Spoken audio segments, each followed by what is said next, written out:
Good morning and welcome to the Nottingham Sports Complex, we'll call it for now. The name has escaped my mind. This is early morning. I've not had a coffee. Highfields, thank you very much.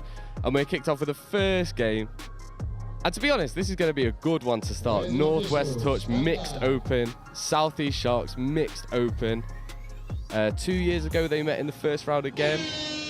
Southeast took the win, but Northwest have got a young squad. They're here. They're here to make a statement, and Southwest get us underway.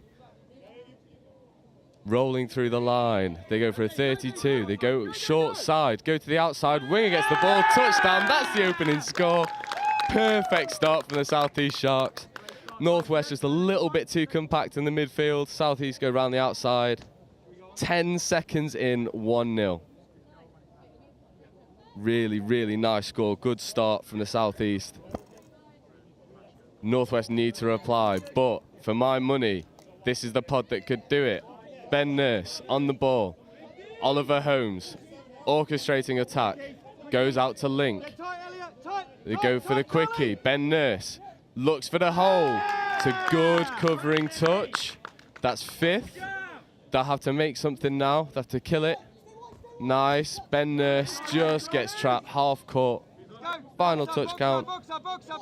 And Sharks will roll through. I'm joined with Chris Wormuth. How are you, mate? I'm very well, Joe. How are you? Yeah, I'm good. Like I said, I've not had my coffee yet, so if I get names wrong or anything, you know why. Not making excuses or anything, just letting people know. Well, we'll sort some caffeine out for you in just a little while, and I think Northwest have definitely had their ready, Brett, given the nature of that hard touch on that. And, but it couldn't have been a better possible start for the Sharks as you're wanting to make a statement on the first game of day one of the 2023 Nationals, could you? No, for sure. And I think especially looking in the mixed opens category, this Sharks team, they're aiming for the win. They really are. You've got to understand that the players that they've got on the pitch right now, a lot of them play internationally. This Northwest side has been a little bit fragmented in its setup. This is Matt Hawkrigg. This is a crew pod that's on the pitch with Matt, Rich, trying to move it outside. Touch and pass given. Turnover. The Sharks are really, really putting it to him today. Yeah, and it was interesting to see the club connection for the Northwest there, as you say. Matt Hawkrigg, firing a long pass out to the left as they're looking to stretch the Sharks. I think it's going to be a really interesting competition, the mixed open this year, because as you say, Sharks are geared up to go for the overall win, but Midlands Tigers, broke the Southeast dominance of the opens categories last summer, and so it's going to be a really good competition this weekend. Yeah, for sure. And that's a really good covering touch there. Number 30, Hugh Spencer, plays for PFT, really solid player. But yeah, I completely agree. I think this is one of the divisions where there's 3 teams, I would say, that are in the mix, trying to really push for it. I think you've got Taipans, Sharks, and the Midland side. Which just shows the excellence of the southern region. If they've got, in nearly every division that you'll see on pitch 1 here today, both South teams are really going to be pushing hard for it. But Northwest looks to reply, scoop through, he's found the space. Can he make the right decision? Ball out, touchdown, that's 1-1. What a reply. If anybody ever doubts the importance of a winger and the need for a quality winger within touch, there is your answer, because that pass was an absolute flyer. And as we say, it's just a quick drive through the middle and then nice little dump. But then this pass coming in from who's 23, that is Benjamin Burton. But that goes wide, slightly out of, slightly behind Elizabeth Davis there on that far left. But, the way that she caught that ball was behind her, put it down under pressure. That's exactly what you want a good winger to be able to do. And she did it just there. And as I say, if you're watching at home or watching this on the replay, is that if you ever want to know why you need to be able to catch and be able to good positioning as a winger, that is it. Yeah, for sure. And I think, I'm a big advocate for saying that the wing position in touch is probably the most hard position to play, because it is so specialised. You've got to have such an understanding of space, knowing when you're in space, knowing when you're unavailable, knowing when you need to move, and then defensively knowing when to shut. A winger's job is often the one that gets criticised the most if you put the tries down or if someone goes round the outside of you. So yeah, real good credit. And that's Oliver Holmes getting up in the line. That looked like a clear forward pass. Ref's giving it.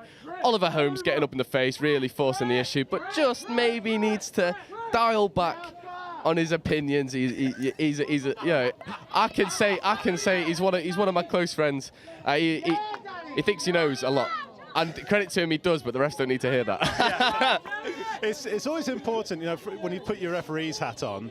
It's always important to have good, proactive dialogue with players on the field. But there is that fine line between getting into your face and not. So that's a good shutdown. You know, it's a good drive there from the Northwest, but they were just kind of running up a bit of a blind alley. There was no subtlety there at the end. They didn't leave themselves with a massive amount of space to be able to play. I know it's early doors, but this first quarter of the first half, Sharks have read Northwest very, very, very easily. There's not a lot of deception. There's not a lot of dummy runners. It almost seems like the policy is built on, you know what we're going to run, but stop it. And I think going against such an intelligent side, that in the Sharks, that is going, you know, they're going to figure you out. These are long games.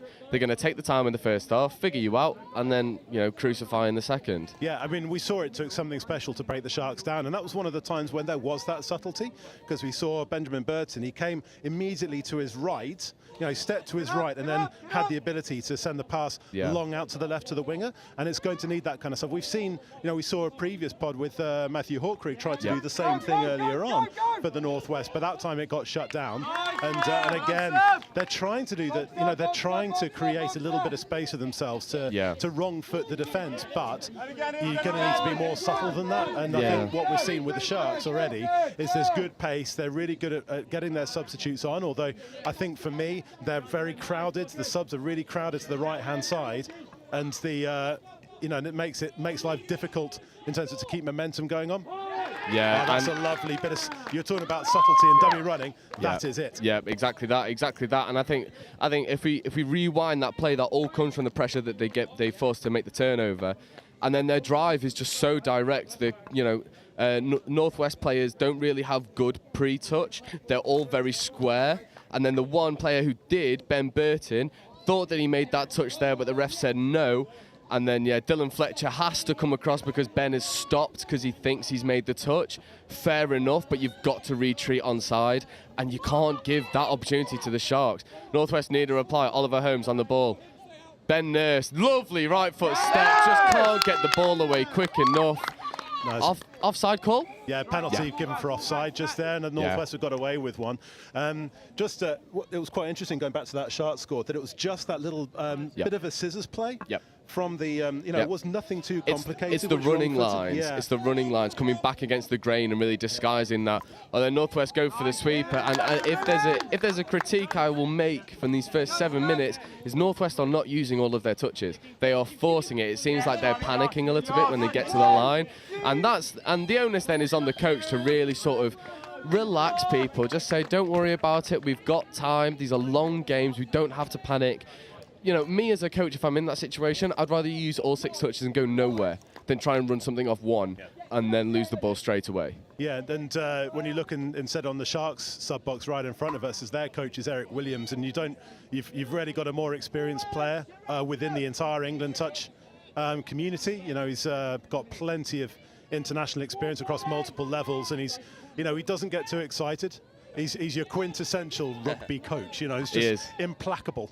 Yeah, this is Dan Mayo on the ball. It's a really good covering touch. And if there's one thing that I can credit Northwest, is when the Sharks are running more laterally, it seems like they're very comfortable in defence. But when the Sharks start to add their disguise, start to really put the hammer down, Northwest are struggling. And I think at the moment, if Northwest can get to half-time, only a score or 2 down, they'll feel like they're still in this.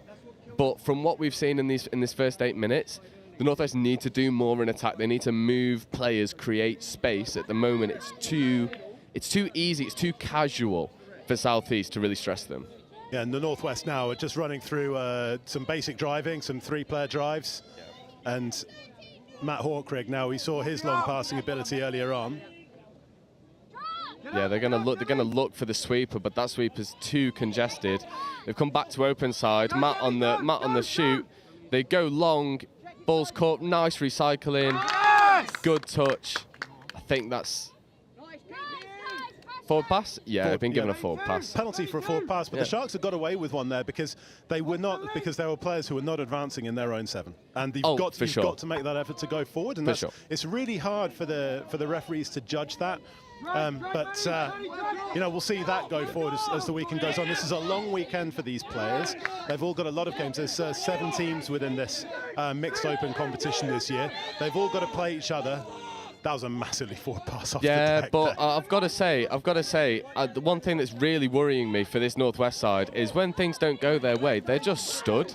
They're stood still. Hugh Spencer was not in that play there at all. He was just stood still, appealing. And then, if the Sharks had recognised that a little bit quicker, if this wasn't game 1 of day 1, that would have been an easy execution into the corner. So, the Northwest just got to start playing the whistle. Yeah, is this now a matter of lack of game time across the course of the season? Because ordinarily the Nationals have been at the August bank holiday, not the first May bank holiday. So there's lots of. Well, let's go to the end. Or that just dies right at the end from Benjamin Burton there. Now we were talking earlier on about there being, the Crew were having a pod in the middle. Yeah. Now Crew haven't played any games in the National Touch Series yet because the National Touch Series doesn't start for another month. Yeah. So it's the thing where, whereas the Southeast, they play all the way through the winter, they train together all the way through the winter, and and that's going to really start to pay dividends. And I think we've already seen that in their setup and their gameplay. I will not be surprised if all of the Sharks teams and all of the Taipans teams and all of the Saxons teams were selected 6 months ago. And just because of that, look at how easy it is to go through the hole. It's like a hot knife through butter. And Northwest really need to pick themselves up here. Southeast are just going through the motions. It doesn't even seem like they've got out of third gear. It's just they're rolling through. It's a really nice pickup. They just try and go down that 32 side, and they do. Ben Burton's just 2 square X in his touch. Easy step. Finds the player on the right-hand side. 3-1. And looking at this Southeast sub-box, there's 2 people with their hands on knees, and I don't think it's because they're tired. I think it's because they're admiring their work. It seems very, very relaxed for them right now. Yeah, Charlie Steed has been one of the, he's been behind the resurgence of the University of Surrey as a touch force. Oh, Oliver Holmes, beautiful ball, easy score. Come on, Oliver. That's the reply that he needed. To be fair to them, I think the Northwest team have. They've bounced back really well both times. I think that the conceding after 10 seconds, really not what you'd want to do, but Oh yeah, it's a lovely setup. It's just a 33 setup. Steps, he steps inside, receives the ball on the left-hand side of the pitch, goes right. Both of the Southeast middles tuck on him. He then kicks out to the left. And if there's one thing, if you've ever played against Ollie or you've played with him, as I had the privilege to, if there's one thing he's got, is a right to left long ball. Yeah, and I think what we've seen there is that again, it's the Northwest when they've done the subtle stuff, they've scored. Yeah. And Liz Davis on that far side, again, she's finished well there, but this time there was less pressure because when Ollie had stepped inside and come in on that 33 play through the middles, is that then the Sharks have stepped in. Northwest has stayed out, Liz Davis has stayed out, and then she's finished superbly. Yeah, Northwest have found success when they manipulate the 2 middles of Southeast. It does seem initially that the 2 middles on each Southeast pod are definitely the 2 stronger defenders. And I think once they manipulate those 2 and then get on the outside, then they're finding a lot of success, but the areas in their attack when they're not finding success is when they're translating their play too much. They're just telegraphing it. Like the sweeper that we saw them set up a few minutes ago, the sweeping player had already run and the ball hadn't even been dumped yet. So Southeast could just track across and make the covering touch really nice and easy. And I think if they're going to find success, they need to be more intelligent with their setups. This level, you can't just run a 32 or a sweeper because everyone knows what that setup looks like. So they need to be a little bit more intelligent in their setup. Benjamin Burton, who set up the first score there for the Northwest, just a little bit of a dummy and a show and go, and that is criminal coming from Dylan Fletcher. Oh, Dill, captain for today as well. Dylan Fletcher, he'll be gutted with that. But if there's one thing that Dill can do is he can pick himself up and go back again. But the Sharks will be licking their lips here. But he'll be kicking himself with that. Not a great play, very lax. And it's a coach killer, and it's mistakes in your transition. It's an absolute coach killer because it just shouldn't happen. And now they go on the outside, easy execution, He's dived on the 7 though. He's dived on this. You know what? It's first game of first day. We'll let you off, pal. We'll let you off. Number 7. Number 7. Connor Coughlin. Yeah. So from experienced player as well. Wow. I'm sure he won't mind me saying that. I'm sure he'll get enough highlights this weekend. I remember Galaxy playing in a final against PFT last year in the men's, and went down to the last play of extra time and diving at the 7. Space. Great ball, great pick-up. Matt Hawkring and Rich Barningham linking up, the 2 boys from Crewe. And this is what they need to do. When they manipulate the middles and get them moving, they find space. It's like the middles from South East are just being a little bit too complacent in their retreat. You know, if you look at the setup here, Rich Barningham just takes the ball to the line, takes the step to the right. The touch in middle is just nowhere to be seen. He does not retreat fast enough. He gets stuck in the mud, thinks that his teammate's going to cover him. You can't do that with this Northwest side. You know, they might not have trained that much. They might not have played together this much, but you can't deny their ability. And if you become complacent, they're going to execute. Yeah, that was who was that? That was Sebastian Flask there on the defense. So they'd have called the mirrors play to Shadow. Yeah. But then he just didn't track the player. Yeah, it's a really good score. Dive. Dill does make the touch, but it's just after the ball is down. Needs to get a little bit lower off the line, but his link hasn't helped him. His link is always moving away, which is a really tough situation to be in for a middle. If you're in a middle, someone's running around the outside of you, and your link is always moving away, not showing any sort of body language that he's going to shut. It's a really tough one, and Dill nearly makes this covering touch, but. Yeah, Oscar Davis there on the dive. It's perfect weather for it, perfect conditions for it. The grass is a bit long, it's a bit dewy as Tom Davis walks in front of us from the Midlands, him with the best beard in the England touch. The biggest beard, at least, that's for sure. I don't know. This is the thing where if Matt Mahoney's watching, he's got an absolute classic beard himself. Oh, lovely. Oh, it's a good touch. It's a really good covering touch. But Tom's pace doesn't diminish because of his beard. No, it definitely doesn't. Yeah, this is better from Northwest. This is the pod that's found some success. Ben Nurse takes the quickie, looks to go on the inside, finds the pass. Really good covering touch there from the link. It's a much better attacking set from the Northwest, using all of their touches, manipulating the defence. We're starting to see the Northwest team come in, really get to grips with their gameplay. Now, we're 15 minutes in, and we're starting to see that all of a sudden there's a bit of muscle memory coming back. Yeah, for sure. And I think if you want to look at little partnerships in this Northwest side, so you've got Matt Hawkrig and Rich both play for Crewe. They both play socially a lot together. Ollie and Ben Nurse, that's the pod that we play at NTS for Crewe and Antwich. Used to playing together. So as this tournament rolls on, they'll feel more successful. But it's an easy score again. The link punish, taking it on the female link and going outside. That's not been given. It's not been given. I think they've given a forward pass, but then the initial offside from the North. Yeah, Millie Jones is just caught offside, I believe. So they've got the penalty in the repeat set of 6 rather than the score. The pass must have been forward. Yeah, you can see that from here. That pass was forward. For sure. But the initial offside has secured them the penalty. They look for the same play again. He's run into a little bit of a congested area. That's an easy touch. Northwest have got to be careful, though, because it seems like the Sharks, and this is a game plan we see a lot at really high-level touch, is punish, run down the short side, congest them, and then they run the fire up going open, which is exactly what they've done here. Ball just goes to ground. That's 6 more. They need to be careful of that. It's exactly what we've just said, is they condition short side and then move the ball open side to try and catch a congested defence out. But Northwest just scrambling well enough. And they're doing the same thing coming this way. Yeah. The dive comes in there for the touch, to the try line comes in from Elizabeth Merritt from Galaxy. And they're exactly the same thing, aren't they? They're just setting up here on this near side. Yeah, and they won't expect the score there. But they'll get it.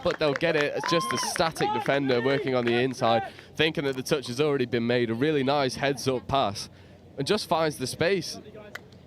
I think it goes behind the covering defender. So the covering defender is just not in a good enough position to hold that space. And when this pass comes, he just grabs the ball and puts it down. It's really easy. Really good score. Really good heads-up play. Really well recognised that the space is there. 5-3. Northwest need a reply with a minute to go in this first half. It's been a good, it has been a good game, really. Northwest are really coming into it as far as this contest is concerned. After having conceded early, we saw them take a bit of time to get their plays going, and yet, they're only 2 scores down, which is really nothing in a 40-minute game. See that, and I feel like I've been on Northwest a lot this half, but that is a wasted opportunity. You've got there, you've done the work, you've got an extra touch to play with, and you try and pull a miracle pass rather than being concise and recycling the play. You're right up against half time. You can just take that extra touch and roll through with it. And that's the thing that's really sort of hampered Northwest in attack, is they're just rushing things. The only pod that isn't rushing things at the moment is the pod of Ben Nurse, Ollie Holmes, and their link. So at the moment, they just need to relax. Like Southeast, they want to use all of their touches. They know that they've got that in the bank. They know that they've got that in abundance, and they know that they can force turnovers. So they're not stressed about making the opportunities count.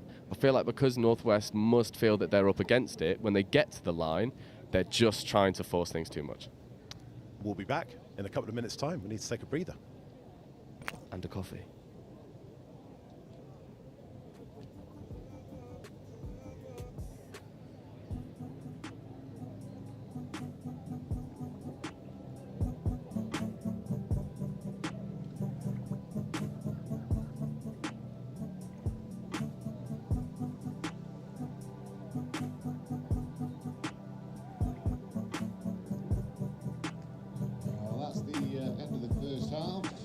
First game, first half of the first day here at Nationals in Nottingham.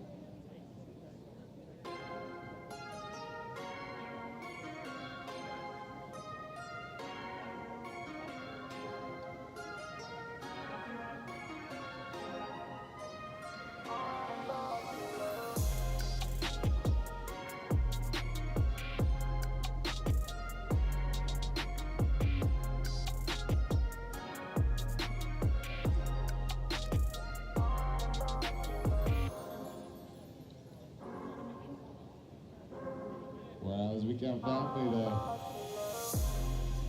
approaching 3 minutes.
Who's far wing?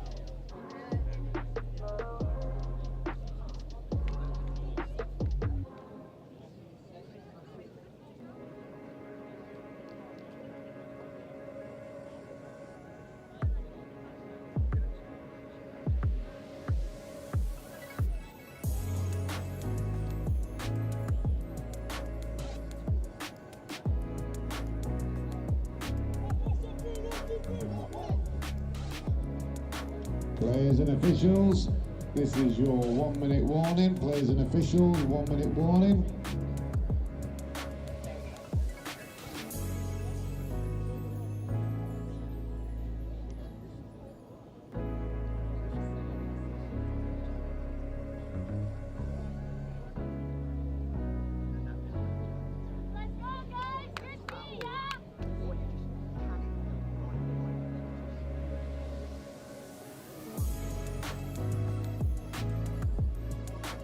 Players and officials, 30-second warning. Please take to the field ready to play.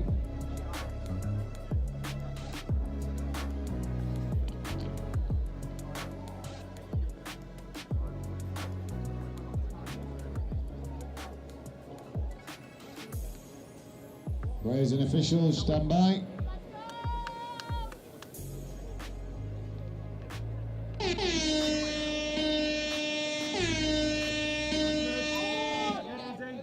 Welcome to the second half of the first game, and more of the same in the first 10 seconds. Turnover for South East, and they've essentially got a tap-off now. They've had two tap-offs in a game. That's a rare one. That's an absolute coach killer. We talked about Northwest's coach killer. That's the forwardest of forward passes.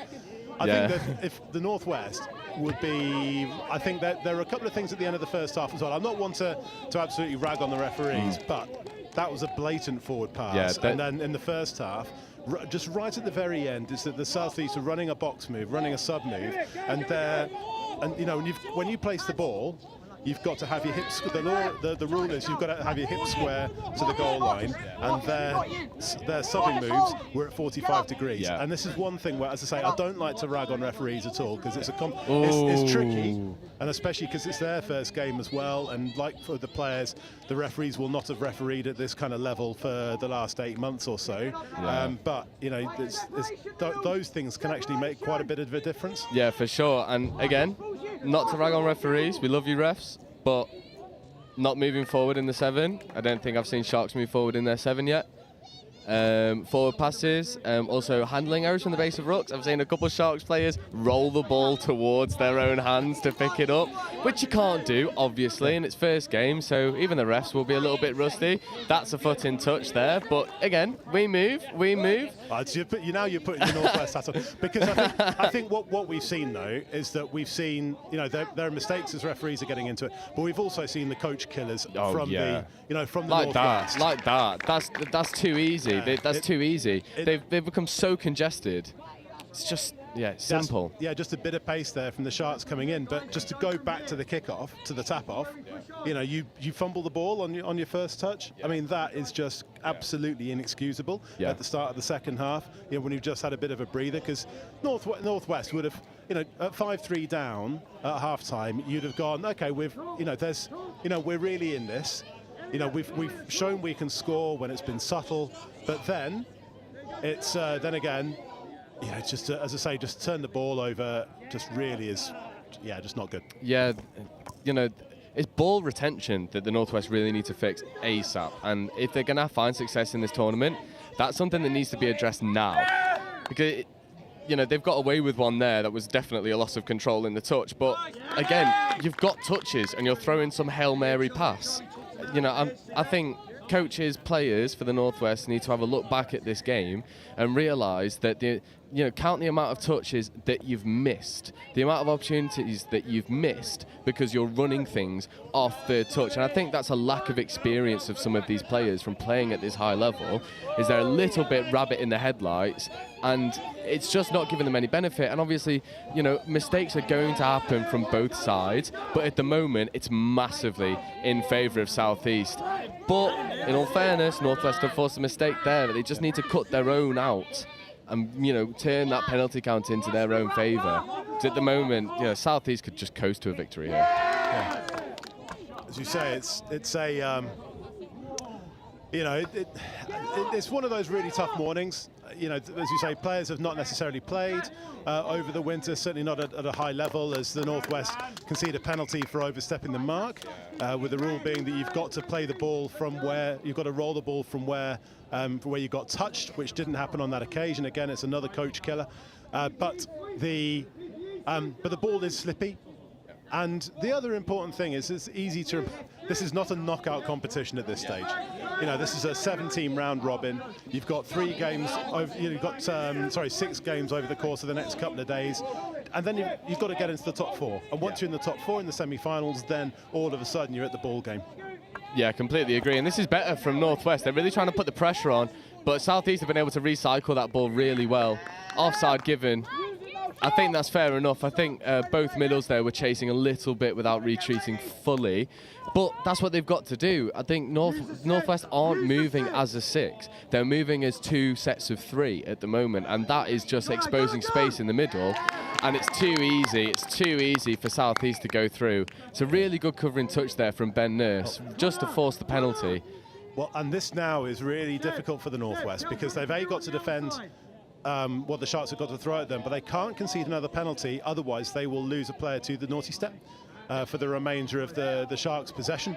Yeah, there's 2 penalties, score given. but that's a dive that's gone straight through, and really the Sharks deserve that just for the way the way they built that pressure. And then we see it just in this build-up just here. Yeah, and if you look, I said earlier, you can't just run 32s, you can't just run sweepers. The Sharks can. They look like they're going to run a 32 and then they run a punish. And Northwest need to start recognising that they want to punish. And they need to start, that mid needs to start working across and making that touch so the link can get out early and then you're numbered up. But at the moment, the mids just aren't recognising what the Sharks want to play. So the Sharks are just given all of the freedom to do so. Yeah, just that little pump there from Matthew Mayle. Yeah, that's all they needed. They just sucked it in, as you say. They just stepped in, and it was a feel for Millie Jones not being able to get back to the goal line to make the touch there. Yeah, it's a good sweeper step back there, lovely. though. It's a really nice, yeah, and that's the variation that they need to start introducing. They go to run the sweeper. The Sharks all crowd across because they think, yeah, they've not got a variation in them. We can work across, and then they run the step back from the sweeper. And I suppose, especially from someone, and I will tell everyone now, I'm from the Northwest. You might have been able to tell from the accent. As someone who knows most of these players through and through, it is quite frustrating to see the little moments of brilliance and then just really stupid mistakes, just unforced errors, which is just so uncharacteristic for a lot of these players. And yes, it's game 1, day 1, X, Y, Z. There's a million and one justifications as to why the concentration levels are low and the execution levels are low. But for these players, it's just not good enough. Things like this, just not getting off their line. Just not getting off the line. They all think the ball's going to go, so they all stay static. You need to be advancing because you cannot give these Sharks players this much time and space. This is fun for them now. Oscar Davis has lost his hair from last year. The ponytail's gone, but the quality's still there, and he's combined there with Charlie Steed for the try. And again, those last 2 tries, there's nothing overtly complicated about it. It's all really, but it's quite subtle in terms of the interplay between the mids. The mids and Link for the Northwest previously. That time it's Charlie and Oscar, combining just through lovely ball. That's ball down. What a flat right to left pass. That's giving us a forward pass. That's unlucky. I think that they've 6 of one off doesn't do the other. That's really unlucky. But again, Northwest showing that they can threat. They can get scores. Yeah, it's just not consistent enough. Yeah, it's something where we, as you say, we have ragged on them a little bit just in terms of how. In terms of their gameplay, and that's a loss of control there, rightly picked up. Good touch, Esme. Good touch, Esme. But again, it shouldn't be the case with the Northwest coaching that hopefully they're not going to lose it massively compared to off the strength of this one game. There have been good things there, and ultimately you've got positives there to build on. Yeah, for sure. And I think if you look if I was the Northwest coach right now, I'd be saying, okay, we've got players who are capable of unlocking defenses. We are. But we need to be pairing them with the people that are going to complement their skills and that are going to be calm in the face of pressure. At the moment, you've got Hugh Spencer on the ball, Matthew Hawkcrigg. They don't go for the punish. Good option. And this is where they're just sort of coming into, I don't want to say crumbling because that's hard, but they're not being as positive as they can be when the Southeast Sharks are getting there. But that's a brilliant turnover. You need to get fresh legs on now. Do not want to see this Northwest pod stay on, because if they don't score, they've then got to defend. And I tell you for free, defending, then attacking, then turning over, then attacking, and then having to defend again. That's a lot on the legs. They'll have to execute. It looks like they're going to go for the sweeper again. Maybe a swinger. It goes open side, looks for the step back. great hands from Matt Hawkrig to save that ball going down, but again, forcing it and Rich Barningham is down and hurt, which is not good for Northwest, not good at all. No, because he just went down and he just wasn't touched there at all, completely off the ball. You just hope that it's nothing too serious at this stage. As you say, game one. Yeah. And you hope it's just a bit of cramp, but we know we're not going to speculate too much. But the important thing to remember on this now is that we've got 10 minutes to go until the hooter, and there is no injury time. No. So whatever is lost now is lost to gameplay. Fortunately, Rich Barningham is being helped up. Yeah, he's had a little bit of an issue. That looks like with his calf or ankle. I know he has issues with some muscular problems in his legs. So hopefully that's just a strain early doors, maybe from a lack of preparation. And he can go see Carrie. Carrie can whip the magic sponge out, and he'll be back ready for day 2. Is Carrie here? She will be. Her son's here, so she's got to be here surely. Well, I've seen Sam Thorpe is playing for Men's Open, so if she's not there to support, then Sam, you need to get onto her, pal. But that's going to really disrupt the Northwest, because as you said in the first half, is that they're reliant on club connections for their in terms of their pods. But now they've got a great chance to be able to build. Yeah, definitely. And again, they just need to get. This is a fresh pod. They subbed whilst Rich was down, which is fair enough. But things like that's just unnecessary. Unnecessary. Slow down, secure the touch. Make sure that you're concrete in your setup. They're just trying to force things a little bit too much. And, when you're a coach, you talk about putting yourselves in the right positions to be able to execute. And they're putting themselves in the positions where they've got it all to do to execute. And it's so difficult. And no matter how good you are, if you're having to do everything by yourself or in 2 sets of 3, as we said earlier, it's an uphill battle. It always will be. It was something that we saw last year particularly with the West Wildcats men's 30s in the seniors, in the senior nationals, because they were going really. No, it's the men's open. Sorry, they were going really, really well, and then they lost. I think it was Sam Lawton Davis, and then it completely disrupted their pod setup. And they went from being a really threatening team, and it just took the edge off completely. And so this is going to be these things where really important for Northwest to be able to overcome losing Rich Barningham, because I don't think with the way that he's being helped off on that far side, I don't think we're going to see him at all for the remainder of this game. Yeah, I think that's it's a bad one. It's a bad one to lose Rich. It really is, because again, Rich and Matt, they played together so often. I think that's a brilliant shot from Ollie Holmes at Link, just saying no, pal. I've read that. Thank you. Brilliant shot. But again, talking about Rich, when you lose a player in a pod, especially someone who has such a good interpersonal relationship with one other specific individual, in Matt Hawkrig is now going to have to adapt to playing with people he does not know. And this is really tough. And again, now we're seeing this. This is Hugh Spencer. Just needs to get that ball down. You're trying to transition. You're not trying to strike from here. Just get the ball down and roll through. Matt's now having to scoop from, 30 metres out? That should be a bit of an offside call. Refs said, wave play on. I think he might look back at that and go, yeah, he's not retreated, and he's just cut Matt's line off completely. It's a textbook offside call. But you've got to play to the whistle. You can only play what's in front of you. And if you get too bogged down with the decisions that haven't gone your way, you're not going to be able to progress through the game. Is this being given? It'll be interesting to see what's being given here, because that looked like a bit of a loss of control. But I think this is going to be given as a heavy touch. Yep. Oh, that's a marginal call there. Yeah. You can see why it's been given, because of the way the ball hit the deck. But realistically, in that situation, it should be up to the ball carrier to keep control of that ball. It's not as though there was a shoulder being dropped there. So I think the best way to quantify it, and this will go through the entire weekend, is the people who play here play internationally, and they represent England. And when you're in England, and when you're representing a really high level of touch, you are taught to win the roll ball. And especially in the men's categories, there is an emphasis on calculated physicality, getting underneath and trying to hold that roll ball up. So if we're a little bit harsh on heavy touches and loss of controls, it's because a lot of these people will have been coached to win these roll balls. You shouldn't really be getting knocked off them. in this competition. But here come the Northwest, and they really do need to strike now if they're going to have any hope of getting anything out of this. You know, with 6 minutes to go, they've got to score on all of their next 4 possessions and force a turnover. They've got a great start here. They've had now they've got a great opportunity here. They've got a penalty 15 metres or so out from the Sharks line, looking to build Benjamin Nurse, one of their key players. And yeah, it's a good 32 short.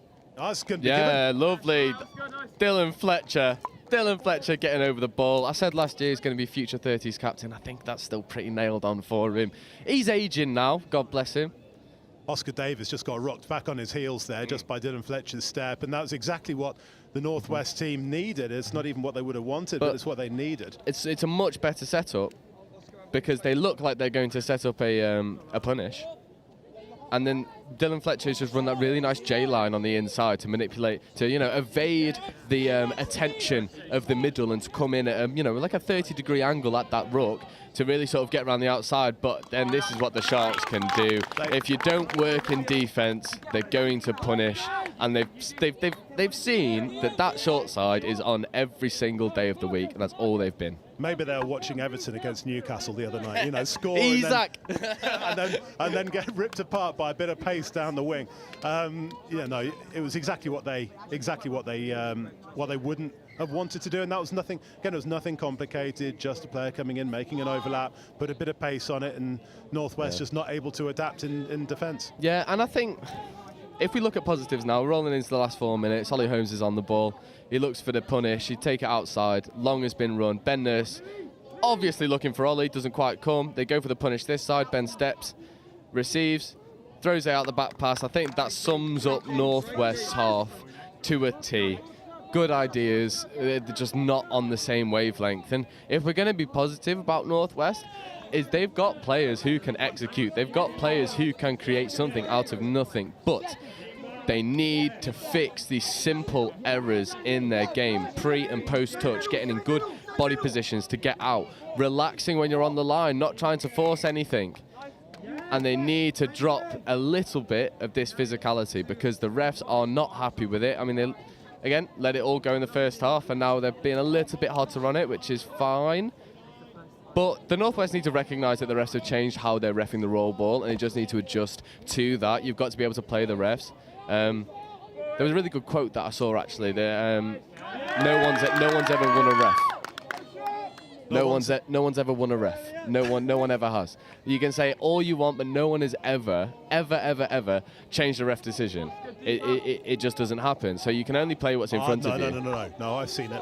Oh, are you going to say TJ Perinara? I'm going to say as the Sharks put the seal on it with a nice play here on this near side. The pass going all the way out to Izzy Davis from the University of Surrey. And she's risen through the ranks rapidly to make this South East Sharks mixed open. The 2017 Lions series. Yeah. And that was Sam Warburton winning over Romain Poix. Yeah, true.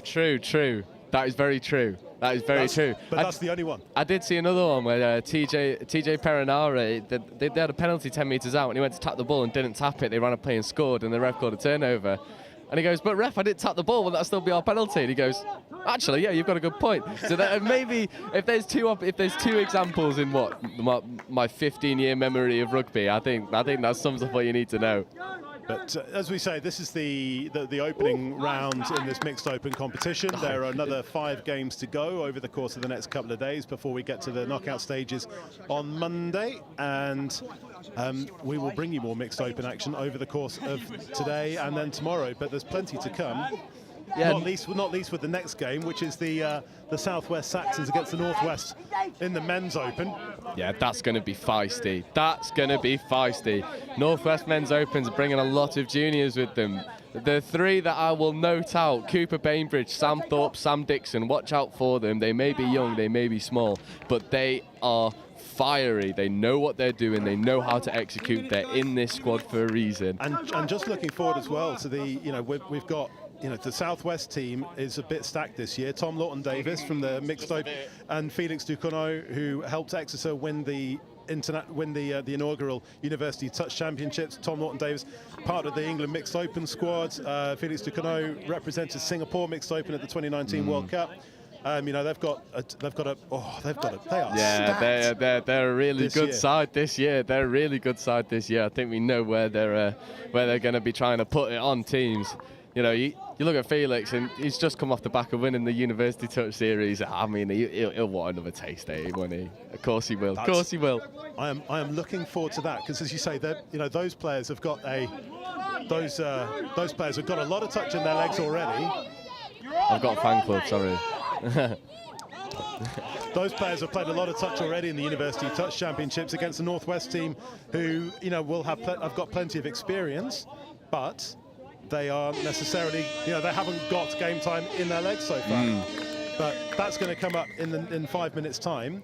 I think, you know, from this one, you know, Sharks, you know, went into the game as favourites and, you know, and justified that, and comfortable margin enough in the end. But, you know, Northwest, not to be too downhearted about it, you know, they did score a lot of tries, but the easy thing, the good thing is that you can identify where the breakdowns were, and you can work on them over the next couple of days. As we say, the important thing in this competition is to finish in the top 4. For sure.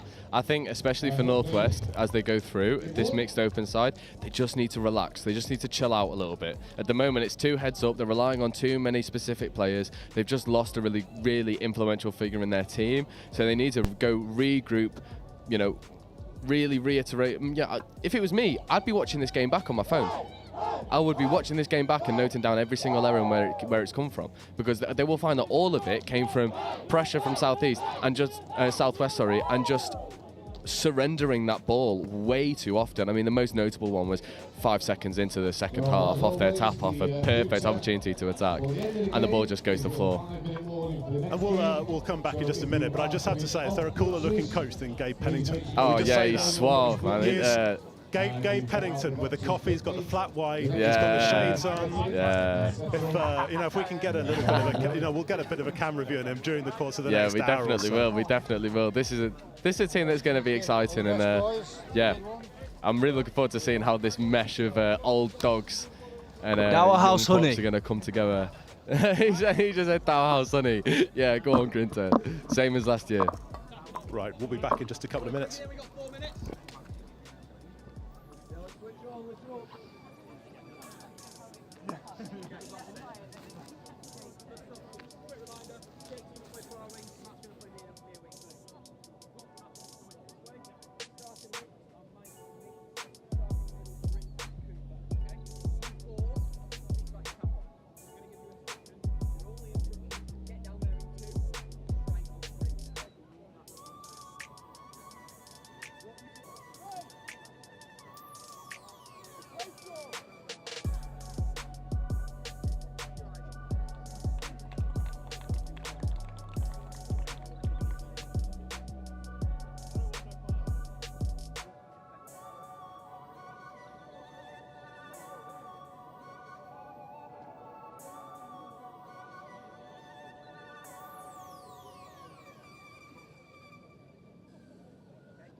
Well, as we come down, we are 2-minute warning. This is your 2-minute warning.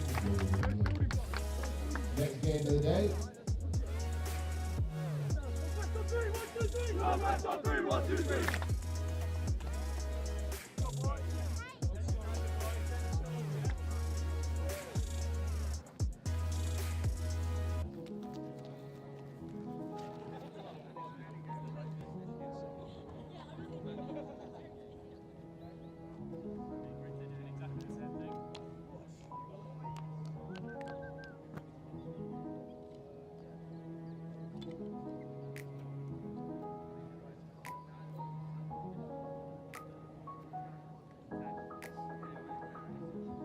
Players and officials, this is your 1-minute warning. Players and officials, this is your 1-minute warning.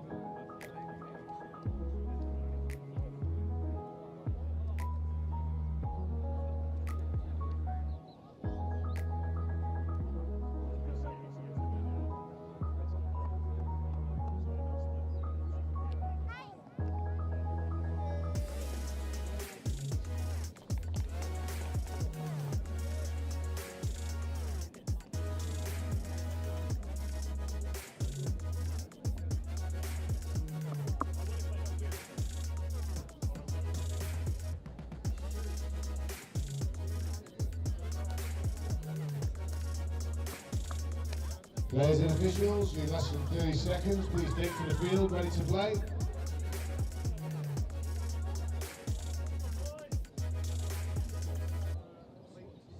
Players and officials, stand by.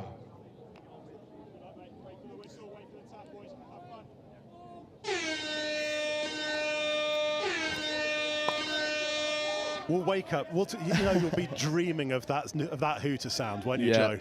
Yeah. This weekend. Yeah, 3 days of it. I can't wait. I can't wait. Oh, lovely setup from Northwest. Lovely setup. They go around the outside. It's a really good covering touch, but I think that right there in the first 10 seconds, short side, then open side, link punish. I think that's all you're going to see for the next 40 minutes. Yeah, it's just as he's Joe, I'm Chris. This is the men's open. Between the Northwest, who have started with the ball, playing from right to left as we look in the burgundy and black, playing the Southwest Saxons. And if you've only just joined us and you missed the mixed open in the previous game, we started talking about this game about 10 minutes ago because the Southwest Saxons could be the joker in the competition this year. Yeah, for sure. They've stacked this team, and you can see the pace of their transition. They're rolling through. It's a really good step. They look for the hands. Really good covering touch there. That's Bobby Taylor getting in, the old dog in the group, but turnover ball, offside call. Saxons get a fresh set of 6. We highlighted Felix Ducano as one of the players to watch in the build-up to this, and he's lived up to that as well. Singapore international, captain of the Exeter Hurricanes University Touch Championship champions. Yeah, it's Cooper Bainbridge and Ben Meeks up in the line. Then they go for the fire up again. They come back to the other side. That's a lovely ball. Just can't quite rein it in. And there's the danger. This is going to be a big 40 minutes. This is going to be end to end. Ewan Galvin, the captain of the men's open, he's on this near side wing. He's a tall... lovely check-off. Ben Grinter just ghosting round the outside, saying, no bother. You want to sit off? I'll step you, go round the outside. That's no problem at all. It's made Nottingham Trent University one of the teams of this year's UTC as well, Ben Grinter. Yeah, he had that team on his back as well, and I've got a feeling I know what we're going to see. We're going to see a short side play. They go around the outside, they play it to the winger. The winger's running in at pace. Easy score. That's Jake Rugby on the outside, finishing off a lovely move from the Northwest. And again, you talk about the Northwest, and over the past maybe 5 years or so, the main critique you could have is it's a bit cliquey, and the people know people, and you need to be a friend of a friend to get in squad, blah blah blah. Not anymore. These young boys are really sort of coming in, fleshing out this squad, learning from the best, and that's Jake Rugby finishing off a lovely move. And on the pitch now, you've got Sam Dixon playing at link, who is a young lad. He does not look it because of his physique, but he is a young lad, and he is talented. I had the privilege of coaching him at under 15s and 18s, and I'd tell everyone who wanted to look at him for selection is he could step you in a phone booth. His feet are absolutely electric. Oh, that's a loss of control there. Yeah, Dan's on it. Dan's not going to make those mistakes today. Dan Harrison is absolutely switched on, the referee.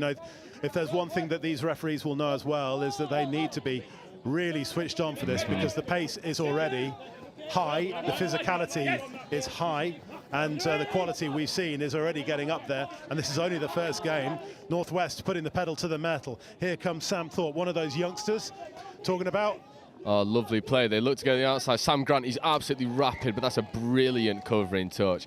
I think what you've got to remember with a lot of these Northwest players is each pod will complement each other really lovely. So you'll have one old head with all the knowledge, all of the the ability to recognise how they're defending, select the right place to execute it, and then you're going to have someone with absolute wheels. And in that pod, that is Sam Grant. He is one of the fastest blokes I've ever seen on a touch pitch. It is scary. And then you pair him with the likes of Sam Thorpe, who's young, fresh, got bags of energy, is a really physical player for his age, has no right to be as physical as he is, and a really solid defender. And Saxons are trying to expose him. They go around the outside. It's a really good covering. Yeah, really well defended there from Northwest. I think that's Matt Crossley on the wing, just getting across. He's not old either. He's a young one who's coming in. Saxons need to recycle it. They want to kill it their own side. They look to go around the outside of Sam Thorpe and Jake Rugby, but it doesn't work. They are fast. They know what they're doing.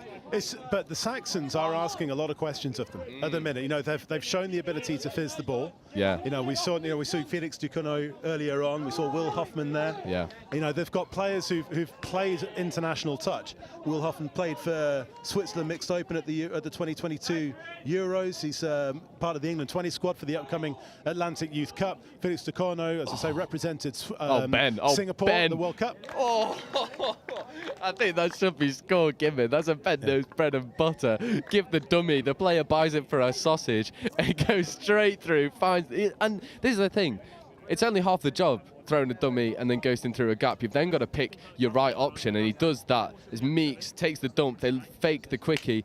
Then look, pump by, you buy that for a hot dog, and then finds the right pass in the winger. Jake Rigby's double up, double bubble.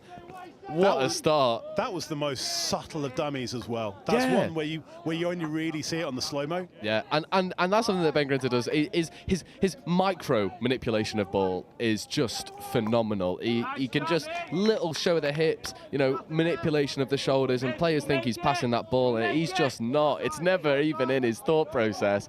Oh, what a long ball, what a catch. That is a right to left pill.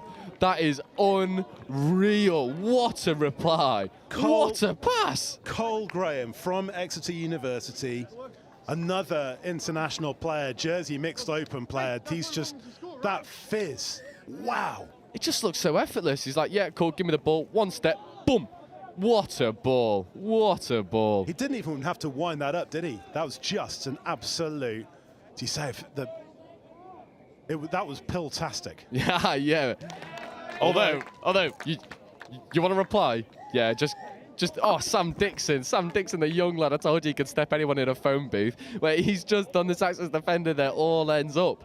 And this is the thing, you look at some of these young lads, especially if you're in the opposition, you're probably going, go on then, do me. And that's your mistake because they can. And you really don't expect them to. Sam Dixon just takes the ball, receives it back, bang, bye, see you later. Broken ankles, score given. 2-1, happy days. Tom Lawton-Davis, another young player, just getting done on the outside. He's one of the more experienced players in this Saxon setup as well. Played Wildcats last year, but is playing Saxons by virtue of going to university in Exeter. Yeah, I think something to note straight away, and I think they'll carry this on throughout. Yeah, it's a really good hard touch, really good call there from the referee. Touch is a little bit hard, but he has encroached around the side of the touching player, infringing the roll ball. Sam Dixon just limping a little bit, but he's made of rubber. He'll be fine. But the attacking pod, after they score, do not sub, and I think that's a deliberate ploy from Gabe Meakin. Gabe Pennington. There's too many of them. I'm just going to be mixing names up all the time.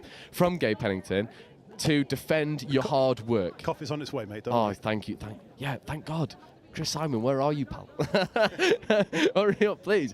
But I think that there's a big mental side to that in defending your own hard work, not allowing someone else to do it. And that's just slick hands down the outside. Sam Grant to James.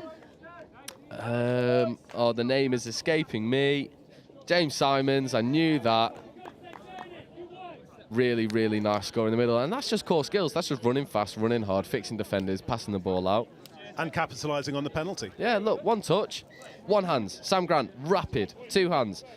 James Simons makes the right decision, quick hands out on the outside. Number 19, I've not got you down. I think that's Ant Wise. Well done, pal. We've only got to 18, so you know what? Oh, Matt Crossley. It's just tricking you there by putting the 19 right in the middle of the team. Yeah, I was going to say it goes 1, 2, 3, 4, 5, 6, 8, 9, 19, 10, 11, 12, 13, 14, 15, 18. Make that make sense, pal. Make that make sense. Oh, great touch. And again, when we spoke about the mixed open, they weren't getting off the line and they weren't putting pressure on. That's a picture-perfect example of what happens when you get off the line. Oh, here it is again. Has Jake made the touch? Jake Rigby, take a bow. That is touch of the highest caliber from both teams there. Yeah. That pass there from Tom Lawton-Davis out, and then the step and then the defence as well. Oh, he's not going to get there, though. It's just too far. That's What a reply. And I think if you're the Northwest, you've got to recognise that's 3 2 have been scored, 1 was touched. That right to left long ball from the 32 setup, you've got to recognise it. We've got another 30 minutes of this. This is brilliant. Yeah, I know. For game 2 of day 1, this is absolutely sensational. Yeah, it really is setting the bar high. So what a brilliant, just catching ground. That's all you have to do, just catching ground. And they force the turnover from the Northwest. Saxon's finding some momentum here. And I must say, if you'd have asked me last week, Saxon's men's open, Northwest men's open, second game of day 1, who wins? I would have said Northwest by a margin of 7. I truly would have, because that's just what history tells us. But Saxons have come out firing. They've stacked this team to the rafters. Oh, is that a bit of Brian O'Driscoll in the mix? Oh, unlucky. Good imagination. Yeah, I think, it's a really good recognition from the referee there. I was wondering if he was just going to get that one slightly wrong, but a really good play. And now Northwest can just get into their transition as they do so well, just fast, powerful, direct, making ground. That's 3 touches and they're over. This is 4. It's a little bit static now, but I don't think we're going to have to worry about that. Matt Bate on the ball, rapid. Sam Dixon checks back inside, out to the link, checks back inside, link to link passes. They go for this. They go for the quickie. They go for the flat pass. He's through the gap. James Hammonds is too fast. 4-2, easy score. Beautiful touch. Yeah, he's come into the England Men's Open squad for the first time this year, and it's showing, that he's learning lessons quickly from being at that level. And it was just that breakdown in the Saxons' defence. There's nothing they could do to stop that. As soon as it just shows in touches that once you break down that structure in defence, there is not a massive amount you can do about it at this level when you're 5 metres out, 7 metres out from your own line. Yeah, and I think Northwest have recognised that the Saxons are very congested in their defence, so when they run those plays back against the grain, they're finding a lot of success. The Saxons need a reply here. They're looking to go left to right rather than right to left. They need to be direct. Good touch. Now there's setups there. They go for the flat long ball. It's a great touch. Just a little conversation between Dan Harrison and his sideline ref. I believe that is a touch given. Yeah, touch given. Really good covering touch there. Matt Crossley just tracking across. It's a really nice left to right long ball, which not a lot of teams have. Having that big lefty is really tough. And obviously this Saxons team has got it, and Northwest have really got to react to that. Saxons are only threatening through long balls, and the fact that they can go both sides, that's a tough one to defend against. But I don't think Northwest are going to be worried about defence. I think it's just score more than we get scored on. Yeah, because it's an interesting one as the game goes on with that, because if Saxons keep fizzing the long balls and scoring from it, is that in the second half it could open up space in the middle, especially if it stays tight. Is that if Northwest start extending a lead to Sam Thorpe. Sam Thorpe. No, touch.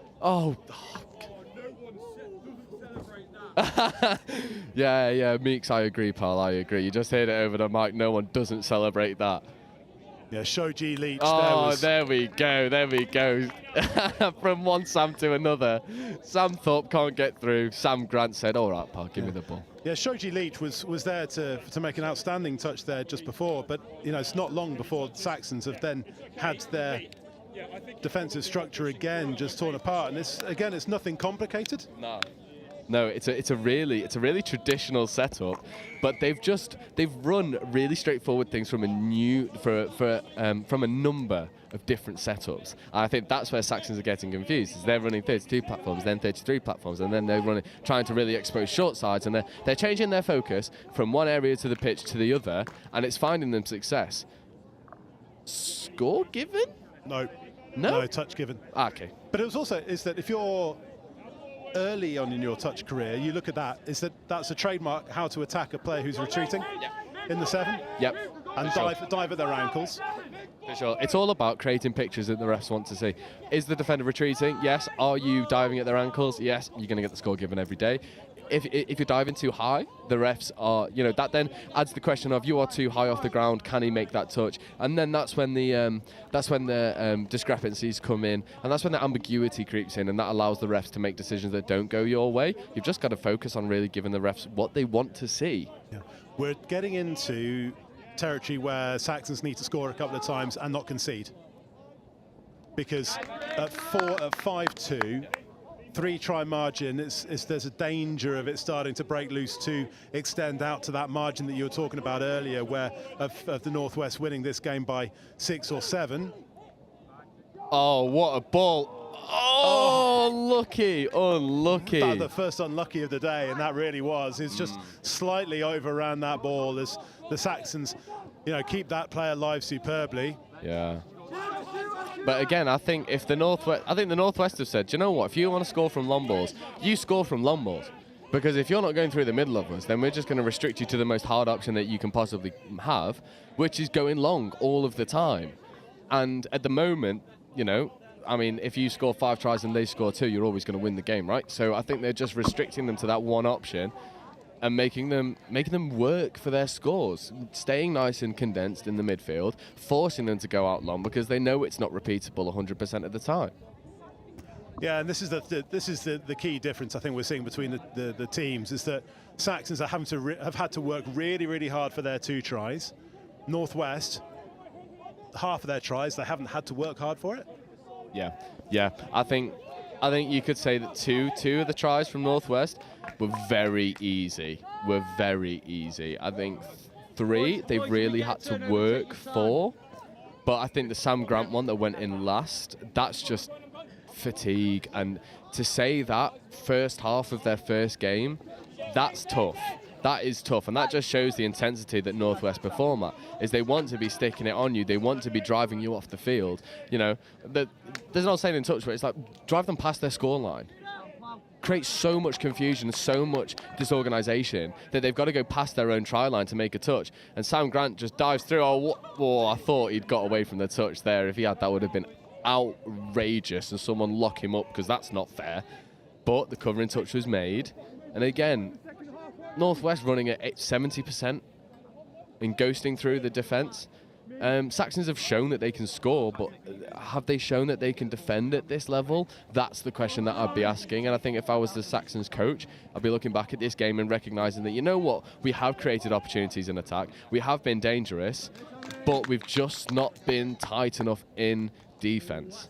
And, you can score 2 tries against probably one of the most potent attacks in the men's open division. I think it's fair to say that of the Northwest, but you've got to keep it tight on the other end. Let's go online. Let's go online. Tamane da Silva Cunha. I see lots of Portuguese flags. How you pronounce Su? Su. Su. Lars Stevens. Glad to know you're enjoying watching the touch at home. Both mids fell different short sides as well. Easy dummy and walk through for the Northwest.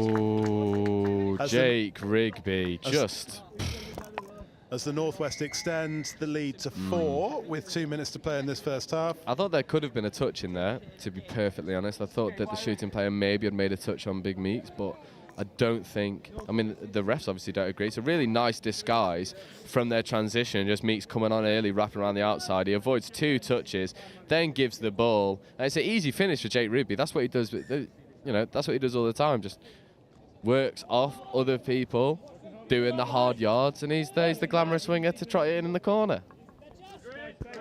Speaking of glamorous players, here's Sadie Musson walking in front of us. Not playing this year.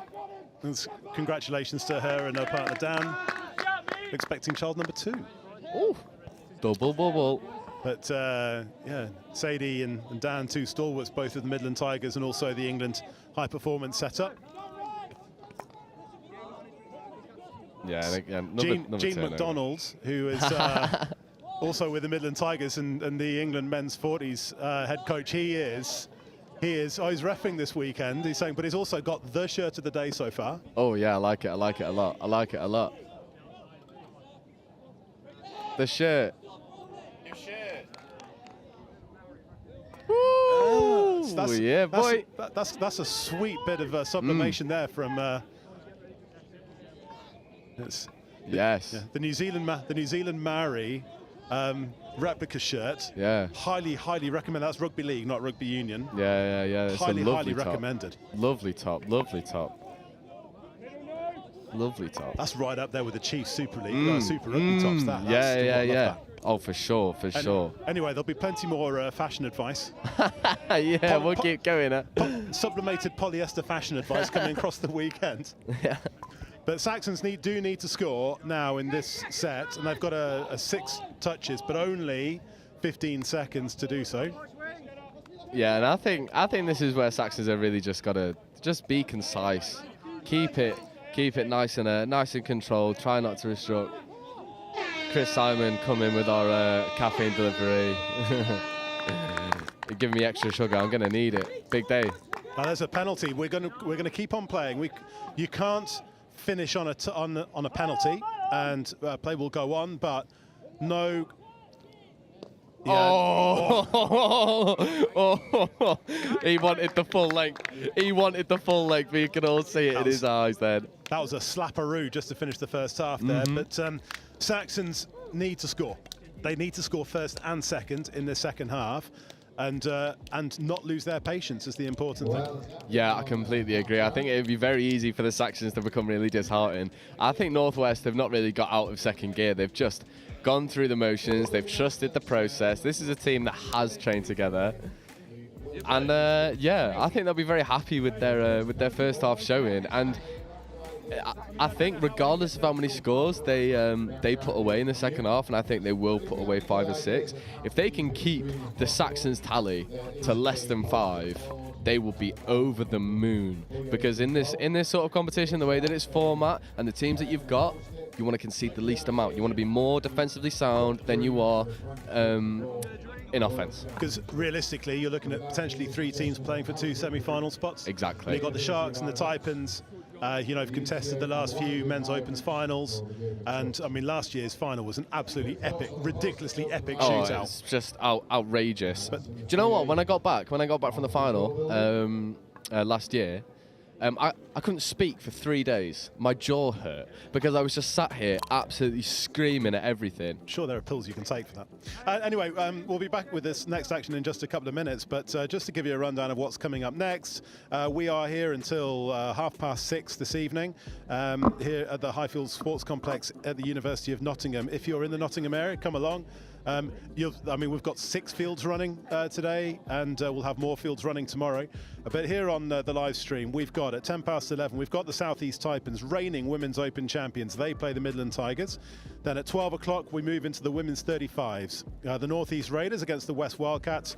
Back to the Men's Open at 12:50, Midland Tigers against West Wildcats.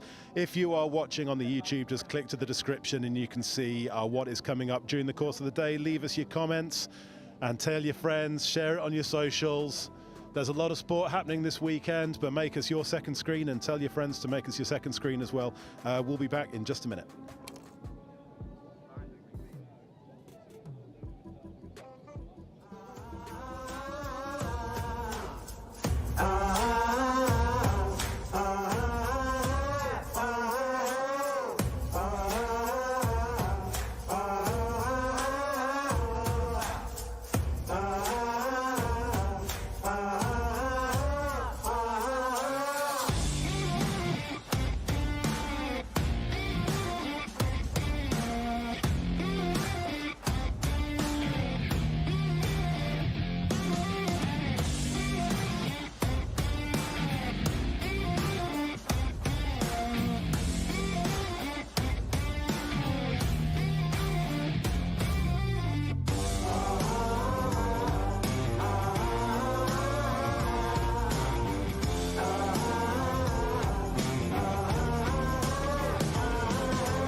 So if you see them, sweep up, watch the ball.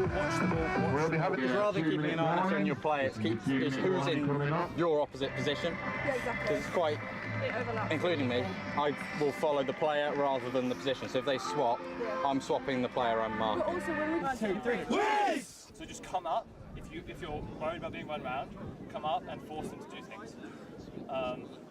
And then that way they won't be able to get all that space. Up, Sarah, get Brad, up, get toes on your toes. Get up! Take the space! Take the space! Work hard defense. Get onside early, help each other out, okay? Right, quickies, you stay tight. Push out, okay? Put a smile on your face, enjoy yourselves, yeah? It's a big game. Let's get it, okay?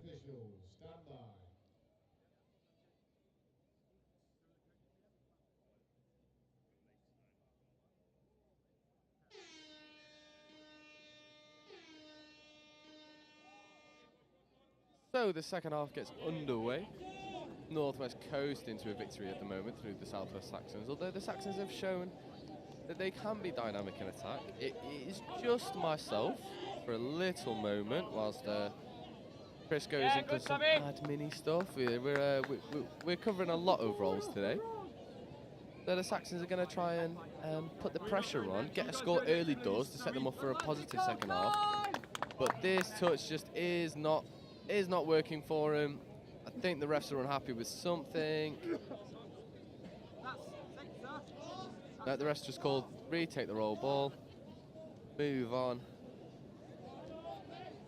Saxons go to the short side, looks for the dummy, they kill it that side. That's good. If you're new to touch, you want to kill it on the opposite side of your opponent's sub box, so they've got the most work to do.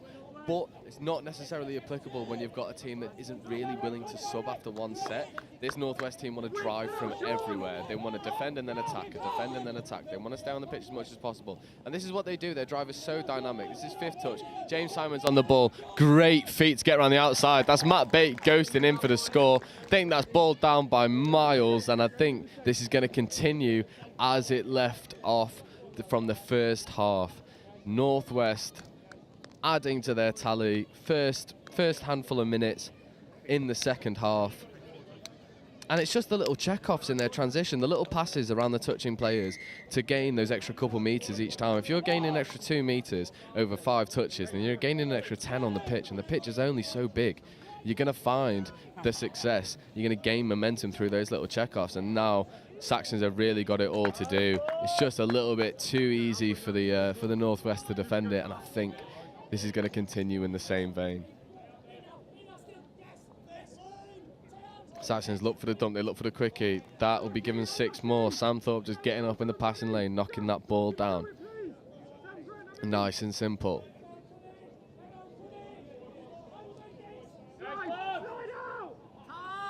Just a lapse of communication between themselves in their attack, just stumbling over each other. That's a good call from the referee, just in at the side there. And when hard touches are given, you've got to look at what it looks. You got to see what it looks like. So he's straight arms extending through the touch, putting people off. I think Bobby Taylor's trying to buy another one there, just gain momentum. But that touch is superb. Just getting in around the outside of the touching defender. The Saxons middle has been offside for the entirety of this play. And what a diving finish. That's an NRL finish in the corner there. Jake Rigby, that's Bobby Taylor just absolutely orchestrating the attack.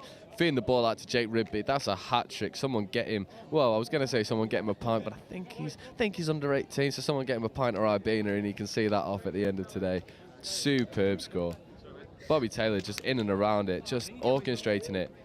Takes him on here, throws the dummy, sends him out wide, throws the second dummy. Good catch and finish. Really nice finish, tiptoeing along the sidelines from Jake Rigby. 8-2, and 2 scores without reply now for the Northwest, and it's hard to see Southwest coming back.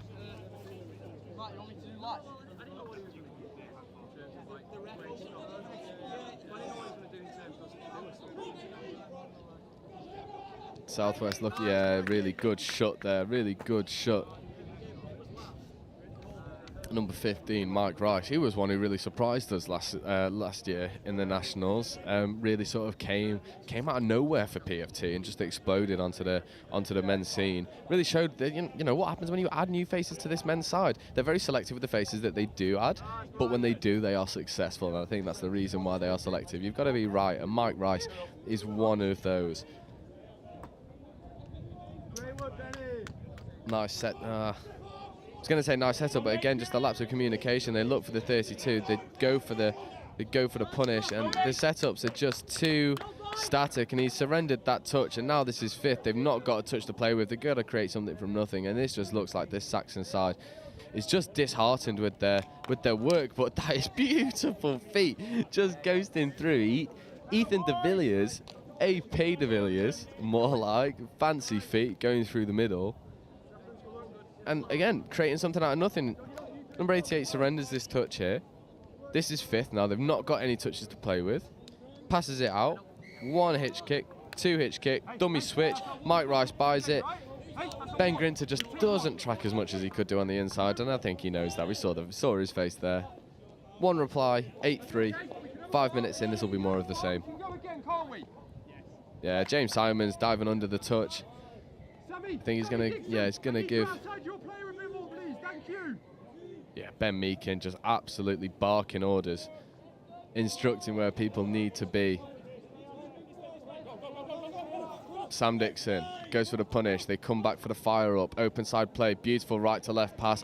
Looked like it just crept forward. He'll be given ball down regardless. And now this is an opportunity for Saxons, having defended out a Northwest attack, to get a transition, to build a transition. But this is third touch, and they're not at halfway yet. They've got fresh players on now, but they need to move it. This is fourth. They need to move this ball away from that contact point. It's too easy. They've rolled now. Northwest moving backwards. Good touch. That'll be given an offside. Okay, let's defend. Let's get up the field. Sean McDonald just not retreating, staying in that passing lane. And positives from the Saxons moving forward, finding little wins in the game. Can they come back? Hammer used. It's a really good line. It's just the other Saxons players just not on the same wavelength. Hasn't chopped that hole. It's too easy. It is too easy for the Northwest to defend.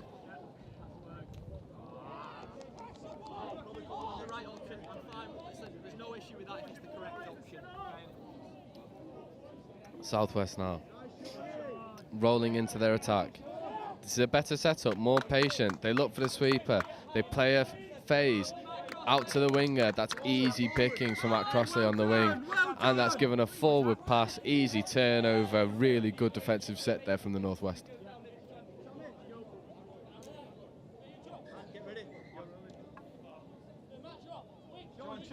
Sean, just come.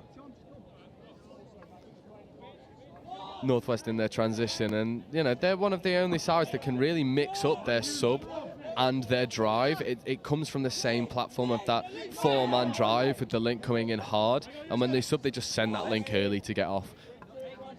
It's really nice. It's really hard to deal with as well if you're a Saxons player, because you're not sure which one's coming. This is Bobby Taylor, who's had a superb game in this early doors. Nice turnover, nice defense, but they're not. I don't think that Northwest will be too worried. Just defend your sets. Transition hard, create yards. It's really good feet there from the Saxons, trying to make those extra yards, and that's what they needed to do more throughout this game, is create extra yards rather than just being too readable and just running straight at defenders. Everything else rolls with it. Yeah, and again, that's just another lapse of concentration, not on the same page. And you know, if you are watching this from a Saxons perspective, this is not the be-all and end-all. You know, you've got 3 days to solve these little problems, and it looks like that this is a team that's just not quite had the opportunity to train together. They look to be at 6s and 7s and always sort of trying to run individual things rather than running what is best as a group. There it's a little bit tough, and I think the Saxons players getting told off for chat. But apart from the unfussed error from the Northwest, there was 2 people in that touch, which is just a coach killer, because if that's a quick roll ball, an illegal roll ball from the Northwest, there's 2 people that are offside and they can just execute and run straight in behind that. So it's an area that the Saxons really do need to just shore up, but this second half has been a lot better from them, It's 2-1. The second half score is 2-1 to the Northwest, which is exactly what they would have wanted. Saxons looking for the wing tap back play. It's been recycled, but the refs have called, I believe, a forward pass. Yes, I believe so. This will be easy transition now for the Northwest, running through. And you can see they're using their young players and, you know, some more pressured positions. Cooper Bainbridge in the middle here with Ben Grinter. Yeah, really nice transition there. Mike Rice moving through it. Ben Meakin just orchestrating in that pod with full full of the young prodigies. Ben Meakin takes a scoop, looks to go right, comes left. He's got such wheels. He finds that ball. That is easy ball down. Lovely transition, and that's what happens if you get a roll on as a defense. You cannot get up and put pressure on. And when you're playing against someone like Ben Meakin and the fast legs of the likes of Mike Rice, Ben Grinter and Cooper Bainbridge, they're going to execute all day, every day. Northwest really putting on a display here, and they don't seem like they've had to work all that hard for it. Ben Meakin just wants a really nice defensive shutout for the rest of this game, which will put them in really good position moving through the rest of this tournament. Saxons look for the punish. They look to step back inside, but all of their players are flat at the line. Just need to figure out the depth that they're running at, the lines that they're running, because at the moment it's just a little bit too easy for the Northwest to defend. They're just holding space, forcing them to move and manipulate, and it's things like that that just make life so easy for the Northwest defenders.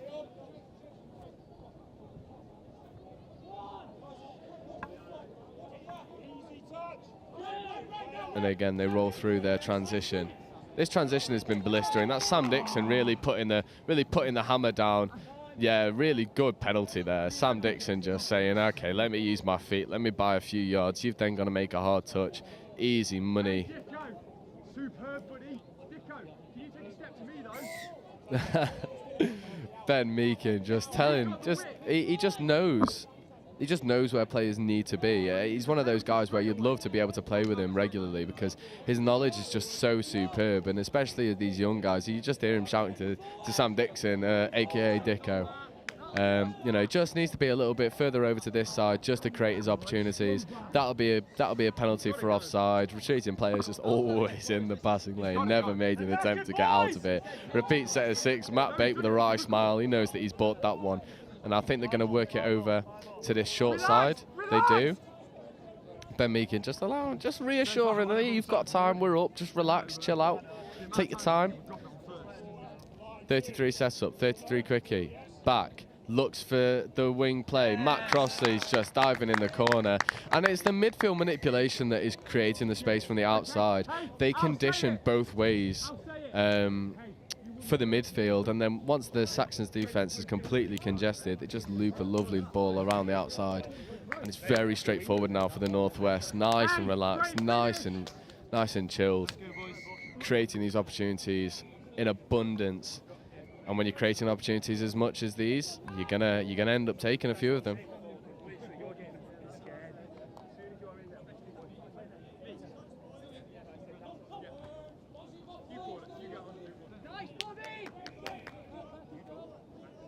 A better setup here from the Saxons. It looks like they're going to get a score back. That's a much better attacking play. 32 quickie, step back. Lovely play.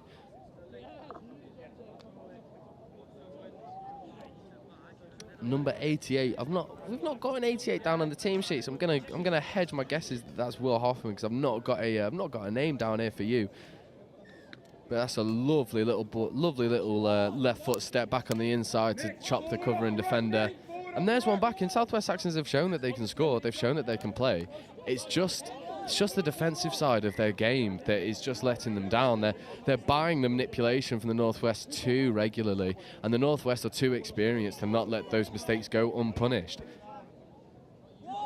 And I think Northwest now will coast through the rest of this game. They want to limit the scores that are made against them. And this is a much better transition here, led by Felix de Corno. What a second name, by the way. That is superb. Oh, it's a lovely little play, but it's just red there. Mike Rice just getting up, shutting the play down, creating the defensive play for the Northwest. And now Saxons have it all to do. They look to run a really nice disguised play with a link chop, but Ben Meakin's too experienced to let something like that go unrecognised. And again, another defensive shot from the Northwest.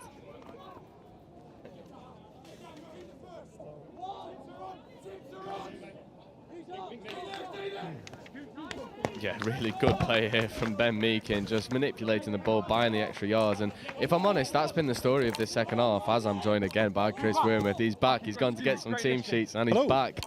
But that's been the story of the second half, is Northwest have bought extra meters just through the manipulation of the ball and they're just overall ball skills.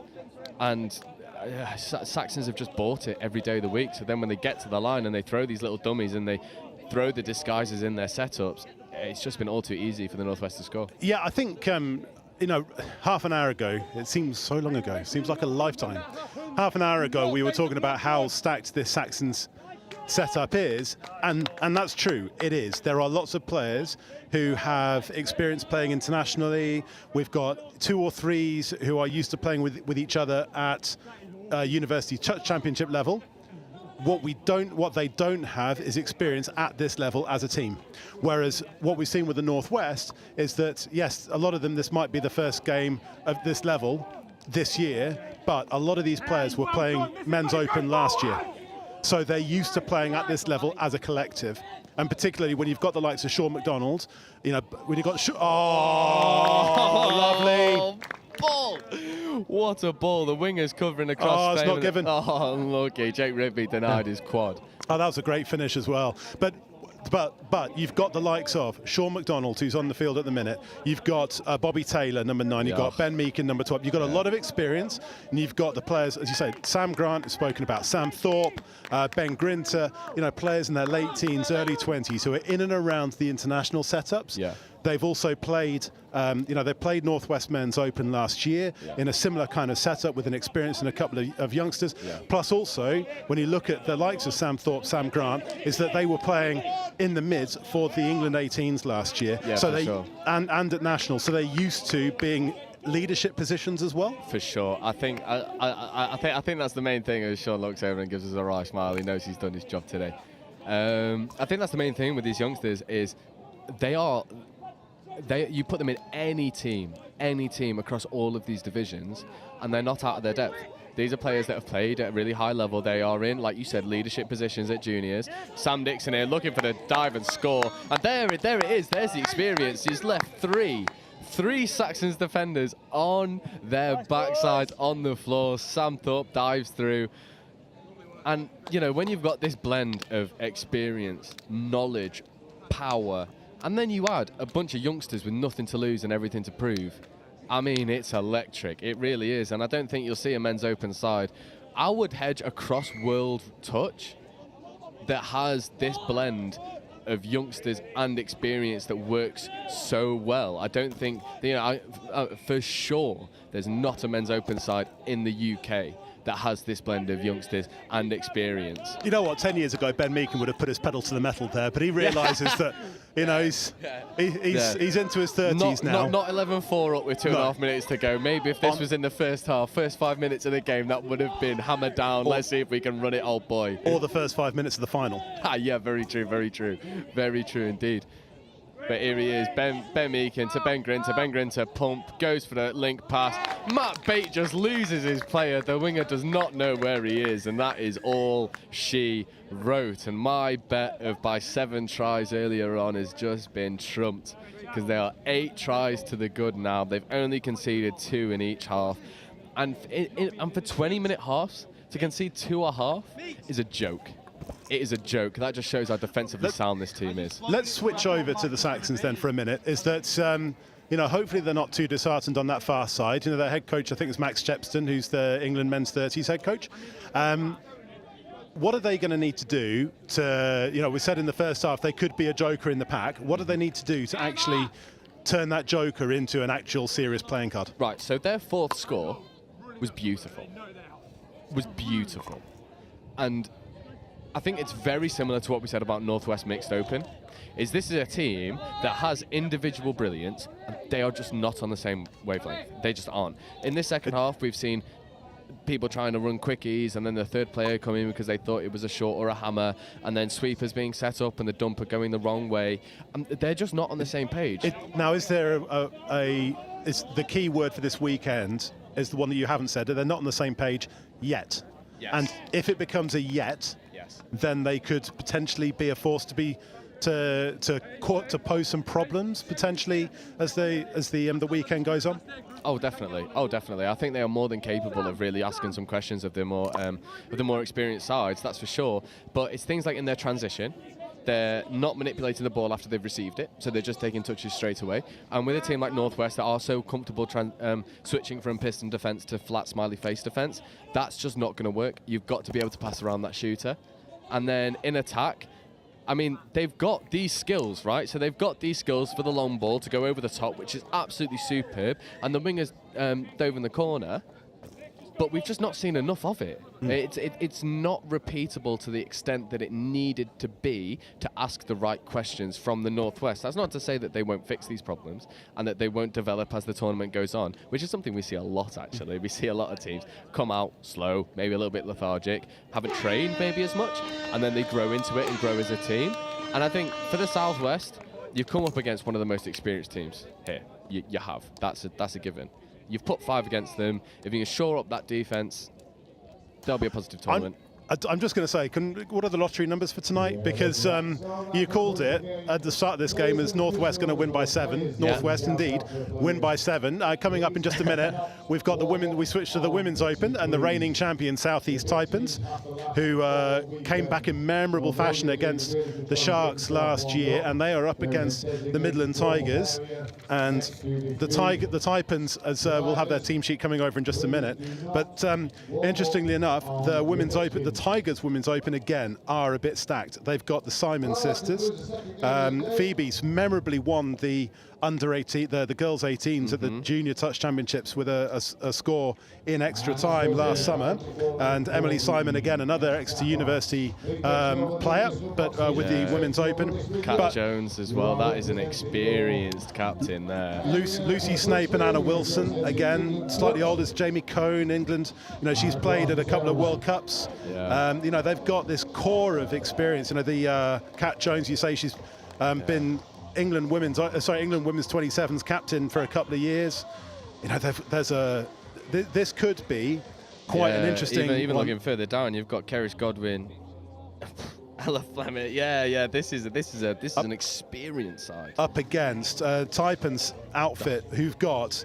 You know, this is Joe's just waving his hand in terms of some of the experienced players. Nikki Bird, Naomi Finnick, Katie Fielding, Danny Gregory, Nicola Marsh, Kenzie McNaught, Eliana Ellis, Megan Pemberton, Hania Rackman-Shepherd, Emily Rona Roper, Erin Payton. They are absolutely stacked when it comes to international players.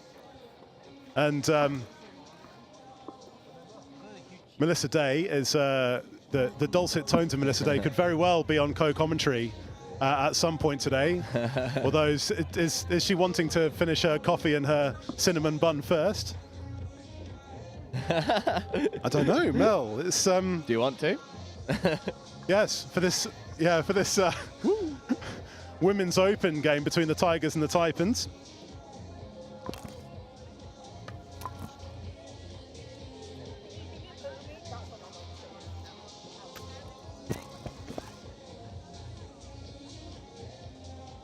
So yeah, we've got it's going to be a really interesting game, this one coming up. It's just as we watch the tries back from the Men's Open game that we've just seen between the Northwest winning by 7 against Southwest Saxons, and don't go anywhere for this Women's Open game in just a minute. And then coming up after that, we switch to the Women's 35s between the West Wildcats and the Northeast Raiders, but that's going to be in 50 minutes time or so. 2 minutes until the next one. We'll be right back.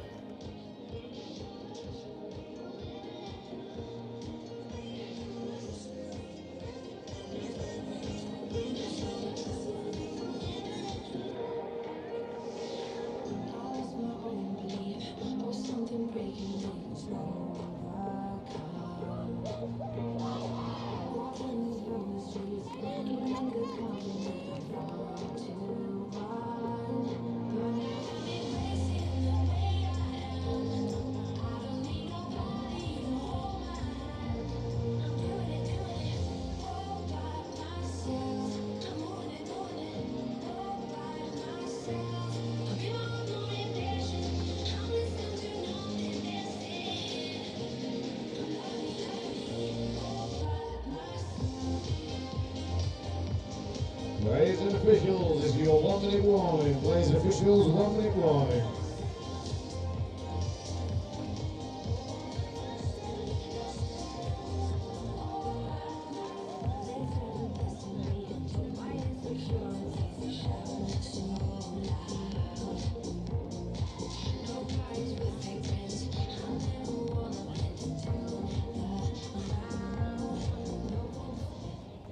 and officials, this is your 30-second warning. Players and officials, 30 seconds.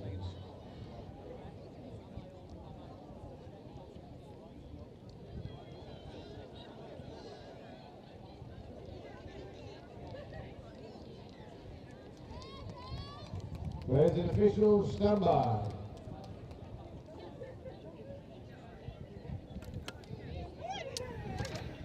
And we are just getting ready to go underway for the opening Women's Open game between the Southeast Taipans and the Midland Tigers. My name's Chris Wearmouth, and Joe is taking a well-earned coffee break, and because he needs it. I'm joined in commentary by Melissa Day, hot straight off the plane from Australia. And we might talk about Trans-Tasman during this in just a minute, but we'll let this opening drive from the Taipans play out. We've got two teams who are stacked full of international experience here, and it's the Taipans, who are the reigning champions, who are setting up camp close to the Tigers line. And Naomi Fearnett takes the touch, gets the ball back, and is looking to go through the middle. Does she make it? No, she does not. And that is a turnover, and the Tigers have done exactly what they needed to do. We've seen already today the importance of this opening set. Saw the Sharks mixed open score 10 seconds in. We saw the Northwest score early as well, but the Tigers just lose the ball in their transition. And Mel, welcome back to the UK first off. Cheers, thank you. It's good to be back. Nice to have a break from playing to come into the commentary box for Nationals. And welcome to it. You're always welcome through the course of the weekend. Taipans is a really hard fought, it's a really settled team they've got over the last few years, isn't it? They gel very quickly. Yeah, they're just such a strong team, the Taipans. Obviously, we've got the Sharks and Taipans representing the Southeast, as Taipans just testing the middle of this defence. And Taipans usually with a bit... Oh, I think that might have been a touch forward, that pass, but great finish. Oh, no, it was good pass. Tell you what, this was a great score by this Taipan swinger. I think she caught it on the fly during the dive. Yeah, Katie Fielding on the finish there, and she's just come inside. And Taipan's just come inside. It's Emily Rona-Roper. She feeds it out to Erin Payton, and then has gone all the way out. Oh, what a fantastic catch there by Katie Fielding, the London Scorpion. And of course that ball came from Emily Rona-Roper, just such a class player, left to right, just with enough weight on it to get to Katie Fielding on that far wing, and Taipan's opening up the scoring. Tigers through Kat Jones now set up camp deep in the Taipans half, and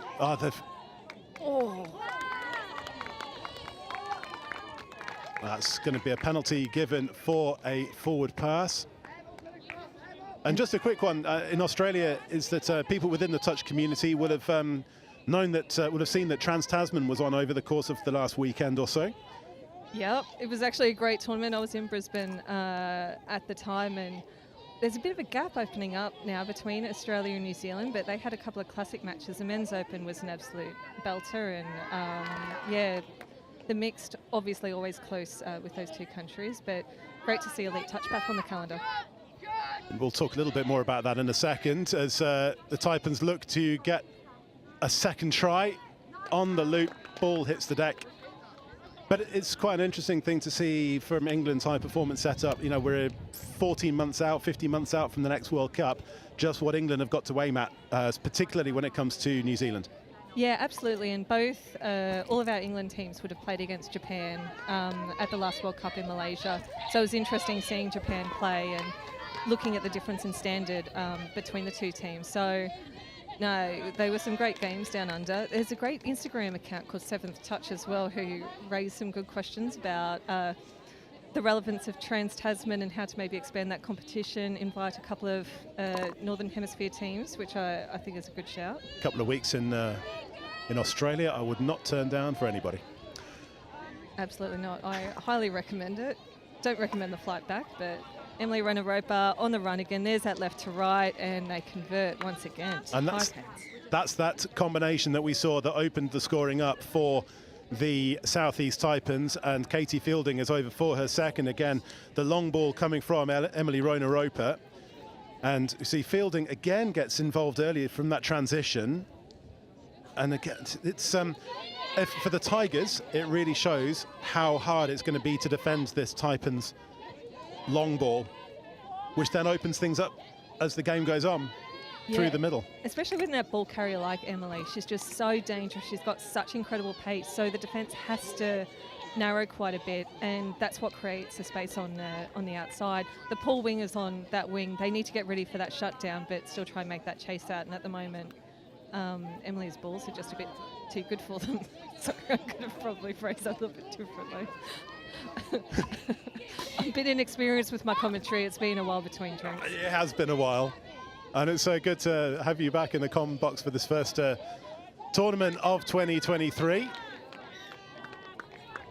When I say first, second, we had the Bucks University Touch Championship Finals live stream for the first time at Riverside a couple of weeks ago, and the weather was freezing, it has to be said. But today, already in short sleeves, and it's only 11:15 on day one on this May Bank holiday weekend here at the Highfield Sports Complex in the centre of Nottingham. You could say the home of high performance touch here in England. Hosted the last year's European Touch Championships and will host the Atlantic Youth Cup in July, and then the big one next year, the Touch World Cup. Talking about Australia and New Zealand and the Trans-Tasman and Japan, they will all be coming to the UK, to England next year, and it's going to be an absolutely magnificent event, and we can't wait for that now. But right now, it's about the Midland Tigers trying to stop this Southeast Taipans machine, which has already clicked into gear, scored a couple of good tries early. Casey Fielding over on that far right, and this time there's a shorter ball coming from Emily Rona-Roper to Gail Rolland. But this time that shorter ball doesn't pay off as much. Tigers have stayed tight and shut it down. Yeah, great shutdown by Lucy Snape. She's one of the more experienced players in this Tiger setup. Great player. She's got a great dive on her, and Kat Jones playing in the mids in that defensive line. She was spectacular as well. The other player to watch is one of my favourite players from Euros, Anna Wilson in the number 12. They've unfortunately just put the ball over then, but Anna Wilson with the cap, the number 12, keep an eye on her. She's a spectacular player, and yeah, last year at Euros, she had an absolute blinder. And that mistake already looks like it's going to be punished, because this Taipans team is flooding onto the pitch and at pace. Kenzie McNaugh feeds on this inside. Megan Pemberton on this left side, and they've shown they can go wide already, and now they've unpicked the Tigers defense going through the middle. Just spectacular. Kenzie McNaugh, I think she was the MVP for the England Women's Open at last year's Euros, and you can see how dangerous she is, picking up from half, feeding Megan. CSSC player, I think Megan is, and great finish by Megan in the middle. Yeah, the stop again from Kenzie McNaugh just rocks the Tigers defense back onto its heels, and all of a sudden the Taipans were only 7 minutes into this game, and the Taipans are already well in control at 3-0.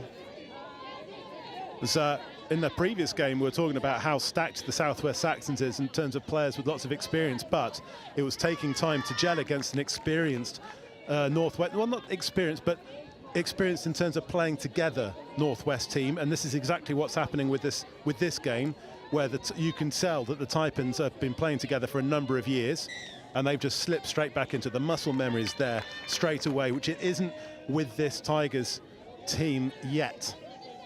No, we can see on the field on the far wing for the Taipans, we've got Nikki Bird. She's been captaining this team for a few years now and playing for it, I think, since its inception. She must be playing at Opens level for a good 8 or 9 years. Oh, that was close then. Unlucky. Excellent dive coming in, but just the touch being made. But yeah, the Taipans, they've played together for a long time and they've got a fairly stable team, and they're showing why they're the defending champions. And Nikki Bird with a great shutdown there. Oh, she's such a good player. We're talking in the opening games about the importance of a winger in finishing, which we saw with Katie Fielding's 2 tries. But on that occasion, we've seen the importance of a winger in defence there with Nikki Bird, who, won the bronze medal with England 27s at the last World Cup when they beat Singapore memorably in the tightest of tight games in Putrajaya, 1-0. But that defence there, shutting that down to really nullify the threat coming from the Tigers, massively important.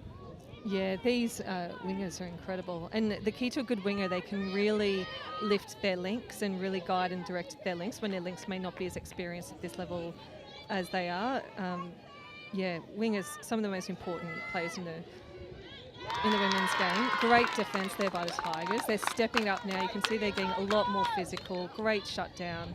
I thought that was one of their best sets of D, actually, the Tigers. But unfortunately, it looks like a penalty. Looks like a bit of offside. I think the sideline ref was calling that, which is Scooby over on this side. We've got Kathy van der Reff, newly qualified from last Euros, on the field at the moment. As a level 5. As a level 5. As a level 5. Yeah. As opposed to just being a newly qualified referee. A newly qualified level 5, sorry. And she's a great ref. That's right. Coffee on its way, Mel. Coffee on its way. Thank you. Thank you. As Taipans go for the dive, but it's the touch comes in on Danny Gregory. She was diving at the heels there, but the defence got back in time, and she's combining with Rona Roper. Dive comes in again. Great. Sophia Barkham this time, but again the shutdown comes, and it's a turnover, and the Tigers come away. But a quick word in terms of the coaches for the Tigers Women's Open. They're not going to be panicking. Sadie Musson and Will Lupton. Will Lupton's really stepped into coaching, particularly with the mixed 15s at Junior Touch Championships last year, the England mixed 15s, that is. He's very, very calm for a young man on the sideline. Yeah, he's been involved in some of our Galaxy touch at club level, and you can just see him, his positivity in the box. Incredible player as well. I was watching him playing his men's open game before this, and he's just an incredible presence in any team. So he looks very calm, and the last couple of defensive sets from the Tigers are very, very positive. You can see they're staying very tight. Kat Jones getting high, forcing that error. Kat Jones, that was all her then. When they're just putting on some pressure, they're forcing a few errors from the Taipans. So they've just got to make sure they hold it for this set of 6 and get some of this field possession to try and set up a bit of an attack. Lucy Snake passing out to the wing.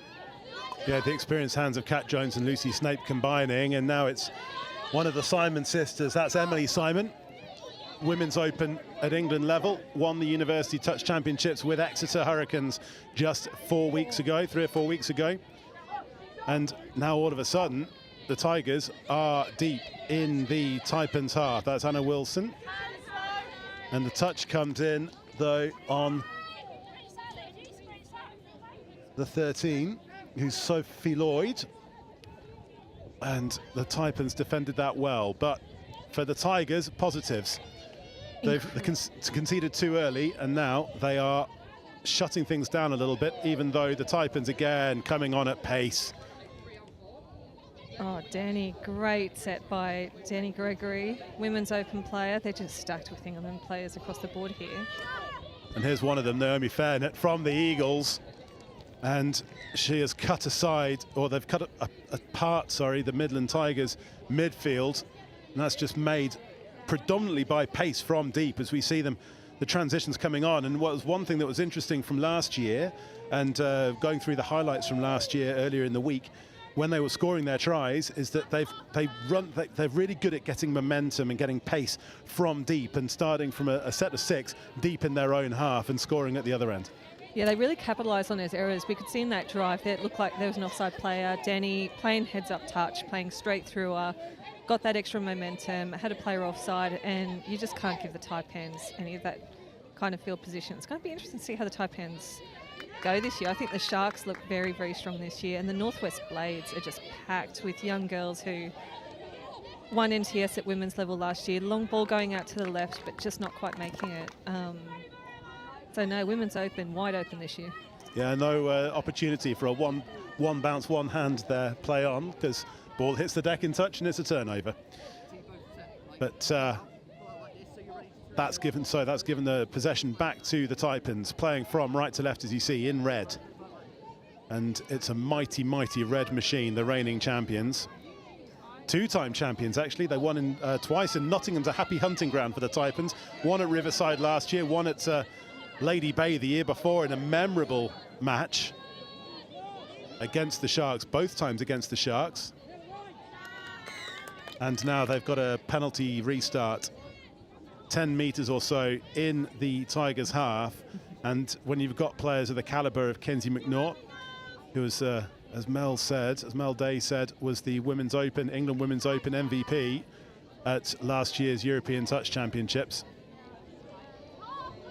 You don't want to give players of that caliber the opportunity to create something deep in your own half. And McNaught gets the ball back, has runners, but the defence comes in from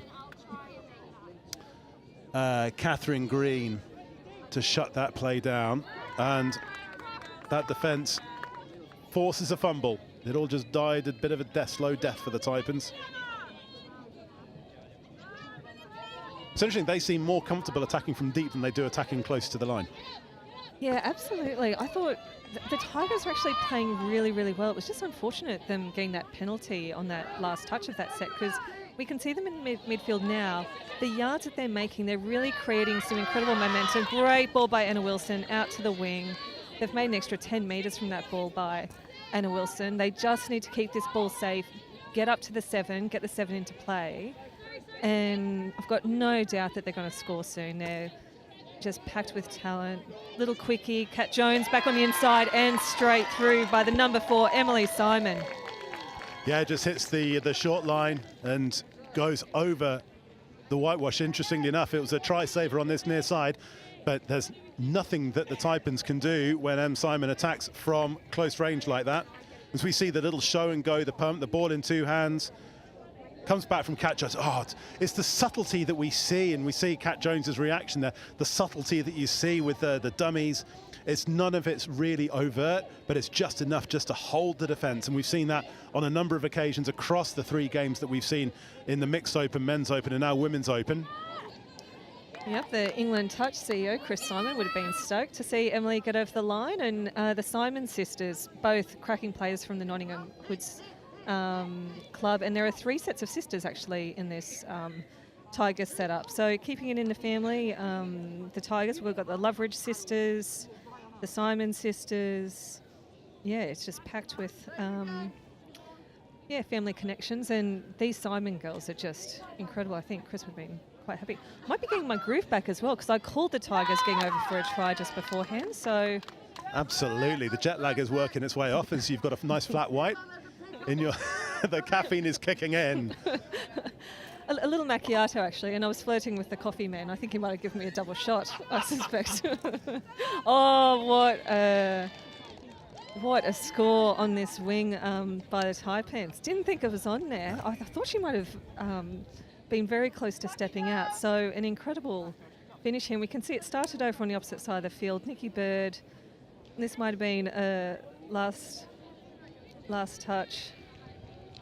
Oh, great spreading of the defence, and ball straight out by the number 2. Yeah, Hannah Lewis finishes that off, and there was a bit of a bite in there from Sophie Lloyd. She didn't stay on her player, just created that space here on this near side for the Taipans to regain their 4-try lead. We have got, all of a sudden, it's 2.5 minutes to play in this first half, and the Tigers, you know, they conceded a couple of scores early, but they've settled down since, and it's there's only a couple of tries between the 2 teams since then. But the Taipans machine has got rolling, and we are now close, as I say, close to half-time, and the Taipans are well in control, the reigning champions.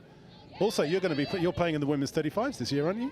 Yeah, I am. I was rested for the first game. Apparently they're keeping the heavy weaponry out for game 2 and 3. Well, that's what I said to myself when Hutch told me. But yeah, playing with the Southeast Sharks again this year in the 35s competition, which looks very even across the board, as the Taipans straight through. Kenzie trying to finish that off, and she score. has. Yep. Great finish there by Kenzie McNaught. Fingertip stuff there from the England Women's Open player. Still young. It's easy to forget that Kenzie McNaught is still in her early 20s. It's frightening. Absolutely ridiculous. Look, great dump. She has created so many opportunities around her. Oh, that's beautiful. Just stopping off Megan Pemberton, just cutting across on that scissors play. Absolutely incredible.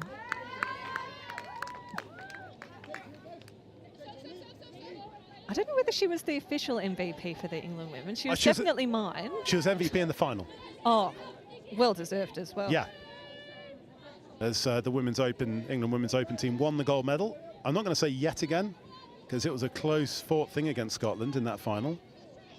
And this year, we'll potentially talk Euros in the second half, because we're going to France. I know, Vichy. Vichy. Vichy. In the Excusez-moi. My friends say it might be a little bit tray rusty. It was interesting being there for the Junior Touch Championships last year, because it was there were points where it was Malaysia-style heat. Oh. It was very, very hot in August. As M. Simon. I think she's through here. Touch given by the referee. That's the last play of the first half. And Mel, just a quick one. We talk about one thing in attack and one thing in D from either side. What's it for you? I think the Tigers, for their attack, once they got their drives strong through the middle, they created momentum. I felt like they brought that into their defensive set. So I think they've just got to focus on those drives. And Taipans, I know, give it to Kinsey or Emily and you're set. We'll be back in a couple of minutes' time. Southeast Taipans leading this one comfortably 6-1. Don't go anywhere. So, if you are stood right next to the sideline, you can shuffle that a little bit. That'd be greatly appreciated. Just a city boy, born and raised in South Detroit. Took the midnight train going anywhere.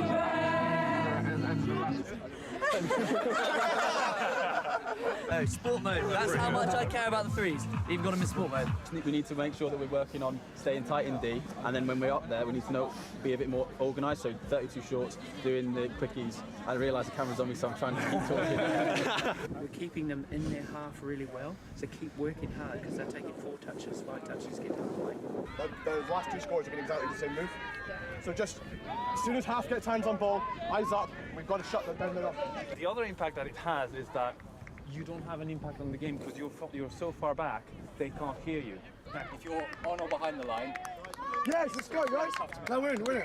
It all starts in the middle, okay? If we work hard, the links don't have to step up, okay? Yeah. You ready? Let's go. Hands in. Come on, Ems. Tight! Eyes up,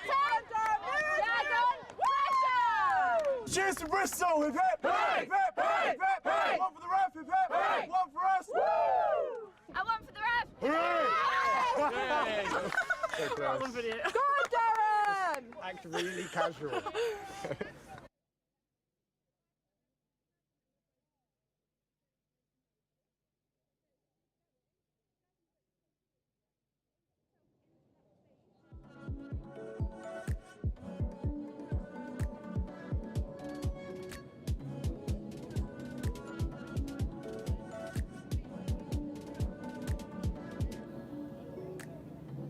Southeast Taipans well in control of this Women's Open game. Just a quick one in terms of what's coming up. We've got the Women's 35s coming up next. That's going to be in half an hour or so. That's the West Wildcats against the Northeast Raiders.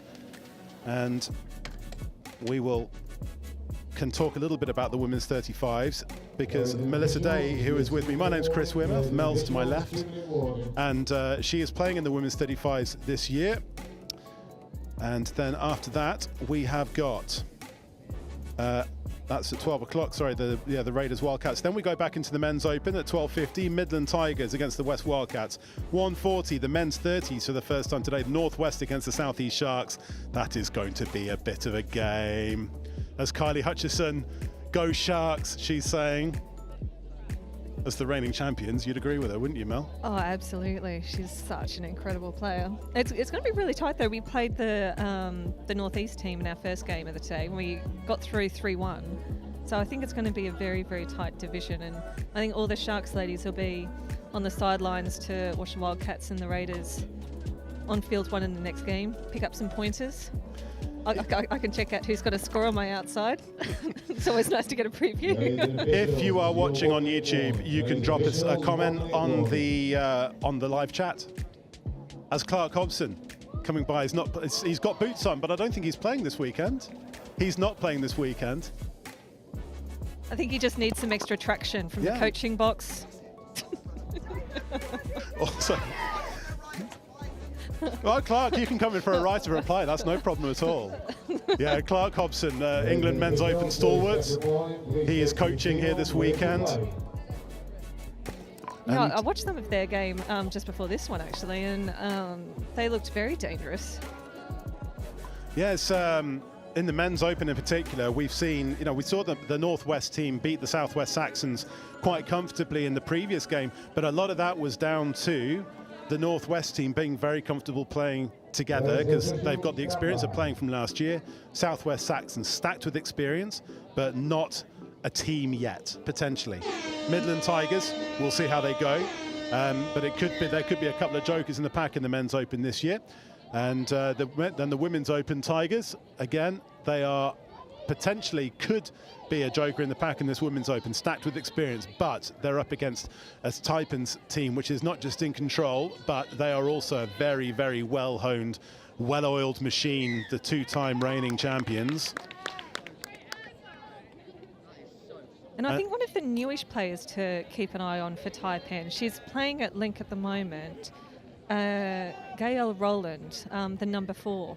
She's a new player. I think she's come over from Singapore, but I watched her play at the Southeast Shootout, and I think she's an incredible player. And when you see her on the field, she's got an incredible drive. She's got a great dump. Here she is at the moment with the ball. She creates so much momentum from those, strong, clean drives. Unfortunately, just a foot in the ball then, so the commentary curse has just struck me again. But I think she's got incredible potential, and yeah, I think she's fresh off the boat from Singapore. Really, really strong player. Yeah, Singapore is becoming a real hub and, dare I say, a developing ground for England touch talent. Kenzie McNaught being a player for that, and the Ducorno brothers as well for Exeter University. And an increasing number of players from Singapore come over to play university touch here at the likes of Loughborough and Exeter and Bath. But it's when you get to the Opens that it starts to count. Yeah, absolutely. And a pretty good attacking set there for West Wildcats. Emily Simon, once again, in the mix absolutely everywhere. And they came very, very close to scoring, but they're going to want to be very, very aggressive with this D and just try and keep the Taipans as far away from that try line as possible. And you can see the Taipans, they're just a bit stuttery in this attack. Danny Gregory creating some momentum now as they go through the middle. Naomi Furnett passing out. Oh, O'Driscoll. Naomi O'Driscoll there with that pass.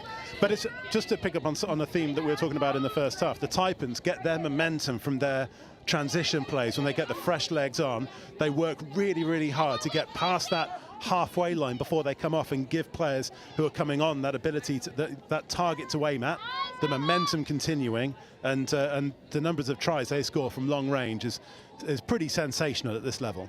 Absolutely, that's it. They were just stuttering on the first 3 or 4 touches, and regular teams would be very stuck in that, but then they've got these outstanding players like Danny Gregory that can just, with one dump, create that momentum and lead to attacking opportunities from anywhere on the field.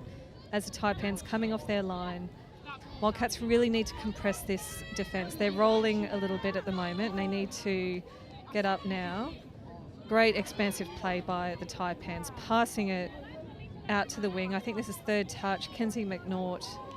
And now they're in sights of the try line. Emily Ronaropa. On the show and go, the Galaxy player. And it's gone wide. This time it's gone to the left.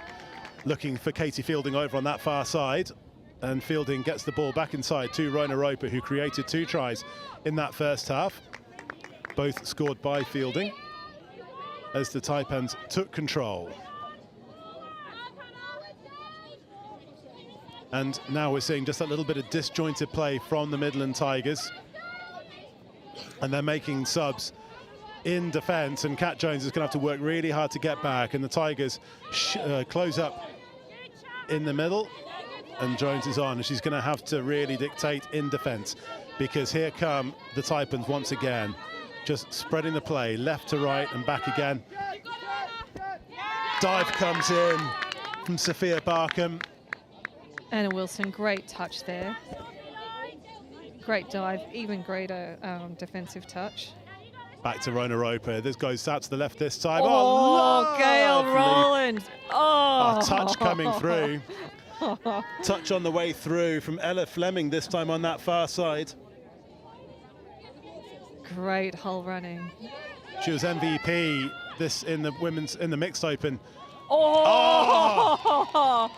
Touched in flight by a Tigers player. Picked up on the dive. This replay is going to be an absolute cracker. This is definitely going to be on the highlights reel on England Touch today. Oh, thanks, creating my work for this. At least you know where to edit. Second half. Yeah, it just shows the value of staying alert. This because that's completely wrong-footed. Oh. That was the touch, unfortunately, coming in to the touch on the ball coming from Sarah Vasey. And Sophia Barkham, what a finish. That's just unfortunate there for the Loughborough and Wales Women's Open player. And it just gave them a fresh set of 6, but also it just showed the value of staying alert. And also the ability to juggle. No doubt Sophia Barkham's a great juggler. Quality finishing here by the Taipans as we see the other Simon's sister, the number 14. Phoebe.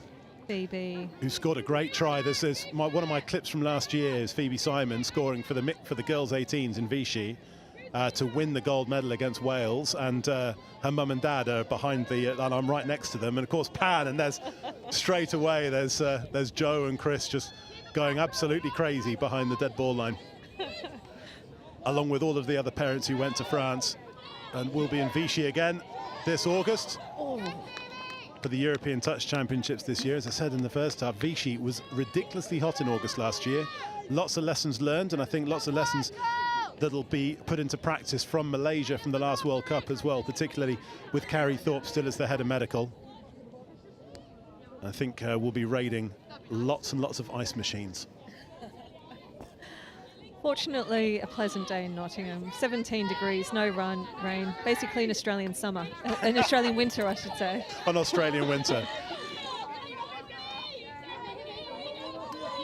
So that's Mel, who is Australian, as you can tell by her accent, but also fresh off the plane from Brisbane. And we were talking about Trans-Tasman in the first half, where Australia and New Zealand at the various age categories play each other across 3 test series across the course of a weekend. And it's really good to watch on the YouTube channels, if you can do, the Federation of International Touch, and the highlights on the Touch Football Australia YouTube channel. Oh, lovely finish. I know that's going to be given as a forward pass, unfortunately, for the Tigers. Unlucky, an absolute bullet being fired from midfield there. Must have just, unfortunately, come slightly out front of the hands. Oh, gosh, he's got a good ball on her. And the Taipans, having escaped one there, now get that momentum going. We've talked about it before, and we see the pace coming on from the team in red. There's Emily Rona Roper, their main player. They're one of the playmakers of this pod. Gets the ball in their hands once again. She's looking for fielding on that far side. Touch comes in this time. Tigers scramble well on that far side. Yeah, that was a great D-set by the Tigers. You could just see them shifting across with the momentum in play, and they did really well. So Lucy Snape passes out to the wing. And this is the thing where we're seeing is that there's no momentum coming on for the Tigers subs as they come on, although Lucy Snape gets a bit of go-forward ball. Yeah, staying alive as she was subbing off then, creating that option on the wing, and she made a few more metres there as the Tigers ball across. Anna Wilson passing it out to the left. There's a touch there, comes in. But this is the contrast as Kathy van der Rick gives a penalty to the Tigers deep in the midway in the Taipans half. But that's the key difference between the two teams, isn't it? We're seeing the Tigers, when they're subbing, the players are having to work really, really hard to get into position before they even get the chance of getting the ball in their hands. Taipans, when their players are coming on, they're working really, really hard, but they're getting the ball in their hands straight away. They've got the go-forward ball. This, if you're looking at in the rugby union code, is that they talk about as the dive comes in. We'll see if this is given. No, it's not. It's a touch. Play will continue. As the backs talk about the importance of when the forwards get the go-forward ball around the fringes, and the Taipans are doing exactly the equivalent, but in touch. Yeah, and they've just got such depth. Normally, almost a repeat of that. That is a the fresh last set of try. 6. Jamie Cohn there on that far side. Yeah, the Taipans, they just have such strong depth. With a lot of squads, you'll see that they have stronger pods, and but with the Taipans, everyone is just incredibly strong. You see them sweeping on, and you think, oh, this is an incredible pod, and they just do that 3 times over and over again.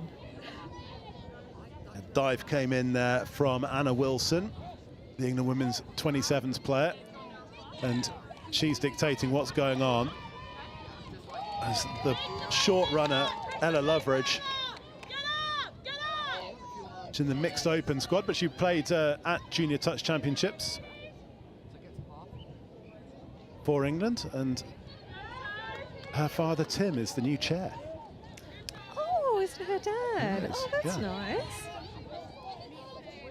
You know what's amazing when you watch a game like this and you see the players on the field, just the impact that the University Touch Series has, that the Junior European Series, as we see Kenzie McNaught pick up, keep on going through. But you see these young girls go from kind of under 18s to university, through to playing consistently at this level of touch and playing very, very well at it as well. The inaugural University Touch Championships finished a couple of weeks ago here in Nottingham. Exeter Hurricanes regaining their title, and pushed all the way this year by Loughborough. It came down to the semi-final in the cup competition this year to decide who was going to win the overall, and Exeter University, as it happened in the end, were reasonably comfortable winners over Loughborough, but Loughborough have come on leaps and bounds. Bradley Murphy's been their main man this year in particular. Unfortunately, he's graduating for them, so he's from Loughborough. Anyway, we're talking about the University Touch Championships, and it's been great to do that, but we'll talk about the Nationals again in just a minute. And because, as you say, there's a lot of university players who are here. And the ball's down. Yeah, I'm not sure whether the touch was in or maybe she was called offside, but once again, these Simon girls showing it how it's done. She's gone from the tap. She gets the ball back here on a quickie. And then it's Isabel Hobson just gets the ball back from Phoebe Simon. Oh, no, it's Phoebe Simon who scores. Yep, Phoebe Simon. Little inside ball back inside. I think Kenzie might have just been offside there. Great opportunity taken by Phoebe Simon. And her older sister Emily is one of the mainstays of that Exeter University team, as we're talking about the University Touch Championships being an important part of the performance pathway. Slightly at the other end of the spectrum is Naomi Fairnett, and hopefully she won't mind me saying so. One of the more experienced players in England, CSSE London Eagle, multiple caps. Oh, long ball was on. Great hands. That's going to be given as a forward pass, though. The pass out to to Katie Fielding. Fielding denied a hat-trick. Beautiful conditions for it today, isn't it? Yeah, it's just perfect touch weather. Not too sunny. Grounds have dried out now. Getting flashbacks of Euros. It's great to see the season kick off again, and all these players playing for an opportunity to join the World Cup squads after the Euros this year and try and make it to the World Cup here in Nottingham next year. I'm trying out for the commentary box in the World Cup next year. You're more than welcome. You're always more than welcome, because I think we had a lot of fun at the Euros last year. No, it's always good fun in the commentary box, and not quite as taxing on the old Hemis either. It's Jordan Belling's 10 hours of touch is going to live long in the memory. Ben Meakin as well, great commentator. Saw him without his shirt off as well. He's looking like he's keeping in commentary box shape. He's a happily partnered man, I do have to say. He is very much so. Alice, his partner, is playing. Yeah, and Alice, she is in great shape as well. I was checking out her Instagram and saw she did some kind of high rocks cross training, and she looks, in great form. I think those Northwest Blades ladies, can't wait to watch them play. I think they've got a real chance for the title this year. As Taipans attacking on the left, Katie Fielding again. as Fielding gets a hat-trick. It's interesting because last year the Blades, or the Northwest, they were called the Blades, now they're just the Northwest, cuts the Blades out of their name. Because last I see what you did there. Yeah. I've had a couple of coffees this morning. It's with the Northwest team. Sorry, last year is that we saw that it was the first year really where they had a team that was almost at the first step of its journey, and 12 months later, as you say, it'll be really interesting to see. They play with a lot of pace, play with a lot of dynamism, play with a lot of directness. Very, very Australian in the way that they play. Up against, and it'll be interesting to see how they go up against the Taipans, who are more, dare I say, English in terms of how they look to spread the play wide and don't get teams on the back foot as much. Yeah, the athleticism of the Northern girls and their speed are just incredible, and they represent in a lot of squads at England level now. And I do think they have the advantage of playing for a limited number of clubs through Wigan, through there's a club name from Manchester that I'm struggling with. PFT. Yes. Although they're now just called Manchester Foxes. They've changed the name from PFT. Foxes. Yeah, the Foxes. So because they play for a small number of clubs, they do know each other quite well. So yeah, so we've got up in the north where you've got NQ Rebels, you've got Manchester Foxes, you've got Crewe and Nantwich, you've got Wigan. You've got a lot of, there's a small number of clubs who play, but who all play at a very high level. In the same way you have in London, we've got Scorpions, Eagles, and Galaxy, who are all well represented, particularly across the Opens this year. yeah, absolutely. And in the coaches box as well. Eric Williams, we saw coaching the Sharks mixed Open team. I'll tell you what, both these teams are going to be kicking themselves. They've had about 3 errors on the trot in about a 20-metre space of the field. I think we can comfortably say with just under 4 minutes to play, this one is home and hopes as far as the Taipans are concerned. But if you're the Tigers, we talked about the Taipans ad nauseum today. They've picked up where they left off last year. From the Tigers' perspective, how are they going to be downhearted by this, or are they going to, or are there positives to be able to build on? Do you think, Mel? I think they've got lots of positives to build on.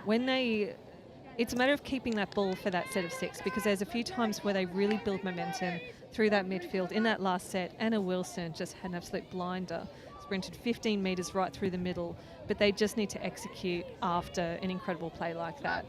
So it's just that final execution, but I think they've played really well. I think they've really tightened up their defence, especially in the second half. So they'll take plenty of positives from this game. Yeah, 6-1 at half-time, and it's only 8-2, so they've only conceded 2. So it's only 2-1 to the Taipans in this second 20 minutes. And so as we said in the men's open in the last round, is that the importance in this competition is to get into the top 4.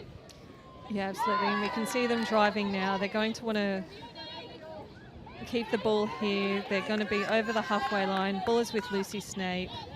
They're going to pass it into the middle of the field now. They're going to need some traction on this strike dump. I think this might be 4th or 5th touch as they throw it out wide. It's just that execution on, that 4th or 5th play. But that showed the importance of momentum, because they got Lucy Snape get some more go forward ball around that halfway line. The players have got something to aim at when they're coming on. They're not having to work hard to get into the game in the first place. Again, this is we need comms cam just to come all flappy hands and stuff like that. But it got them into a threatening position. Yeah, absolutely. And we've not seen that too often from the Tigers. And the thing is with nationals, obviously the Tigers team, they've got a lot of young players like the Simon sisters, and it's great to have players like your Lucy Snapes, your Anna Wilsons, 27s, players like Kat Jones, be there to guide them and develop them, because that's as much as what nationals is about, as well as the title, obviously. But you need those young players to do the running for you, don't you? That's the thing. And what we saw so well, and what we've seen so well from the Northwest Men's Open team, is they have the experienced players, the Ben Meekins, the Bobby Taylors, the Sean McDonalds this year coming in. He's not given us a song just yet, but they've got the young players around them, and the youngsters are doing particularly all the running, and are being with the older players providing that guidance. And I think with the Tigers, you know, the young players are not necessarily doing all the running yet, as Emily Rona-Roper goes through the middle and puts the seal on this one. It's the magic 9 up for the Taipans in the last minute of the game. The Galaxy London player shows some stardust to go through the middle. And there she is, getting the ball from half. I think there was a quick chat about whether she was half, but no, she just ran an excellent line right next to that ruck and straight through. Gosh, she's incredible. Set up a couple in the first half and deserves that try here at the end. And 10 seconds or so to go before the hooter. This one, as you say, is quite comfortable, and it could end up being the try difference. It's becomes all important when it comes to deciding who is in the top 4 in the semi-finals when it comes to Monday. And the Tigers, that last one could be important. Anyway, 9-2 the finishes here for the Southeast Taipans. We stay with the women for the next game. It's the women's 35s between the West Wildcats and the Northeast Raiders. Angus and Joe are going to be here with you for that one. Mel, thank you very much for your time over the last 40 minutes. We'll see you again at some point over the course of the weekend, I'm sure. And we'll just leave you with the highlights of this one. 5-minute interval. If you are getting towards lunchtime, you can go and get a bit package. There is lots of food options available for you from the caterers. So make sure you get over and utilise the catering. We've got sandwiches, toasties, burgers.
Players and officials, it's your 1 minute warning. Players and officials, 1 minute warning.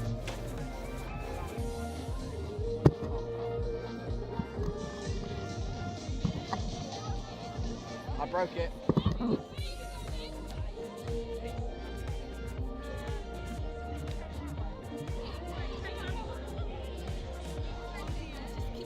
Well, hello again, and we now go to the over 35s in the women's section. Northeast Raiders against the West Wildcats. And the Northeast Raiders are going to be in green, West Wildcats in black. First game here on the live stream in the women's over 35s. We've just seen the Midland Tigers against the Southeast Taipans in the women's open, but it's into the 35s now. Alongside me, Joe Wright. And Joe, we're going to see a bit of experience here, some know-how. Perhaps not the fitness and the pace of some of the younger teams, but plenty of know-how as the hooter goes. Yeah, I think that's one of the big things with the senior divisions, ranging from 30s to the 50s, is you're going to see a lot of tactics, and it's not going to be as fast, but I think the core skills and the way that they run moves are a lot more methodical, a lot more thought out, especially in women's divisions. I know that typically women respond to tactics a lot easier and get them a lot quicker than men do, because men think that they know best. So we're going to see a lot of sort of like slower, more thought out plays that, as we see here, result in tries. Certainly do. An opening score early on for the Wildcats. I'm just going to give you a quick run through of the team names on the Wildcats as we look at a replay of that try. We've got Becky Anderson, Laura Anderson, Celestine Chung, Julia Cole, Claire Davis, Becky Hart, Olivia Jones, Mary Murphy, Laura Oxford, Sammy Phillips, Yelly Powley Williams, Magsbury Smith, Natasha Rose, Claire Rylance, Kat Spring, and Marnie Wills playing for the Wildcats. But it is the Northeast Raiders who are in possession in sort of green on the top half, but blue on the bottom half as they move it to the right-hand side. A lovely step inside, just touch there. Oh, just a bit of confusion. They've still got a touch to play with. Thought that was it, but they've got to kill the ball. Important to get your math skills up early doors. Yeah, honestly, you would be surprised. It's quite hard to remember all of your touches and when everything's going on, especially when you're in the thick of it. Although that is offside call, I believe. Bit of a stop-start couple of minutes, but they'll get the ball back over to this side, get it underway, look to equalise. I think Beth Redfern thought she was over there, but referee saying that was completely not from where the penalty was for. Redfern has it again. They move it to the left-hand side. The hands of Hester Williams, who's very much looking like the controlling force in this Northeast Raiders side.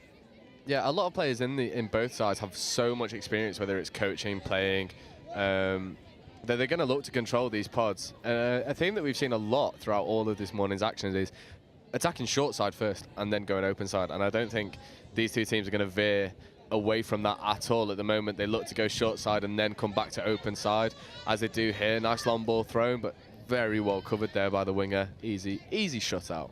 And presumably that style of play with the intention of dragging defenders into that short side so that you've got the space over on that open side.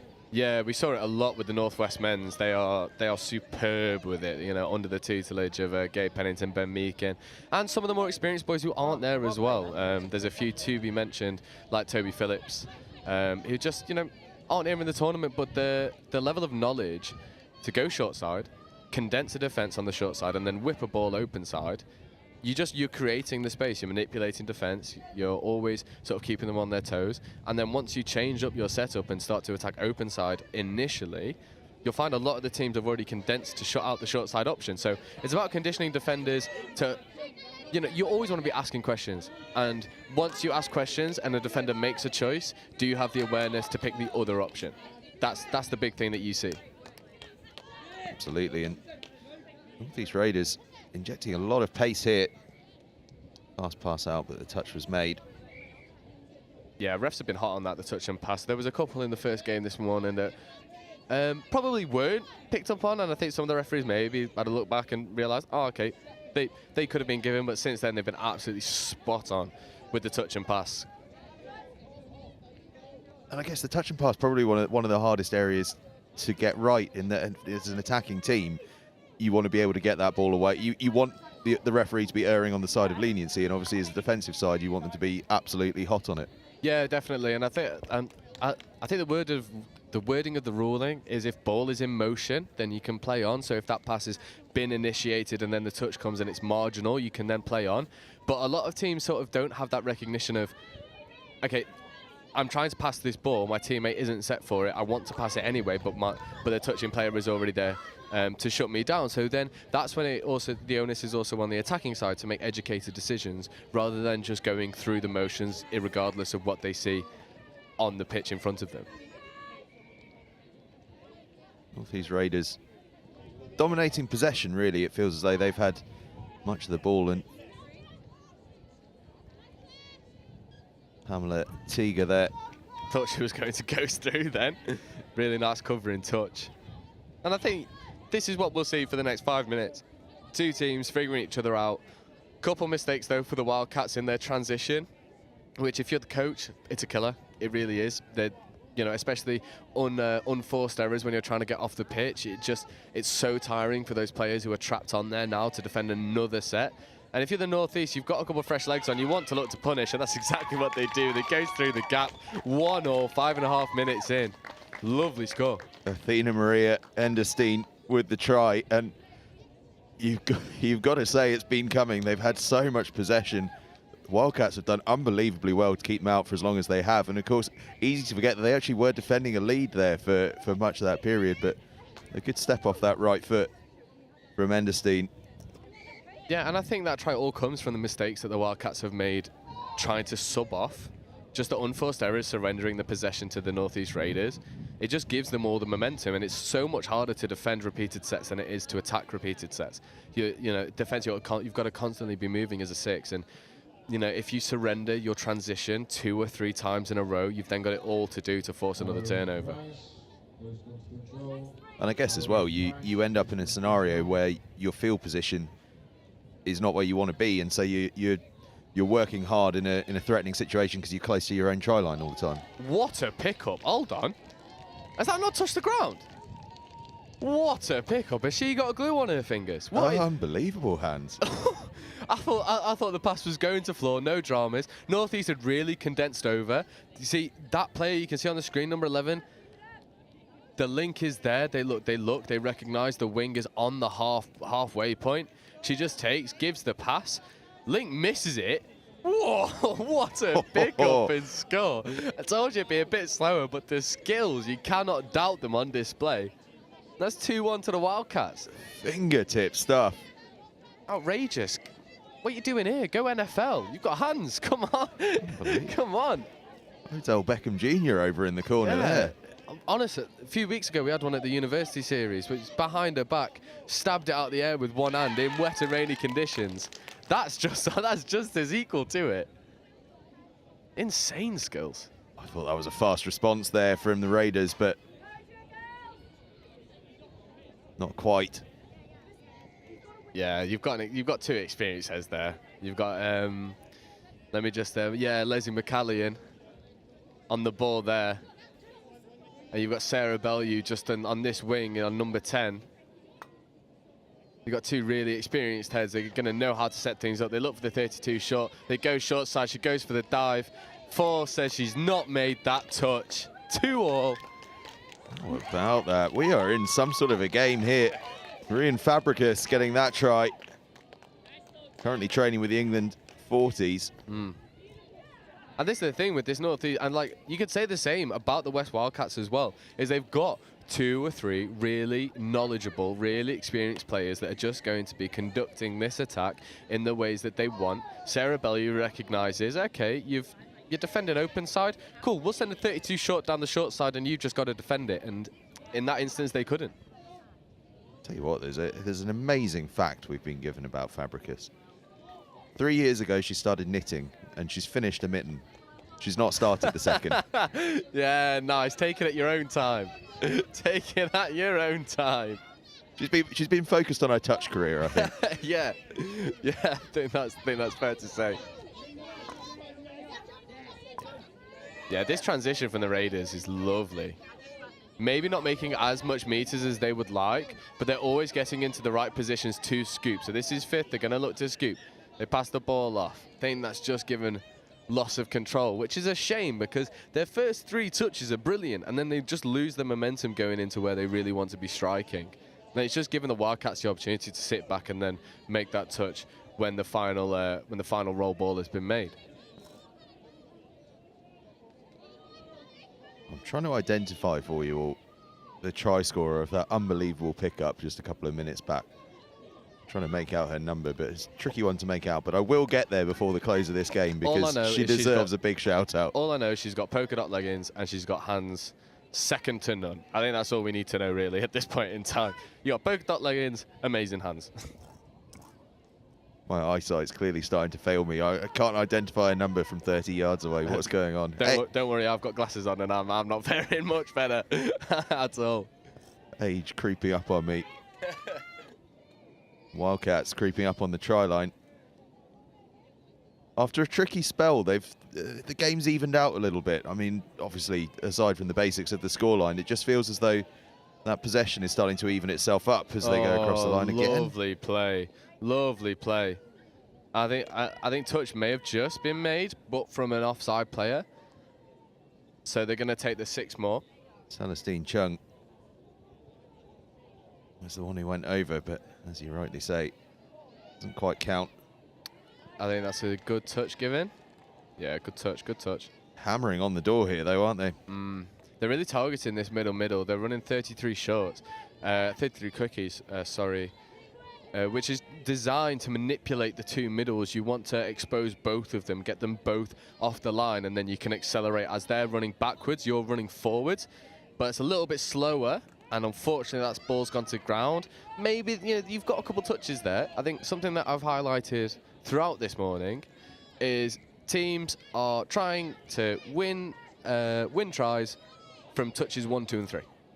Guess what? You've got 4, 5, and 6 as well. So relax. You've got time. Show your patience. Now, for the layman, a 33 quickie, what's that? So, 33, if you think about touch, you've got 6 players on the pitch. The 2 middles are 3s. The 2 players outside of the middles, which are called links, they're your 2s. And then the 2 players right on the very edge, your wingers, they're 1s. 33s is a 3, dragging for a 3. A mid, dragging for a mid, initiating a touch on a middle, on the opposing middle, and then they look to go either outside or inside, depending on what the design play is. If you hear me say 33, 2 middles dragging for each other. 32, a middle dragging for a link. X, Y, Z. It's very self-explanatory, although I know it's probably a little bit confusing for people who do not understand or have not played, so haven't had the opportunity to sort of get to grips with the touch jargon, and there is a lot of it. But yeah, those sorts of plays designed, the 33s, they're very static and then they explode. That's what you want. You want slow, slow, slow, and then explosion of power. Teams like Southeast Sharks and Northwest Men's do it superbly. I think she was about to go through in the corner, if not a beautiful covering touch. Good news is she's turned round, so we can tell you all that it was Mags Rees-Smith that scored that absolute wonder try a few minutes ago. It's a worldie, an absolute worldie of a pickup. Former international hockey player as well. Well, Mags Rees-Smith. You're joking. Like you can see she's got that sports person's touch, hasn't she? Yeah, unbelievable. Yeah, you see them. You see a few of them, the natural athletes that are just frustratingly good at everything that they try. It's like, why can't you just be bad at something? Like, come on. I hate them. Yeah. You know that they're bright as well. It's just a nightmare. Oh, it does. It honestly does my head in. If you're one of those people and you're sat here watching, you're not my friend. I'm just saying that because you got to leave some opportunities for the rest of us. You can't be hogging everything. That's why I never made it as an international sportsman. It's all these people that are good at loads of things that got in the way. Raiders taking the first touch. Good hands. Good hands. That ball was behind her. She trapped it against her own back. And this is where, in this sort of situation, I'd like to see some calm heads for the Northeast Raiders. You've got a touch. Make the right decision. Good 33 setup. She picks up and goes to self-open side. Looks for the long ball. Ball just goes to ground. You have a touch to play with. This is the thing. I think a lot of these teams are sort of saying, okay, we're in the right field position to attack. So all they want to do is attack straight away. where in actual fact you can manipulate defenders, you can use an extra touch to bring people on, you can stand a little bit more static and try and draw penalties out from defences. I think a lot of what we've seen, because this is morning one, day one, is it's a little bit frantic. It's just a little bit, we've got to make things happen now. These are 40-minute games. 40 minutes is a long time. You can take your time, enjoy your setup, manipulate players.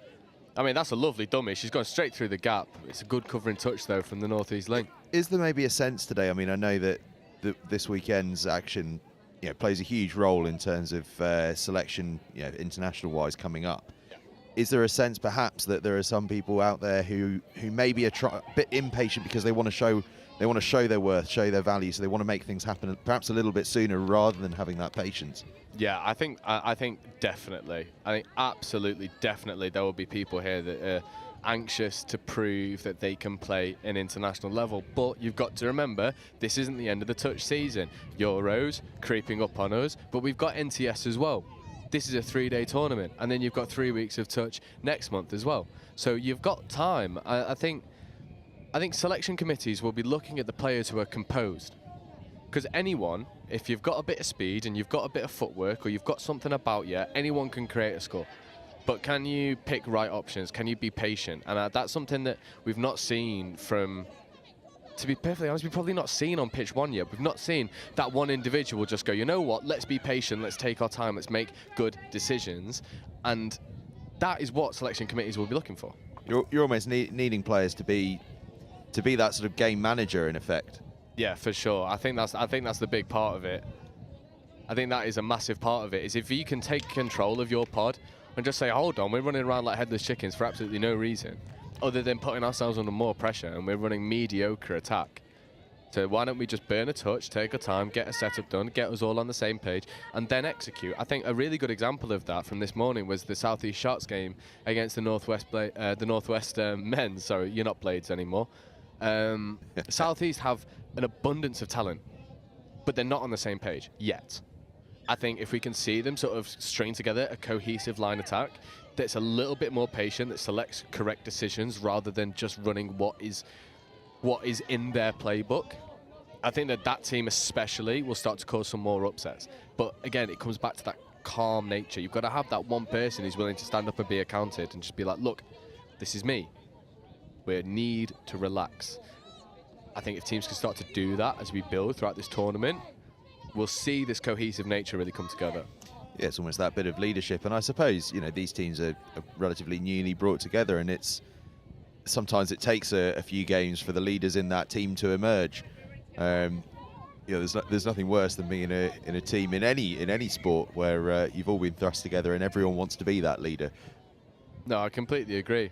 And I think there's opportunities here, especially in some of the teams with less experience in them. Notably Northwest Mix, Southwest Men's.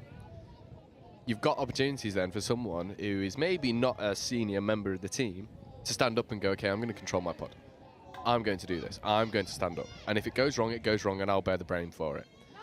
But we don't see enough of that at the moment. Unfortunately, I think that's going to be given as a forward pass, and then they're going to be given the penalty. Yeah, big looping pass out to Laura Anderson. He did well with it, but play is called back. Yeah, I think the pass has just crept forward from the base of the ruck, but the touching player was offside, so they get a repeat set of 6. And this is where you want to see the calm. Don't throw the pass. She throws the pass. Can she finish? That's okay. And then you recycle. What you want to do when you have a repeat set of 6 is condition defences. Maybe you pick a side, short side. Okay, and we're going to attack short side for 4 touches. And then 5th touch, we're going to go expansive. That's a beautiful scoop through, picks the right option. And again, in that instance, nice and relaxed. She scooped through. She could be a bit of a headless chicken. Try and find the pass as soon as possible, but she waits, picks the right option. Easy score, 3-2. It's great work from the Wildcats, who move up into the lead for a side that spent a real spell of the game on the back foot. They are now back in front thanks to Claire Davis.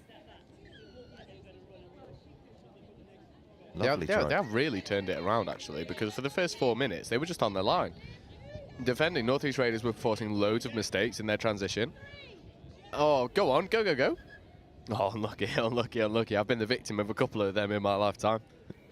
She had the look of someone who knew she was going to get called back eventually. Yeah, just hoping that for some reason that touch wasn't made. When you burst through, you've got to burst through with conviction. Yeah, for sure, for sure. This is where we're seeing a little bit more patience in the Northeast attack, but they're going backwards. Again, there's a fine line between patience and being negative, and I think that was just a little bit too negative in their setup. Again, going backwards, I don't think they realised that they've not got anything to play with. Yeah, it's just things like that. You need someone to step up and go, look, we've not got any touches. We just need to do something with it. And unfortunately, that level of communication just wasn't there in that instance.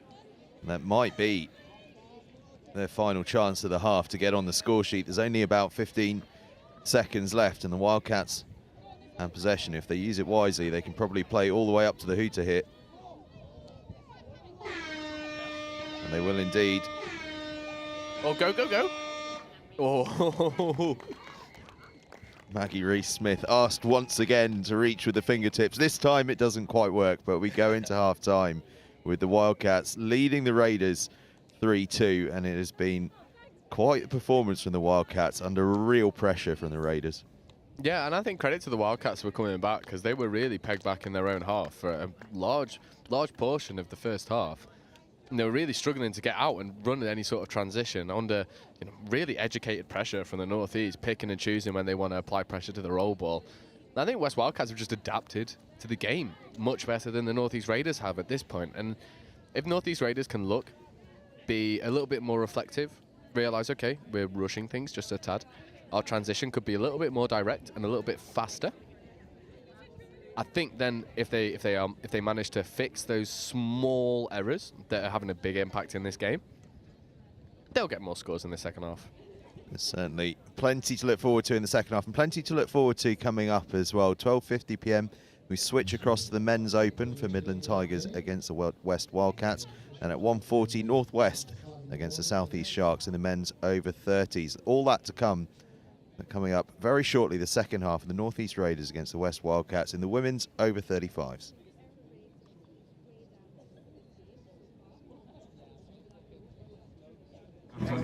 Just a city boy, born and raised in South Detroit.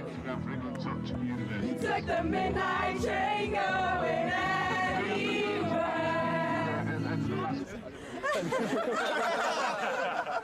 Oh, sport mode. That's how much I care about the threes. Even got them in sport mode. We need to make sure that we're working on staying tight in D, and then when we're up there, we need to be a bit more organised. So 32 shorts, doing the quickies. I realise the camera's on me, so I'm trying to keep talking. We're keeping them in their half really well, so keep working hard because they're taking 4 touches, 5 touches, get to the point. Those last 2 scores have been exactly the same move. So just as soon as half gets hands on ball, eyes up, we've got to shut them down. The other impact that it has is that you don't have an impact on the game because you're so far back, they can't hear you. If you're on or behind the line, yes, let's go, right? No, we're in it. it all starts in the middle, okay? If we work hard, the links don't have to step up, okay? Yeah. Ready? Let's go. Hands in. Come on, Evan.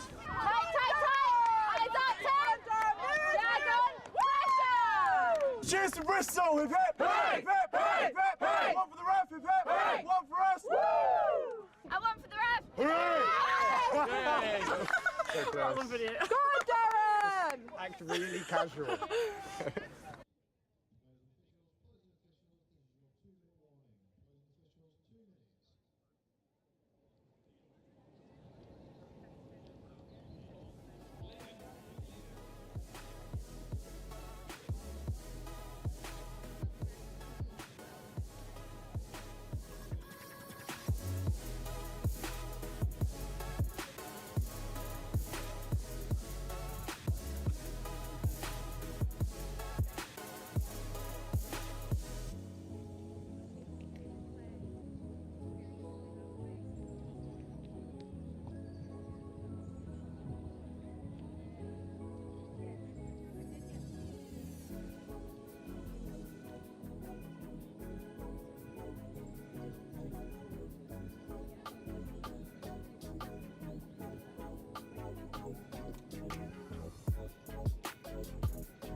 Well, we're about ready to go here for the second half of the Northeast Raiders against the West Wildcats, the women's over 35s.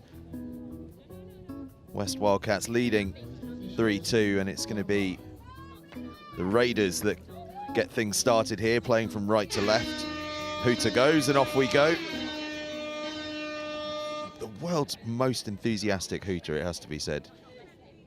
You'll be hearing it in your sleep over this weekend. That's for sure. You get used to it. I love it. Keeps us on our toes.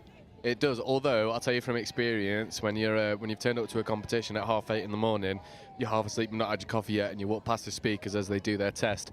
It wakes you up very brutally, very brutally. And I suspect there might just be the odd dusty head over the course of the next few days. So keep an eye out for some of those early teams and the look in their eyes when that hooter goes off first thing tomorrow morning. Yeah, it's a very rude awakening. It really is, especially when you're stood there waiting to go, all lethargic, and then they turn the volume up just a little bit for the first game, and then it really does shock you into life. Oh, great hands. Great hands, yeah, the speedster's going to finish in the corner. Lovely score. It's a try-scoring double for Max Reese-Smith here for the Wildcats. That one not as spectacular as her first, but brilliantly worked. Yeah, just clean hands. Just clean hands. They recognise the overlaps there. They're okay, we'll take one. And then here we go. Step in. Give the ball. Oh, give the ball again. Lovely. That's great handling. Absolutely great It's just good core skills. It's just exquisite core skills. And that's all you really need in this age group is, can you run? Can you pass? Can you catch? Boom. Then we can use those skills to execute overlaps. And that's all we need. That's all we need. And it's given the Wildcats a slightly more comfortable advantage. For the first time all game, there is a 2-score difference between the sides. And a little bit of breathing room here. I think they're good value for it as well. I think they've really earned it. I think they've sustained all of that pressure. They absorbed it, said, okay, keep coming, keep coming, keep coming. And then they've gone up the other end and executed. And I think, you know, the onus now is on Northeast to really sort of make things happen. I think if they keep running down this short side and don't threaten the open side, I think it's going to be progressively easier for the Wildcats to defend that. It's been a few times now that the Raiders, perhaps it's just my uneducated eye, but it seems as though they've kept on going a little bit too far, and they've had to reset everything, so they're playing against a structured defence again, rather than playing a bit quicker and playing against that unstructured defence. Yeah, for sure, for sure. I think at the moment, Leslie McCallion on the ball and Sarah Bellew are waiting for the perfect setups, and sometimes you've just got to work with what's in front of you. There's a really nice inside ball, but a lovely cover and touch, and again, they burnt 2 touches there with no threat on the attacking line. And if they'd rolled that touch and then run a quickie like they just did there, and condition short side, short side, short side, and then threw the ball back on the inside, you're going to find more success because teams are willing to defend that short side more because that's where you've threatened. But because they took 2 touches with no threat at all, it gives the Wildcats just say, okay, we're just going to hold our space. And you can just move the ball because you're not moving us, and that's the big thing. Wildcats enjoying themselves, and I'll tell you what, the sun's come out as well. Suddenly we're playing a bit of summer touch. Out of nowhere. Sunglasses might be coming back on in a second. Can't wait. Yeah, I forgot mine. I'm fuming. That's a rookie error. Sunglasses and sun cream at all times. I've got prescription as well, so I can't even grab my mates whilst he's playing. I'm fuming. I'm absolutely fuming. It's fine for now, but as soon as this sun starts creeping round, I'm blind. Absolutely blind. The perils of prescription sunglasses. Yeah, honestly, you forget them, you're ruined. That's it. You got one chance. Raiders working their way down this left-hand side. Playing very tight here. This could be a time where we see that switchback that you've been talking about. Now it comes. Defence is wise to it, though. Yeah, and this is final touch. They've not got a touch to play with. And that's turnover. The transition is just too slow. They're running down the same channels over and over and over again. There's no variation in their transition. So West Wildcats are just really sort of compressing over to their box side. and just picking them off one by one, making touches. If you need to start passing around shooters, maybe driving up the middle rather than always driving up your box side. There are a couple solutions to the problem that Northeast Raiders are finding. But at the moment, West Wildcats seem reasonably comfortable after, sustaining all of that pressure early doors. They're starting to look more and more familiar with each other almost. Yeah, that trust in defence that, okay, I know she's going to get there, so I don't need to move in because I can just hold my line because she will make that. Yeah, and that's the big difference that training makes. That's the big difference that training makes. And I think it would not be naive to say that you can judge how much a team is trained together by the way they play. I think at the moment, Wildcats look like a unit. Northeast Raiders look like 3 pods trying to work together. And that sort of like blend just isn't quite working at the moment, not against such a well-drilled side as West Wildcats. With the experience that they've got, it's a lovely little inside ball. I think touch has just been made. Yeah, really good covering touch there, but again, all of it's a little bit last minute, a little bit stretched, dying at the depth, so it just needs to be a little bit more cohesive as a unit if they're going to keep defending these out. Oh. An untidy pass there, so Raiders will have an opportunity. A bit more zip about this attack from the Raiders. Making good ground here down the left-hand side. Yeah, that's much better. That's much better. Screaming to come off. Yeah, you've done your job. And that is what you call an over 35s moment there. Yeah. I've had my sprint. Get me off now. Yeah. I need a breather. That's much better from the Raiders, but it just always moving to that one side. The defense can just move across with you. You need someone to run a switch and dummy it. If you carry on going in that direction, but dummy it, ask those questions. When you don't ask those questions, the defense can just carry on tracking you, no bother, and just crab across as a unit. It's a very end-to-end second half, this. It was all tight and cagey in the first half, despite those 4 scores. But it's wide open here as the error comes in. The Raiders had some promising play off the last error. Can they do something here? It's a little bit of a slower start, so they're going to have to build it a bit more. Big physical touch there. Yeah, chest on chest. Who said it's not physical in women's touch? Who said that? Up to the halfway line.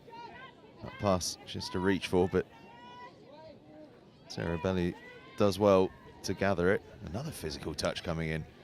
Yeah, she might get called for off the mark there, which is a shame because for the first time in the game, Northeast had really worked around the shooters and created opportunities for themselves.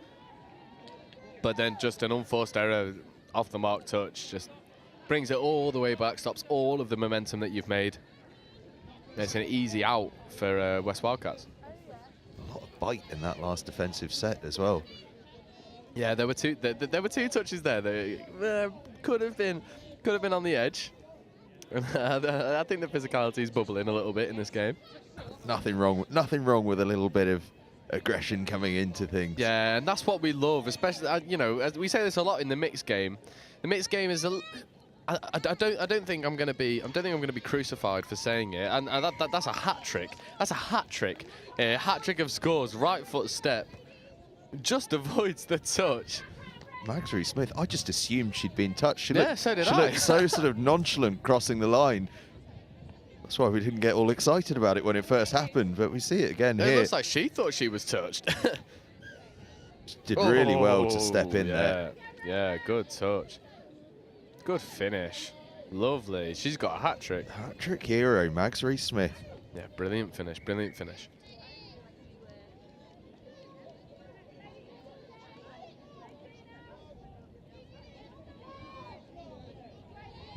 And suddenly, Wildcat side are up to a 5-2 lead. And they have their tails more than a bit up now. Yeah, for my money as well, Northeast are just looking a little bit leggy in defence now. Just tiring ever so slightly. Having to run backwards for the majority of a game is really tough. And I think something that me and Chris spoke about earlier was putting your body in the right position to be able to execute. And that is just as important when you're talking about preserving yourself. Running backwards, if you try and run backwards for 20 meters, you're more tired than you are running forward for 50. That's just how it works, because that movement is so alien to your body. So when I see touching players jog backwards square, I think if you turn and looking over your shoulder, and then you run backwards while still moving forwards, if that makes any sort of sense to the people who are listening, you're going to save all of that energy. But when you run backwards completely square, it's so much more taxing, and when you've got to defend so much in a game, it's not sustainable, especially over a 3-day competition. It's just so tough. But it's a more efficient body movement, isn't it, to be kind of pointing forwards to go backwards, as you describe it. Oh, as lovely. Wildcats go across again. And Lovely hole. They really are enjoying this now, aren't they? Yeah, and again, I think this is just a little bit of leggy defence, and the West Wildcats having the knowledge to execute it. I think it's Beth Redfern that gets up and makes this touch. I mean, the ball play's on the floor, and then they get set up in their... it's obvious what they want to do.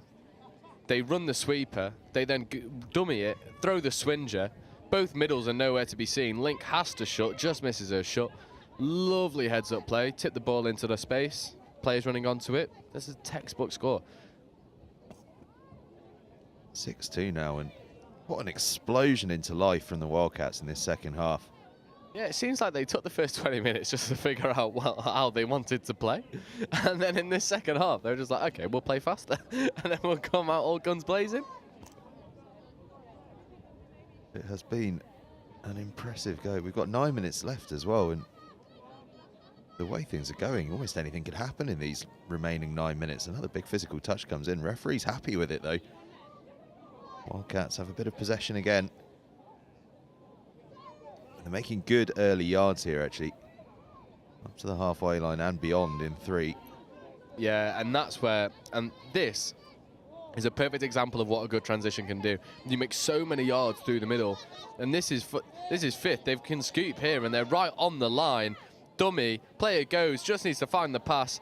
Unfortunately, the pass just isn't long enough, and ball goes to ground, but that seemed effortless for Wildcats. One pass away from perfection there. Yeah. From the Absolutely. Wildcats. Absolutely. And now Raiders have it all to do again. Again, if we just look at this transition from the Raiders, they run a player in front of the player who's going to receive the ball as a lead runner to try and disguise the pass. But the pass is being made so early that it doesn't commit any defenders, and defenders can just completely ignore that lead runner and focus on the player who's coming around out the back. And I think for the more experienced players in this Raiders side, they'll probably look back at this game and go, okay, we can carry the ball another 5 meters and then give that pass to try and start committing players. But it seems like because they're tired, they're giving the ball early and then wanting desperately to work off, that they're just not committing players, and it makes the decision for the Wildcats. There's the basis of a good structure there. They're just not executing it quite right. Yet, and that's the big word for today, is can teams put it together? Can they fix the errors on the fly and develop as a team? Because, you know, especially in this sort of division, a team could finish bottom today and still progress. Absolutely. Because that's how wide the division is. Yeah. So it's about, can we fix these errors on the fly?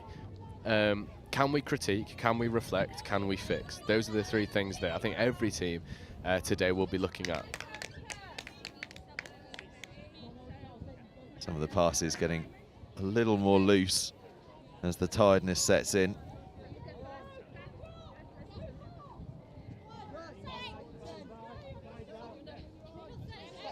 Raiders, they've spent a lot of time working down this left-hand side, actually, in this second half.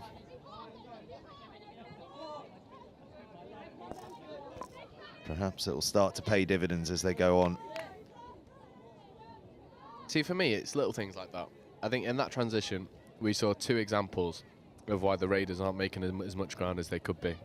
1, ball's on the ground for too long when they roll the ball. Counted 3 seconds at that last ruck. You want 1 maximum. You want to play it right there. Always pick the ball up, carry on going, keep it moving. Second thing, anticipating touches. There's a couple of times where there's a half gap there and they're trying to go through the middle of it, and then when they inevitably get touched, they then got to backtrack all the way and you lose all that momentum. And I think a lot of these players are just thinking that they can do it all, and sometimes you've just got to take that touch, get the ball down and carry on going. I think we've got another try here. Hang about. From the Wildcats. Hang about. Very tidy finish. There's 3 people around her. How she's found the space to dive over there, I will never know. And it all comes from this sweeper setup again. They give it this time. Bounces. Yep, no touch there. That's all good. No touch there. That's all good. That's ball down. That's just heads up rugby, getting around the outside of her player and then diving for the line. Lovely finish. Lovely finish. Claire Davis from Oxford. Wow, we should know she's a sharp finisher.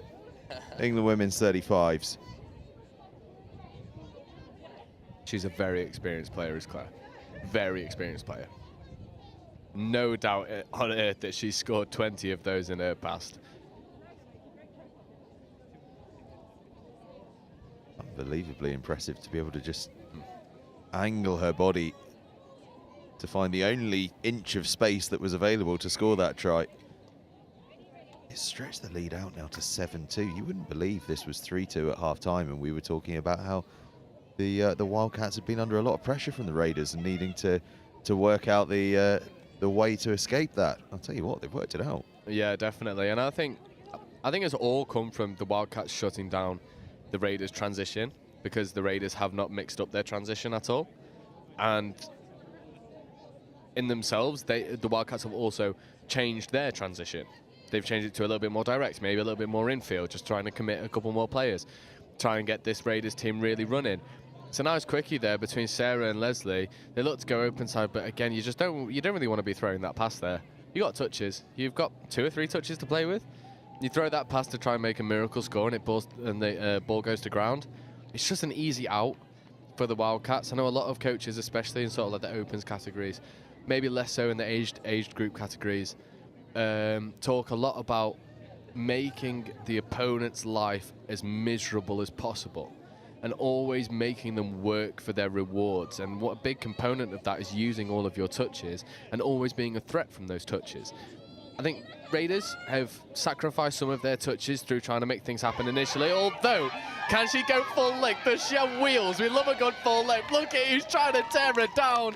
Is she going to get there? If their pitch was maybe 10 meters longer, maybe. What a scoring pose for the camera. She loves that. Ruth Cole with the big intercept. It almost looked as though she wasn't quite sure what had happened at first, and then suddenly... Well, she doesn't go straight away. She holds it and goes, oh, well, here we go. Here we go. All right, then. Puts the burners on. And what she starts to go, my word, does she fly down that right-hand touchline. Look at the stride lengths. Pose to finish. Yeah, whack that on the Facebook when you get home. Phenomenal score. Well, it was her first Nationals last year, and she scored a hat-trick. And she's scored one to remember here. Probably too late for the turnaround for the Raiders, but one for the memory book there, that's for sure. And that just shows what you can do when you get up in the face of defences. You put pressure on, you force them to throw the pass, you get rewards. And it's the first time in my memory that North East Raiders have really put pressure on the Wildcats attack, really getting up in their faces, and they get their rewards for it. Instant rewards.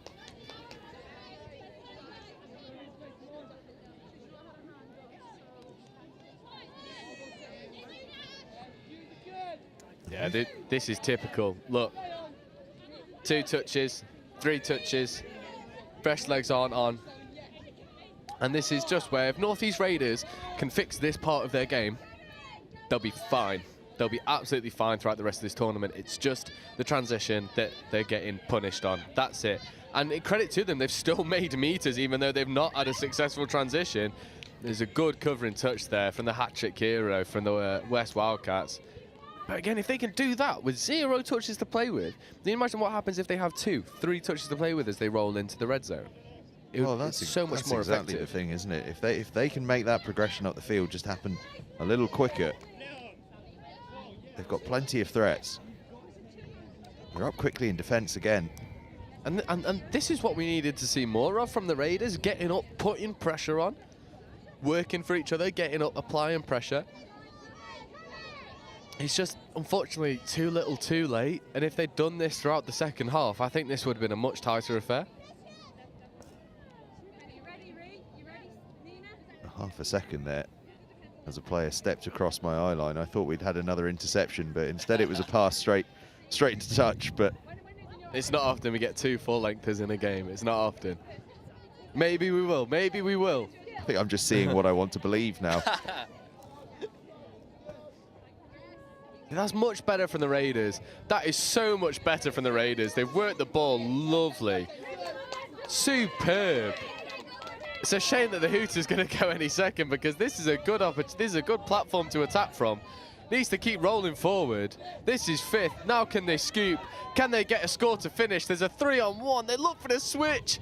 Covering touch is made, and that'll be all she wrote. Good finish, though, for the Raiders. That'll give them confidence to go through the rest of this tournament. Certainly will. The Hooter goes, and it finishes up. The Raiders 3, Wildcats 7.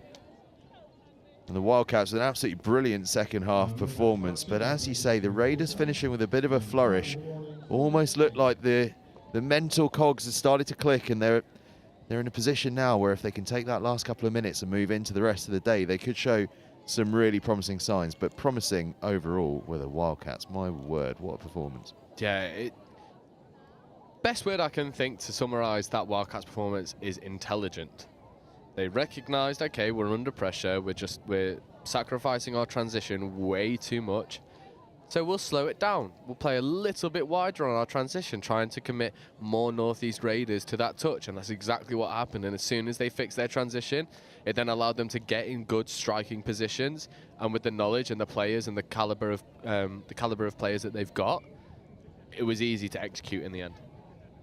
Certainly was a brilliant second half performance from the Wildcats, learning from that tricky first half where things finished up 3-2 to end up with a 7-3 victory against the Raiders.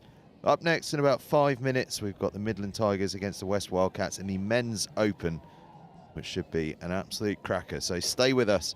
We'll be back with you in a couple of minutes.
Hooter goes, and we are away in this men's open fixture. Midland Tigers against the West Wildcats. West Wildcats in black, Midland Tigers in white. And they are up and running with a fast start here. Midland Tigers. Sorry, West Wildcats in black. And West Wildcats playing from left to right and in possession now. Attempted to bat it over the head. They've done well to retain possession. Oh, well, they've lost it, in fact. It was almost a crossfield kick, that. And you can tell that the sun's come out because there's a few caps on the field. Yeah, for sure. For sure. And these are two teams that are really going to want to put a claim against each other. They've got members don't necessarily like each other, so there's going to be a little bit chip, I reckon. But you've got some really talented individuals on. That's what namely this man, Will Upton, on the ball, passing it off. Looks to go long, perfect hole, really good shot there. And these are two squads that are absolutely stacked. Absolutely stacked. It would take me 5 minutes and I'd miss some tries if I ran through all of the names, but we'll address them as they come. But both sides have the ability to really put it to this division. Will Upton leading this Midland side. One of the most experienced players in England touch, to be perfectly honest. And one of the best players from a static ball you'll ever see, but this man's not bad. Dylan Madge throwing the long ball, just can't quite be reeled in. Yeah, Dylan's got one of my favourite hairstyles in England touch. I can't lie. The perm / mullet, it's lovely. Oh, it's really nice feet there. Dylan coming across, making that touch. This is going to be breathless. This is going to be breathless and physical. Well, already the pace is just high, isn't it? And this is the style of touch that both teams want to play. They both love an aggressive style of touch. They look to play the passive link. Can it go out to the wing? The wing retrieves the ball. Is it ball down? Out in the sideline. Unlucky. We are talking about inches there. Midlands so close to the opening score in this game, and it is an absolutely frantic opening to the game. Yeah, and the pod coming on now for West Wildcats is the danger one. And you've got Ben Greer in the link here. He's looking to pick the ball up. He's looking to scoop. He's got a long ball. There it is. It's a flat pass out to the winger. Winger back inside to the link, but a really nice covering touch, and that'll be 6. And that is what you're going to see when Ben Greer is on the pitch. We saw him at the University Series. One of his main tools is that long ball, and it's so flat. It gets from A to B in the most efficient way possible. And Midlands are going to have to negate that if they're going to want to win this game. Yeah, and all he needs is his winger coming on to that pass rather than almost overrunning it and arriving at it kind of static. If he can move on to that with pace, oh, it's going to take some catching. Oh, what a play! What a play! What a score! Will Upton to Liam Halpenny. Liam Halpenny back inside and then back out. If you've ever played junior rugby, you know there's a drill called 1 to 3, 3 to 2, 2 to 4, and that's exactly what you saw there. Miss pass back inside, miss pass again. What a score. For being under pressure themselves, they just come exploding back. Yeah, it's superb. It's superb. Will Upton on the ball, orchestrating it. Ball goes out and then miss and then back inside and then out there. The West Wildcats are all at 6s and 7s. They do not know which way the ball's going. It's beautifully executed. And it's Ben Rhodes, the University of Cambridge man, that gets the try. And it's that wide pass you were talking about as well. Yeah. Is that a finish? That's something that Theo Edwards, who's just grabbed the ball now, you can see on your screen, is going to do every single time. He's so explosive from the base of the ruck, and he's so fast over 7 meters that quickies are built for him. They really are, and I think this is what we're going to see here. He steps outside, small slip, gets the ball back. Little slip there again, so yeah, probably ground just giving away a little bit. Just checking his boots, checking he's still got studs in. Just needs a longer stud in. Yeah, and he'll go again here. This might look like a link punish. He takes it back on the inside. County set up. He goes for the outside, and that's half court. So you need to change your boots. That's twice in 2 possessions there. He's gone down. Yeah, come on, Theo, man, change your boots. I'll tell him afterwards. He'll be fuming. Got to change his boots though. That's a lovely transition here from Midlands. That is lovely. If he can just anticipate that touch and get it down, then his transition will be so smooth as players come on. But the meters that they've made from 1 is superb. And, you know, this Midland side is full of players who play for Cambridge, Oxford. They're so intelligent. They're so experienced. None more so than this man on the ball now, Will Upton. Just elegant to watch as a player. Loves a static play. Really well manipulated there. Takes the ball. Steps back on the inside. Wing. Link. Ball down. Oh, easy money, easy money. How about that? Another super try. We are seeing some proper touch out there. Yeah, and this is just Will Upton through and through. I would love to be able to start applauding other members, but at the moment it is just Will's just having fun out there. And you know, you combine him with the likes of Brad Murphy, Liam Alpenny. It's just, yeah, they're magic when they're on the pitch together. They really are. William Murphy, I think it was, that got the score in the end. Yeah, but this West side,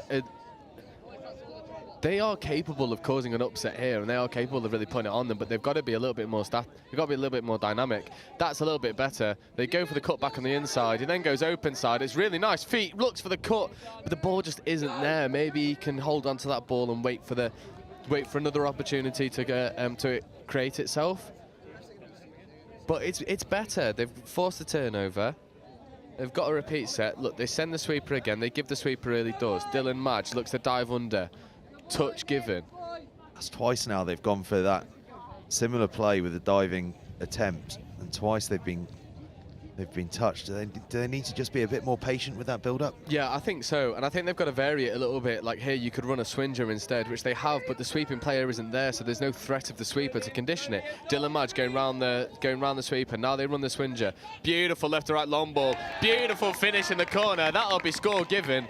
Happy days. Yeah, diving player is there, but the ball's down first. Clearly 2-1, and that's the reply that they needed. What an acrobatic finish from Bailey Blackburn as well. Oh, Bailey's such a talented player. He's one of those players who's come up through the junior ranks. Was a really prominent player in the junior scenes. Isn't as prominent now in this side, but is a beautifully skilled winger. Lovely diving touch, and I think the ball is just down before that touch is made. Really good reply. It was, to be honest, it was great on both sides, to be fair. The attempt at the touch was incredible. The finish just that little bit better. Yeah, and that's what you want from a defending player. You want to be giving the refs choices to make. If that happens again and it's just as close, defending player will probably get that given, because the refs now know that how close he was. Although that is just raw speed coming through. Can he find the player? Yes, he can, and that is 2-2, evening it up nice and quickly. Oh, bang, bang from West Wildcats. From 2-0 down to 2-2 in a matter of seconds. As we see the replay here, as you say, it's just raw pace. Yeah, absolutely flies through. Ooh. Ooh. Yeah, and look, tells his support where he wants him. Get there now. I believe that's Lewis Partridge who got through and orchestrated the attack. It's beautiful. It was indeed, and it was Adam Sale. Oh, stop it. Stop it. Will Upton is just so nonchalant with it. He's thrown the ball and then threw his arms in the air and I went, yeah, I knew that was going to happen. This is just lovely. The disguise on this is perfect. From Adam Sale scoring at one end. Oh, just look. Yeah, here you are. You can take it back. I'm not even looking. There you are. Bang. Perfect. In the hole, in the gap. And Will just looks bored, as if to say, is this all you're putting up? Oh, Ben Greer on the ball. Lovely pass, and that's a score. And now it's turning into a shootout. I'll tell you what, are we playing touch rugby or are we playing basketball? Tries. It's end to end, and this is Ben Greer just doing what Ben Greer wants to do. Just picks up the ball, goes, all right, I'm going to orchestrate this. Don't worry about it.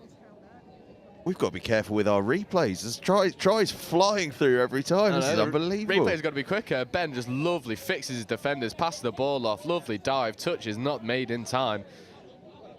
And we carry on. 6 tries in 9.5 minutes.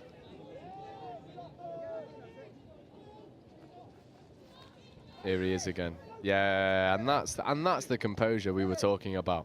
Slowing things down, knowing that the referee is seeing the offside player. Okay, I want the repeat set at 6. Don't worry about it. I'm just going to slow things down.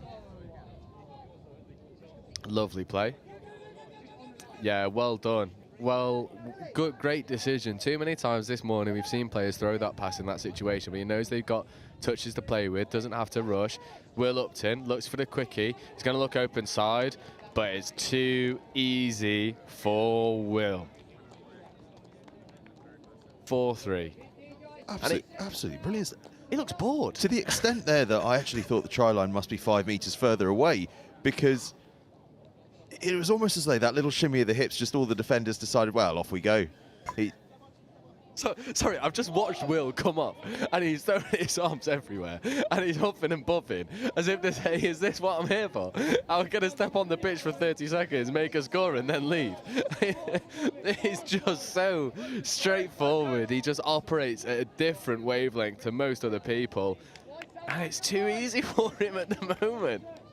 I've never seen someone set up 3 beautiful scores and seem so unbothered by it. He has been enjoying himself out there. Well, I don't even know if he has been, because it's just been going over too easy. It's just like, oh, okay, I've done my job, don't worry about it. I'll sub off now. An element of the Finn Russell about him, I'd say. Yeah, definitely, that's a good way. It's a good way to put it. Oh, Dylan Madge. Oh, great feet, great feet. I think that might be try given. I think that might be try given. Long debate here between the referee and the touch judge. Yep, score given. Beautiful feet. Dylan Madge. Dylan Madge. This is what he does. We've seen it so much at junior level, and now he's bringing it to his opens. Link punish, inside, outside, touching player, didn't retreat onside. Refs are completely entitled to play advantage. Dylan is intelligent enough to execute. This is an old-fashioned suit out. 4-4 and only 12 minutes gone. Unbelievable rate of scoring out here. Here he is. I've got a feeling that we're going to see one more here. Steps on the outside, looks for the long ball, doesn't need it. Easy money back on the inside. And it is just too easy. Every time Wildcat Midlands go forward, they score. Extraordinary stuff out here. Just look at this again. It's the shimmy from Upton. Here he goes. Just commits 2 players every time, and then it's a lovely little weighted ball on the outside. Well, the problem the Wildcats have got now is that you can see it when he has the ball. They're worried about him, and so they're actually committing possibly when they don't need to commit to, because they're so concerned, and it's just creating holes everywhere. Yeah, I think, especially because this is men's open, and I don't want to encourage things that are maybe a little bit underhand. But if I was West Wildcats, the next time Will Upton's on the pitch, I'd put him down. Give away a penalty, red touch. That is a superb try. I mean, if you can't touch him, you can't red touch him, and that's for damn sure. And that is a beautiful line cut there. Is it Murphy again with the finish? They're just too good. It is. That could be his hat trick. It's too fast. It's too direct. It's not giving Wildcats an opportunity to get set. And they expose, bang, hole, lovely finish, ghosted through and finish. In fact, it's not Murphy, it's whoever's wearing number 1, which unfortunately is the only number that's not on the Midland Tigers team sheet. So, unfortunately, no shout out for the try scorer, but hey ho.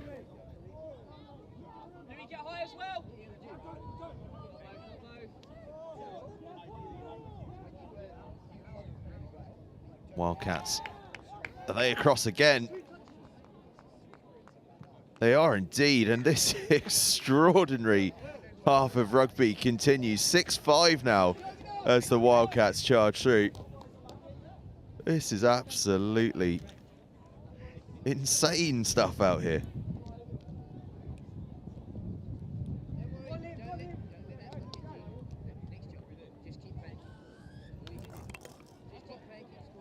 Some old-fashioned journalism. It was Archie Devlin who went over for the score. I think that's 2 now that he's made. Just last-minute change of shirt, I reckon. No bother. Oh, stop it. Stop it. That is a lovely floated ball. Well, such is the rate of scoring now. It's almost hard to do justice to every try scored, isn't it? It's just... I've not really seen a situation where two teams just are so nonchalant about... Look at that. It's just perfectly weighted. Perfectly weighted. And both teams just don't really care about the scores that they make. They know that there's going to be more coming. It does seem at this point. Feet, unlucky. A great touch there from Lewis McManus. It's outrageous. It's absolutely outrageous. The rate of scoring is insane. Theo now trying to go around the outside. That's a pill and a half. Great covering touch. The skills on display are sublime at times. He got really unlucky with that pass, actually. It just got held up in the wind. You could see it just hang for an age. You're always waiting for it to drop, and it just never quite got there. It's unfortunate as well, because it's not a particularly windy day, but there was a big gust came in just as he threw that pass, and it just held it up in the air. It feels here as though the key is don't let one of the teams get too much of a roll and build a gap in that scoreline, because you know there are going to be more tries.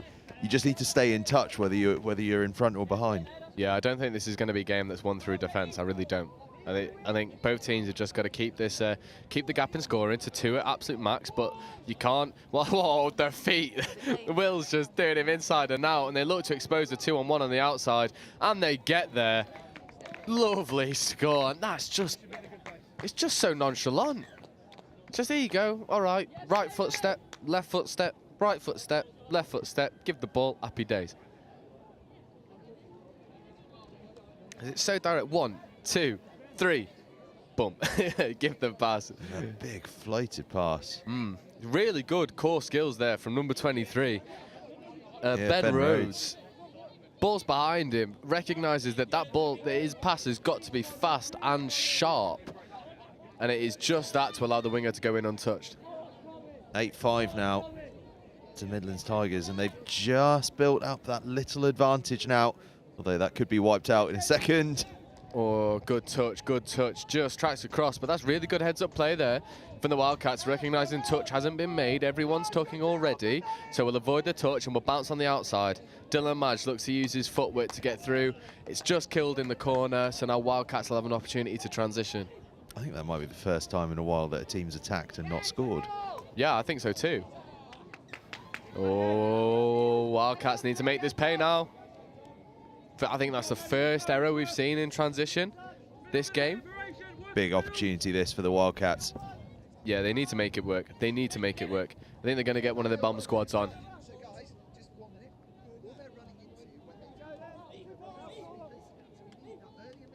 Yeah, Ben Greer on the ball now. Just taking their time with their setup. Yeah, punish. Oh, the ball's just gone to ground. The really well set up play there from the Wildcats, trying to get in the inside of their touching middle. But penalty has been given for offside. I don't think he's happy with the call, but it is correct. Another chance here for Wildcats to make the Tigers pay. Yeah, lovely, lovely, lovely play. Lovely play. I think that's going to be touch. Really good diving touch. Thought that was going to be score given. He dove from such a far way out. 32 short. They look for the screen. It's not there. Looks to step his way through. Can't do it. Yeah, the train door's shut pretty hard there.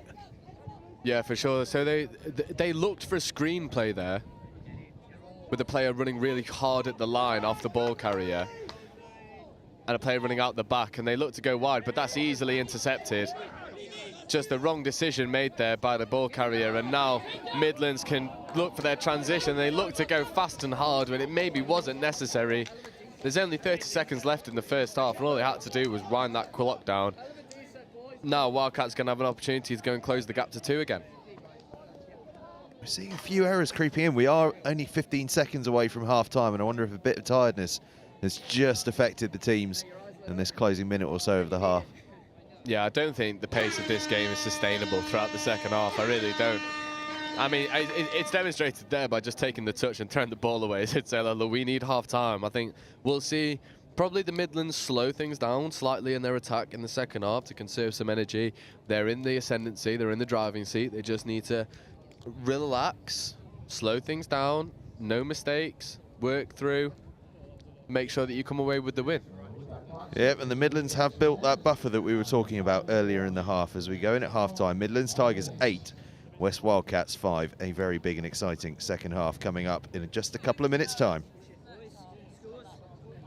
Again, this is a call for Eloise.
Right, we're almost ready for the second half. Both teams are on the pitch and ready.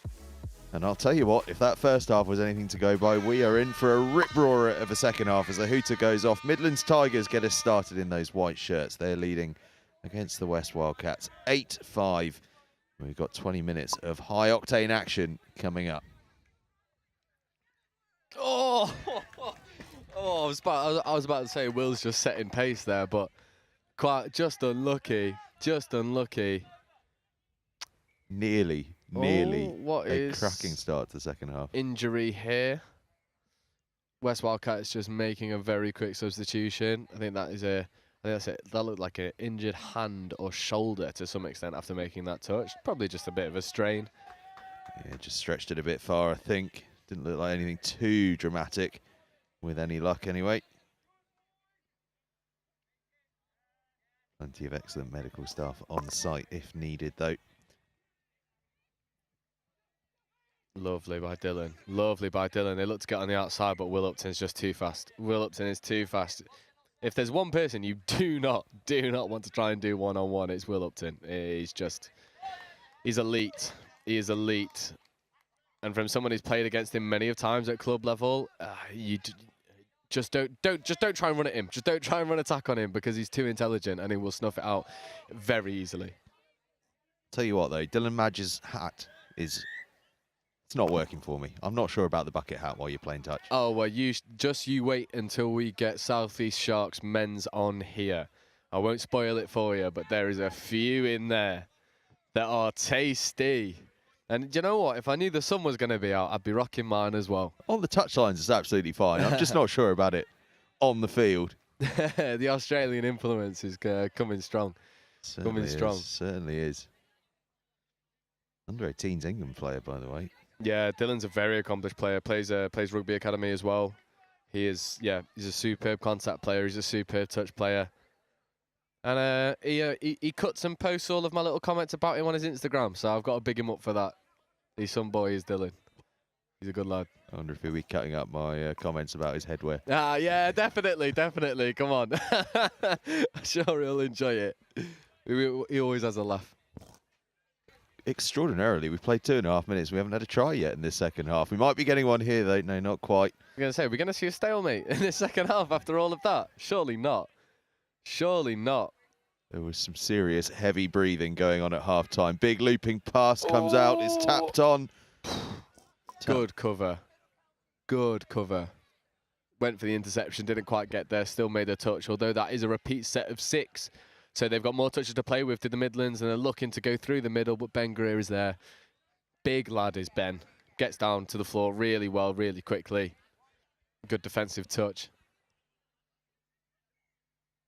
And again, they look to go for the quickie on the inside. They look to go for the long ball. Nice pump. Ben Greer makes that touch again. Very accomplished player is Ben, and only really burst onto the scene over the past couple of years, really. Probably a little bit of a squad player before then, but he's become, a real leader in this team. And we saw him at the University Series leading the University of Birmingham, and it was very impressive. Lovely ball, just a little bit behind the player. Can he finish? Yes, he can. Lovely score. And that's 9-5 now, and Wildcats have really got to get a couple in return without reply from the Midlands if they want to stay in it. Yeah, it's a great try, that. And I was expecting, actually, for the defence to be able to get across because of the way it sort of floated over there. But such was the space they created that the defence just couldn't slide across quickly enough.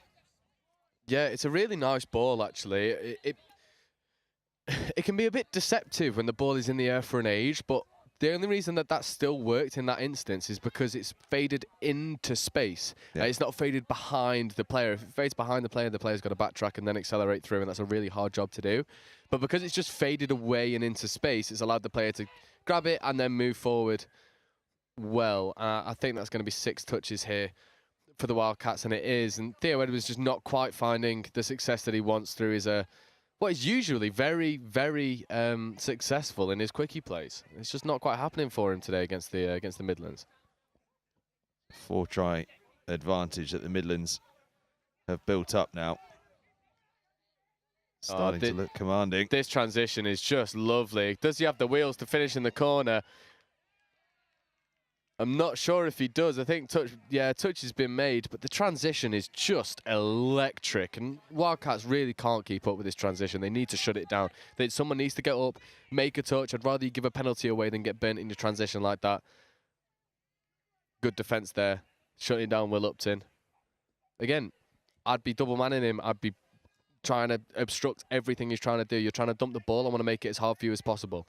You just want to stop him from getting the momentum because he can do things like this. And that right to left long ball is just undefendable when it's that flat and the winger is that wide, and it's too easy for Midlands in the second half. And right now, it's an easy job being Jamie Parker out on that left wing. Just stand and wait for that ball to be delivered to you, and you've got tries coming your way. Yeah, and this touch here is it's too easy. You know what he's going to do, and if you're going to make an in and out touch, one of your defenders needs to be there to put pressure on him. But there's no one there to put pressure on the pass, so the pass is perfect. So that touch, I would rather you give a penalty away. I would rather you just give a penalty away because you can give away 3 before someone gets force subbed. So give away 1, give away 2, frustrate him, and then try and adapt to it. But if you're going to persist with a very quick in and out touch, you've then got to put pressure on the pass. And at the moment, Wildcats are doing half a job in defence in that respect. In and out touch, no pressure, and that's too easy. So that touch has got to be a little bit harder. You've got to put him off balance a little bit, make the roll ball harder. Otherwise, this is going to be a cricket score. And is it worth, we're seeing the success of these big wide passes starting to really come into their own in the second half. Is it worth actually saying to those wider players in defence, look, actually hold your width. Don't come in too much. Trust us to come out to you. So it's hard because I would always rather, as a coach, I would always rather my team be chasing out rather than having to chase in. And the worry is if you send that winger out to go man up the winger, someone like Will would just recognise that and the link will come in on a passive hole and we'll just go through that opportunity. The only way to stop that, or not even stop it, to make it more difficult for them to execute, is putting the pressure on after the touch. At the moment, West Wildcats are up, they make the touch and then they hit the line and they're static and they don't come off the line, and then they can just throw long balls like that and it's a easy finish in the corner, quick step and finish. There's just not enough pressure in defence. There's just not. And give away a penalty. I know it sounds like I'm, a stuck record repeating myself, but you can't allow players of this caliber all of this time on the ball. If you look here, dump is made 1, 2, 3 seconds, and then he can pick his pass, and it's just a great step and finish in the corner. Give away your penalty. And it's thrown blind, that one, actually. Mm-hmm. Now that they've recognised the tactic is working, they're clearly understanding, actually, just get the ball there. Yeah, and they don't have to look because they've got the time. This is the thing, like there's just not enough pressure. So Midlands can just sit there and go, cool, give me the ball, 1, 2, bang, long ball, every day of the week. And it's always going to be successful because this West Wildcat side are just not advancing as they need to. They're making the touch, hitting the line, taking a second on the line to assess, and by the time they've assessed and tried to move forward, someone like Will Upton or Brad Murphy have just executed. And the ball is already in the air, and it's already 20 yards away, and it's already a score, and you can't do anything about it because there's no pressure. Piling on the pressure of Midlands Tigers. 11-5 now they lead. It was 8-5 at half-time, and for much of this game, it's been incredibly close. Yeah, here it comes again. Here it comes again. The hole is just too apparent. Easy score, easy finish. That'll be ball down. That'll be 12-5. I think they'll have a very brief chat because the touching player was close, but I don't think it's going to be close enough. I think the score is just going to be given, and it is. And is that an example there of almost the fear that's built in over the last few minutes? You've got the Wildcats starting to defend a little bit wider, which is leaving those holes through the middle. Well, to be honest, they've just got a different problem altogether once they start doing that. Yep, exactly that. And it's hard because you want to be able to play a fair game of touch. You do. And any coach out there who is on the pitch at the time will say, look, just carry on playing your game, carry on playing your game. And, it's going to come, it's going to come. X, Y, Z. At the moment, it's not. So something's got to change.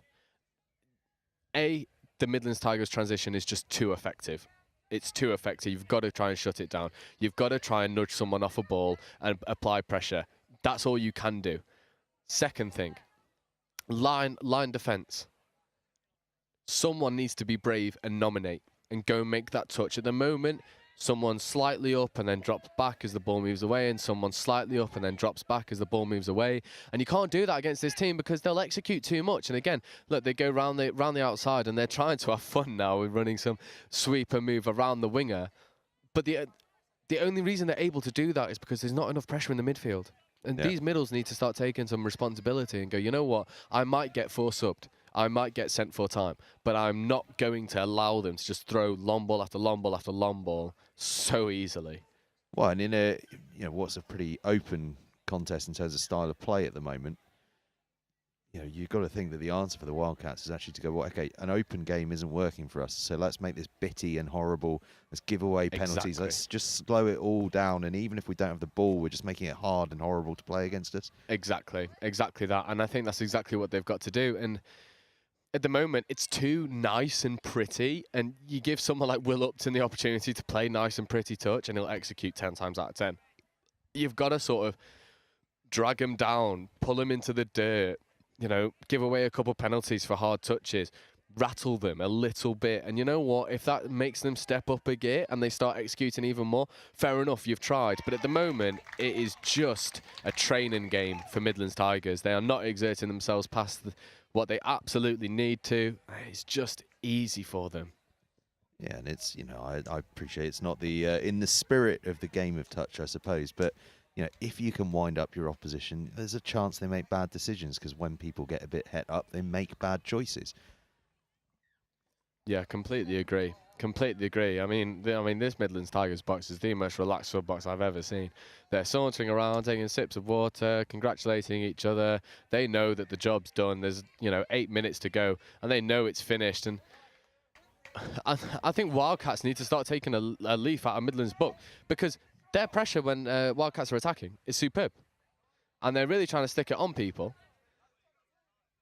And, yeah, and this is better from Wildcats. They're now getting up in faces. The touches are a little bit harder.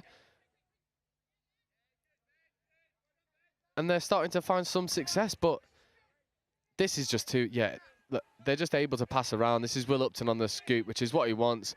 Nice and relaxed. If that ball goes to hand, then that's another score, and it's 14-5, and we're talking about a cricket score. But it's just overrun a little bit there, isn't it? Just a little bit overrun. And I think it's because they're being a little bit more lethargic now, because they know that they can do. They know that they can coast throughout the rest of this game. Yeah, and another unforced error there from the Wildcats. But again, that all comes from a little bit more of a dominant shot from the Midlands. I know we talk about touch being a non-contact sport, but it definitely is a contact sport. And sometimes you need to have a little bit of dog in you and just pick it up and go, you know what, I'm fed up of being scored on. Here you are. I'm just going to put you on your ass, and we're going to see what you can what you can do from that. Because that's just, it's just too easy. Every time it's on. Every time it's on. Another try, and it's out to 14 points to 5. And the story of this game is just really a tale of two very different halves. First half, it was like a basketball game. It was tries each way, an even contest, both teams playing some really lovely stuff. Second half, it has been all Midland Tigers. Whatever was said at half-time has had a serious, serious impact. Wildcats work it out to the right-hand side, though, but the pass doesn't quite go to hand. An opportunity there for their first try of the second half, but can't quite make it stick. Yeah, I've only just realised that they've not scored in the second half, and if Midlands can keep them to 0 in the second half, I mean, that is a statement of intent. This game has been electric from the Midlands perspective. And some of the West Wildcats players are now trying to put some shots in, but unfortunately it's too little too late, even with 6 minutes to go. It's just, Midlands have been allowed to do exactly what they want when they want to do it, and they've executed because of it. And I think Wildcats can really start to put some preparation into practice here by starting to put pressure on. You want to be a little bit more dominant in your roll ball, and you want to vary your attack a little bit. At the moment, the attack is just a little bit too predictable.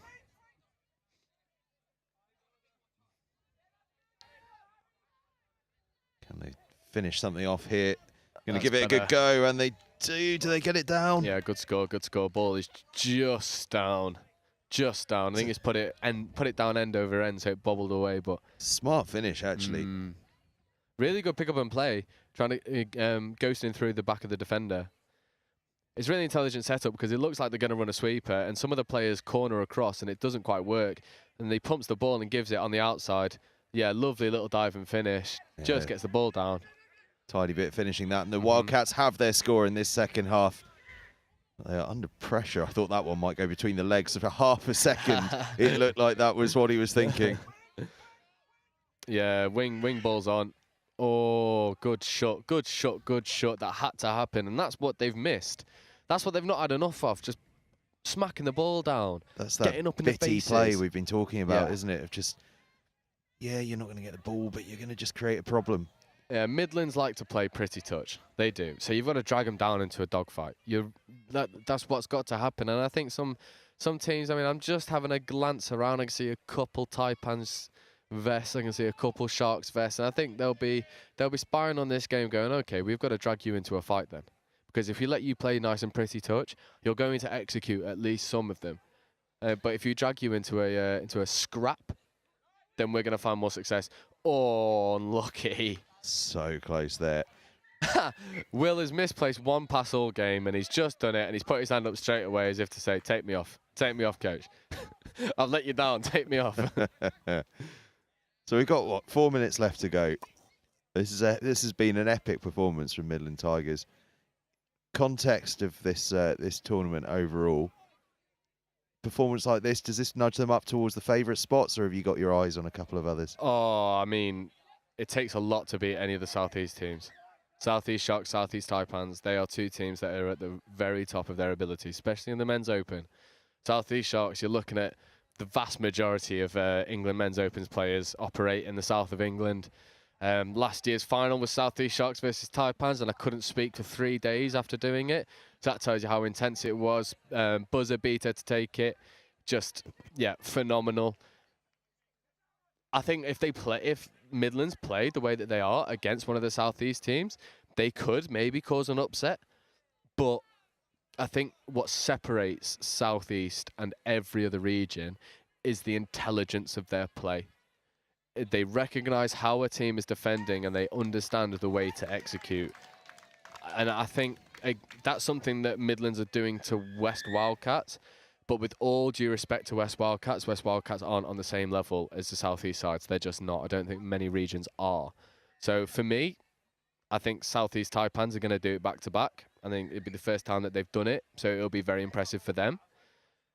But you can't count out Midlands after a performance like this. You know, West Wildcats are no mugs, and they've really put it to them, and it's been relatively relaxed and easy for them in the end. And nearly a 10-score deficit is just outrageous. It has been incredibly impressive, and just a little diary marker for you all. Tomorrow, 3:10 p.m, we've just heard about how good those Southeast teams are. Well, Southeast Taipans against Southeast Sharks, Men's Open, 3:10 tomorrow afternoon. Get that one in your diaries, because we think that's going to be spectacular. For my money, that's the final. For my money, that's the final, and we'll see a replay of it in the Men's Open final. Well, I think that's how it will go. Well, it's certainly what we saw last year. 2 years in a row would be pretty special. Oh, go on, Bailey. Oh, I love a full length there. I can't lie. Whenever I see anyone make an intercept on their own line, I'm like, go on. Who doesn't love him? Who doesn't love him? Spectacular is what we're here for.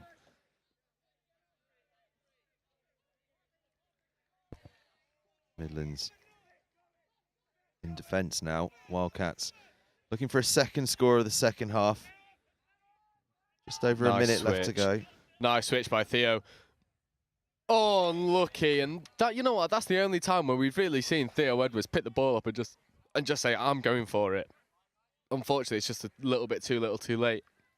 And Midlands are able to snuff it out relatively easy. But that is what West Wildcats can do. They can really put you under pressure, and they can force errors. And they can create scores out of nothing, but it's just not been nearly as consistent enough to threaten this Midlands team.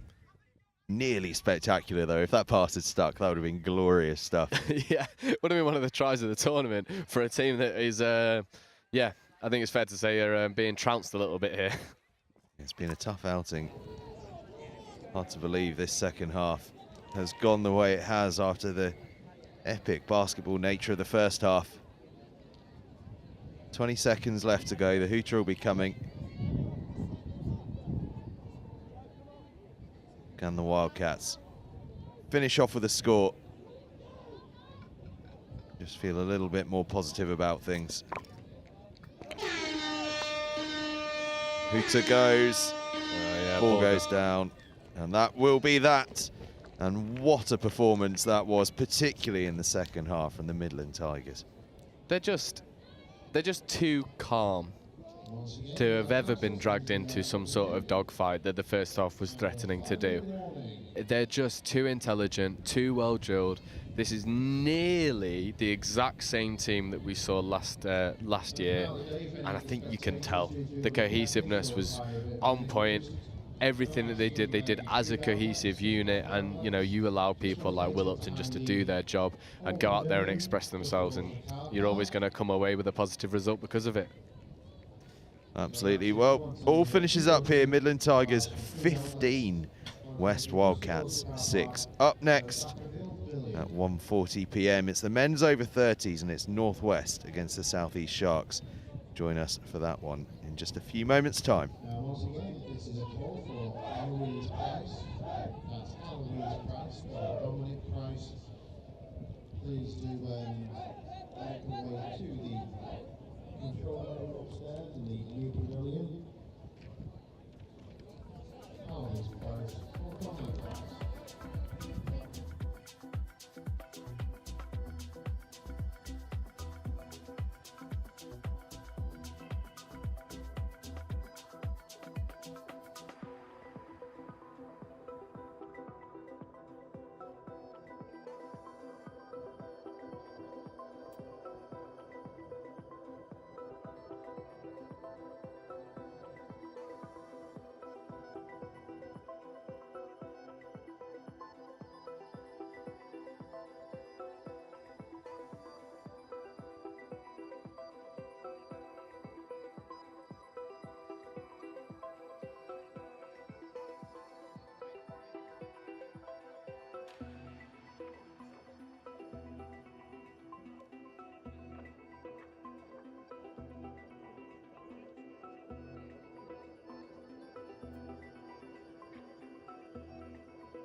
Hooter goes and we are off in this men's over 30s competition, and it's an early try, is it? No, it's not. Goodness me. That almost completely threw me. Northwest touch against the Southeast Sharks. Southeast in blue, playing from left to right. And in the red and black shirts, playing from right to left. It is Northwest touch.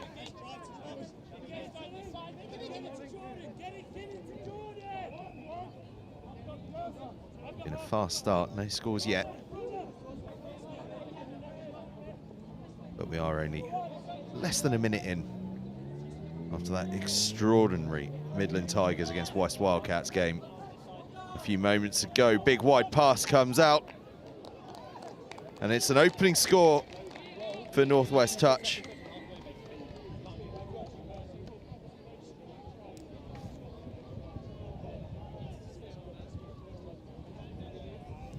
Lovely try it was as well.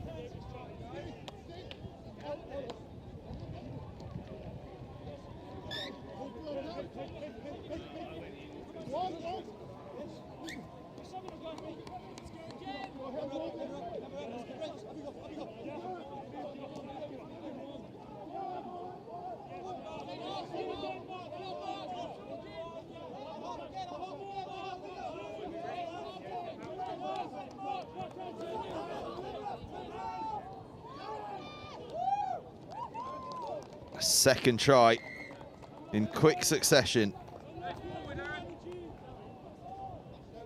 for Northwest touch. Unfortunately, it looks like the only player whose number we don't have in commentary, which is why it's taking me so long to mention it. I'll see if I can identify him as time ticks by.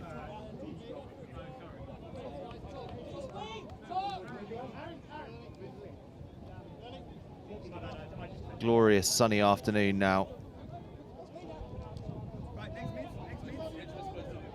Here at the University of Nottingham.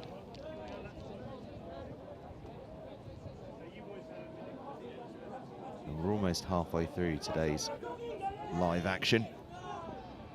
Final game at 5:40 this evening.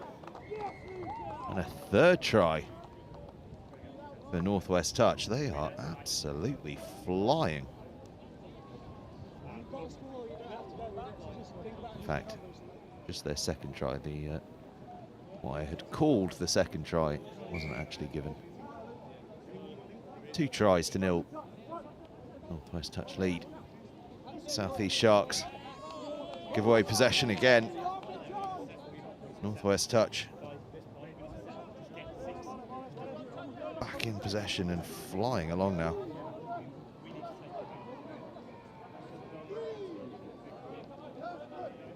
Two tries in these opening 3 minutes.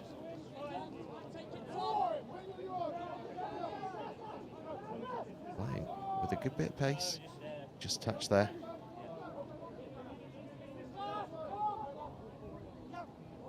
Little dolly pass over the top. Doesn't go to hand though. And Southeast escape.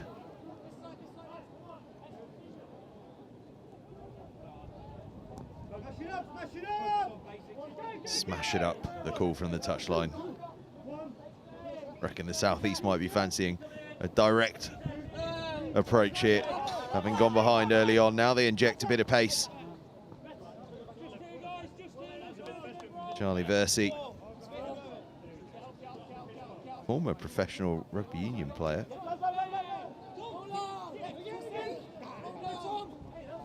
Or so he says. I have no evidence not to believe him, so I'm going to believe him.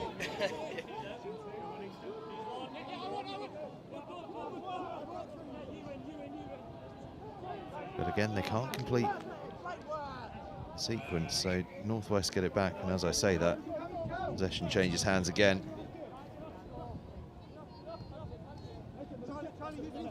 It's like a sort of relaxed stroll in the park, this one, after the helter-skelter nature of the last game. Yeah, definitely. And I've just been having a look at the Northwest team sheet, and I recognise every single one of these names, and I can't believe they've all swindled their way into this team. Like, Pete, what are you doing, pal? Can't believe it. AJ's coaching the mixed opens. Who yeah, in themselves have some developing to do as a team, but we'll see them do it over the course of this weekend. Jordan Cross. If the seniors and the opens weren't on the same day, Jordan Cross would definitely be playing a mixed or men's. He is a superb player. Tom Overbury used to play for PFT, which is now Manchester Foxes. I believe he still plays.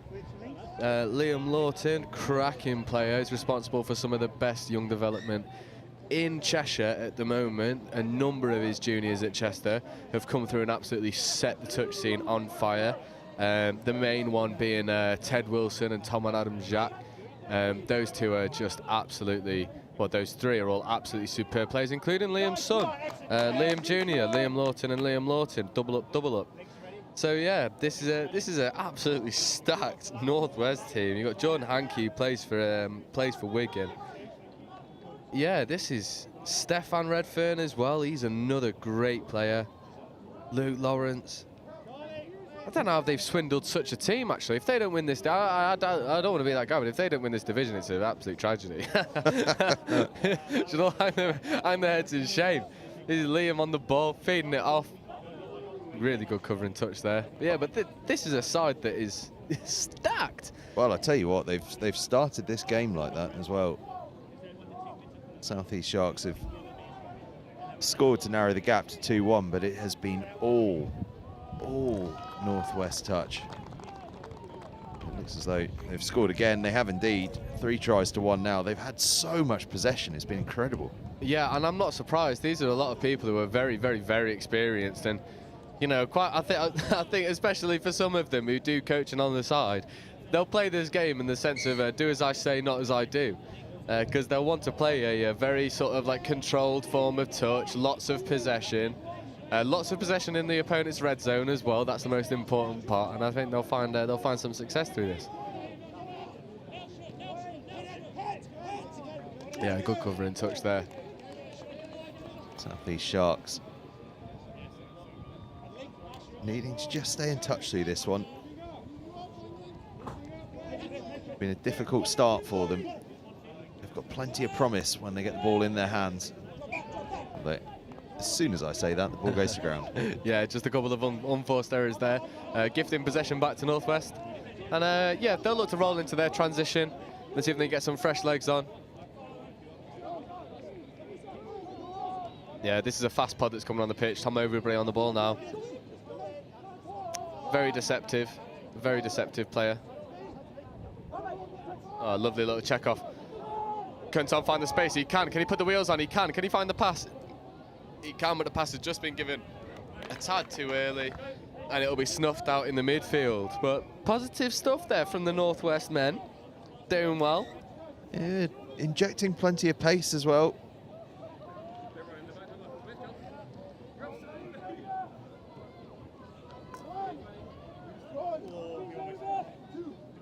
Yeah, good touch there from Jordan Cross. He's one of the more experienced players on this pitch. He's also absolutely rapid still. He may have been faster a few years ago, but he is still, even though he's lost some pace, one of the faster people you'll see on a touch pitch, which shows how fast he was at his peak. Oh, that's a lovely little disguised ball on the inside. Then is the big man going to go through? Yes, he is. That's the equivalent of seeing a prop go 30 metres. We love it. Charlie Versey, we've mentioned him already. Plays for London Eagles. He's an Australian, and he's an Australian with a try-scoring touch. Oh, we love just that. There. Yeah, look, lovely little disguised ball. Oh, no look, boom, back on the inside, cuts through the gap. Lovely play. He's come off looking a little bit tired. I'm not surprised. The big man's gone all the way. Lovely feet, lovely score. 3-2. Now, what I really want is for Pete Bowyer to do something, because I've just had a look down at our team sheet. And I've got a life story about him here that I'm gonna have to read out. Yeah, Pete's a unique bloke. Put it that way. Pete is a flashy player. If he doesn't do anything in this first half, then I'm going to just read it at half-time, I think. In fact, there he is on the ball now as he set up a try. Oh, unlucky. Touch has just been given, and that's turnover. But yeah, I've played with Pete. He's a tricky player. He's got good feet. He's got an absolute whip of a pass. It is so sharp, so flat, so deceptive as well. He's just a superb player, and you know, I think because he used to play at Mixed Open, and I think Mixed Open was probably starting to become a bit of a push for him. I think this age group suits him down to a T. He's playing very dynamic. He's a really big and dominant centre. He worked middle even. I was reading his notes, and he named his dog after Manu Tuolangi. So I think a centre through and through, really. Don't give away the gold just yet. I want violins playing in the background when I read this thing out. Yeah, half time. We'll have a half-time story time. Yeah. I'm not sure this is Pete who's wrote this actually. I reckon that this is AJ. I reckon this is AJ writing this for Pete. It looks far too eloquent for him. I think Pete has probably not submitted anything, and AJ's gone, no pal. I'm gonna write something for you. See, he's the only one with a paragraph. It is in size 28 font, so perhaps it's not as long as I'm thinking, but it's certainly a good chunk of writing. Well, it's considerably larger than everyone else notes, which is the maximum of 3 lines long.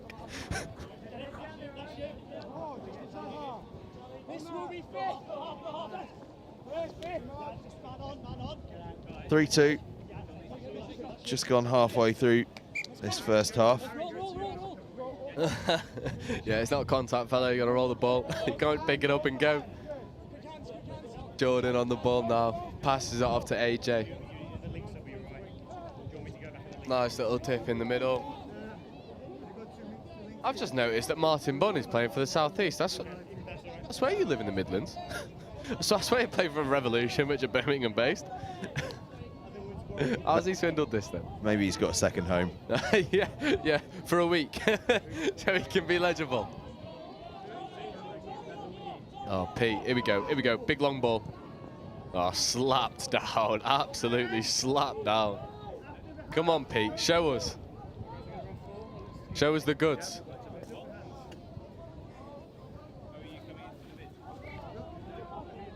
Northwest slowing things up. Now accelerating onto things, moving the ball wide. Lovely ball. That's core skills executed to the max. Just hands, finish. Simple as you like.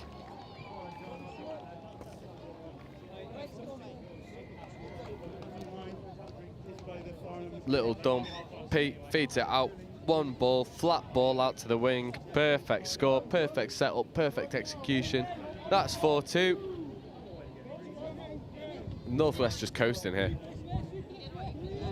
Well, the sun's come out. Temperatures are going north. And in these age group categories, that's perhaps a little bit of a challenge. Yeah, everyone wanting to slow it down. Play at a more sedate pace. Yeah, I want to as well, being stood in the sun. I sit down, relax for a little bit, kick the feet up. It's a lovely day for touch. Yeah, if our commentary style starts becoming too languid, it's because we've sat down on the plastic seats behind us and put our feet up.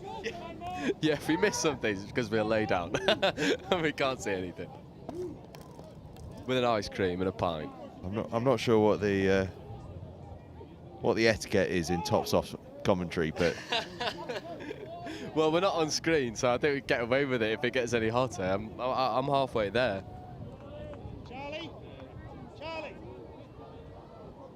Sharks on the attack here. They've got a good opportunity here. Lovely pass and a lovely finish. Just give it, even if it's a touch, give it. Yeah, lovely score, lovely score. Little bit of deception. Jouer, jouer.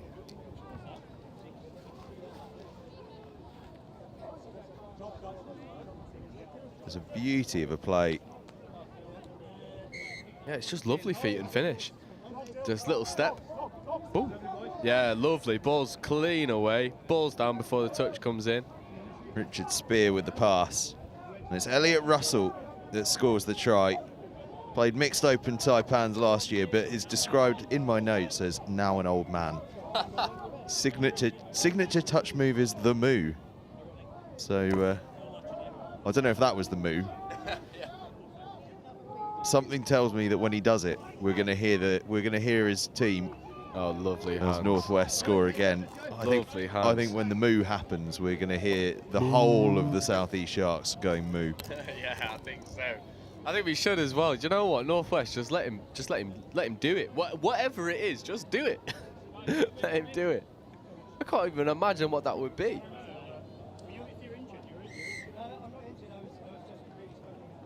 Tell you what, it's a real shame because the number 16 here is the only player whose name and number we don't have in our commentary notes. It's a real shame because he scored an absolute bag full of tries in this first half. Yeah, I'm trying to. I feel a little bit ashamed because I'm trying to see his face so I can try and give him a name because he looks like someone who's very familiar, but I just, for the life of me, cannot pinpoint what his name is. But I'll shout across at half time. We'll see. We'll do some old-fashioned investigation. I'll sprint across the pitch at half time and try and grab a name. But he's played superbly well on the wing, just holding his width.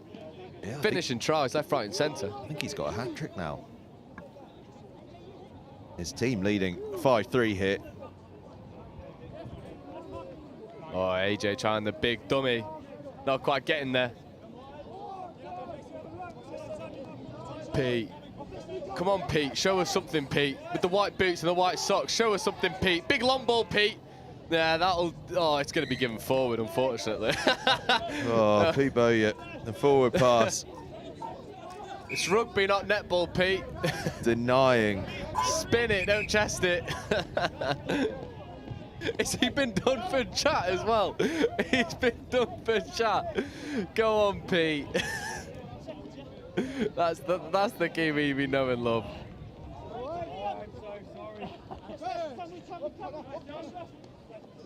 Southeast. The hands of Russell.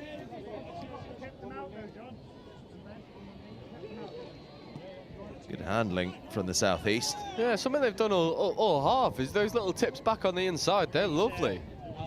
Just nice and relaxed, making extra yards. It's just getting the ball down afterwards. Go on, show the feet. Show the feet. Big pass out from Versailles to Govlet. Go, go, go. Govlet. Good touch. By the unknown man. Just touched in the corner. Jonathan Govlet. Oh, his nice. first nationals. Go, Liam. Go, Liam. There's life in the legs.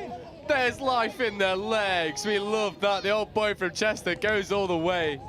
Tried down in the corner. Heads up play from Luke Lawrence. Just getting on the outside. Popping the pass away. LL to LL. Luke Lawrence to Liam Lawton. Beautiful score. Well, he's broken his arm 6 times, but not affecting him out there today. You know what? Liam is one of the most injury-prone people I've ever met. He just is. It is impressive to break your arm 6 times. That's... And I guarantee you, if you were to ask him, it'd be 6 completely different circumstances and 6 completely unrelated breaks. 6-3, his team now lead. Just over a minute away from half-time. When I will regale you with this tale of Pete Bowyer. Do you know what? I'm just going to sit down and listen. I'm going to let the folks enjoy it because I gave it a quick read at the start of the game. And it is and it's definitely not Pete's words. It's definitely not Pete's words. Someone has written it for him and submitted it. And I love it. I absolutely love it. 45 seconds to go. Northwest in possession. And they finish with a 7th. Yeah, good feet. The fundamentals of this Northwest team have been spot on, to be honest. Just doing the basics well enough. Putting themselves in good enough positions. And that's all you really need to do at this level is do enough. And you'll get it. And lovely quick hands. Luke Lawrence looks to bounce. Can't quite get there. Hooter's going to go in 20 seconds. AJ looks to punish. Luke Lawrence. Oh, it's a really good little flick of a touch there from the Southeast Sharks. And there is the hooter. We're going to have one final play here. Ball to ground. Ball to ground, and that is half-time.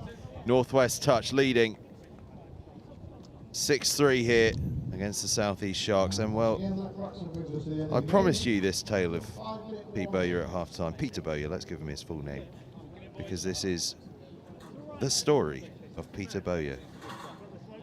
Pete's story is a sad tale of a young boy living on the rough streets of Canterbury in New Zealand. And as a boy, his only dream was gaining bigger calves. He claims it to be genetics. After the earthquake of 2011 and his gym being destroyed, he decided the time was to move to the other side of the world in the hopes of fulfilling that boyhood dream. Alas, upon landing in Manchester, he randomly picked the place, and finding the weather dreadful, he tried to find his local touch club. Realising that touch in England is about as big as the size of his calves, he began to question his decision of moving there. After many years of searching for the wilder people, he realised it isn't what we do in the shadows. Or maybe this boy should find a home. Eventually, he stumbled on a group of foxes to call his home. Since that day, even though his struggles with his calves have gone from strength to strength, last year he was picked for the England senior mixed squad for the Euros and won gold. He plays for the Manchester Foxes, and to show how English he is now, he's even named his dog Manu after the English centre, Manu Tuolangi. That is the tale of Peter Bowyer, a man whose calves have dominated his life. A strange tale, an unusual tale, but something to fill your half-time with here at the England Touch Nationals. At half-time, it's Northwest Touch 6, Southeast Sharks 3.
Okay, we are just about ready for the second half. Hooter is almost upon us in this men's over 30s fixture between Northwest Touch and Southeast Sharks. Northwest Touch in possession now in that red and black, playing from left to right, leading 6-3 here against the Southwest Sharks. And it's been a ferocious first half performance from Northwest Touch, and it's a ferocious start to the second half as well.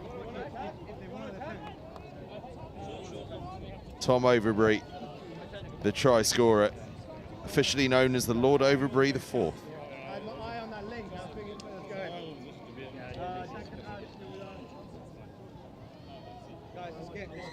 Oh yeah, you nice. Let's get the nudge.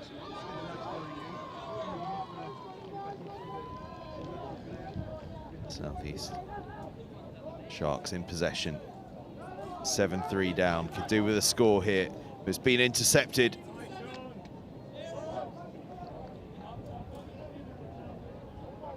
That interception allowing Northwest Touch a chance to break out. Making decent ground here.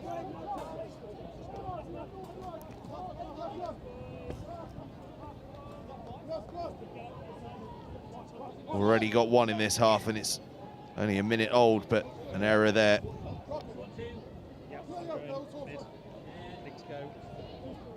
Sees possession change hands into Sharks. And the try scorer, Russell, still waiting to see the move. Yeah, desperately waiting for it. I'm wondering if the move is that burst of acceleration we saw to sub himself off. Yeah, maybe. Maybe. That'd be a smart one.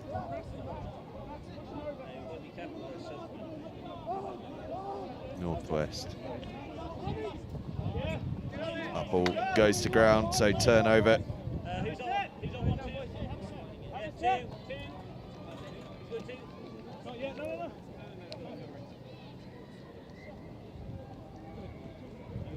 It looks as though this Shark side rather is sort of self-managed. No coaches here on the touchline organising things. Yeah, but they've got some experienced heads on there that'll know what they're doing, who do have coaching experience. There's a nice sweeper play. Looks to kick out on the outside, but you're not going to beat Luke Lawrence for pace. He's absolutely rapid.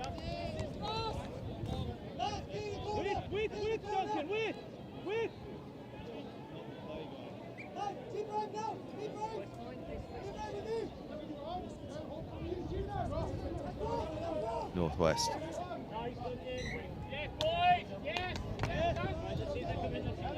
Seed possession there.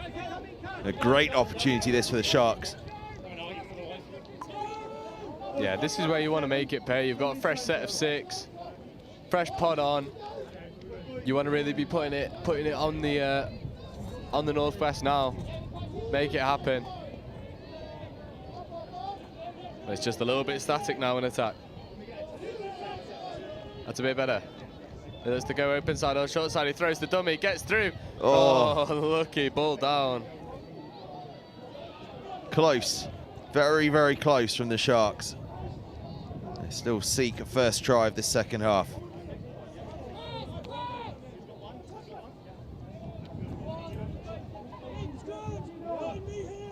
There's a very elaborate construction being built next to our commentary position at the moment. More 10 poles than you can shake a stick at. Yeah, I think that's going to be a grand size gazebo. Oh, lovely little line there from AJ. Jordan Cross, that's 6 more. Penalty for offside. That's a lovely little bit of play there from the two Foxes players, Jordan Cross and AJ.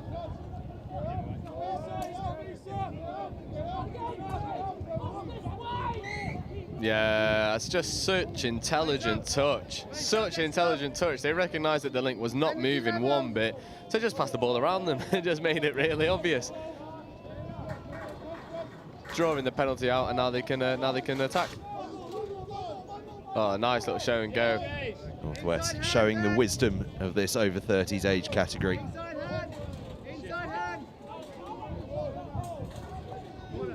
Playing things slow, and now accelerating a little bit, but as they accelerate, the ball spills loose.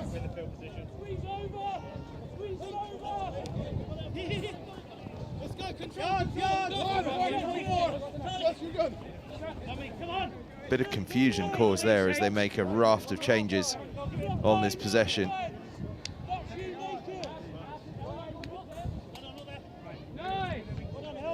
There are some boys blowing hard out there.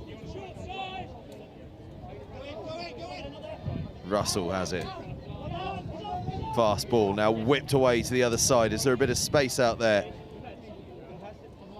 Not quite, so they pull back. And start again. Richardson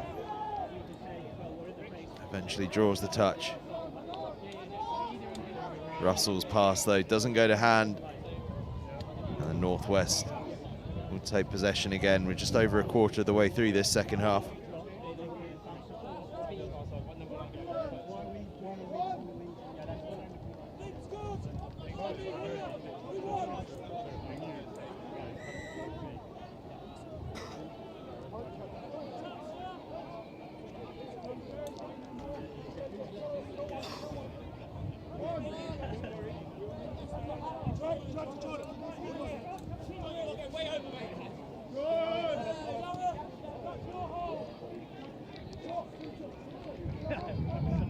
Northwest pushing and probing. Oh, there's Pete with the dancing hips and the big calves to go with it.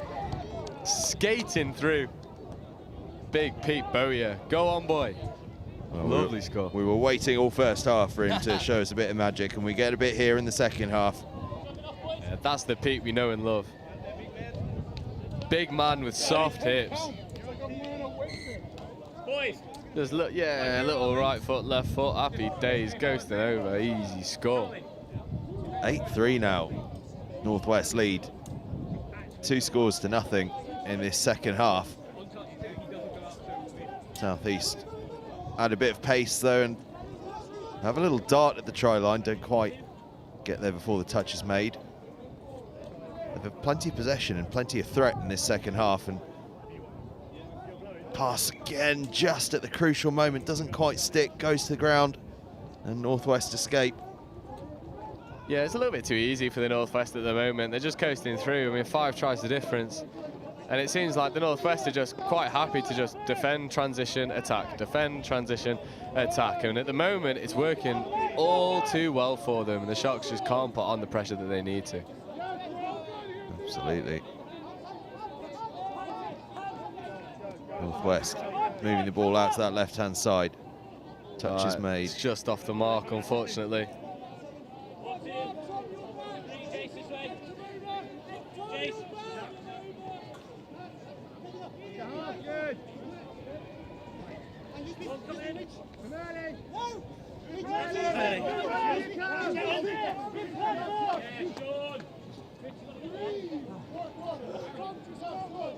Last work from Sharks. Yeah, that transition's a lot smoother there from the Sharks, getting fresh legs on nice and early. They just need to do something now with the field position that they've got. They're running down a very congested short side. But there's the feet. Lovely little score. I think everyone in the Northwest said, that's your man, and no one took him. He's ghosted straight through. Absolute beauty from Duncan Richardson, known as Duncan Idaho. That's because our serving was fucking awesome. And I've got to tell you the reason why he's known as Duncan Idaho. It's a reference to the sci-fi novel and the recent film Dune, where Duncan Idaho was portrayed by Jason Momoa. And the claim here is that Richardson and Momoa are basically twins. And I don't know if you've seen a close-up of Richardson yet, but they're certainly stretching the truth with that one. Yeah. You've got to try, right? You've got to try. Might not be strictly true, but you've got to give it a go. Liam on the sweep, a step back, and they're just tired legs for the Southeast. Then it's easy execution, easy pickings for the Northwest, and you know, with just over 10 minutes to go, I think this is going to continue in the same way. Yeah, there are some very, very tired bodies out there now. We're right in front of where some of the interchanges are being made, and there are some lads out there really having to suck in the oxygen when they come off. Yeah, heavy legs now, really heavy legs.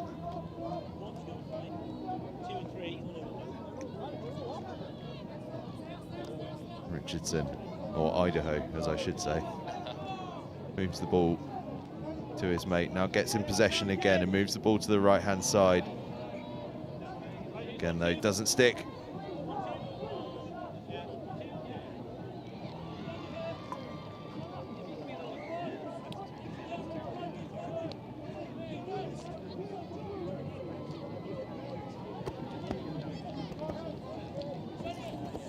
Northwest making good yards here.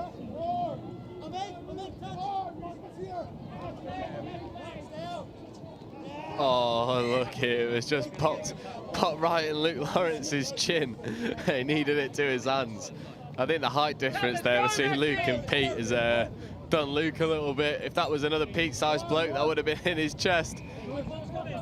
But Luke is a small guy with a low centre of gravity that makes him so explosive. And Pete's popped the ball as if he was popping it to himself, and it's just hit him in the bottom of his chin. Bless. Yeah, I don't think he knew that was coming, did he? No, definitely not. I wouldn't have. But that's the thing with Pete. You've always got to be aware. You've always got to be alive because he can disguise every pass so well.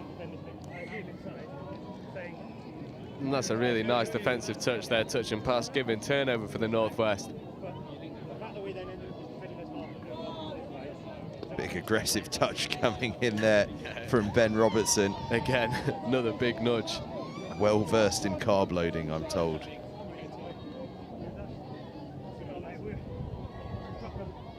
got a good long pass on him though. A rare but beautiful thing, I'm told. Hopefully we get a chance to see it. Oh, lucky. That pass from the Northwest just drifts out. Around about 8 minutes left to go for full time in this one. 9-4 advantage that Northwest have built out.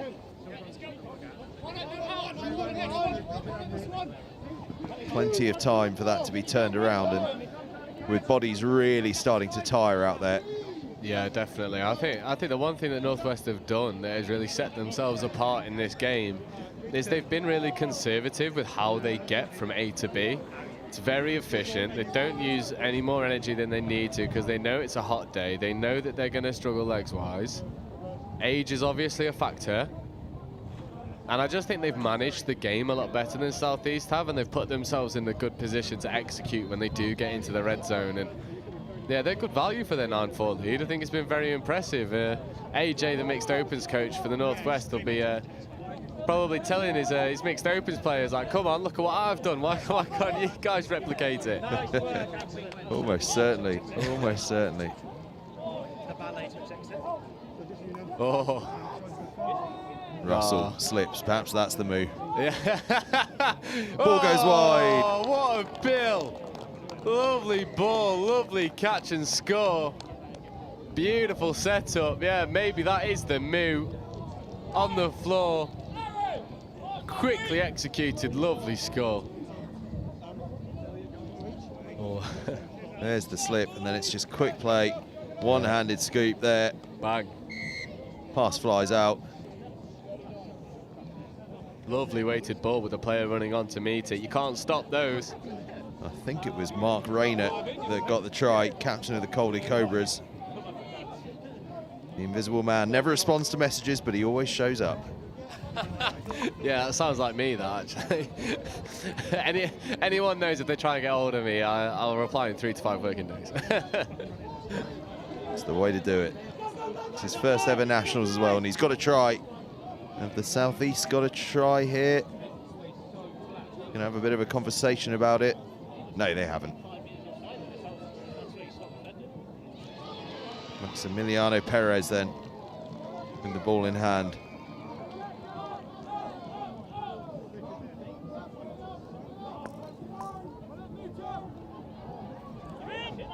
It's a simple run-in for Richard Spear in the end. I think that is just tired legs. I think that Southeast Sharks recognising, hold on, you look a bit leggy on the try line. Well, yeah, the Red Seas just parted for him, didn't they? The defence so worried about moving out wide and too tired to then change track and come back in. And yeah, easy score. Spear, aka the weatherman, gets himself across the line.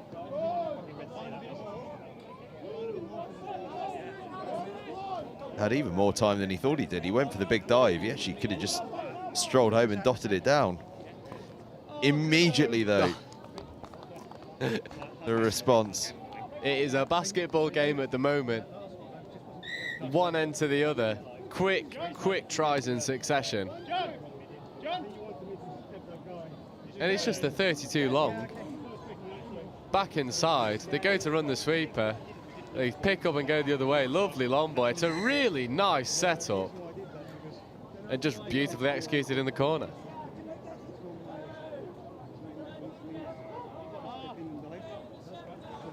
(11-5) Northwest lead now against the Southeast Sharks.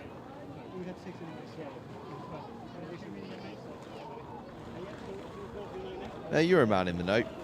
Why has every team got themselves a catchy nickname, and the Northwest are just Northwest Touch? So they used to be Northwest Blades, and then they dropped Blades 2 years ago. Probably because it was costing them too much on the kit. I won't lie to you. So now they're just the Northwest. I think Blades had become synonymous with some unuseful antics. So they dropped the Blades. But I agree. You know, you've got Southeast Sharks, Southeast Taipans, Southwest Saxons. I mean, he's just ghosted through a lovely gap as half, and he's giving it to Luke Lawrence, and Luke Lawrence has put the ball down.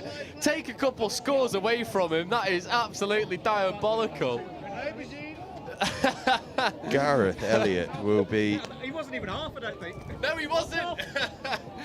Yeah, Martin Bush just said he wasn't even half. He wasn't. He didn't need to pass the ball. Luke looks a clown dropping it over the line. Gareth Elliott will be absolutely gutted about that. An act of generosity thrown in his face.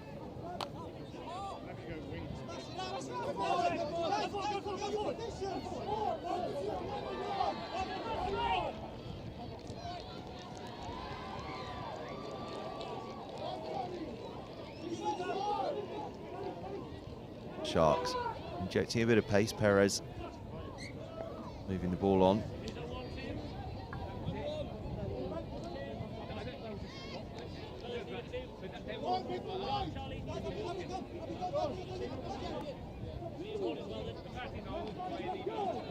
Two and a half minutes to go. 2.25 minutes to go, really. So you'd say that this one is safely in the bag for Northwest Touch. Leading Southeast Sharks 11-5. But can they produce some magic in this last couple of minutes? Yeah, it'd be nice to see another touch. I mean, I want to see the move. Show me the move. I am dying to see the move. Yeah, I bet that's not a sentence you thought you'd hear on a Touch Rugby live stream today. We want to see the move. I'll tell you what, when I was driving up in the car today, I was not thinking about the move, that's for sure. Oh, lovely little bit of play there, and they phased it. Then they go out wide, dive in the corner. It's a really good covering touch, but that just shows Southeast have come here to play, and they can play. Then with about 60 seconds left, they have put a good account of themselves out, and it almost feels like this has been a little bit of a social game where they're just here to have fun and enjoy it. It certainly is. We've seen some great play.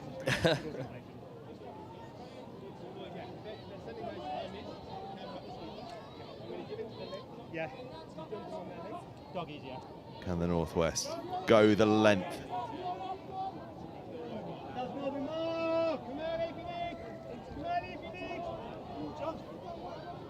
No, they can't. Ball's been turned over. Yeah, let's see if Southeast Sharks can finish with a flourish. 40 seconds to score a try. Let's see what they've got. Oh, I like it. I like the audacity from the big man. Wants to go through. Versey with the big old goose step there. Big old goosey. But they're going to come this side, and they must do. They must want to go wide. They don't. They throw the ball away. And I think that will be all she wrote in terms of this one. 10 seconds left. Hooter's going to go any moment.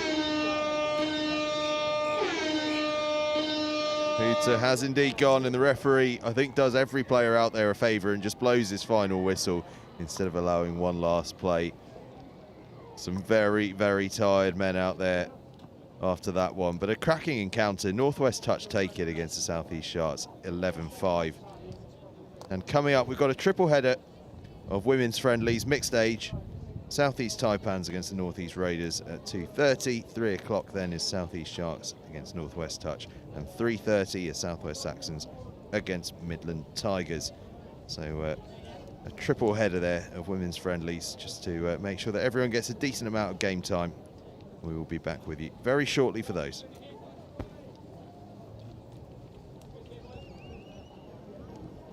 So once more with that clock says it brings the game to an end and a 5-minute warning.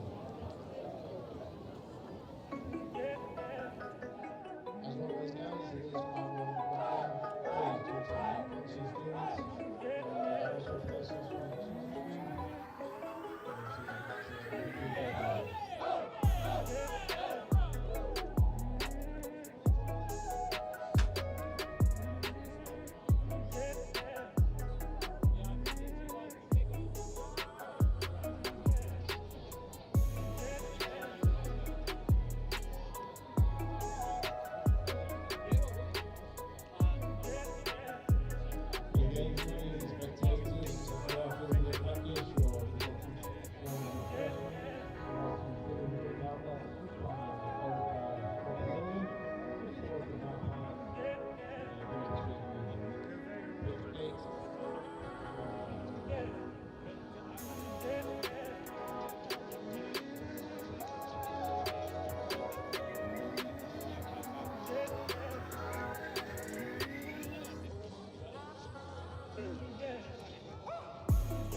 And welcome back to the first of our triple headers of mixed age women's friendlies. We've got Southeast Taipans versus Northeast Raiders. Northeast Raiders we saw earlier, but I believe have merged teams to provide more players with game time and more access for women's touch, which is amazing. And this is the Taipans on the ball trying to move through.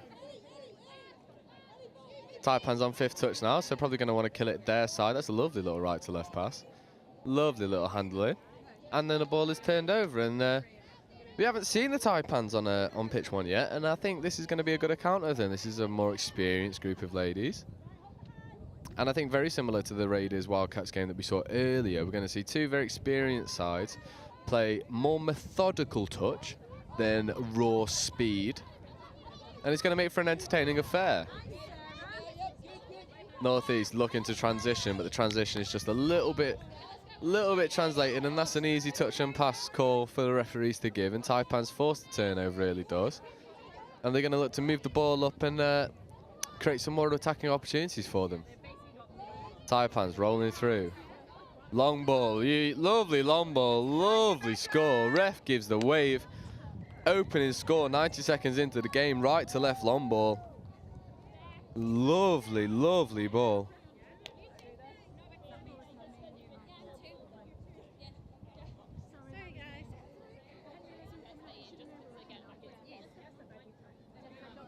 Yeah, lovely little pass. Number 13 finding the space on the wing. 5 finishes lovely in the corner.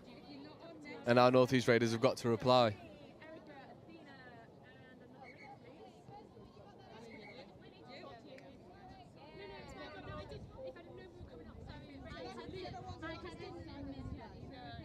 Just a delay of restart, and now the Northeast get us back underway. And they look to work the short side. They want to make yards now and keep moving forward. Nice little tip off.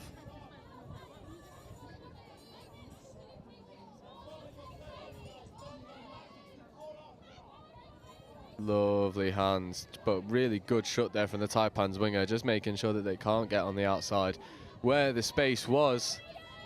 And now Northeast are going to have to kill it, and that is easy turnover there for the Southeast Taipans, making sure that there's no more go forward. And that's a little bit of a hard shot there, yeah.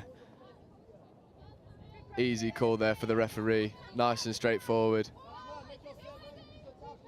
And now Taipans can move forward with more touches in the book. Oh, lovely little sweeper set up here. Sweeping player comes round. She receives the ball. Nice hands. Looks to step back on the inside, but really nice covering touch there from the Raiders. Just making sure that there's not enough space for them to go straight through the middle.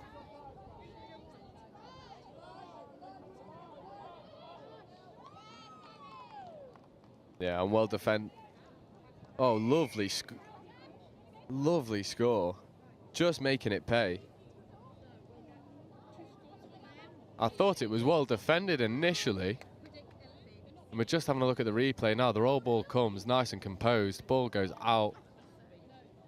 Nice little quickie. Steps back on the inside. Does her opposite player. Lovely little dot down. Picks the ball up. Goes away. 2-0. 4 minutes in. A score every 2 minutes. Good value for money. And now the Raiders have got to reply if they want to stay in it and stay competitive.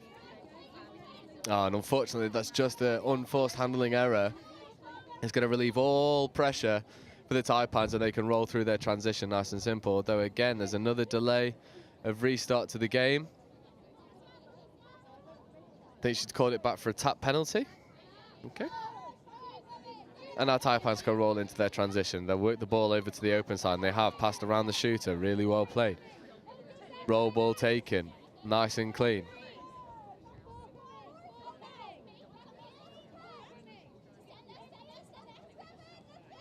Yeah, nice play, nice play. They look for the punish on the outside. Lovely dive from far out.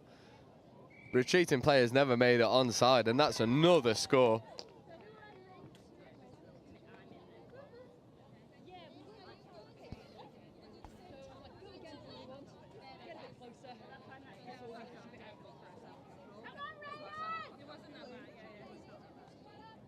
Yeah, lovely dive, long and strong around the outside, beats the retreating defender back to the line. And it's a relatively easy score in all fairness for the Taipans. And now the Northern Raiders just need to get a score under their belt so they can feel a little bit more comfortable. They look to run the 32. It's a little bit congested, so they go open side, but unfortunately that is just ball down at the end. And that's not going to help their bets now. Taipans can roll through their transition.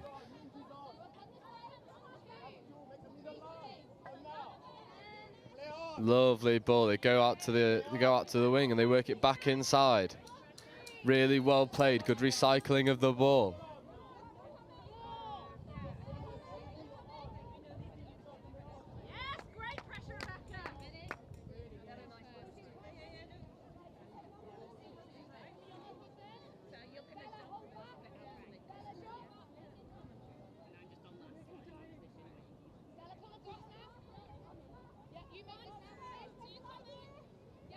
Raiders working through their transition, but the Taipans are up in their face, really putting pressure on.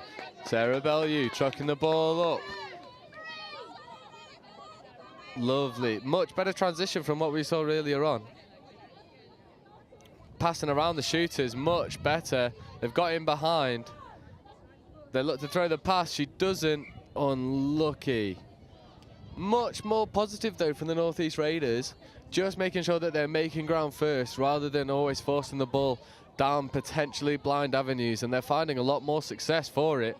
Unfortunately though, this Taipan side has just been defensively sound and has really shut them out whenever is possible.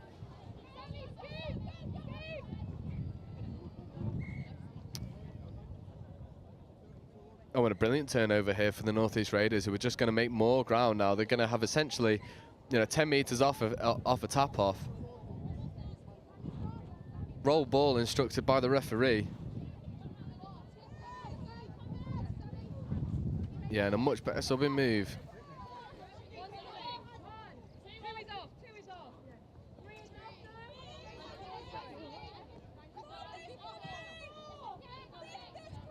Now they've got to move forward though. Too much of this is static. This is fifth now, so they've got to scoop. And they come to the short side. Rapper's on. She doesn't use it. She goes back on the inside, back to where all the defenders are. And I think that was just maybe the wrong decision. Maybe fixing your player and giving the ball to the Rapper would have been a more, would have maybe provided an avenue for exploration, but just not quite got there. And the Taipans seem relatively comfortable going into 8 minutes now. And Taipans will look to put another score on the board. Rolling through now. Really nice transition. This is fifth coming, so they're going to have to work for it. Scoop's coming. She's got wheels. Goes around the outside of her player, but Beth Redfern gets up in the face and makes the touch. Now, can Raiders get a reply? Just a little bit too static in their transition, allowing the Taipans to come and put pressure on. Taipans will always put pressure on. It's one of the key features of the Southern game is pressure, pressure, pressure.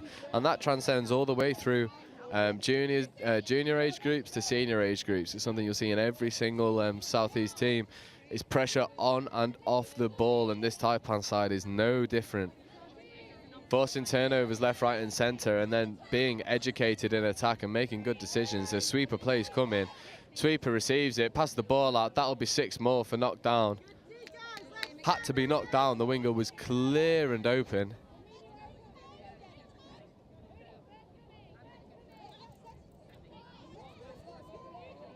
Now the Taipans are going to take their time in their setup. Link punish.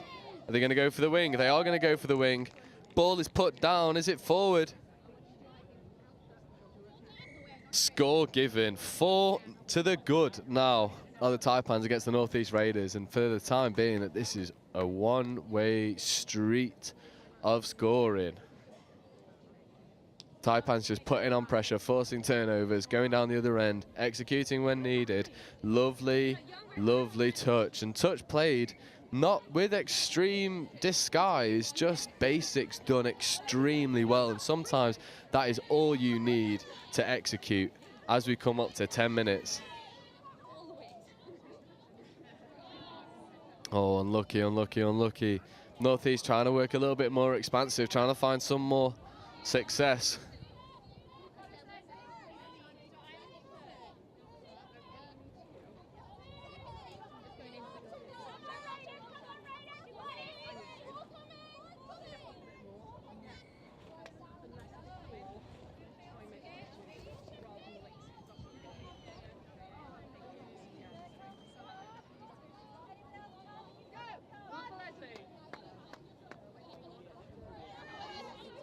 Northeast coming forward.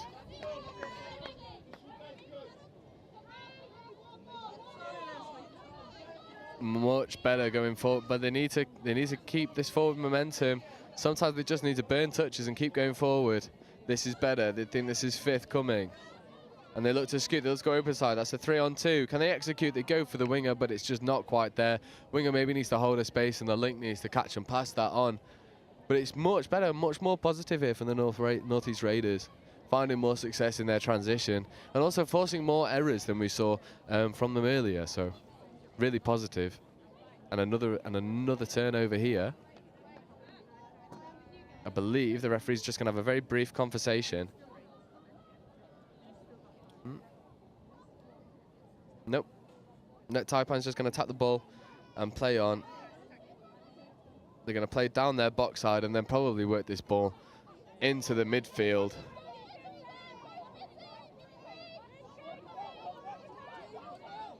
Oh, lovely hands round the outside.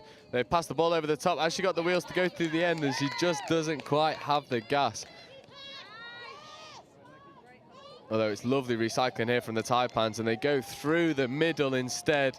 Lovely execution. 5 to the good now. 12 minutes gone.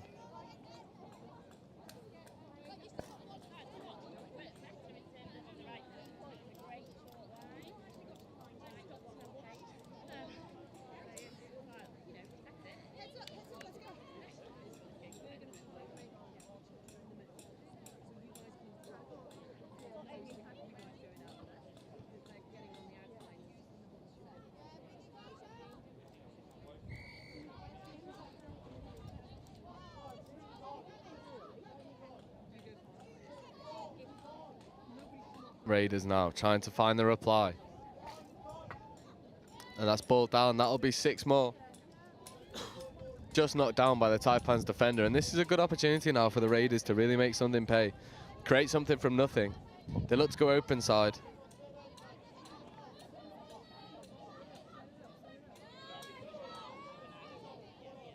Little hammer play. Back to the half. And it dives for the line, but I believe that's the 7 meters.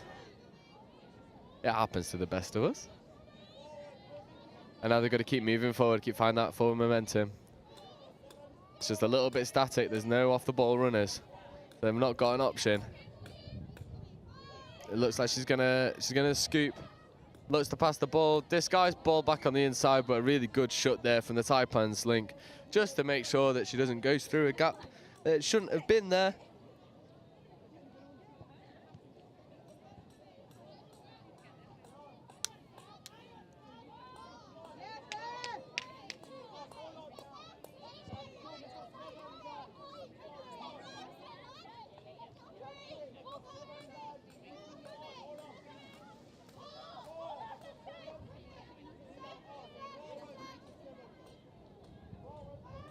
Taipans looking to punish.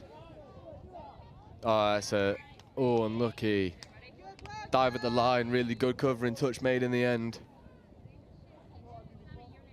And now Raiders are going to try and whip the ball up.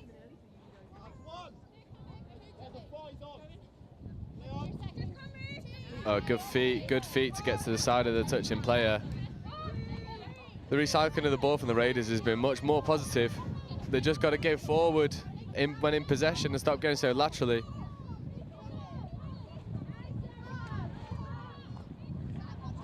And they are now. They've got some go forward on. Ball to the wing, but it's just been caught in the wind. It's just too high. And that'll be ball to ground and Taipans possession.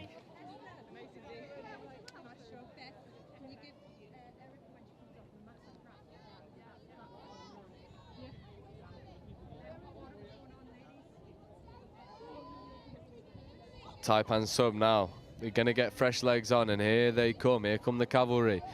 And the drive is a lot smoother and a lot faster. And they've got lots of momentum rolling into 5th touch. Oh, but unfortunately, that's just a loss of control at the crucial moment. Which just lets them down, but the positives are that they're consistently getting to that into that northeast red zone, and they're really going to make it pay, and they have done with 5 tries to the good, 5 tries to 0. 15 minutes in, although Leslie McCallion with some lovely ball skills. Just selling the defender for a dummy and is now going to try and accelerate round the outside. It's a good setup. This is 5th touch. Can they get the ball away? The ball just goes to ground at the final moment. There's 4 minutes remain.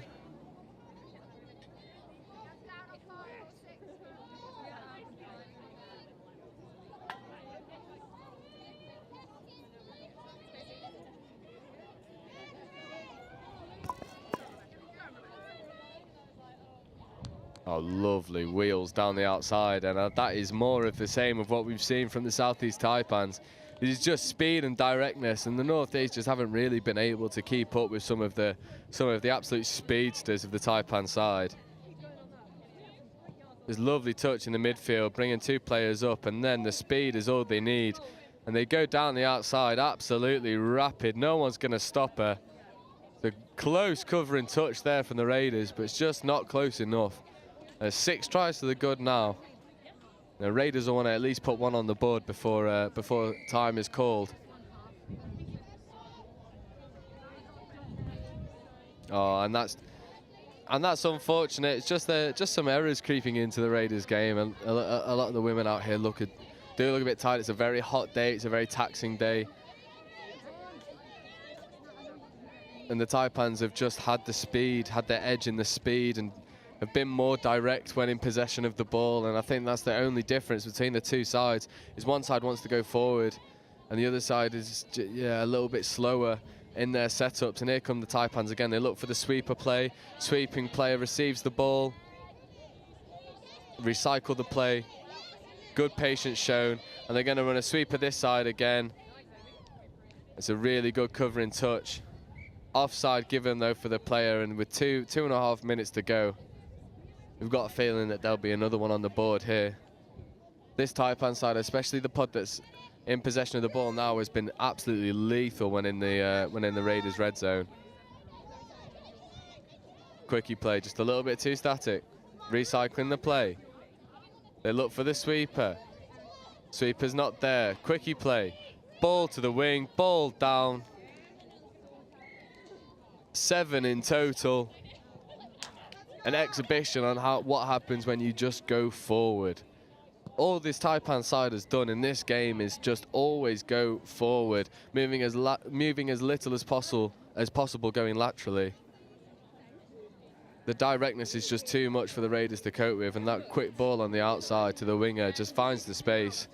Easy score in the end. 90 seconds remain. Raiders are going to really want to put one on the board.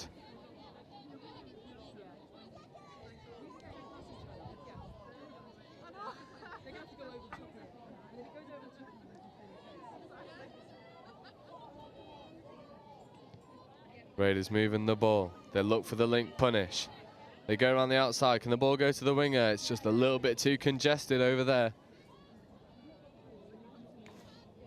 I believe this is 5th coming now. Lovely hands on display. Ball goes out, but the ball just goes to ground. And Taipans have possession, and they'll want to get up the other end as soon as possible and see if they can put one more. Put the icing on the cake from a Taipans perspective. They've been absolutely dominant in this game. And this is the difference from what you're seeing on your screen now. Just the go forward, just straight lines forward all the time, making yards. 4th touch and they're in the red zone. This is 5th coming. They've got 1 touch to go and execute. Can they execute? Really good shutdown touch there. Player scoops and picks up. Winger's free. Can she find the winger? She can, but the ball just goes to ground at the crucial moment. The hooter goes, and that would have been a buzzer-beating score. Unfortunately, it doesn't quite get there, but the game will end. Taipan 7, Northeast Raiders 0. And I think even though they are shorter games, it is good value for the time. Taipan's really putting it to the Raiders. 7-0. It's a superb display on what happens when you just go forward. and just always, always have the belief that going forward, getting to the line as soon as possible, using the touches you can when you're there, and that is the result that it gets you. 7 scores to 0. It was the first of our three friendlies. We'll be back in 5 minutes for the other one. I'll see you there.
So if you see them, sweep off, watch the ball, watch the ball. We'll be having rather than keeping an eye on your play, it's who's in your opposite position. Yeah, exactly. It's quite, including me, I will follow the player rather than the position. So if they swap, I'm swapping the player I'm marking. But also when we 2, 3. Yes! So just come up. If you're worried about being run round, come up and force them to do things.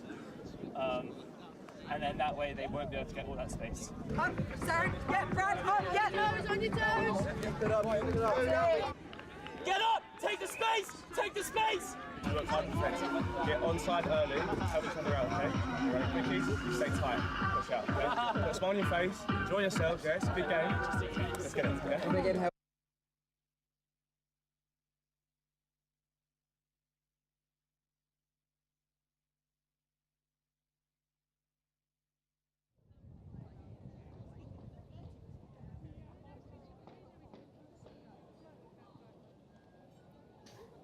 Ladies and officials, stand by. Almost time then. In fact, it is time as the hooter goes for our second of 3 mixed age friendlies in the women's competition. It's Southeast Sharks against Northwest Touch. Southeast Sharks in the two-tone blue, playing from left to right and in possession in, well, I thought in an extraordinary way there. I thought they just ghosted through for the try, but it looks as though they were incorrect there and they've been called back by the referee. Northwest Touch in the red and black defending currently. As the ball goes to ground, Northwest will have the ball in their hands for the first time in this game, playing from right to left.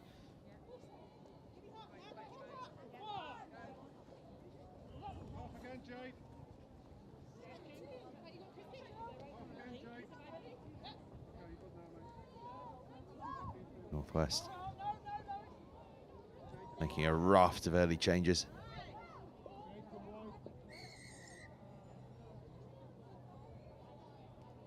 It's sunny, it's hot, and it is hard work out there.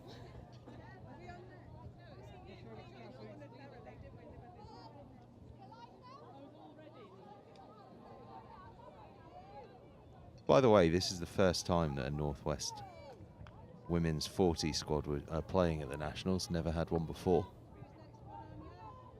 It's obviously a mixed age team, but includes a number of those 40s players who are playing in that women's over 40s competition, along with Midland Tigers and Southwest Saxons.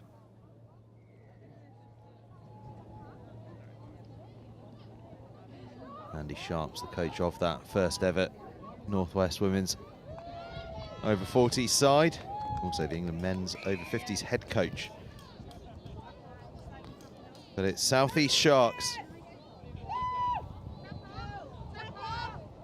with the early lead, scoring the try there. And they've had the bulk of the possession, territory and play in these opening few minutes. As we see the try again. Simple score in the end as the defence went one way and the attacker went the other.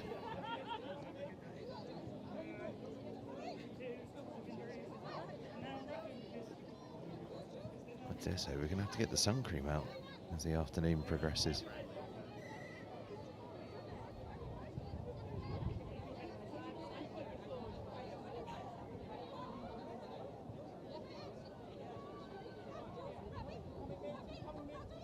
South East Sharks beyond halfway. Committing plenty of defenders, playing with real pace here. Touch is made, and that just slows the momentum down a little bit. Still time for them to work something though. They work it fast, back to the right-hand side. Is there a bit of space? Ball is down, and the try is given. South East Sharks back-to-back scores.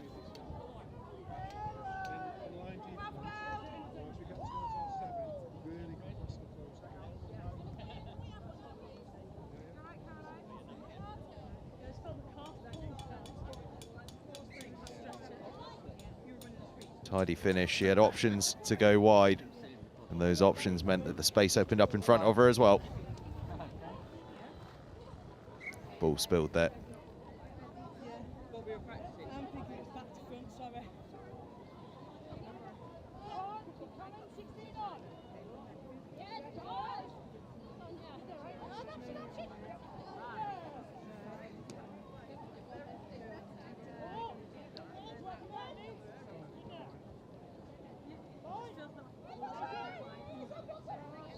Ball goes to ground.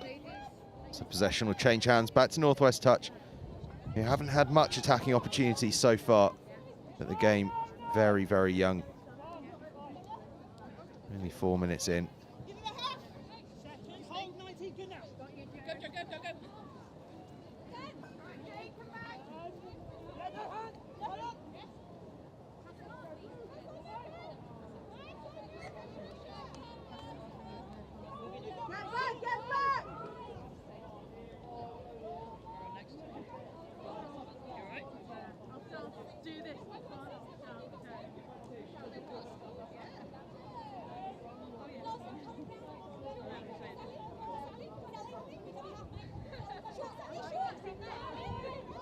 Sharks.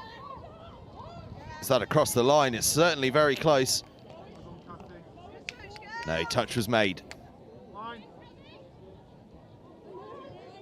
The Sharks will just have another go.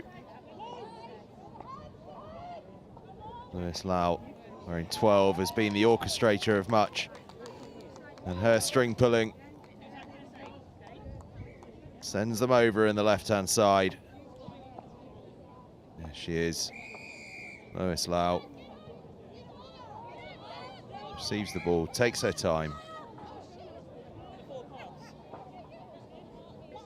And puts out the wide pass. With a simple score for what I think might be Christine Johnson.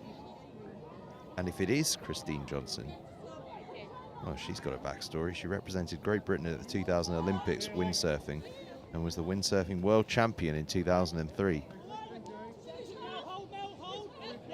Another multi-talented sports person here at the England Touch Nationals.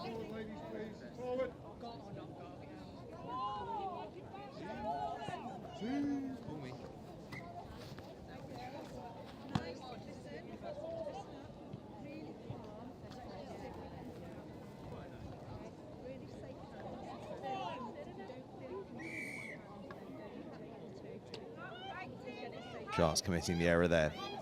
Ball turns over to Northwest.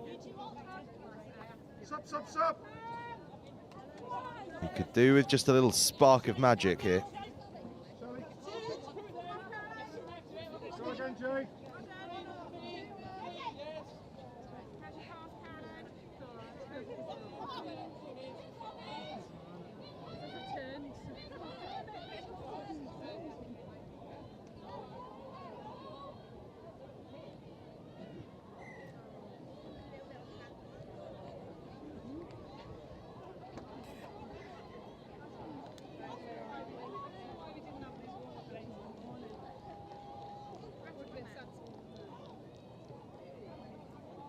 It's all got a bit slow out there. Remember, these games just 20 minutes long, and we play right through.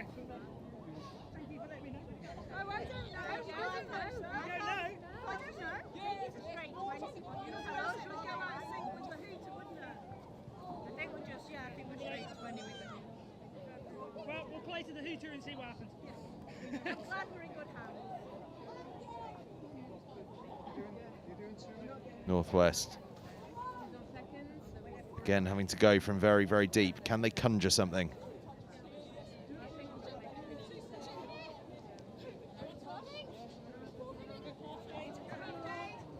Getting themselves up to the halfway line. Ball is knocked from their grasp. No, it wasn't knocked from their grasp. It was just lost forward.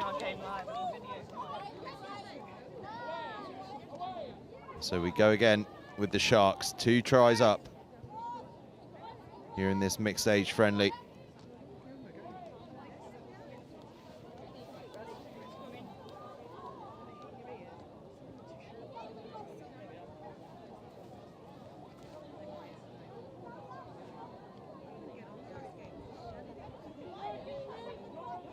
Northwest.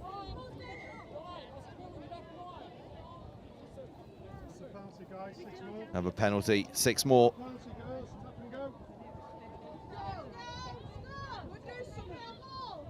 Off they go. Big contact there.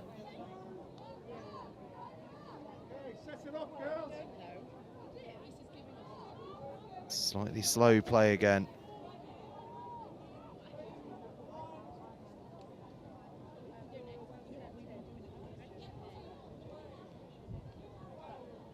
And then the ball eventually is spilled.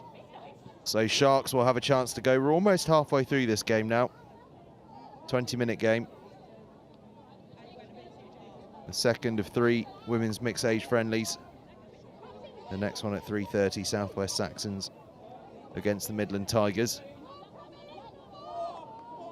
whose men's open side were just phenomenal earlier on today. An absolute treat to watch them, wasn't it?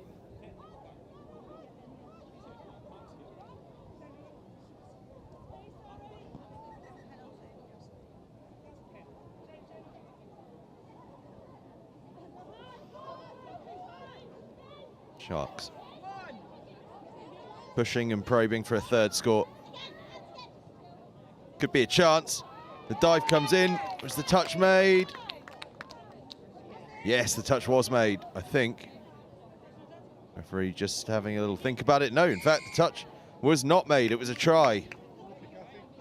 A 3rd score for the Sharks. It was an extravagant dive. I thought maybe a trailing leg had been caught.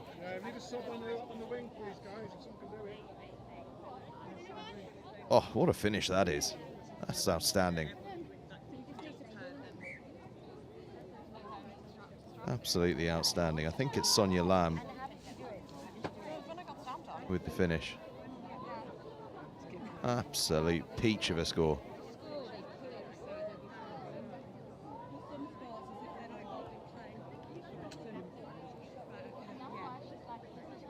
Yeah, but which makes it calling you back difficult. Yeah.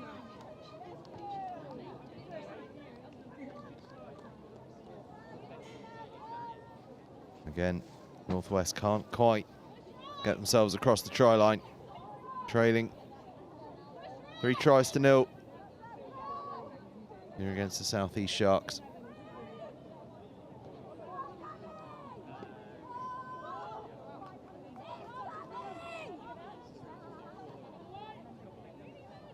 Southeast Sharks are playing some nice touch here. Putting the defence under real pressure. Oh, could have given the pass. Could have given the pass. We've got 3 full games, 2 tomorrow, 1 Monday morning, and then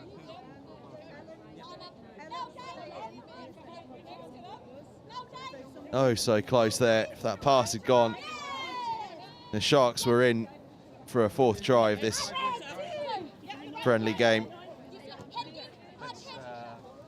Northwest take it in. Joe Toy that was in possession just there. Alan Lewin now. Lorraine Grinter, the skipper. Ball is loose though, so we'll be back in Sharks' hands.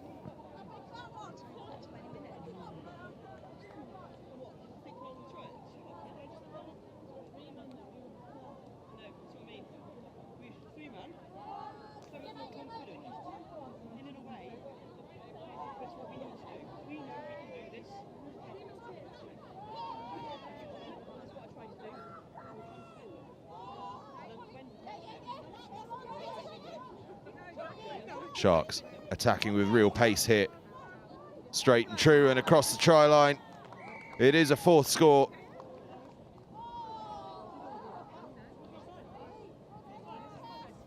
Or is it?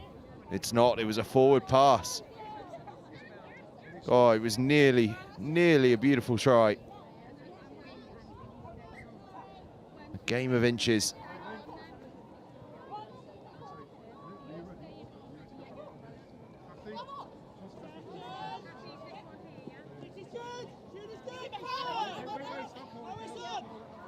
Northwest playing fast down the left-hand side and finding some joy in terms of distance.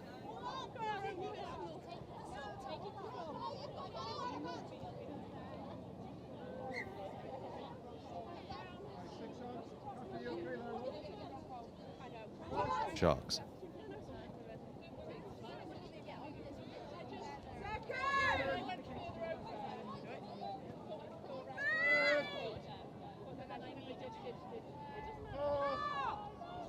Making good ground here. Could there be an opportunity?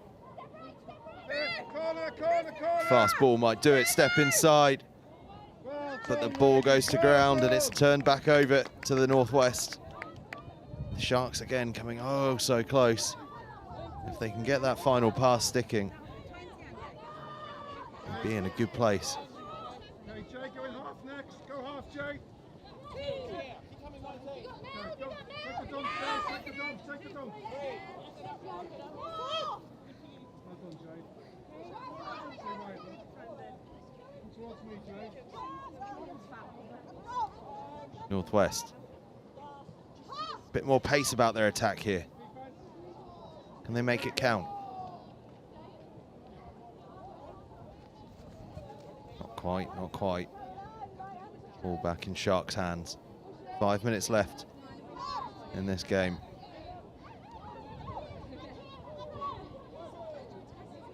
In the hands of Lamb.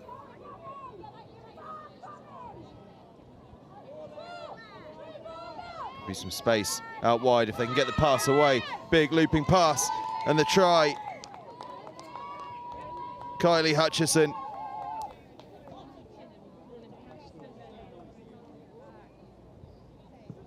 The space was there. They attack the line and get that late pass in.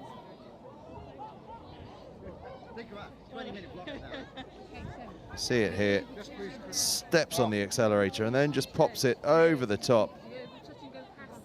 Oh, look at this. What a man we have here. We've got coffee being handed over to us. Thank you very much, my man.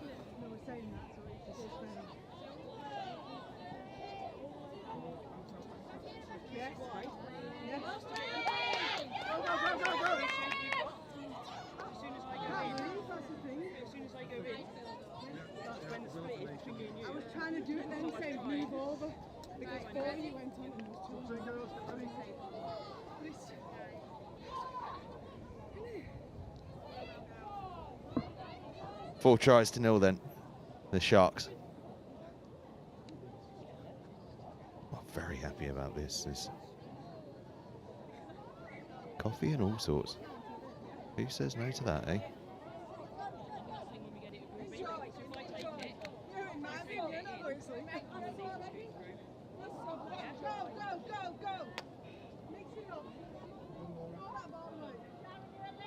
Northwest. Running sideways. Who wants the ball? Surely someone wants it. Desperate to get herself off the field. But unfortunately, she had the ball in her hand. The ship is righted, though.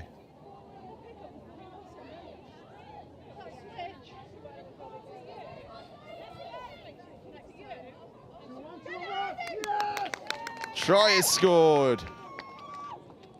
Sharon Hay, I think it was. And Northwest have their score.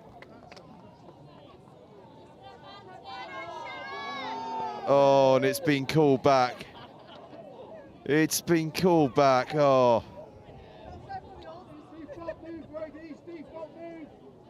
Spoil sport stuff from the ref there. The try we all wanted to see. But the Northwest have another attacking opportunity.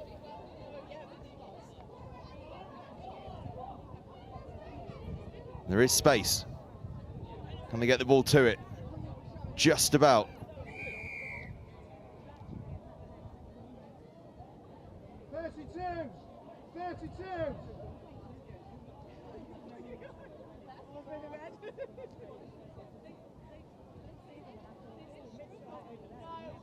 Here we go.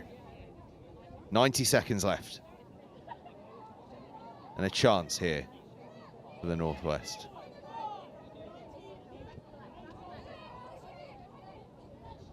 They're close. They're very, very close. Can they execute? Can't quite get that big pass away, so they have to work it again. Again, that big pass, just not forthcoming, but they could get across the try line, but the ball squirts loose.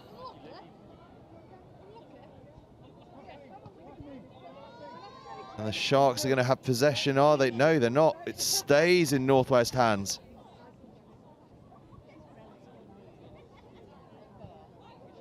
And I think the Sharks are now down to 5. So there is space out there. If the Northwest can get the ball to it, there's an extra person there. They've just got to get the ball to hand. Back inside. Touch is made. There's space. There's space. Use it.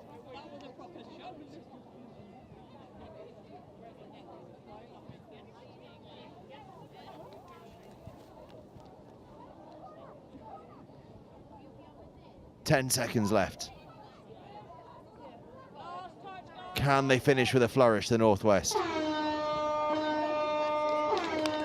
They can't. Ball goes to ground, and it finishes up here in this women's mixed age friendly. Southeast Sharks 4, Northwest Touch 0. We've got a short break now. 10-minute break, and we'll be back with you at 3:30 for the third of these women's mixed age friendlies. Southwest Saxons against the Midland Tigers before a final 3 full bore games. Mixed Open West Wildcats v Northeast Raiders at 4. Women's Open at 4:50, Southeast Sharks against Northwest Touch. And at 5:40, the final game of the day, Midland Tigers against the Southwest Saxon in the women's over 27s. But come and join us at 3:30 for that women's mixed age friendly, Southwest Saxons against Midland Tigers. And field 3, West. So that's player rest slots for the 3:30 tap off. This is field 1, player rest from Southeast. Field 2, player rest from South Northeast. And field 3, player rest from West. After that, there will be one more slot required at 4:50. We'll give you an announcement of the time. This is the 3:30 slot. The games are being played now. Field 1, player rest from Southeast. Field 2, player rest from Northeast. And field 3, player rest from West.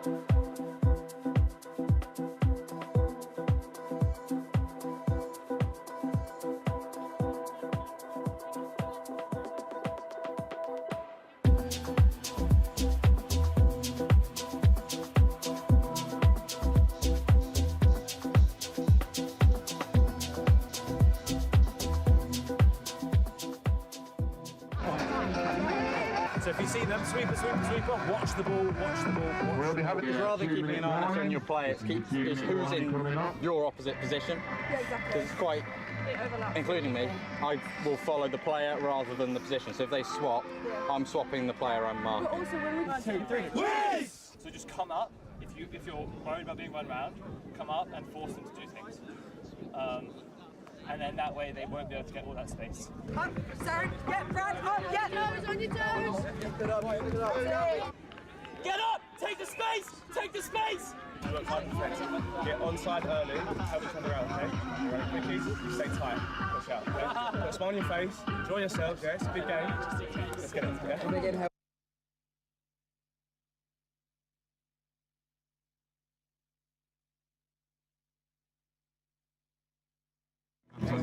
Just a silly boy, born and raised in South Detroit.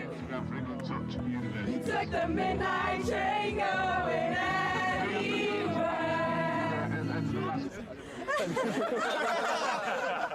No, sport mode. That's how much I care about the threes. Even got them in sport mode. We need to make sure that we're working on staying tight in D, and then when we're up there, we need to be a bit more organised. So 32 shorts, doing the quickies. I realise the camera's on me, so I'm trying to keep talking. We're keeping them in their half really well, so keep working hard because they're taking 4 touches, 5 touches, get to the point. Those last 2 scores have been exactly the same move. So just, as soon as half get times on ball, eyes up, we've got to shut them down the middle. The other impact that it has is that you don't have an impact on the game because you're so far back, they can't hear you. If you're on or behind the line, Yes, let's go, guys. No, win it. It all starts in the middle, okay? If we work hard, the links don't have to step up, okay? Yeah. You ready? Let's go. hands in. Come on, Evan. Tight, tight, tight! Pressure! Cheers to Bristol, hip hip! Hey! Hip hip! Hey! One for the ref, hip hip! Hey! One for us! Woo! And one for the ref! Hooray! Go on, Darren! Act really casual.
So if you see them, sweeper, sweeper, sweeper, watch the ball, watch the ball. We'll be having rather than keeping an eye on your play, it's who's in your opposite position. Yeah, exactly. Because it's quite, including me, I will follow the player rather than the position. So if they swap, I'm swapping the player I'm marking. But also when we 2, 3. Yes! So just come up. If you're worried about being run round, come up and force them to do things. And then that way they won't be able to get all that space. Up, Sarah, get Brad, up, get nose on your toes. Get up! Take the space! Take the space! Work hard defense. Get onside early, help each other out, okay? Right, quickies, you stay tight. Push out, okay? Put a smile on your face, enjoy yourselves, yeah? It's a big game. Let's get it, yeah?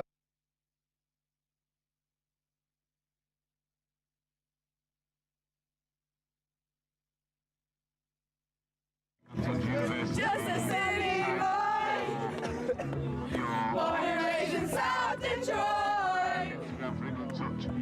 Took the midnight train going anywhere.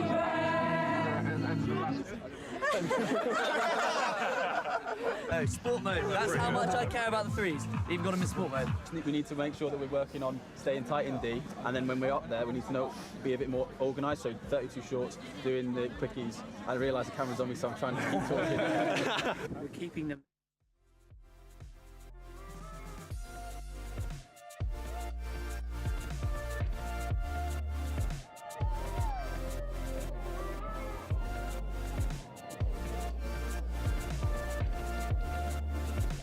Players and officials, stand by.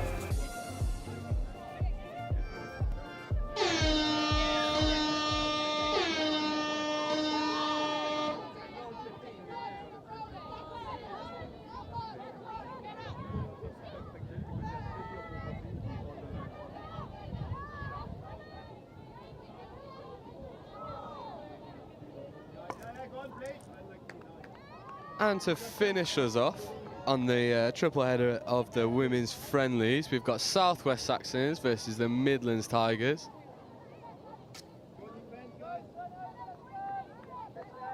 Quick turnover, and now the Saxons are going to get us underway with their transition.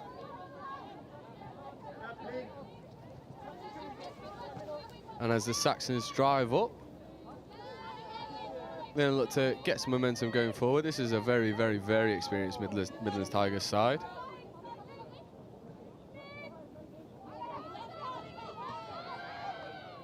Oh, lovely hands down the wing. Can she go?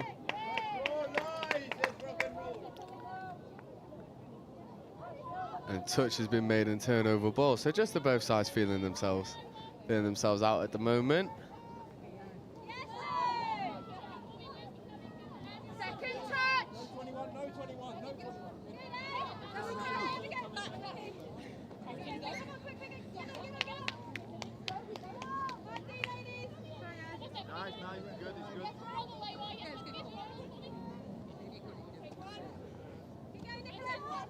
An excitable start. Southwest Sharks, Southwest Saxons, I should say, in those sky blue tops. Playing from left to right and in possession. Midlands Tigers in the white, defending against them. The Saxons are enjoying themselves out there early on. Just lose possession there, though.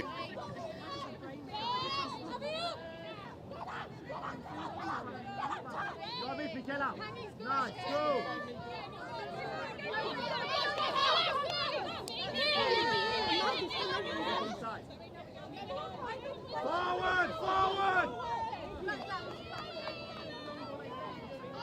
Midlands Tigers bringing a bit of intensity here.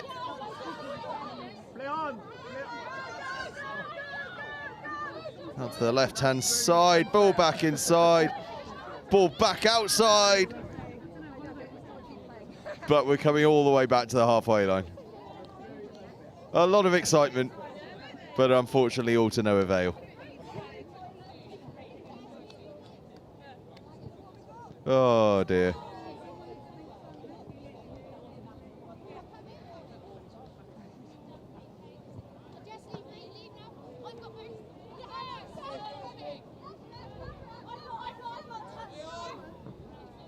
Ball goes to ground.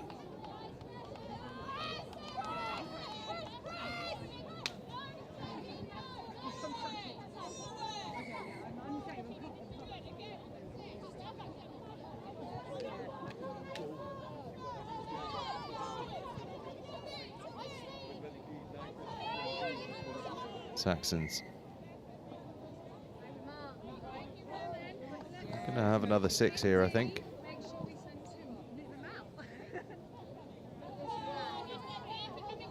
Moving it up to the left-hand side.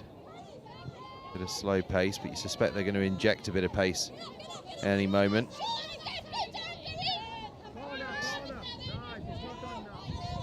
I'm looking down at the Southwest Saxons team sheet, and it's all as you might expect, other than number 19, Stephanie Thomas, who's all in capitals. Does that mean she's the superstar to look out for? Or does that mean that caps lock was stuck on? We'll find out over the course of this game.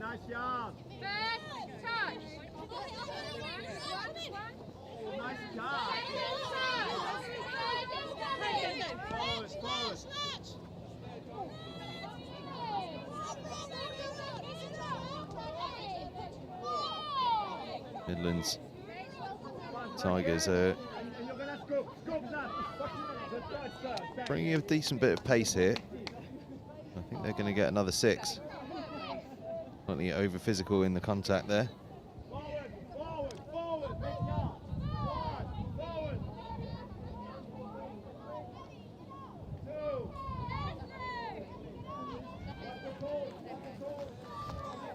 lot of visors out there. I'm not a man blessed with the ability to be able to wear a visor, unfortunately. Lack of hair makes it an entirely pointless piece of headwear, if you're me. No one out there with any such problems there.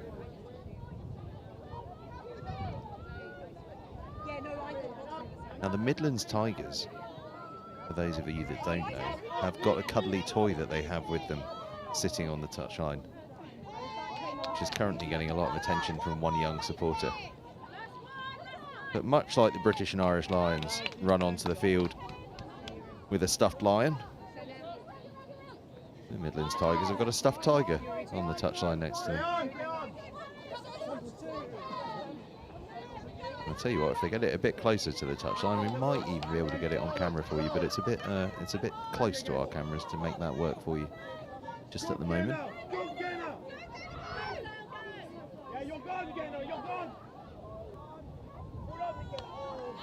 She didn't believe. And the kids well played, guys. Very good.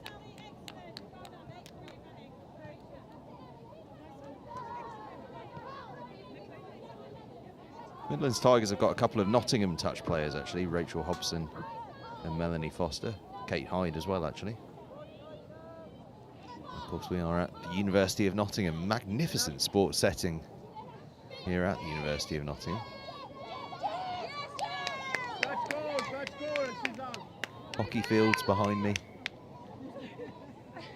Sea of rugby fields in front of me. A cricket square in the middle. I can see the 2 sight screens at either end. National Tennis Centre a few blocks back. Many of you will be familiar actually with the grass tennis that's played at Nottingham in the build-up to Wimbledon. So in about, what, 8 weeks or so, it's going to be an absolute hive of activity here on Beeston Road. It's an absolute hive of activity right now as well. Southwest Saxons against the Midland Tigers in this mixed age friendly.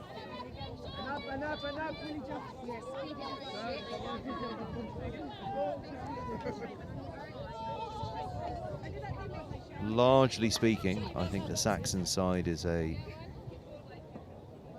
over 27 side and the Midlands Tigers side an over 40 side. So you have to say the Midlands side are doing very well so far to be in this as much as they are. Just the natural differences in age you'd think would hand a bit of an advantage to the South West Saxons.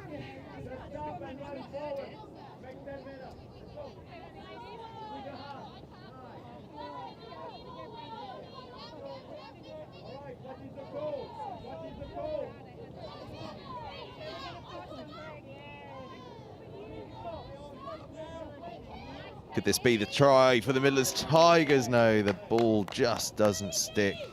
Oh, so close again.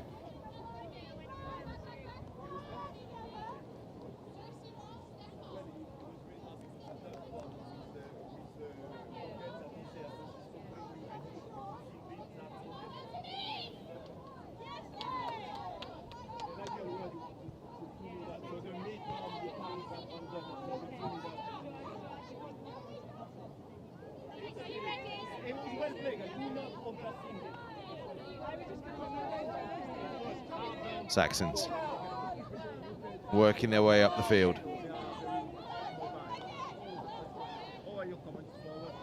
Moving forwards. But so is the ball. Forward pass.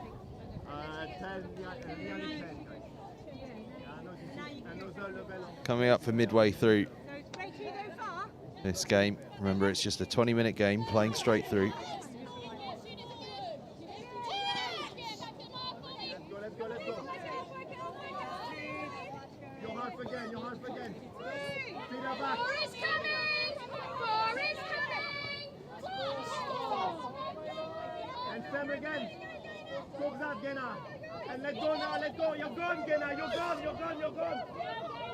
Gainer Sewell with the opening score of the game, and it's a long-range beauty.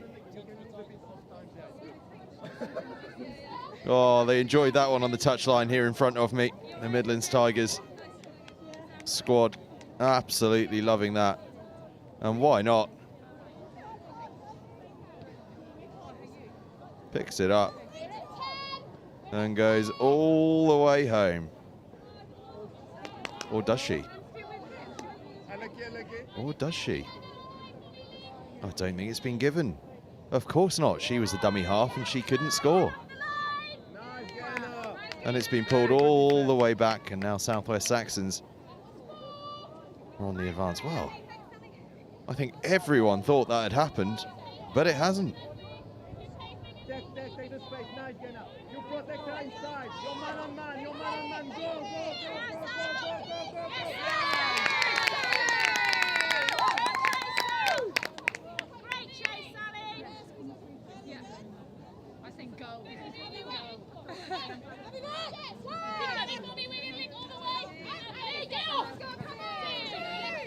Midlands Tigers working down the left-hand side so they can make their replacements. You're gonna scoop, Kate. You're gonna scoop. It is getting warm out here.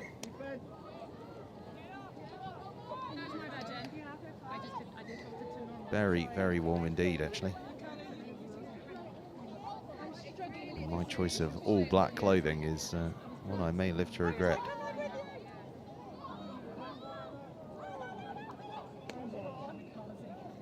We live and learn, hey?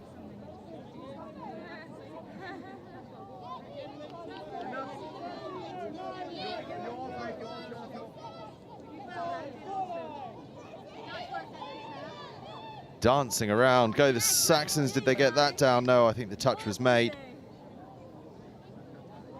So back we come again, and still it stays at 0-0. 7.5 minutes left. Will we get a try? Surely we'll get a try as the bodies start to tire and the game wears on.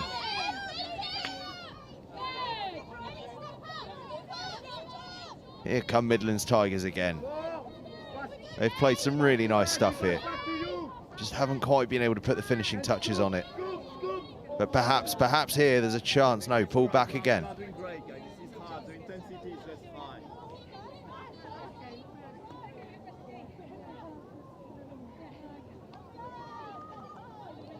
So now the Saxons have a go. And much like the Tigers, they've strung together some really good stuff, come really close a couple of times, but every time they've come close. They've just been caught in the nick of time. Perhaps that'll change now, though. They're getting onto this at pace and across the line. Is that the try? It could be. No, it's not. Once again, they're caught just before they score. And we still stay at 0-0. Oh, the tension's starting to build here. 6.5 to go now.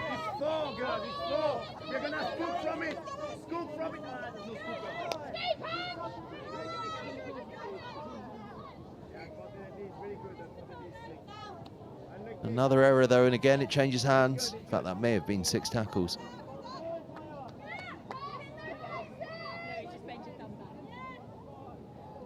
Surely we'll get a score. We can't have a 0-0.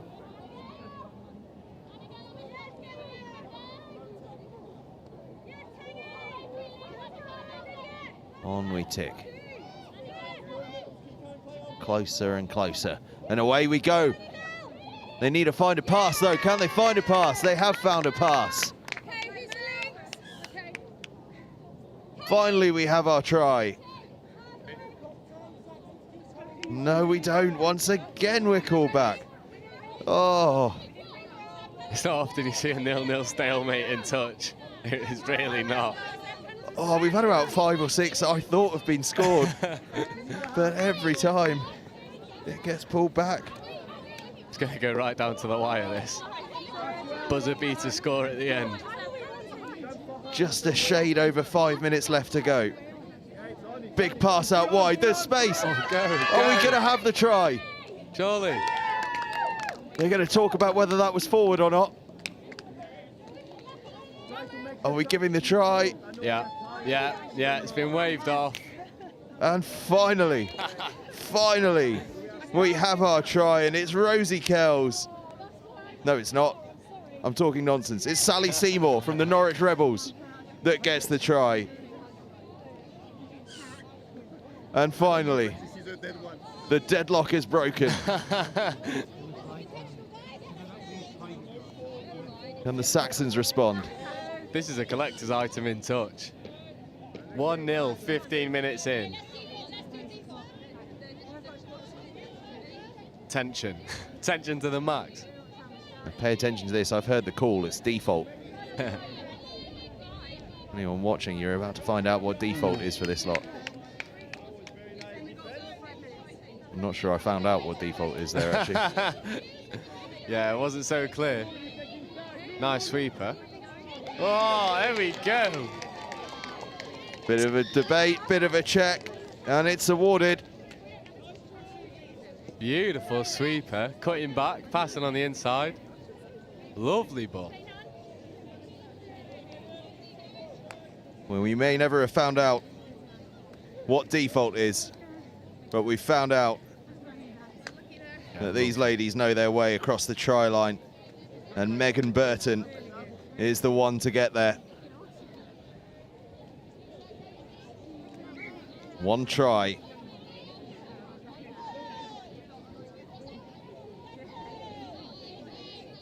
Will be all it takes, surely, to win this game. 3 minutes left, 1-1. 0-0 up until about a minute ago. Go on.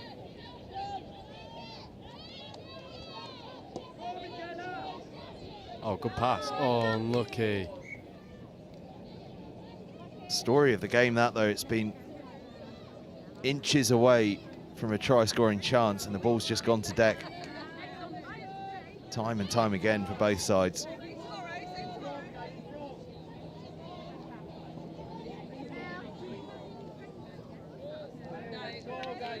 Again, ball goes down under pressure. Tigers will have an opportunity here. Plenty of time to score that try.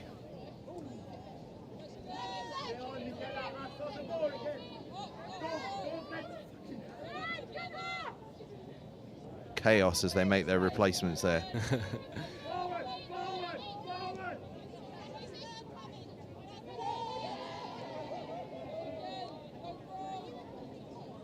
Bit of pace injected here. Diving for the line. Is it going to be awarded? Going to have a little bit of a chat, I think. And no, it's not going to be. We're going to go back for more Tigers possession. Oh, Tigers. Go on, it's there. Yeah, score given, surely. Love. Try is awarded. And having had one chalked off earlier, it's Gaynor Sewell that gets the score and puts Midlands Tigers 2-1 in front.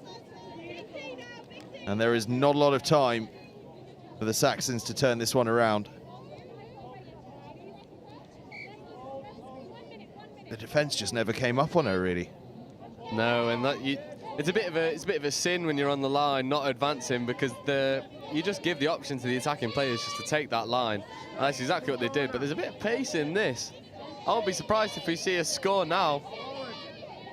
Just under a minute to get it. 32. The dive comes in. No try. I think that's about the 10th time we've seen that in this game. Just not quite there. Good hands though. Oh, if that goes to hand, that's a score. A bit of miscommunication.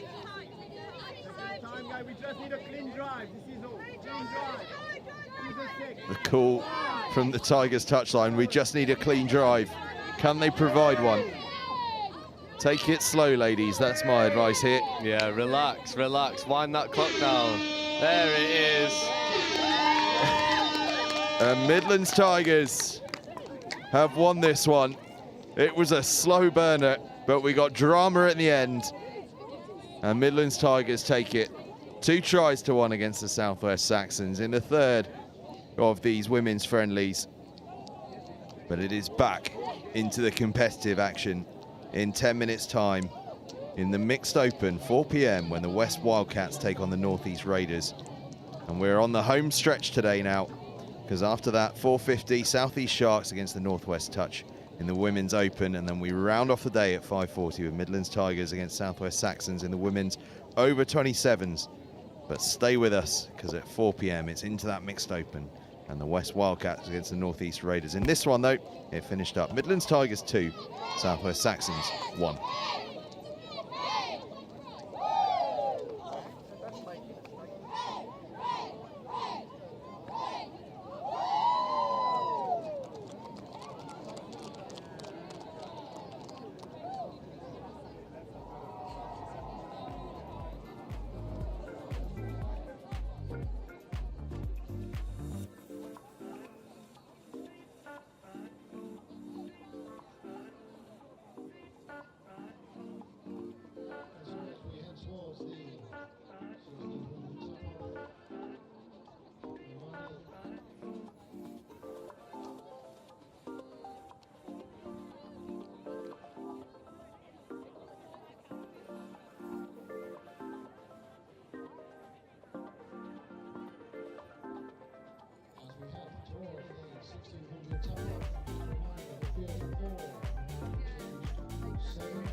So if you see them, sweeper, sweeper, sweeper, watch the ball, watch the ball, watch the ball. It's rather than keeping an eye on your play, it's who's in your opposite position. Yeah, exactly. Because it's quite, including me, I will follow the player rather than the position. So if they swap, I'm swapping the player I'm marking. But also when we 1, 2, 3. Yes! So just come up. If you're worried about being run around, come up and force them to do things.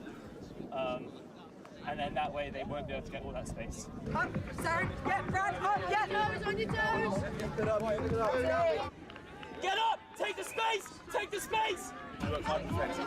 Get onside early, help each other out, okay? Right, quickies, you stay tight. Push out, okay? Put a smile on your face, enjoy yourselves, yeah? It's a big game. Let's get it, yeah?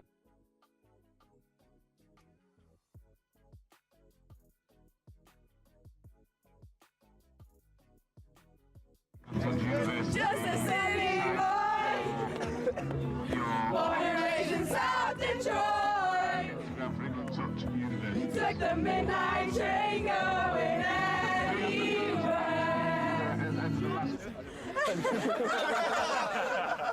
No, sport mode. That's how much I care about the threes. Even got them in sport mode. We need to make sure that we're working on staying tight in D, and then when we're up there, we need to be a bit more organised. So 32 shorts, doing the quickies. I realise the camera's on me, so I'm trying to keep talking. We're keeping them in their half really well, so keep working hard because they're taking 4 touches, 5 touches, get them playing. Those last 2 scores have been exactly the same move. So just as soon as half get hands on ball, eyes up, we've got to shut them down the middle. The other impact that it has is that you don't have an impact on the game because you're so far back, they can't hear you. If you're on or behind the line, yes, let's go, guys. No, win it. it all starts in the middle, okay? If we work hard, the links don't have to step up, okay? Yeah. You ready? Let's go. Hands in. Come on, Evan. Tight! Hands up, Tim! Pressure! Cheers to Bristol! Hip hip! Hip hip! Hip hip! Hip! One for the ref! Hip hip! One for us! Woo! And one for the ref! Hooray! Go on, Darren! Act really casual.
So if you see them, sweeper, watch the ball, It's rather keeping an eye on your play, it's who's in your opposite position. Yeah, exactly. Because it's quite, including me, I will follow the player rather than the position. So if they swap, I'm swapping the player I'm marking. But also when we 2, 3. So just come up. If you're worried about being run around, come up and force them to do things. And then that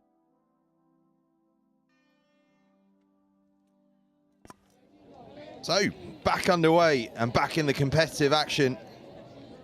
Mixed open now, West Wildcats against North East Raiders, and this should be a decent game, I reckon. Yeah, definitely. These are two teams that are going to really put a they're going to want to put a statement out, a statement of intent for the rest of the tournament. These are two teams that I think it's fair to say are both going through a bit of a development period with the personnel that they've got, and especially in the division that they are in. There's so many, you've got Southwest Saxons, Southeast Sharks, Southeast Taipans, Northwest. So this is a division that is very saturated with talented players, and both of these teams will be looking to make a statement of intent that they can hang with the big boys. Absolutely. And the Northeast Raiders, just to keep you abreast of things, are in possession now, playing from left to right in that green and blue kit. West Wildcats in the... Oh, lovely speed, lovely speed. Can he find the pass? Yes, he can. That is score given. Northeast Raiders take the lead early on. And tell you what, if they can pull a result out of the bag here, this will be an upset. This will be an upset. They're obviously fast. It's a fantastic start from the Northeast Raiders. Yeah, so a lot of the Northeast Raiders are Leeds University touch players, although score's not been given, actually. It looks like touch has been given, or the winger stepped out in touch. Either way, West Wildcats will have the ball. Yeah, West Wildcats in that gold and black kit, playing from right to left. Kazaya Kazurko, who had her try chalked off, she will be absolutely fuming about that. A wonder score early on here. Can the Wildcats heap more misery on by scoring a try of their own? Yeah, it's a good kill there in the corner. Wildcats just struggling with their transition to get up into the faces. This Northeast side, a lot of them are from Leeds University touch rugby, so this is going to be a big blend of traditional, well, not traditional, I would say conventional rugby skills, running hard and passing the ball, with a little bit of touch structure thrown in there to provide them with attacking platforms. And West Wildcats are going to run the traditional touch that we see day in, day out. University of Leeds, great place. Yeah, good for a night out. Definitely good for a night out. I spent a solid 3 years up there. Didn't play any touch while I was there, though. I don't think the touch boom had started at that point. No, it's definitely a new club up in Leeds, but they're performing extremely well. They've got some very, very, very fast players, and I think you'll see that a vast majority of the stronger players for Leeds University are currently playing for Northeast Raiders. It's a really nice quickie play here. Unfortunately, the ball just goes to ground. Just a bit of an unforced error there, letting Northeast Raiders off the hook. I'm going to have to catch myself saying Leeds Uni off the hook, because doing the university series, I recognise a couple of these faces from there. I'm sure they won't mind being being dubbed Leeds Uni. Yeah, a little bit. It's nice feet there. Doesn't help that they're playing in very similar colours to the University of Leeds. Yeah, definitely, definitely. But it's really good hands there. This is fifth now, so they're going to have to scoop. They've obviously got wheels. Can they find the space? Nice hands around the outside. Looks to go through a hole, but it's a really nice covering touch. Just to shut down the momentum. And these are two teams just feeling each other out. Big stride length on Will Heath, wearing number 42 there. Oh, he's had a national championship in American football. Fair play. Go on.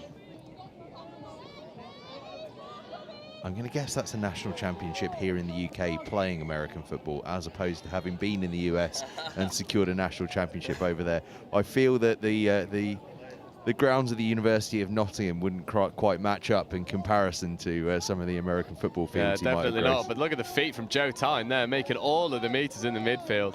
I've had the pleasure to play with Joe Tyne, and when given direction is one of the most impactful players, but that's an unnecessary error there. Just as I'm singing his praises, he just drops the ball, loses control. So now this West Wildcat side is going to have to really put the pressure on to try and force a turnover.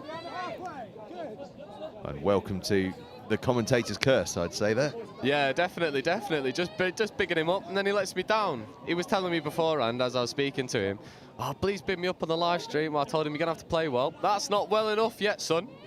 You're not going to get your praises yet. See, this is why I never praise anyone.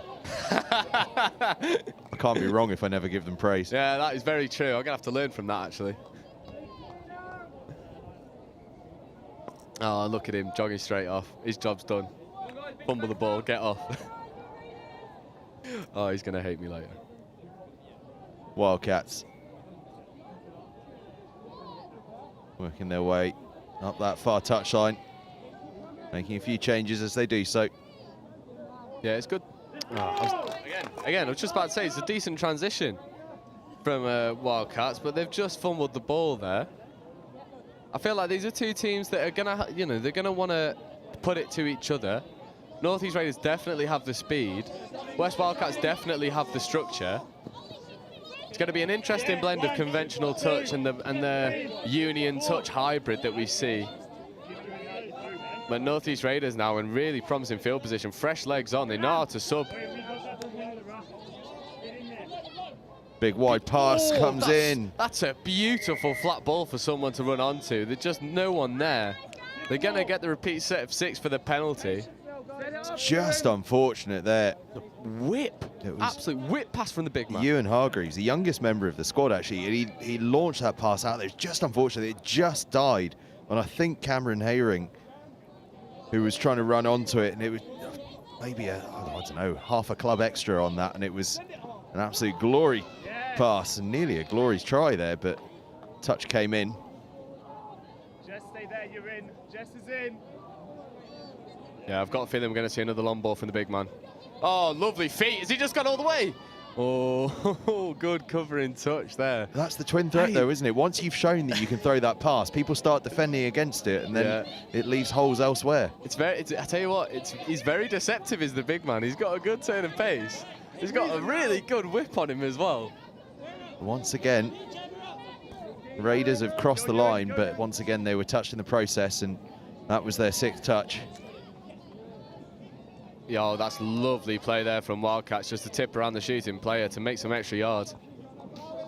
Now they're really flowing into their transition, getting a new pod on.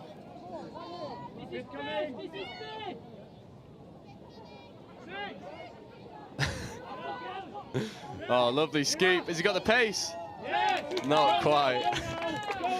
There's some dark arts from the Northeast softbox screaming this is 5th when they've got a touch to play with. We love it in touch. We absolutely love it. Any advantage you can find, that's the way to do it. Oh, honestly, I love that stuff. It honestly makes my day. Hargreaves subs himself off.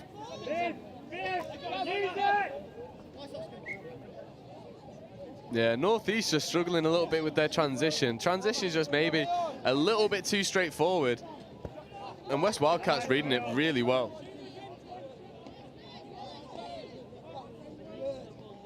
Wildcats making good yardage there. Yeah, it's really nice. And this is the pod that they're going to try and score from. Joe Tyne on the ball now. Chips the ball off. I've got a feeling we're going to see Joe Tyne get on the ball. Scoop goes open. What a flat pass. Link just isn't chopping his hole, always fading away. The ball's always going to beat him to ground. And there's positives from both sides, and they're both threatening to really expose the holes in each other's defences with long balls. But at the moment, the running players aren't hitting the holes that they need to, and it's just allowing for easy let-offs. Let's see if Northeast can break the trend now.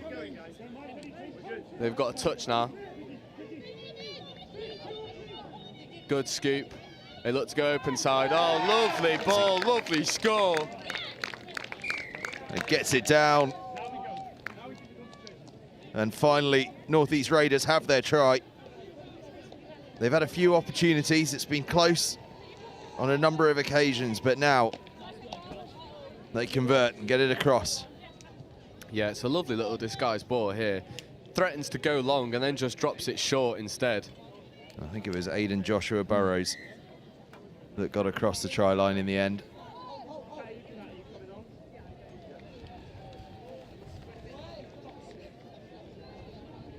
Yeah, now West Wildcats are going to have to reply. Oh, lovely feet there. Really nice dump. Supporting player's a little bit slow to it, but he goes round to the open side. Short side, sorry. Really brilliant hands there from the link, just to keep that ball alive.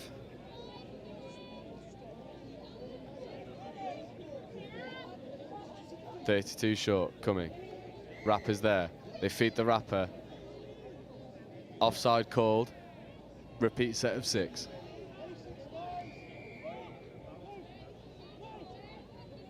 It's early in the game, but you've got to feel that if West Wildcats can get a reply here, they're going to carry some momentum. They look for the sweeper play. They step back and they step back again. Dummy goes through the gap, but it's a brilliant touch and half is caught, and that's initial turnover, and you've got to say that that's a wasted opportunity for West Wildcats. That's the furthest I've seen a hit move today, though. That moved about 2 feet in motion. Raiders. Yeah, this transition's a lot better. Driving now into the midfield, moving the ball lovely. This is 5th. They've got to scoop now, and they do. Can he put the hammer down? He does. He gets the ball away, and there's the winger. Lovely score. Jessica Whitehead with the finishing touches, but all about the work in the build-up from Will Heath. Lovely, lovely try. Jessica Whitehead, her 8th year of touch rugby. She's represented the England students before, and here she is scoring at the Nationals. Yeah, it's a really good play. The one thing that North East weren't doing on their transition is they weren't playing expansive enough once they had players on the pitch, but you saw 4th touch there. They took it right in the midfield to engage the middles, and then the scooping player comes back over to the short side. It's a really beautifully executed score. West Wildcats looking to reply now, goes for the dive, but is touched first. Lovely covering touch there from North East Raiders. Yeah, and all of a sudden they've got a 2-0 lead, and they're looking good for it. Yeah, I completely agree. They've surprised me.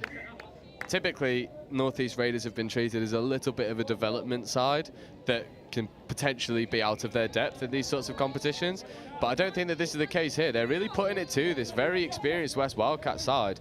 They just need to limit all any mistakes that could be made, stay just as defensively sound as they are. Well, they look to me, as soon as they inject pace into their game, they look incredibly threatening, I think. Yeah, definitely. It's things like this that they're struggling with, is when they stay static, it's really hard for them to gain any momentum. But the big man goes through, he just needs to find his support, he finds the support, the ball's down, touching player thinks he's made him, doesn't, stops, leaves the gap, North East execute, that's 3-0 in 13 minutes. It's a one-way street right now. And it's Luke Reed, the former Midlands player, now playing for the North East, that gets himself across the try line. It was all set up by Aidan Joshua Burrows. And Luke Reed with the simple task, really, of catching, getting that ball down and cementing his status very much as a North East man and not a Midlands one. Yeah, for sure. It's a really lovely score. And the one thing I've been really impressed with North East Raiders, I know I said at the start that it might be a bit of union touch, but it certainly doesn't seem like it for now, although that is a really nice reply there from the West Wildcats. Certainly is. Charlotte Groves getting across on the left-hand side, and a much-needed score that. Yeah, completely agree. I mean, North East are playing some really nice touch. Their transition is sharp. Their defensive profiles are all very good right now. We'll obviously see if that continues to be the case as the game wears on, although the sun has gone in, so a little bit less taxing on the legs, perhaps. And if North East can continue to play as they are, continue to be defensively sound, then you've got to feel like they'll come away with a victory here, because West Wildcats just haven't shown enough in this first 14 minutes. Oh, lovely flat ball. Can she dive? That's just... Touch was just made, was it? Katharina Kiesel. Oh, lovely. Oh, lovely. They've exposed the overlap. She just can't get in the corner, but it's a good place to kill the ball. Now they can put pressure on the West Wildcats transition. If they can force a turnover here, this really stunts all the West Wildcats' momentum going into the end of this first half. But West Wildcats play around the press really well. Now, I've just realised there's a high five in here for me, so I'm going to have to go for it. Almost scoring the try there was Katharina Louis Kiesel. High five coming my way, surely. Surely. Yeah. Tomorrow, you're owed one. She'll watch this back, I'm sure. Tomorrow, you're owed one. Oh, lovely scoop, lovely pace. Is it hit? If anyone knows Katharina Louis Kiesel, tell her I'm ready and waiting for my high five. Northeast Raiders making good headway again. And just as I say, I told you, never say anything positive. It always goes wrong. We'll just not compliment people from now on. I'm sorry, but for the next 2 days, you're not getting any compliments unless it's absolutely outstanding. We've been proved wrong on too many occasions. Shade under 5 minutes left until the half-time hooter. So be a good time for the Wildcats to score. Nice quickie play. They look to go through the middles. Really nice covering touch. The thing for me about this West Wildcat side is they're just not doing enough in the middle. They're just not doing enough. They're not manipulating people as much as they should do. They're not moving the ball fast enough. And it's too easy to defend for the Northeast Raiders. Northeast are being able to stay really static on their line and not have to work all that hard because West Wildcats aren't manipulating the ball as they should be. And for a team that has very, very, very experienced players in their ranks, it should not be this easy, and that should not be that easy. All the way around the outside. If you're not going to defend, that's fine. I'll just run through you. Well, I'll tell you what, Cameron Heering, it says in our notes about him, watch out for the speed from the Durham University man. And, well, never has a commentary note proved more accurate. Unbelievable gas. Absolutely rapid. Just picks them apart, just runs around the outside of them. West Wildcats just not working hard enough in the midfield, and it makes them pay. They've got it all to do now. 3 scores down, and this is a West Wildcats side that is down on momentum. They only just beat Northwest by 1 score, which I hear was a little bit of a controversial game. So by no means a clean victory for them. And currently 4-1 down to the Northeast Raiders is a massive upset. And if Northeast can continue to play in the same vein, then this has got their name staked all over it. I mean, the transition is smooth. They're working hard in defense. They're manipulating players. They're making yards when they really shouldn't be making yards. And this is 4th. This is 5th coming now, and they've got their danger pod on, and they're going to strike again. For my money, this is a scoring opportunity. It's a little bit slower. They're going to have to go long. It's a really good covering touch there. If that final touch had been made smoother and they could have picked the ball up and run on quicker, then they would have caught the West Wildcats defence still retreating and maybe advanced beyond the try line. But as it stands, it's still 4-1. Wildcats need a reply before this half-time hooter goes. Otherwise, they've got it all to do in the second half. It was a crucial intervention, that, from Nathan Bourke, the England men's 30s player. Stepping up defensively for this Wildcat side just when they needed it. And now stepping up in an attacking sense. Oh, there's the reply. Lewis Stevel stepping up. As his mate did defensively, he now steps up in an attacking sense, and they narrow that gap just short of half-time to 4-2, and a crucial one, that. And to my mind, that's the first time that the West Wildcats have taken people on in the midfield, that have brought shooters up to them and then passed around them, and that's the benefit that you get for just being that little bit braver and just engaging people and then passing around the outside of them. Northeast will look to get a score here and restore their 3-try. Oh, good covering touch there. He goes down one end and scores, and then comes down the other and stops a guaranteed score, but they look to go short side. But I completely agree with the referee there. Hips completely not square. 1 minute to go. Can West Wildcats narrow this deficit back down to 1? I am incredibly surprised by what this Northeast Raiders side has been able to do. Yeah, they've looked sharp, haven't they? They've looked so sharp, so sharp. They are rapid, they are direct, At the moment, West Wildcats just not working hard enough to warrant this victory, and North East are just outworking them in most areas of the pitch, if not all of them. But if West Wildcats can get a reply here, as he goes through, looks for the pass but can't find it, it's intercepted. This will be touch 0, and they've got 20 seconds to see out the half. Heering with the intercept there, scored that wonder try a few moments ago. Steps up in a defensive manner there. And they're surely just going to play these 15 seconds out nice and slow. And there we go. That is the hooter. Next stoppage, it'll be half-time. And it is indeed half-time. And this half-time break, well, it's been a strong first half from the North East Raiders. They lead the West Wildcats 4 tries to 2. We'll be back with you for the second half very shortly.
So if you see them, sweep off, watch the ball, watch the ball. It's rather keeping an eye on your play, it's who's in your opposite position. Yeah, exactly. Because it's quite, including me, I will follow the player rather than the position. So if they swap, I'm swapping the player I'm marking. But also when we 2, 3. Yes! So just come up. If you're worried about being run around, come up and force them to do things. And then that way they won't be able to get all that space. Up, Sarah, get Brad, up, get Laura's on your toes. Get up! Take the space! Take the space! You work hard defense.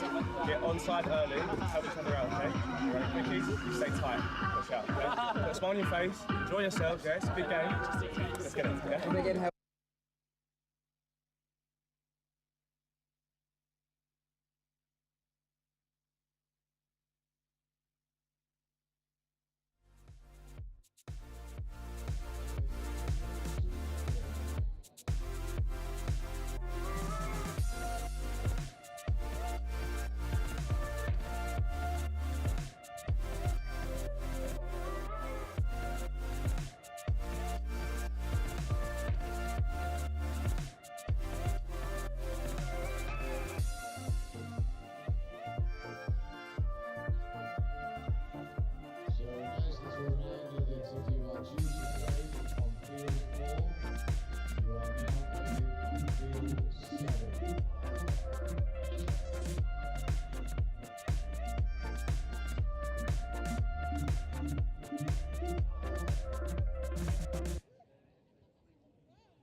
Players and officials, stand by.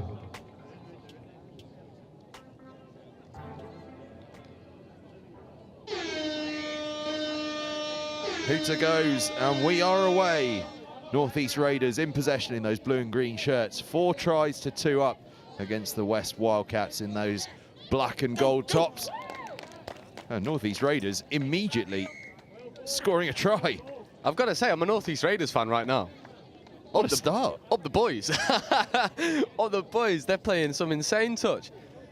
It's Will Heath that scores it, and to be fair, he had an absolute blinder of a first half. Yeah. He started this second with an absolute bang. Just look at this again. And do you know what? It's just that touching player's got really poor profile, doesn't retreat nearly as fast as he needs to, and just gets caught out by the speed. Again, West Wildcats, just a bunch of basic errors that are really letting Northeast Raiders take the ascendancy. It's not something I would consider coming from a West Wildcat side at all. Well, that being said, that's a beautiful left to right long ball. Can she get the ball down? Yes, she can. And that's the reply that they wanted. Let's have a shootout in the second half. Well, I'll tell you what, if this is the pattern that the next 20 minutes is going to give us, we are in for a bit of a treat. Charlotte Groves that scored the try off the big looping pass, but that's the perfect response, isn't it? Yeah, and as I'm saying about basic errors, we see one there from the Northeast Raiders, just sitting off the ball carrier, not putting any pressure on, allowing him all the time to pick the pass that he needs to. And 9 times out of 10, when you give people time, especially experienced players, they're going to pick the right pass. It's a really nice covering touch there from Joe Tyne, just getting across, shutting the space down. Now needs to get up and apply pressure. That's exactly what he's doing. Someone needs to nominate to make that touch. Lovely touch. They look to go open side. Look to have to float a flat pass. Oh, they go for the audacious out the back switch.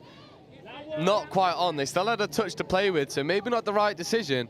And you can't give someone like Joe Tyne and his fast feet an opportunity to counter. So they've made so much yards up that short side. Here's Joe Tyne again. I'll tell you what, if that pass had stuck though, it was going to be a moment of absolute magic. Yeah, I'm screaming down this mic. If you're watching this with headphones on, be warned. If something like that happens, I'm losing my mind. We had one last year. It was a lovely little disguised out the back pass. He dummied the open side pass and then flicked it behind him. And I watched my commentary back a few days later, and I burst my own eardrums by my reaction to that pass. So yeah, fair warning to everyone wearing headphones. It's important to go supersonic sometimes. Yeah, just every now and again when it warrants it. I think it's always fair. Oh, lovely ball. Raiders looking for another score here. Big looping pass comes out wide. Touch is made. Really good touch. This is a lot better for the Wildcats in defence already. They're putting the pressure on. I think they realised that they were just being too respectful to the Northeast Raiders in the first half, allowing them to pick the passes that they wanted to, and it was just not working for them. And now they're putting up a lot of pressure in defence, but this transition is struggling. This is third touch, and they're not out of their own half. Turnover ball. That is a really good defensive shut from the Northeast Raiders, and now they can capitalise. The West Wildcats are still subbing players on in defence, which is a cardinal sin, and they just get away with it.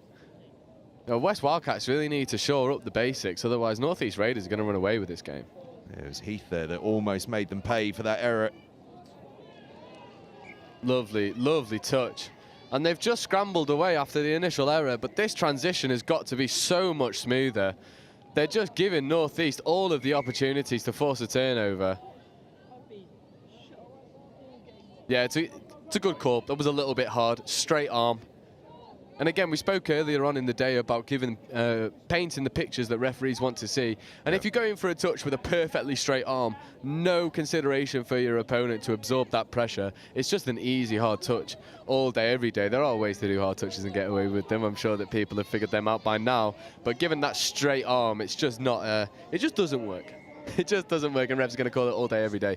Here's the speed, going around the outside, goes for the dummy, goes for the try. Lovely score. Covering players close, but doesn't get there. Oh, but a Raiders player is down and in big trouble. I think that looks like, I hope that is just cramp, because she's gone down off the ball and looks like she's struggling. I think that is cramp. That's the telltale sign of cramp. Yeah, lie down, leg up. Calling someone in to stretch it out. Lovely score, though, from Tom Simpson, the Thames Valley man.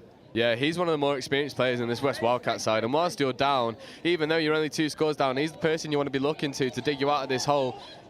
But he needs his defence to shut North East out. Well, I'll tell you what, that try has narrowed the deficit to just 1 score as well, and suddenly it's game on. How will Raiders handle the pressure of having that lead just chipped away at? Oh, lovely touch, lovely touch. That's much better. He made a mistake to let the first try in of the half, and now he's just rectified one. Oh, but again, just trying to run things too fast. Basic errors costing West Wildcats. And at the moment, North East massively in the ascendancy. Lovely static play. Just needs to recycle that. Yeah, really, yeah, it's so intelligent. I'd give the score. I'm not ref, unfortunately, but it's really intelligent play from the North East Raiders just to be stuttering on that line to really expose the fact that the West Wildcats players are not advancing in their 7, and they've got to. And they go again, they run a hammer, they look open side. Oh, he could have kept hold of that ball, then the player had gone way before the ball had. North East need to make it pay. Nice static dump again. They look for the quickie. They look open side. She catches the ball in a massive hole. West Wildcats just not working hard enough in defence, and North East Raiders make them pay. They bring the lead back out to 2, and this is an upset. Regardless of who wins this, West Wildcats, they have not been up to scratch right now, and North East are making them pay. They certainly are. Brilliant rugby. Freya Gambles with the try. One of our Leeds University touch rugby players. President, in fact, of the Leeds University Touch Rugby Club. Yeah, good value for it. It's a lovely score. Yeah. Picked the hole perfectly, dove through it. Anyone who's watching mixed touch thinking the women can't go up against the men, well, there's your answer. Yes, they can if they're good enough and know where to be. And now West Wildcats have got to reply.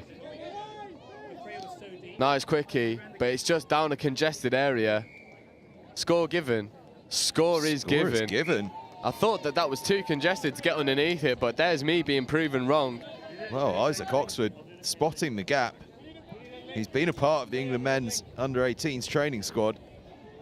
Member of the gold-winning mixed 15s last year as well. Yeah, he's a really talented player. He's just not been given the opportunity to run what he knows he can run in this game. And he's given one opportunity and he executes. So maybe West Wildcats need to start looking for that when they get up in their faces. But again, North East Raiders coming back. He's got some pedigree in the touch rugby arena. Yeah, he is. Isaac Oxford. He's a very talented player, always has been. His mum plays Wildcats women's over 35. His dad plays Wildcats men's over 45s. His younger brother is reffing here. And he's been selected to multiple top-end squads. That's quite some pedigree. Yeah, he's been a really talented player for the past couple of years now. I play against him at NCS and he's always rapid, so we know that he can do damage. We know that he can be aggressive and attack, but we've just not seen enough of it so far. And maybe that's more of a testament to West Wildcats side overall, not working hard enough to afford the right to go and attack. Because North East Raiders have had the vast majority of possession, especially in this red zone area. There's just a bit of confusion now over the roll ball, but we'll get underway. And North East are going to look for another dynamic attack here. 12 minutes left to play. 6 tries to 5 in North East Raiders' favour here against the West Wildcats. Oh, lovely dump there. Let's go open side. Feeds the ball back on the inside. Oh, it looks like he's done himself. So close to a magical moment there. The Raiders prepared to try things out here. Credit to them, it's a really good defensive set there from West Wildcats. They had a couple sets that they needed to defend and they've done really well. And now they can get up in the transition. Joe Tyne on the ball now, wants to make the extra yards, has to bring the ball back. That's a loss of control at the roll ball and that's an unforced error. And it just gifts possession back to North East Raiders. Just a little bit of dialogue between the West Wildcats player and the referee. I think the referee's going, don't worry, mate, I've made my decision. The referee seems pretty unbothered about that. Raiders with possession here. Taking it slow to start off with as they make their changes. Oh, there's no one there, though. That's a little bit static, but they've recycled the play decent enough. They've now only got a couple touches to play with, so they've got to be dynamic. They've got to hit the line hard. That's a really good covering touch. No. Score given. My bad. Try given. I thought that the touch had been made from the diving player, but Snake Hips just evades it. It was that man, Aiden Joshua Burrows. Yeah, look, just... He did the boom. work again. Yeah, touch missed. Well, easy score. He's been a bit of a superstar in this side so far today as Aiden Joshua Burrows. And he's got another try to show for it. And it just gives his team that 2-point advantage. And just as I say that... Oh, no. I was about to say, just as I say that, the Wildcats score, but they don't score. It is a 2-point advantage here to the Northeast Raiders. 10 minutes left to go as well. They've got something to defend here. See, that sums up West Wildcats' game so far. They manipulate the ball really well, they move players around, and then they just throw an unnecessary long ball, and it's intercepted, and now Northeast can just drive. I think Northeast have got away with one then. His foot was years in touch. Well, when you wear white boots, you can get away with anything. Yeah, you know what? Good point. Maybe I've got to start wearing them when I play. Blend in nicely to the touchline. Definitely, definitely. Wildcats with a long way to travel here.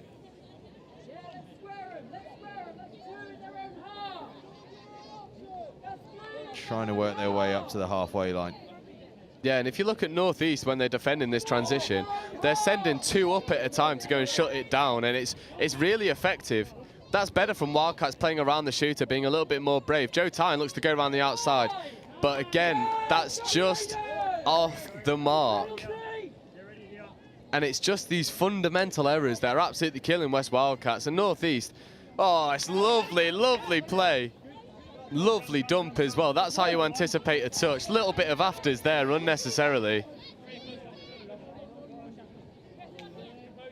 West Wildcats, I think, need to just focus on playing rather than trying to get into any sort of unnecessary arguments or confrontations, because at the moment they're just not working hard enough to warrant any sort of reward. Static in the midfield. They need to get some go forward. There's no point in trying to dump here. It's an easy shot for the Northeast Raiders, and they're just not going forward. And from it's what off was the mark again, yeah. It's off the mark was again. A really promising starting point. Yeah, they start on the halfway line. They've, you know, all that hard work they don't have to bother doing getting up to the halfway line. You think, right, here's a great chance to launch a play, and they just can't quite almost create the imagination there to find a breakthrough. They really can't. And do you know what? I don't even think it's to do with ability. I don't think it's to do with structure. I just think they're not working hard enough, and they've been rattled by this Northeast Raiders side who probably, by West Wildcats' own account, should not be competing in this game, but they are doing more than competing. They are leading. And for my money, they've been the more dominant side, the more consistent side throughout this game. And it's things like that that are just completely unnecessary. And it gives Northeast Raiders an opportunity to attack. And do you think that, to an extent, the fact that Northeast Raiders play with that slightly different style, where it's more sort of classic rugby union almost that they're playing, yeah. Do you think that can sometimes throw teams a bit because they're not used to necessarily seeing that? Honestly, I think the core skills are the difference right now. They're just more dynamic. They're more direct. They're getting some go forward. I mean, you've just seen on the try line there a no touch called by the defending player, which you can't do in your 7, which is just gifting a penalty to the opposition on your own terms. So it's these basic errors. And like, don't get me wrong, Northeast Raiders have performed way beyond expectation, especially my expectation, especially for what they could do in this game. But I think they've been massively helped by the lack of energy, the lack of desire, and the lack of hard work coming from West Wildcats. I feel like West Wildcats came into this game expecting a walkover. So they started the first half really slow. They've become frustrated because Northeast are really proving them wrong. And now they're struggling to get any go forward. And now they're in line defence and not really putting any pressure on the ball carriers and only really looking to shut when absolutely necessary. And this is This is 3 penalties in a row now, so the referee needs to send someone for time. And he has. That looks like Joe Tyne, who's been sent to the corner for time. So this is 6v5 for the remainder of the possession. And North East Raiders make it pay initially, and West Wildcats are stood with hands on hips wondering where did it all go so wrong. 3 scores down, 5 minutes to go, and I'm a North East Raiders fan. Come on. And the North East Raiders, as you say, immediately seizing upon having the extra players advantage. And it's a second try for Jessica Whitehead. She's overcome that cramp, that's for sure. Finishing in the corner, her second try of the game. And it opens up a 3-try advantage now for the Raiders. And that's a long way for the Wildcats to come back from. Yeah, especially in 4.5 minutes. Like it's not easy for the Wildcats to come back. And full credit to the North East Raiders. They've played a superb game of touch. They've not been dragged into any of the argy-bargy. There's been a couple of opportunities for a push and shove. And again, simple mistakes from West Wildcats off the mark, unnecessarily gifting possession back. And it's just, quite frankly, it's been a one-way street. North East Raiders have just enjoyed themselves out there. They've obviously shown that they've learned. I mean, last year we saw them really struggle in the mixed division and in the men's division, but it looks like they've consolidated both teams, and they've turned out a really strong mixed side that is putting it to one of the more experienced divisions that England has to offer. And, you know, it looks like they're going to go through again. Oh, really good covering touch there. Inches away there was James Woodward. It's just been too easy for the North East Raiders. They've just taken their time. They've rolled through their motions. They've been direct. They've run hard. They've run fast. West Wildcats have not stayed as composed as they should have done. And it's really taken its toll. I mean, in the midfield now, they're going sideways rather than going forward. Finally, they go around the outside and get some go forward. But it's too little too late. That's a really nice tip-off there. He's going to look to go around the outside of the female. It's a lovely touch, but I've got a feeling it's too little too late, and they're not going to get the result that they need. No, indeed. Tom Simpson with his second of the game, but with time ticking away, it may be too little too late, as you say. You see it again here. If I'm honest, for all money, I thought he was just going to draw and give the pass. He had someone on his outside, but felt he had the pace and was proved right for his second try of the game. Worth a mention, actually, we mentioned James Woodward a moment ago, almost scoring. We better give his dad a shout out, John O'Clark in the men's over 35s, who turns 45 today and has been a real touch inspiration to James. So a shout out to John O. Did you say James Woodward? Yes. I thought you were about to say his dad's called Clive.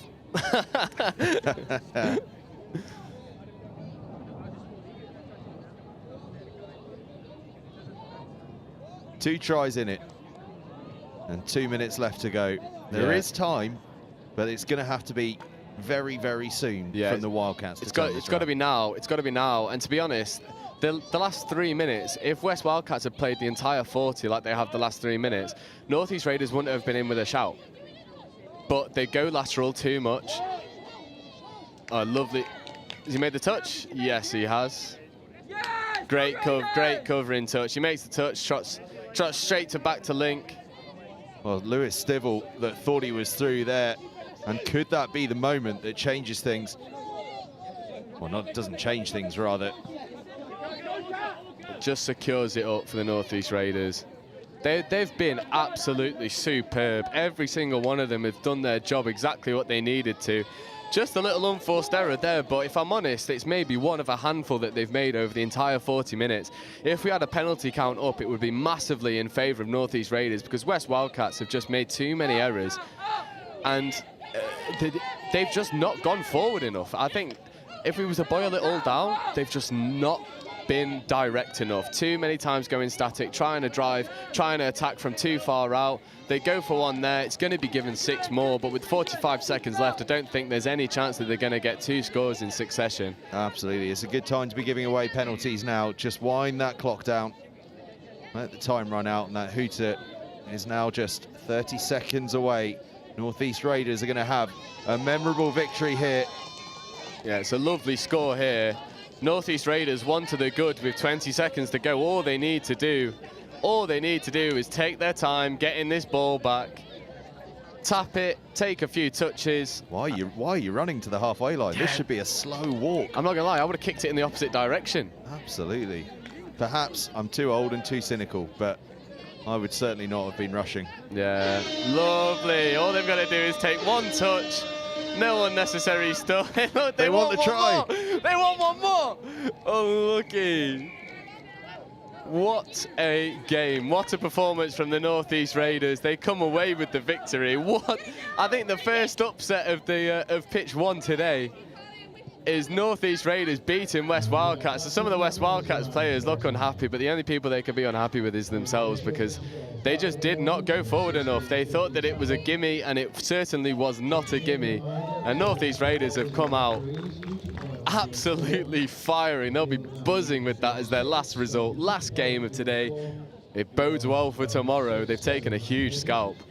It certainly does bode well for tomorrow for the North East Raiders in this mixed open. An absolutely fantastic performance. Wildcats made them sweat towards the end, narrowing that gap down to a try. But in the end, North East Raiders took the victory against the West Wildcats, 8 points to 7. An absolutely thrilling game of touch. And hopefully we're going to have another one for you very, very shortly. 4:50 p.m. the South East Sharks against Northwest Touch in the Women's Open. That's coming up very, very shortly.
this is a nervous one for me, guys. I can't lie. I can't lie. This is the Northwest Women's Open versus the Southeast Sharks, probably two of the most dominant women's sides in England, and it's especially nervy for me because number 2 for Northwest is Jessica Wright, my little sister, and last time they faced off against Southeast Sharks, they lost by 1 last year. And it was such a tight affair, and I know all of the girls felt so disappointed that they couldn't just see out the victory. So they'll be really out here now to prove a point and to say that, look, that was just a blip. We can come and take them. But this is a Southeast Shark side that is stacked with ability. So the real question here is, are you a kind brother in your commentary, or are you a harsh brother in your commentary? Depends if she plays well. I'm sure she will, though. I'm sure she will. She's come on leaps and bounds over the past few years. Really matured physically, has become a lot stronger, knows the game better, and she's in this squad on merit, not because of her age, not because of who she is. She's in this squad because she deserves it, and this is the level that she should be playing at. And I think it's a massive credit to the likes of Adam Brimlow, the Women's Open's coach, for giving Jess the belief that she is good enough to play at this level. And I think all of the women who are here playing for Northwest right now are capable of operating at the highest possible level for women in touch. Although they're really up against it now with this Southeast Shark side. This is one of the most dynamic women's attacks that you will see in England, going up against one of the most stubborn teams in the Northwest. Northwest do not want to take a backward step. They always want to go forward as they look to get into their transition and get some go forward. Making nice yards through the middle. Lovely drive, just needs to take the ball back. They drive up the middle.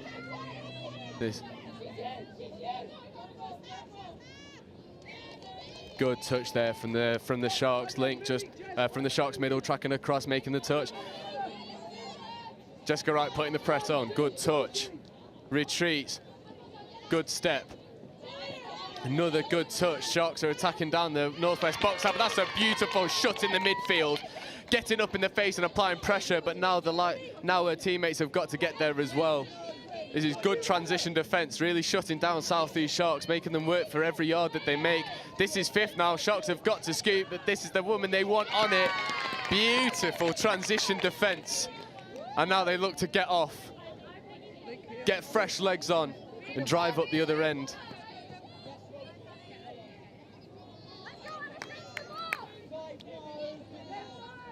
I think that there's going to be a little bit of a stalemate to begin with in the first 5-10 minutes of this game. Whilst both teams feel each other out, they know what each other are capable of. They know the ability, they know the talent that they've got, and they don't want to surrender early leads if that can be helped.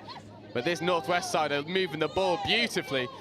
Oh, just tries to force the pass around the outside. It's not quite there, touch and pass given, but it's really positive from the Northwest.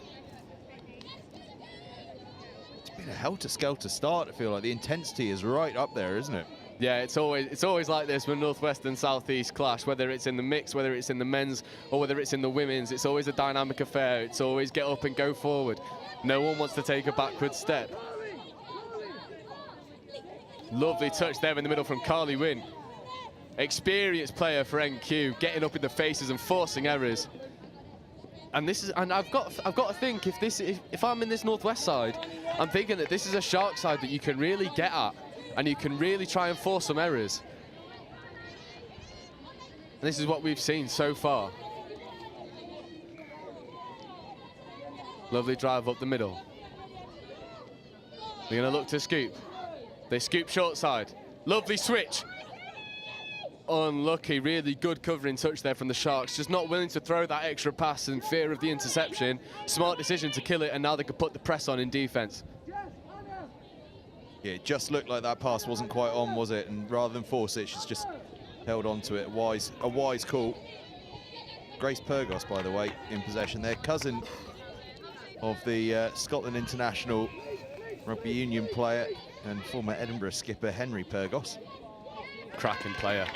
Cracking player. Yeah, really nice defensive pressure there from the Northwest, trying to force the issue. Sharks try and play around the outside, but it's a beautiful covering touch there. And this is a Northwest side with bags of pace, bags of ability, and bags of belief. They drew against the Taipans, which is one of their bogey teams. They feel like they should have won that game, and they're going to want to come out here and really set the tone, set their intentions. 5.5 minutes gone, looking to scoop through. Thought she'd avoided the touch, but she just gets caught at the very last. And now Sharks going to have an opportunity to turn the ball over and keep moving.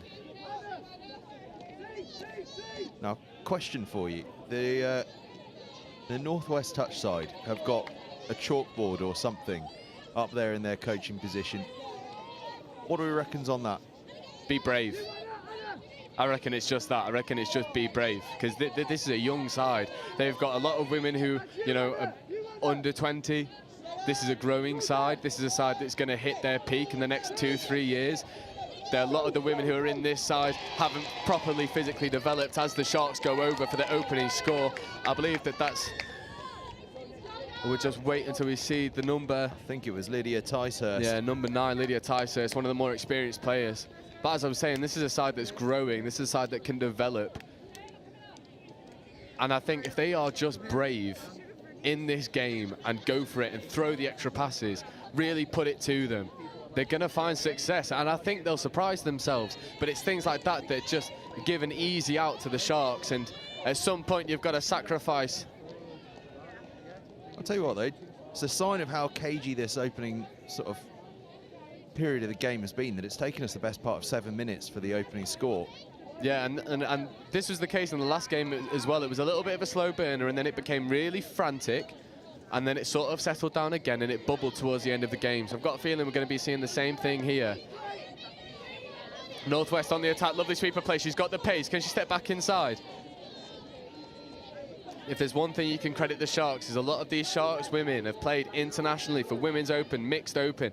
They are very dynamic, very aggressive. They know what they're doing. And in defense, they're going to try and really force the issue and make the Northwest team work. And at the moment, they're just holding them now.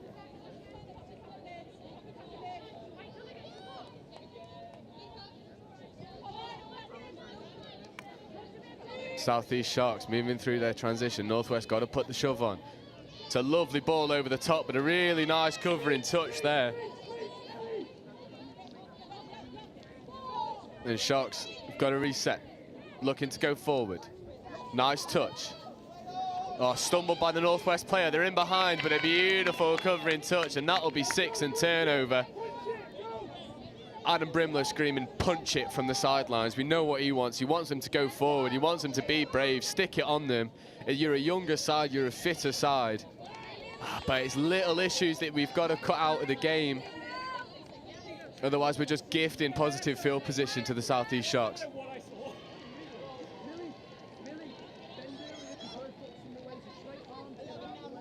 Good touch in the midfield. And again, third coming. They work it out to the link. County's play, step back inside. 32 short, early wrap. Ball's gone. Wingers caught it, ball down, and that's 2-0. And it's a really well executed score from the Southeast Sharks. Northwest got to pick themselves up now. Really is. It's the big looping pass from Emily Irons, who came all the way over from Sydney to be here and to put herself up for national selection. She's played for the Roosters in the New South Wales State Cup down in Sydney, but she's prepared to suffer the jet lag for her cause up here today. And she puts Hannah Jafaris in the corner. What a pass that was. Yeah, Emily Irons is one of the most superb women's players that England have to offer, and the fact that she's flown over is just such a boost for this Southeast Sharks side. But can Northwest get the reply? They look for the link punish. She goes for the dive for the line. Is the play? Did the player retreat? Refs are going to have a little conversation. 6 touch given. Much more positive though from the Northwest.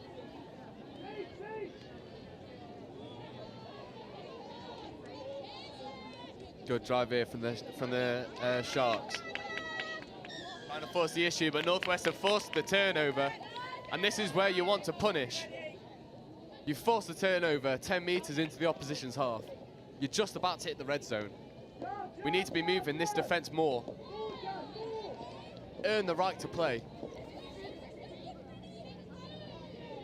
Nice play in the midfield. A little bit slow.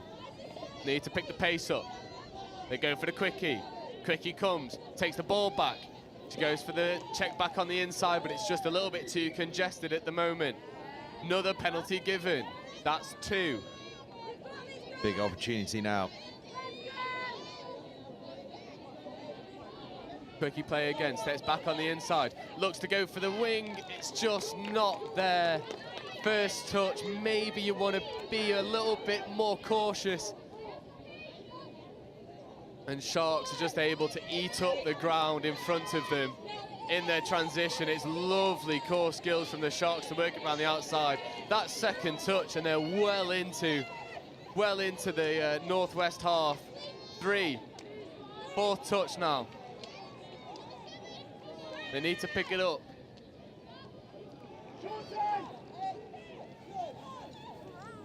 Oh, lovely delayed pass from Emily Irons, but a beautiful covering touch from the winger, just shutting out any opportunity of a score. Almost there for Annalise Early. I tell you what, Irons is a playmaker supreme for this side. She's always been the one in this South East Sharks side. And you've got to think, a South East Sharks side without Emily Irons is a much depleted side. But it's these little errors that they've got to put out of their game. Just surrendering this position to the South East Sharks.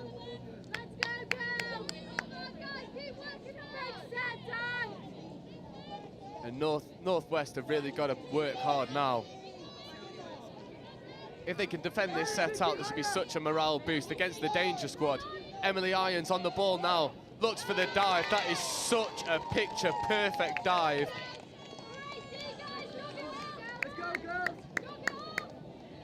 And Northwest looking a little bit deflated here. I believe that's 3 to the good now. Well, that 24-hour flight is starting to seem like an easy one now, isn't it? Yeah, and this is what Emily Irons does. She does the quickie, and look at this. One hand, low, long, strong. Northwest just not quite getting up off the line as quick as they could do. She's done really well to keep control of that ball with that reach as well. Yeah, it's her bread and butter. That's what she loves to do. It's a lovely ball on the inside, though. Can she go to the wing? Can they execute? Touch given. Covering touch has been made. But it shows that they can find the space. They can execute. And they look for the quickie again. She gets the ball back, dives for the line. Another touch made, and that's 6 and turnover. Well, it was worth a go. Definitely worth a go. The opportunity was half there. Yeah, now they're driving down their box side. Touch is being made.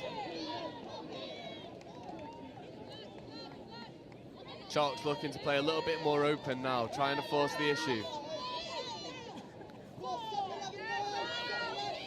Northwest are running a little bit of field position just to feel a little bit more secure. That's half court. Nice turnover. Now they've got to work off. 14 minutes gone, 3 down. A score before half-time, and they're in this game. But they've got to break the deadlock. They've got to work hard for their earnings. This is a better transition from the Northwest. Coming back now to the short side. Unfortunately, that's 6th and turnover ball, and at the moment they're just not making the South East Sharks work hard enough to expose the gaps that they know that is there. And the South East just tipping the ball around so elegantly, and it really shows that this South East side, as well as the Taipans, are just absolute animals when on the pitch.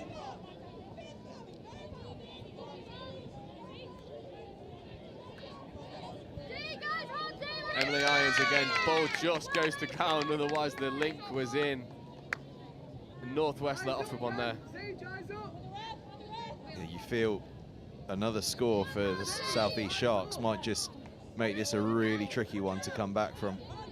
Yeah, definitely, and it's little errors like that that really don't help. Burning a touch, completely static after your roll ball, it just allows the Southeast Sharks to come and put the pressure on, and now this is 4th touch. They've got to save a touch somewhere.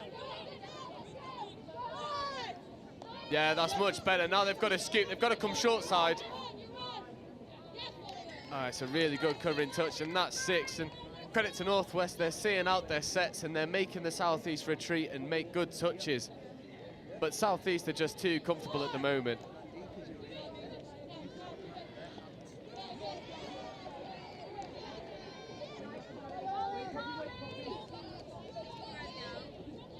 We almost feel like one of the Northwest players just needs to grab this game by the scruff of the neck and just go, you know what, I'm here, this is what I'm built for.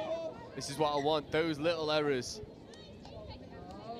What do you think about the defensive shape of the Northwest? Sort of observing it, it looks like they're sending a shooter up quite often, but actually no one's kind of following, so they end up being allowing quite a lot of easy yards if you get around that shooter. Yeah, they need to be sending 2 up at a time, because the ball skills that Southeast Sharks possess, they're just going to be able to pass around this shooter all day, every day. So especially in this transition defence, they need to be able to get send 2 up and stop Southeast being able to pass around them. But I think the more important issue that Adam Brimlow will be addressing at half-time is just taking this error count all the way down. Stop forcing things unnecessarily, giving themselves opportunities to play in areas where they know they can, and being safe in areas where, you know, they may be under a little bit more pressure. But I think at the moment they're just making too many errors, and you're gifting really good field. That's 7 on from and the referees should see this. Yeah, Adam Brimlow, master of the dark arts, barking 7 on. I thought I saw an extra body creep on unnecessarily.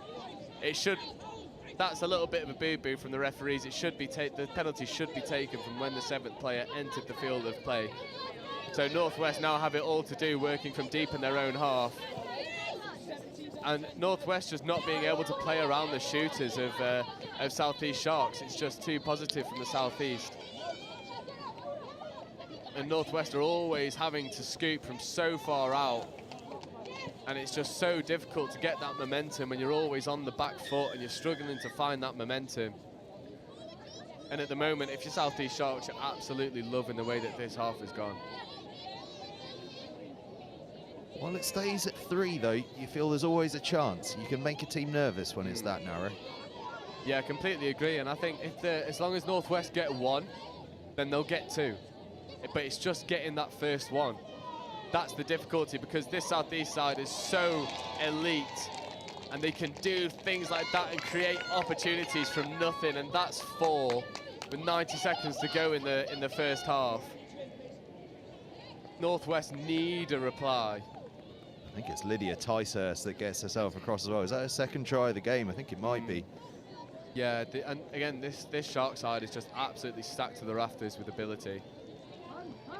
And I know this Northwest side is missing a couple key figures, but they won't see that as a problem, because they're a bunch of brave women who just want to get up there and, you know, show what they can do and enjoy playing touch. But at the moment, Southeast are just making them work way too hard for it. But this is Nikki Wise. Really nice touch there. She phases it. Can she dive for the line? Oh, it's a great covering touch there. Emily Irons just shutting them out, and I really thought Nikki Wise was going to go over there, but she looks to manipulate the play. It's a nice covering touch though, and that will be given touch and pass. 60 seconds to go in the first half, and it's been a bit of a one-way street at the moment. The key is though, they are making the Sharks work really hard for their tries. Yeah, I completely agree, and I think the rate at which they're conceding is fine. They're just not going and getting the scores up the other end, and I think that's massively because they're not able to sustain pressure. They're not able to force turnovers in the Sharks' transition. I think that in the second half they've got nothing to lose, so when the Sharks do transition and they're subbing from their own try line, Northwest need to be braver. They need to be sending more players, and you know what? If someone tips one around the outside of you and they run full length, they run full length. You've got nothing to lose. You need to be putting pressure on their transition to try and create some sustained pressure. Maybe expose a couple penalties in a row. But at the moment, it is one-way traffic, and South East Sharks just look a little bit too comfortable. Northwest are going to have to regroup and go again in the second half, which we know that they can. We know that this is a group of women who can pull themselves back together and really put Sharks to the sword come in the second half, but any other side, they'd feel more comfortable. This is the top of the top. This is the elite. They are playing like the elite in this first half. It's half-time here. South East Sharks 4, Northwest Touch 0.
join us again with the South East Sharks leading Northwest Touch.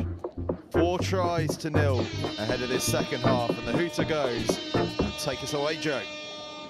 Yeah, this is a half that's going to define, I think, how the Northwest go throughout the rest of this competition. Even if they don't come away with the victory, getting a couple scores against this side is going to be absolutely influential to their morale for the rest of this tournament. But you've got to stop this Shark side, and Emily Irons sees the gap, and it's too exposed, and that's a nightmare start for the Northwest. Just the connections in midfield aren't there, and you can't leave that gap for Emily Irons to run through. She's too experienced, too knowledgeable. And that's an easy start for the Southeast and a nightmare start for the Northwest. It was just a big gap in the middle there. Too many options available. Defender's not sure who to defend, and Irons diving over for her second. Yeah, definitely. But this is the pod that looks like they can create something. They're looking to manipulate now. They're coming back to the right-hand side. Quickie steps to the left. It's just forcing that ball, but this is what we said that they needed in the first half. Sustained pressure, drawing penalties, creating opportunities for themselves. 2 more penalties and one of the Southeast Sharks have got to go to the end of the box. They're manipulating the middles a lot better than what we saw in the first half. Just don't need to rush things now. Quickie again, looks to step back on the inside. Players down on the floor, but she just can't quite execute. Adam Brimlow telling them to be patient, draw the penalty. Don't worry. Good option. Fed back on the inside. Touch just made. I thought that was the breakthrough that Northwest needed. Now they've got to come right. They've got to come right. They look for the long ball. Oh, and it's just not quite gathered and grounded. Ball goes to ground, and Southeast are going to be able to transition out. It almost needed the super spectacular finish, didn't it? Get airborne before you've even caught it. Yeah, definitely. But this is the opportunity now. Northwest needs to put pressure on the Southeast transition, see if they can force an error. An uncharacteristic error. Oh, but at the moment, Southeast are just finding it too easy to play around the single shooters of the Northwest. And Northwest not finding any sort of traction in defense. They're playing around the single shooters, and now this is Emily Ticehurst on the scoop. Looks left, lovely ball. Touch given. And that's a much better defensive set there from the Northwest, but they've got to make it pay now. They need a couple scores to carry them through the rest of this game. Like I said at the start, if they can get 1, they can get 2, but at the moment, they can't get 1, and we need to cut out these unforced errors to be able to run the touch that they know that they can run. It's a much better drive at the box side, though. Much more successful. Well, the thing they've got to remember as well is you nick a couple of scores, and no matter how good the team you're playing against, people feel pressure and they start to panic. Yeah, definitely. It's a much better scoop.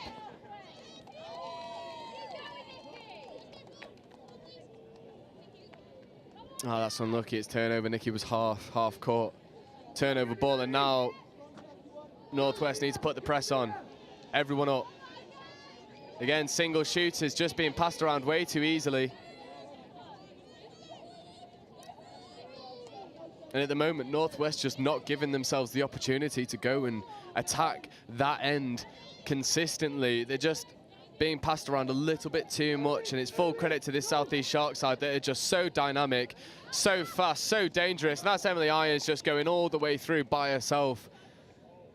And now that's 5 tries to the good, and Emily Irons is the difference maker in this game. She is just on another planet. Oh, she's showing her class there, isn't she? She had no right to score there. It wasn't on.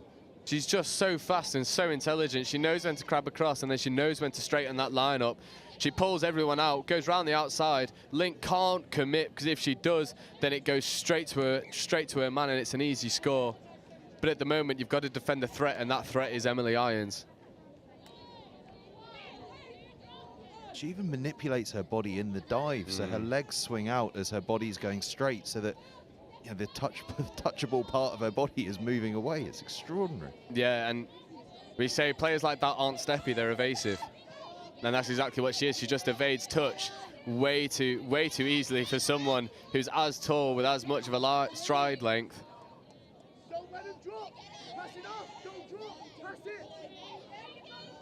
Yeah, and that's much better from the Northwest drawing the penalty, because the Southwest Sharks haven't been advancing. And now that they've drawn one, surely the referee has seen it and will call it more consistently.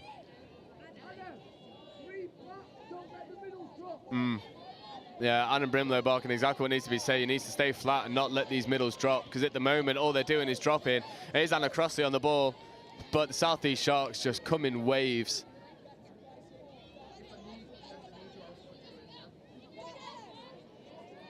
Carly Wynn trying to manipulate the ball. Yeah, be patient, have a go there, you're in. Yeah, nice, nice, nice. Here's the sweeper play. She's going around the outside. Can she find the pass? That's ball down. That should be ball down. Touch given by the sideline ref. Anna, go back, do it again. Adam Brimlow saying, Anna, go back again.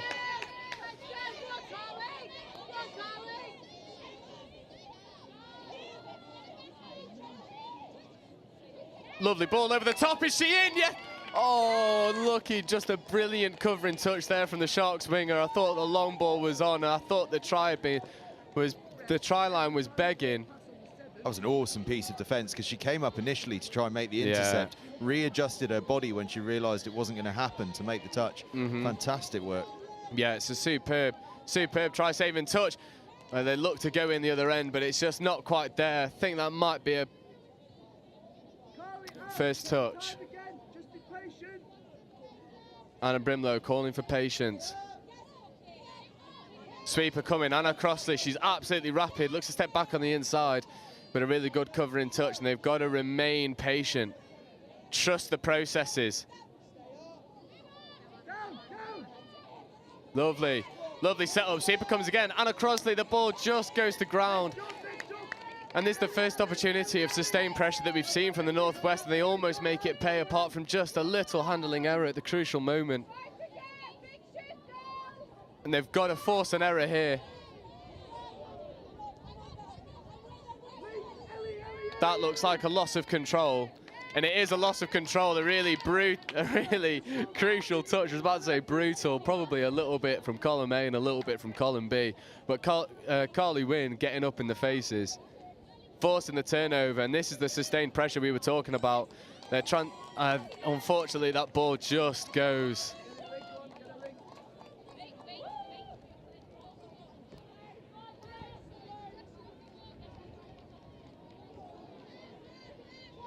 And some of the Northwest women feeling looking a little bit deflated now.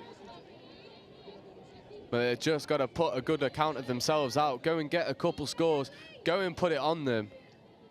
12 minutes, there's plenty of time left in it for them as well. But you've got to stop this woman, Emily Irons, because everything is just a little bit too easy for her. And that's a ball over the top and score, and one attack in the past 5 minutes, and they make it pay, and it's 6-0. Georgina Burford-Taylor with the score from yet another bit of Emily Irons' brilliance on the pass. And you can't help but think that just Emily Irons is the difference maker in this team. She is just operating on a different level to everyone on the pitch, and there's no wonder why a lot of people call her the most potent woman in touch, because she gets scores. There's a reason why she plays mixed at such a high level, because even the men can't catch her. Well, yeah, she's scored 2, made 3, and they've scored 6 in total, so without her, it's 1-0. Yeah, and when you put it like that, it does seem that is the difference. And it sounds crazy to say, because this South East Sharks side have so many elite level talents, but Emily Irons is the glue that holds them all together. The South East Sharks looking for another score, and there's a long ball over the top, tap back on the inside, good covering touch there. And the Northwest defend the set and can launch a transition of their own.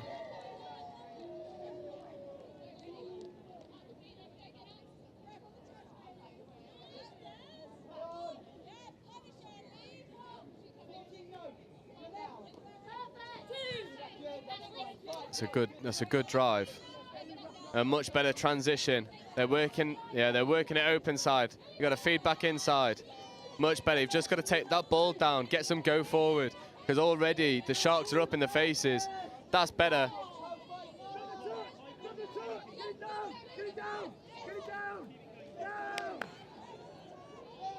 Nice, good.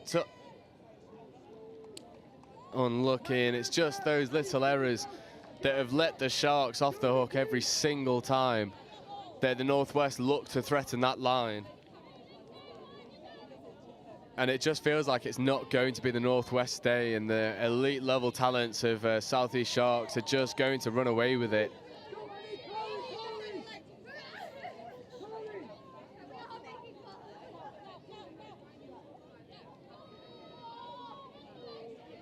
This is a good workout, though, for this Southeast Sharks side, isn't it? They've had to work hard to get their scores. They've had to score good tries.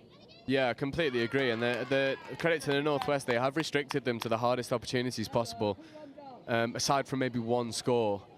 And I think if you're still limiting a team to the hardest possible options and their scoring, fair enough.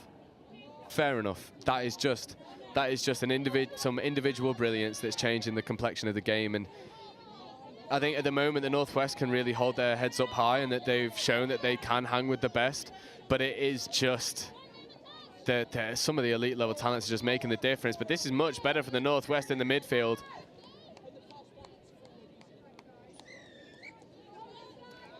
Fair call. That did look a little bit forward. Yeah, it did look a little bit forward, and it's just these things that are just always working against the Northwest, and they're always having to strike from such deep distances. They're not really finding any of that success that we know that they can. It's just, look at the hands from the Southeast. They're just passing around with ease, and even if the ball's at feet, they're still picking it up. It's just one of those games for the Southeast where everything you run is working.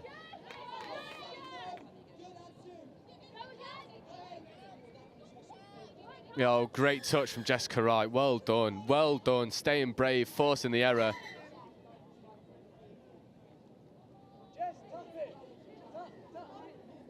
Tap and go. Nice. Drive, drive, drive. Good dump. Good sub. Really good defensive set there. And now they've got a transition. Northwest, as long as this doesn't end a 0, they'll be happy. Really good dump there. This is much better moving forward. And now they've got an opportunity to go through. She feeds the ball back on the inside, but it's a brilliant covering touch.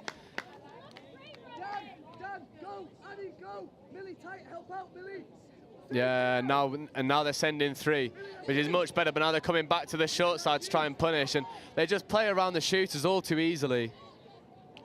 And do you know what? You put most mixed or men's sides in this position against the Southeast Sharks, and they're still passing around you. They are. The level of talent that these guys have got and the skill ceiling is just so high. Well, the error count is just so low. Oh, yeah. Always, always. You see all of these teams try and do what the Southeast Sharks are doing, and they just can't. And you look at how well drilled this side is. And that's an intercept, and there's Emily Irons, and just trying to go, but called offside. Heart in mouth moment. And Northwest got to pick it up now. 6 minutes remaining. You want to get a couple scores on the board.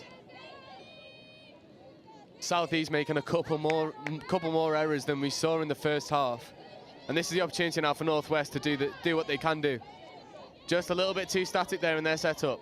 Feeds the ball back inside, and again, nice quickie play. Feeds it outside, looks for the step back, just not quite there. Looking to recycle.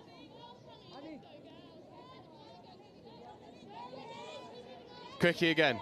They look to go open side, wings on. Can she get there in the corner? Just not quite, and that's 5th, and now they've got to create something from nothing. They need to bring it over to this side. Work the ball, ball's faster than you. Lovely step, but just can't quite get through the gap, and Southeast defend another set. They just refuse to be pulled out of their shape in defence, don't they? Yeah, and it's a really tough day at the office for Northwest. They've run absolutely everything that they could run, and this Southeast Shark side is just too elite.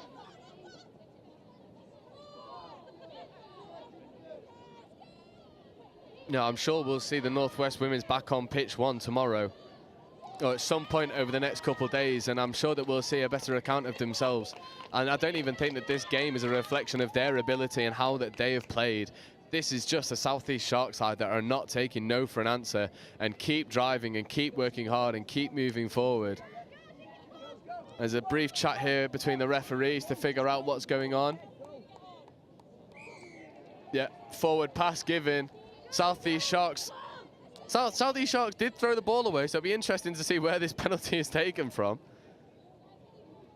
Oh, though, look at them. You see, this is the thing. This is what winds me up. You can't hate them because they're so nice returning the ball. Do something a little bit bad, so we can have something against you. But it's just not the case. They're just too fair, too clean, too good. Carly Wynn making lovely yards in the midfield. I like a bit of niggle in my team. Oh, yeah, so do I, man. So do I.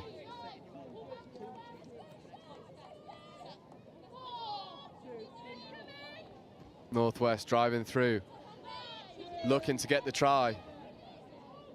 Lovely long ball, what hands, great take.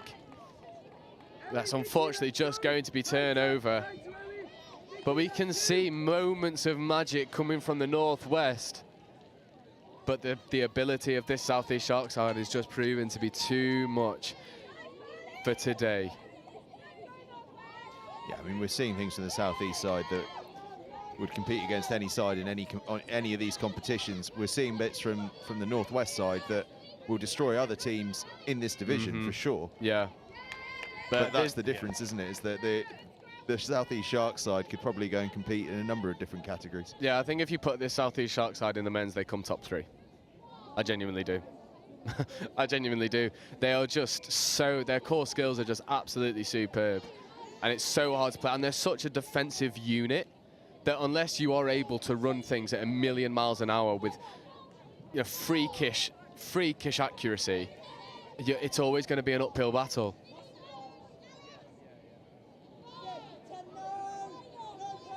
That's much better. Give the ball.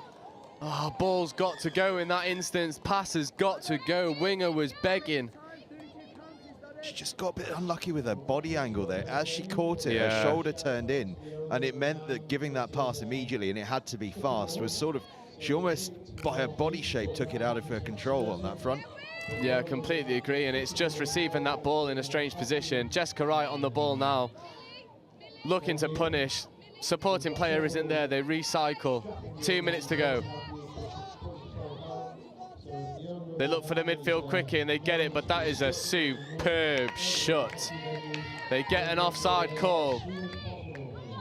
Northwest, 2 minutes to go to get a score.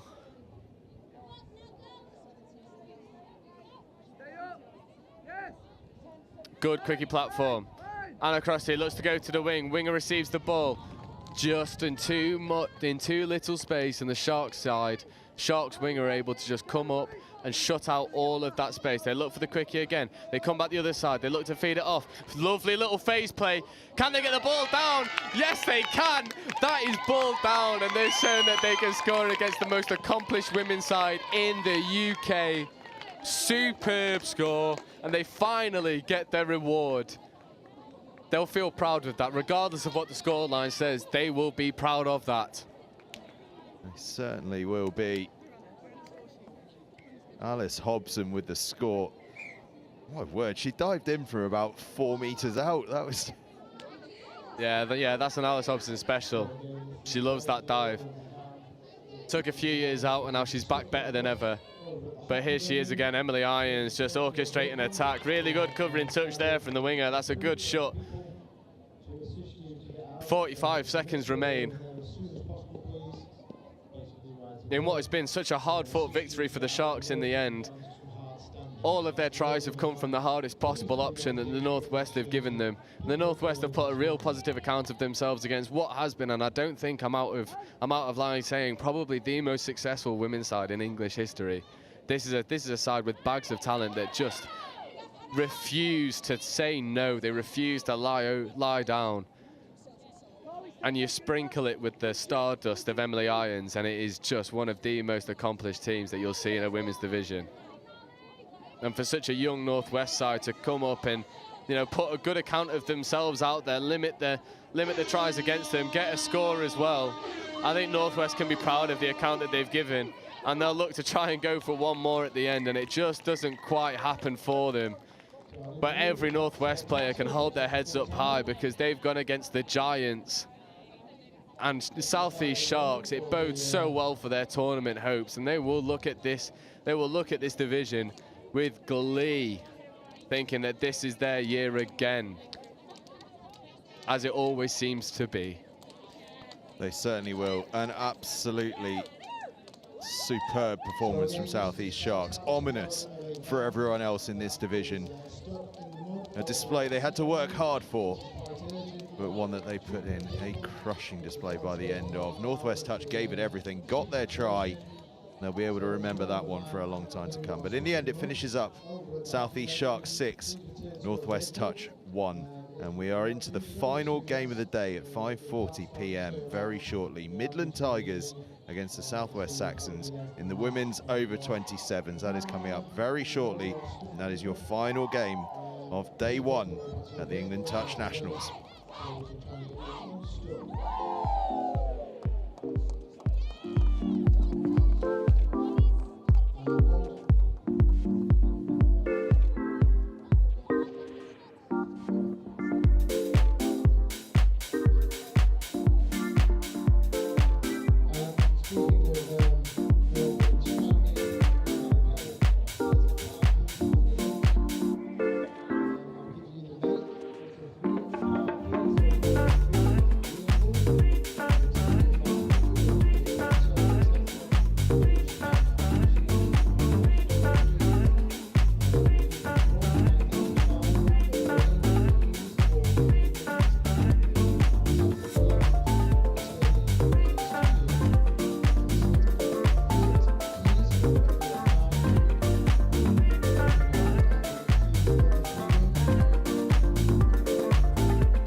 And so the hooter sounds for the final game of day one here at the England Touch Nationals at the University of Nottingham Highfield Sports Complex.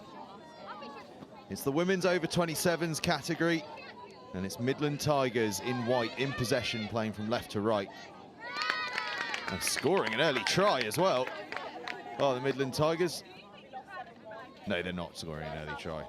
I take it back. They're up against the Southwest Saxons, who are in the two-tone blue shirts there, playing from right to left.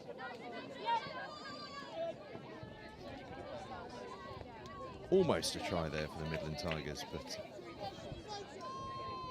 touch was made late on, so Southwest Saxons get on the attack and the ball gets left behind. Not quite sure what happened there. Was it knocked out of her hand, possibly? Someone's visor's flown loose as well.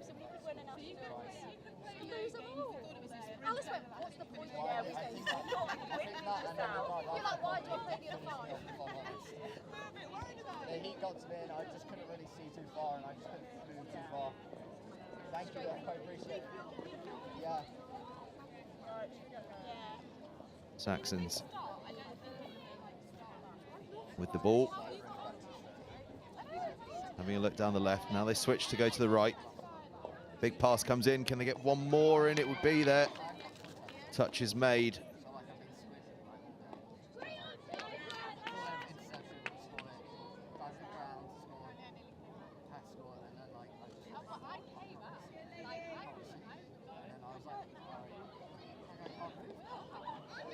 They get across the try line this time, but I think that's going to get called back, is it? It is. Forward pass. Looked like there was a forward pass, and indeed there was.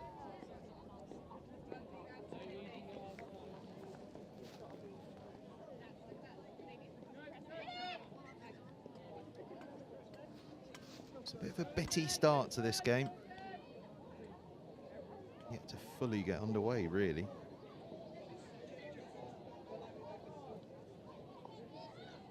Now Midlands Tigers get a bit of rhythm going.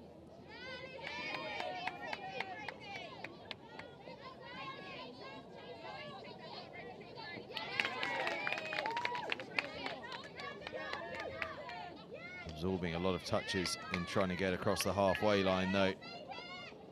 They might well be on the last. They are indeed. Not sure the ref had quite worked that out until the Midlands Tigers players stopped playing. It's everyone up to speed pretty quickly. Saxons in possession. And on the front foot as well.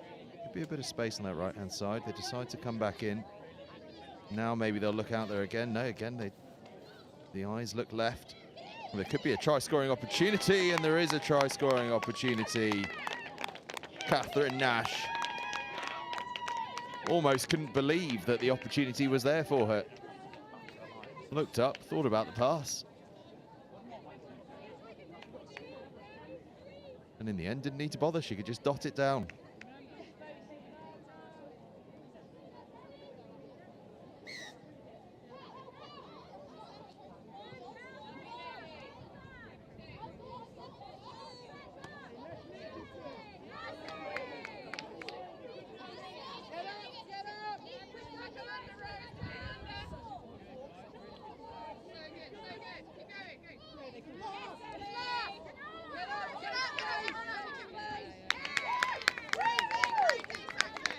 Good defensive work from the Saxons. Got a long way to play out.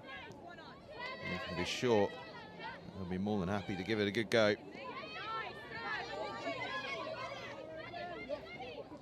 Ball just spilled. I'm not sure they were quite on the same wavelength there. That gives them Midlands side a bit of an opportunity here.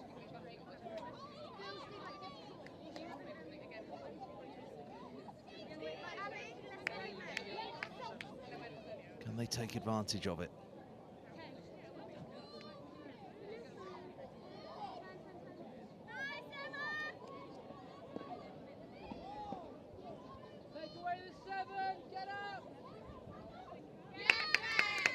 Touch is made. It's quite a big touch. Knocks her off her feet. She's a little unhappy with that, I think. Returns the ball in none too gentle a fashion.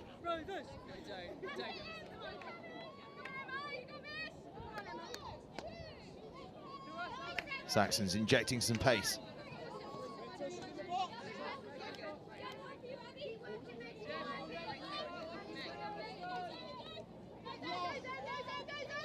Across the halfway line.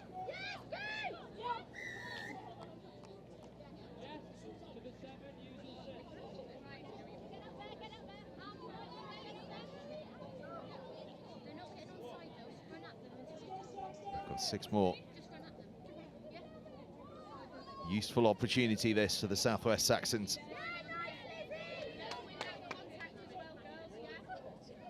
Now they're up into try-scoring territory. Can they work a score? They've already got 1. They could have a second. Touch is made. They've got the penalty. 6 more. And a big opportunity now to double their advantage.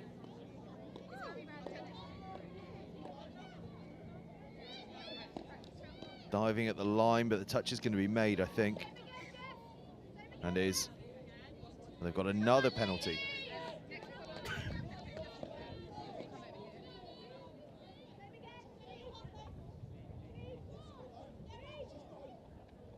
Space wide if they can get the ball to it. They get the ball out there, but it's a bit loopy. It allows the defence just to come across.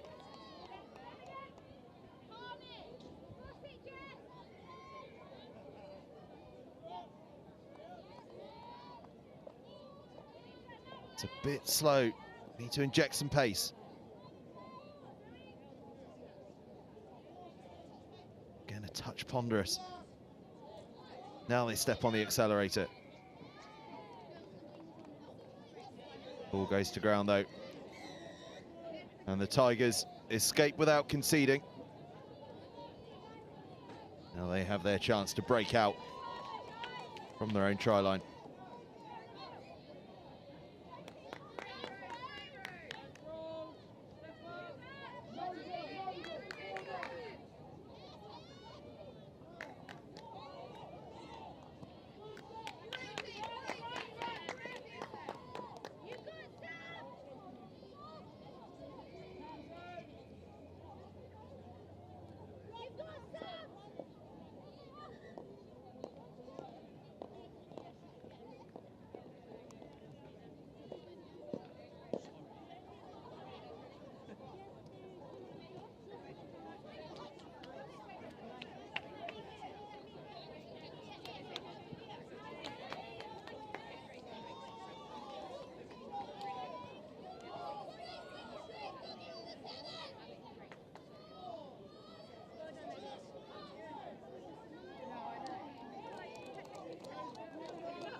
Tigers in possession.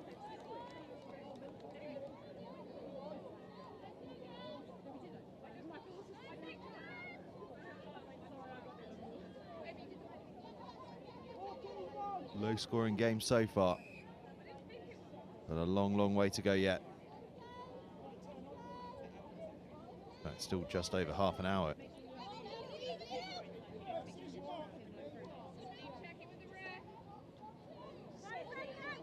Tigers making real progress now.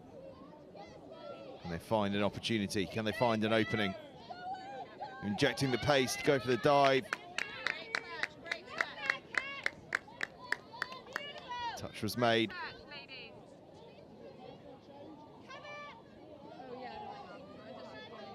Could be some space on the left. Instead they dive over. Will the try be given?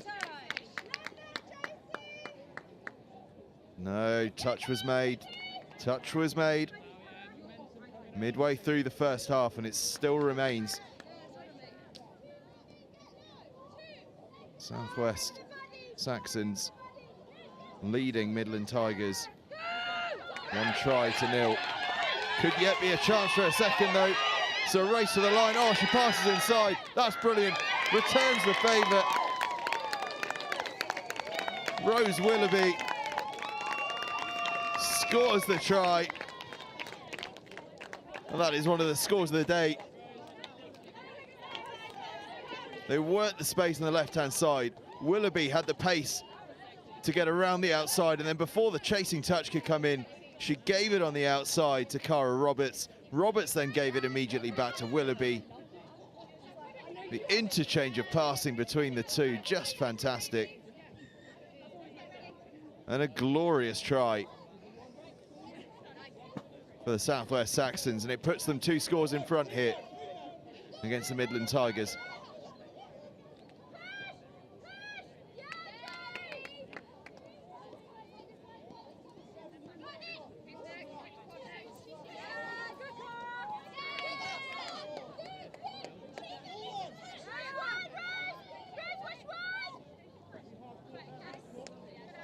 Midland Tigers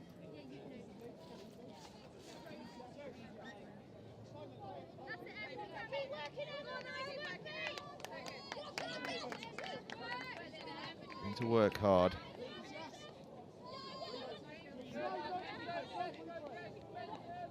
Bit of chaos out there as the changes come in almost through the defensive line.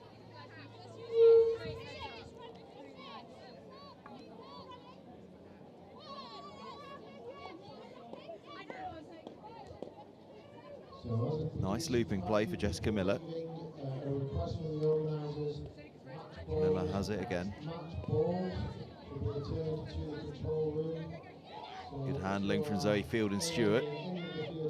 He's on the ball once more. Seeing plenty of it. Could be some space on the left, but the pass doesn't quite go to hand. The opportunity goes begging. There was a real chance there for the Saxons to add a third.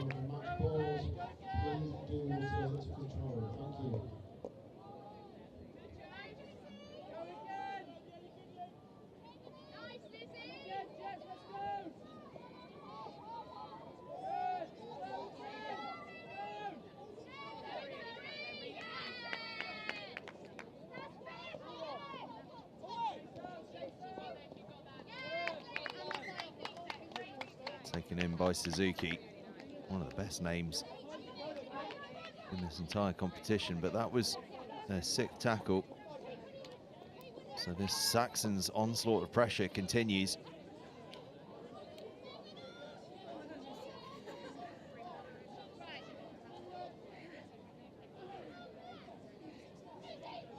Working it out to that left-hand side again. Big looping pass comes in. Oh, pop back inside brilliantly by the try scorer Willoughby.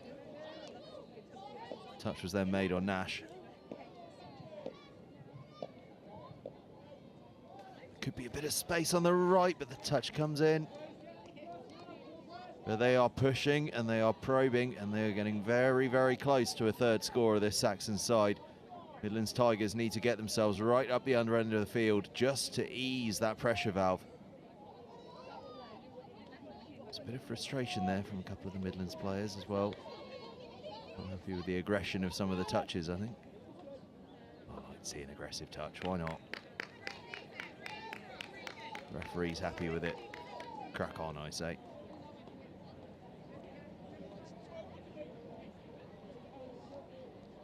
Midlands only really made it just beyond halfway. So Saxons again can progress up the field and put the squeeze on again.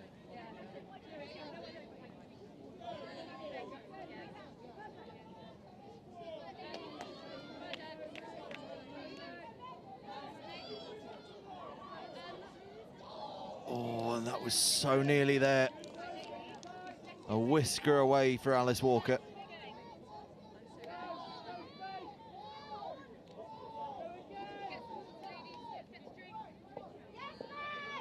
Tigers just managing to stay in the field of play there. They got very, very close to the touchline.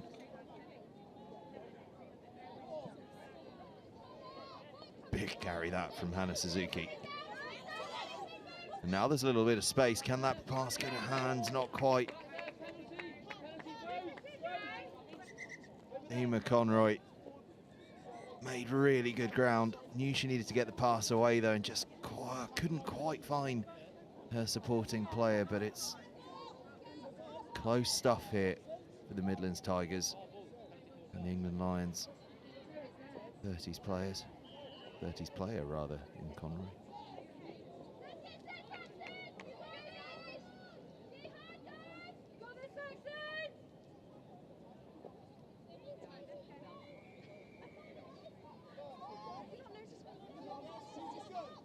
Tigers have possession again, and this time in a more advanced part of the field.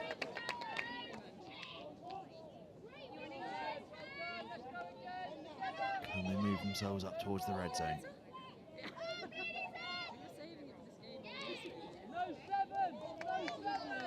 Jade Wong took it in.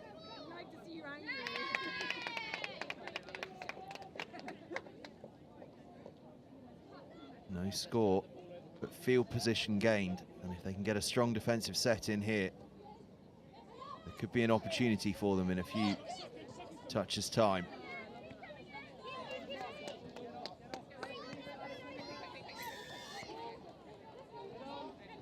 And in fact, they've got the penalty and a real chance now for Midlands Tigers, who, remember, right in the first minute came so close to starting the game with a real bang and a try, but touch was made in the act.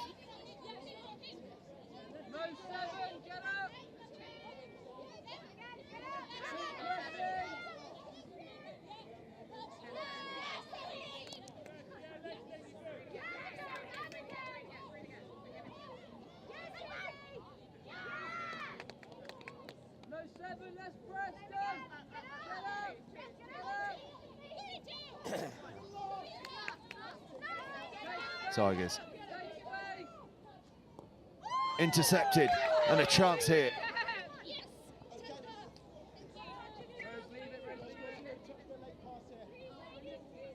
But the referee's going to call it back. 2.5 minutes to go until half-time. Tigers with a real opportunity to halve the deficit here. A real opportunity, but the ball is fumbled, and it goes back into Saxon's hands.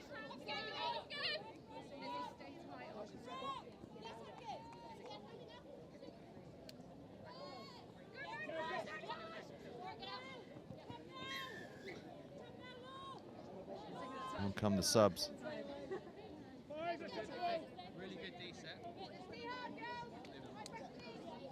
Among them, Rosie Kell with a heavily strapped leg there.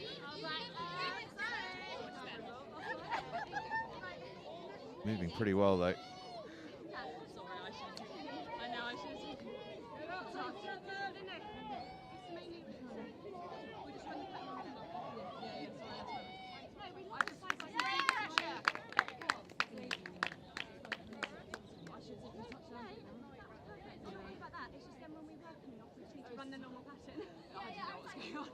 I was there, so I was like, I can't take it. Keep going with defensive pressure. You're consistently getting out of the seven. And then carry on. Saxon's in possession. Into Rosie Kells. They just slow the pace down a touch here through Moss.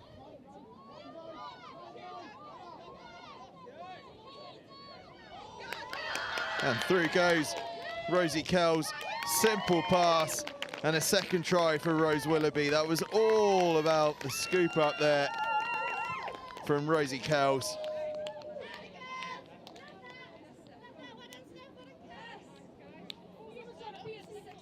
Well, I thought it was slow play, but it wasn't. It wasn't even a scoop up from Kells. It was just a fantastic little bit of movement there. And then she gets the pass away to Rose Willoughby for her second score. And Southwest Saxons have got a 3-0 lead. Absolutely magical from Kells.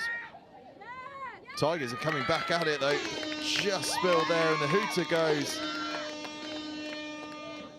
And that is half time. here in this final game of the day, but there will be time yet for one more possession. Will it? No, there won't. I take it back. We go in at half-time here in this final game of the day of the England Touch Nationals, with the Southwest Saxons leading the Midland Tigers 3-0.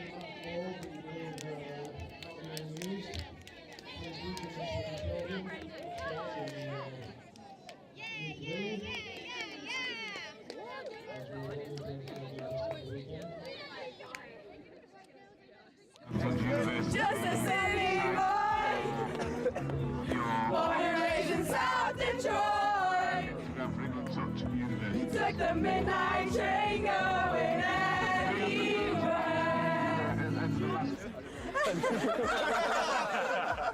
Oh, sport mode. That's how much I care about the threes. Even got them in sport mode.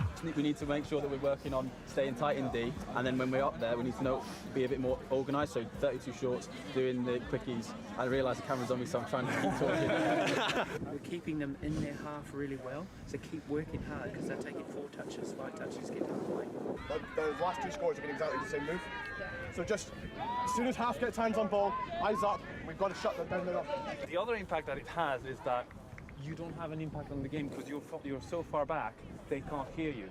If you're on or behind the line, yes, let's go, right? No, we're in it. It all starts in the middle, okay? If we work hard, the links don't have to step up, okay? Yeah. You ready? Let's go. Hands in. Come on, Evans. tight, tight, tight. Eyes up, tight. Pressure. Cheers to Bristol! Hip hip! Hip hip! Hip hip! One for the ref! Hip hip! One for us! Woo! And one for the ref. Hooray! So close. Good, Darren. Act really casual.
Ladies and officials, 30 seconds.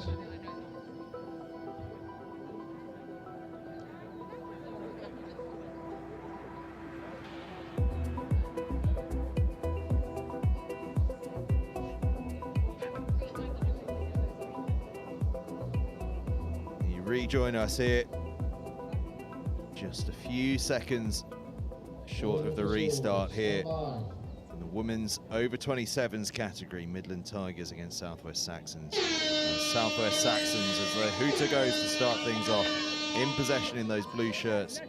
working from left to right and leading the Midlands Tigers in white there by 3 tries to 0 at the start of this second half. 20 minutes of action left here today on the opening day of the National Championships here, the England Touch Nationals, the premier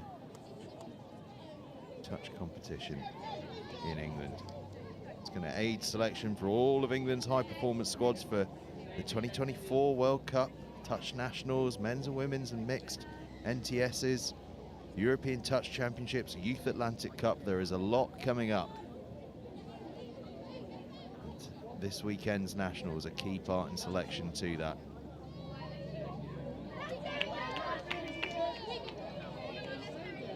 But an awesome achievement in its own right just to be in these regional squads. We've seen an incredibly high level throughout the day across all the different categories.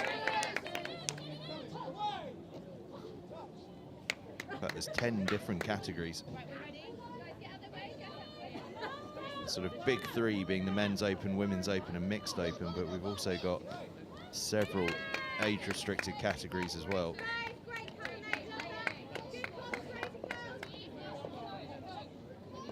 Three in the women's competition, the over 40s, the over 35s, and this over 27s competition that we're watching right now. And 3 in the men's, the over 50s, the over 45s, and the over 40s. In fact, 4 in the men's, over 50s, over 45s, over 40s, and over 30s.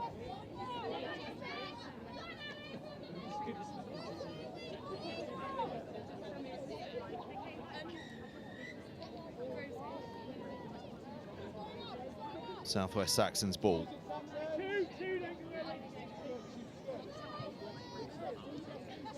Two, no! Yeah, you're good now, Making ground are the Saxons as well. Finding the going. Very smooth here and breaking through the line. Touch just comes in. For just a half a second, I thought Megan Burton was away. Still an opportunity here, though. Intercepted by the Tigers.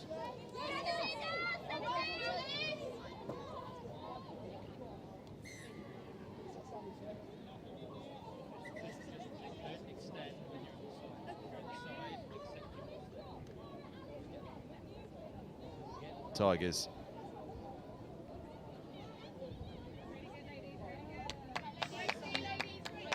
Ceding possession, and this is a real opportunity for the Southwest Saxons to start this second half with a commanding play. Ball goes to no one though because of a bit of miscommunication. One of the Saxons players thought she was coming across to be substituted, the other one thought that she was making herself an option for the pass. In the end, the pass just went to ground. What it's done is set up an opportunity here for the Tigers to move themselves into a scenario where they can give themselves a try-scoring opportunity. And going close and going over is Emma Conroy. Try isn't awarded though. It's not awarded. Emma Conroy going close again. She's gone close a couple of times.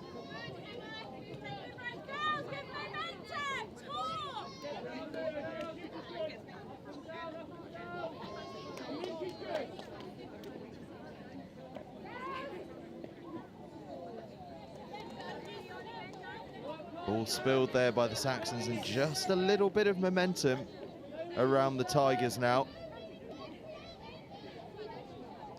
Can they convert a bit of that into point scoring? Arriving like a train there was Jade Wong.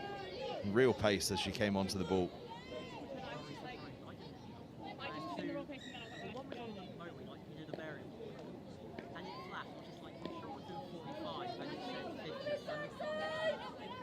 Wong.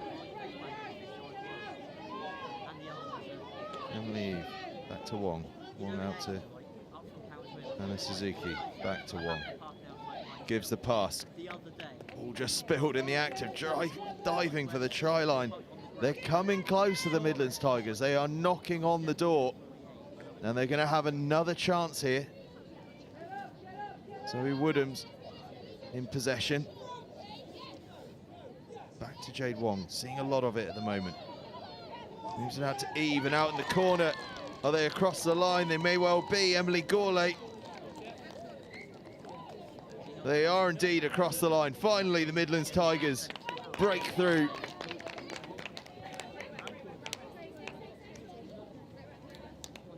They were hammering away at the Saxons try line. And eventually, with that draw and give by Emily Eve, Emily Gourlay of Lincoln Touch gets herself across in the corner, and the deficit narrows down to 3-1.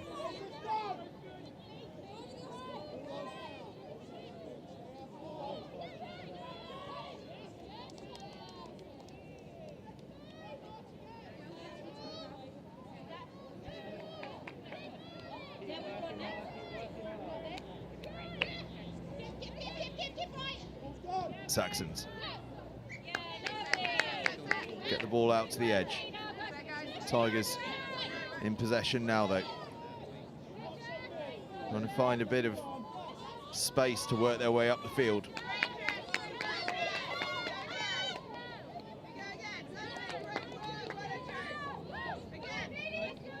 And getting up there quite efficiently. Into Saxon's territory now.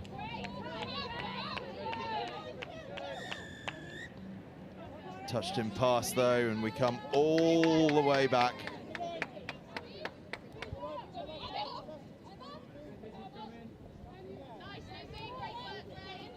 And we get restarted again by Elizabeth Gratian.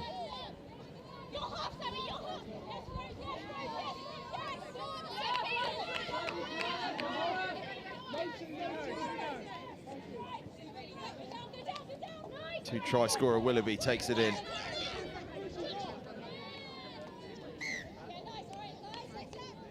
An offside against the defence.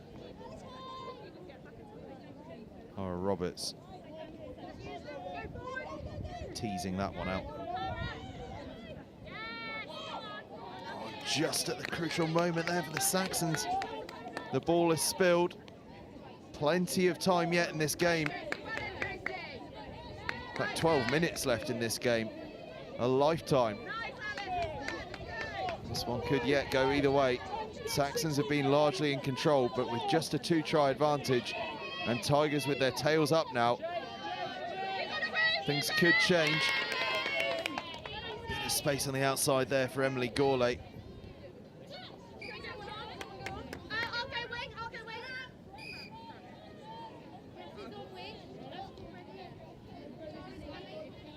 Changes for the Saxons, including one. Looks like it could be an injury replacement. Just keep an eye on that for you. Nothing too serious, I don't think, just a bit of a bang or a twist. Saxons working their way across the field, back inside. Moss.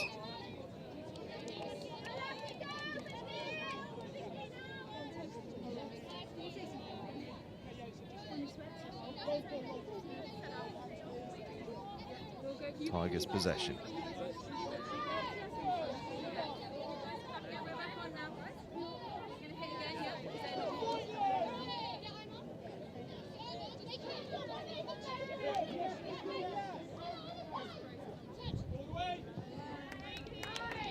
Ball doesn't go to hand though, so possession is turned over. Kells takes that one in and subs herself off quickly. Yeah, left link is good. Left link's good. Left link is good. Saxons working their way deep into Midlands territory. Running out of touches though, and that'll be Midlands ball.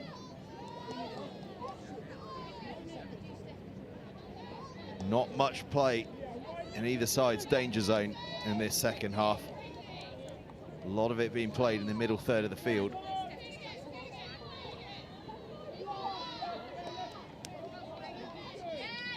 Having been incredibly hot earlier on, the temperature has dropped right down in the closing stages of today's action. Final 10 minutes of the day.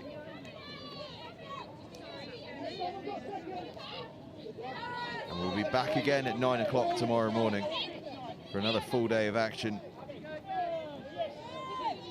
All starts off with Northwest Touch against the Southwest Saxons in the women's over 40s category. And what's going to be a busy, busy day, a day that culminates in a couple of finals as well.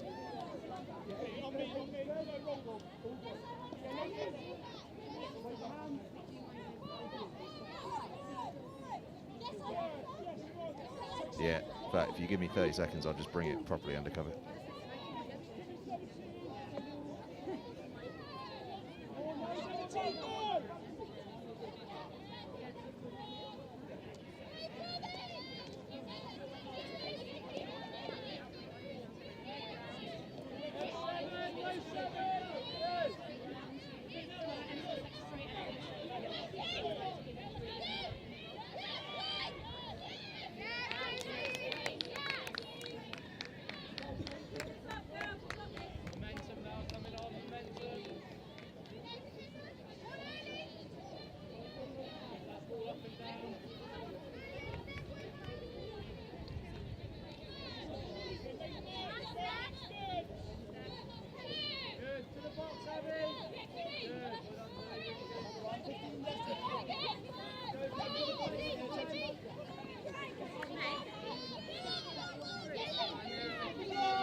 Oh, would you believe it?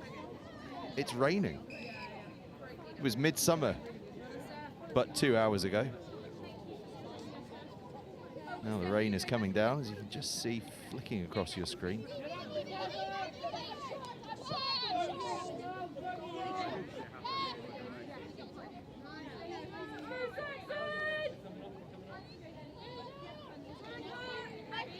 It's going to be a wet final 7 minutes for those players out there.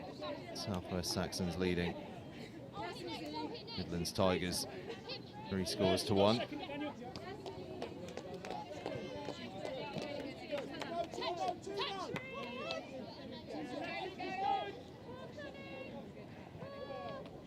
Making good progress here are the Saxons once again. Touch is made on Megan Burton. There'll be a fourth here. Pass won't go to hand. But the Saxons keeping the pressure on.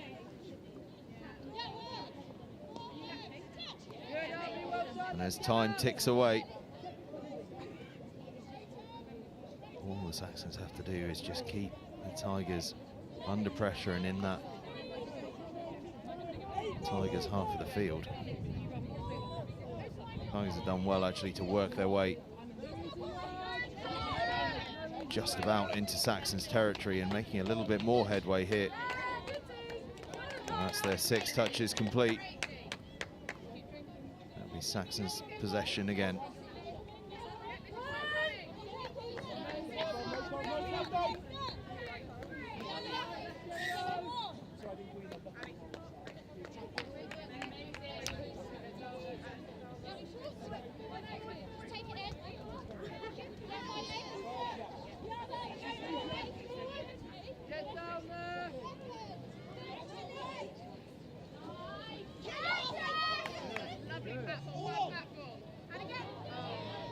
Saxons go close, but the ball spills loose. So Tigers are going to be on the offensive here.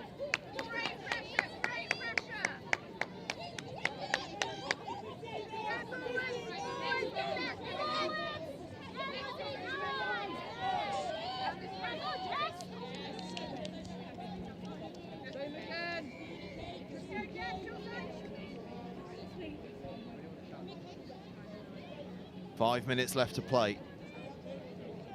Saxons leading 3-1, just losing control of that ball again. Just been a little loose in the last few moments when they've been near the Tigers' try line.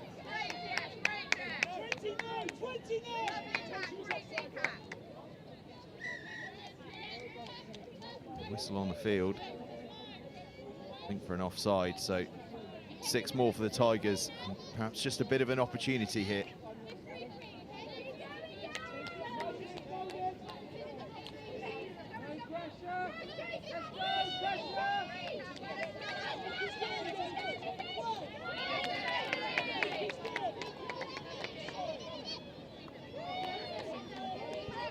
Tigers working their way up the field, trying their best to keep it alive. Touch comes in. It's played quickly.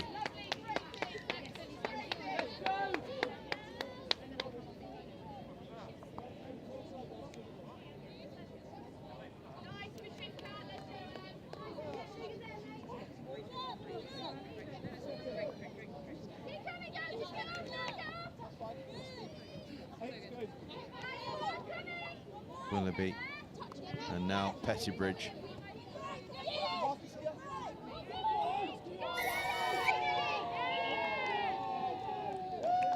They're going to get called all the way back. Eleanor Moss, I think, thought she'd scored, but instead they're coming all the way back to the halfway line, I think. In fact, they're coming all the way back and it's Tigers' possession. Tigers, again, a bit unhappy with something out there. But with only 3 minutes left to go, you've got to think they need to be concentrating on getting the ball into the right part of the field from their perspective as fast as they possibly can. They need 2 scores to level it, 3 to win it.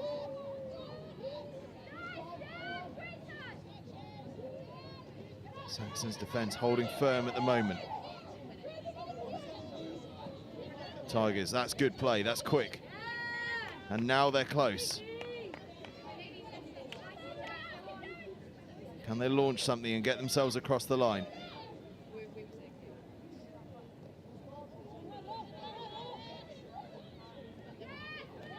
Cutting back inside. Go the Tigers, and that's the 6. And with just 2 minutes left, you've got to think this might just be job done from the Southwest Saxons. They do a good job of taking that one quite slowly as well, eating up a few precious seconds, but then conceding a penalty, gifting an opening here to the Tigers. Can they take advantage of it? They need to take advantage quickly. 90 seconds left to go.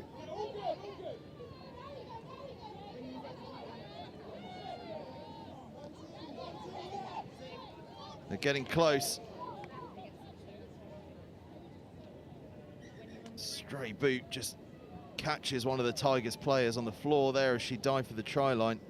I don't think she got there. She didn't get there. The Tigers will have another go.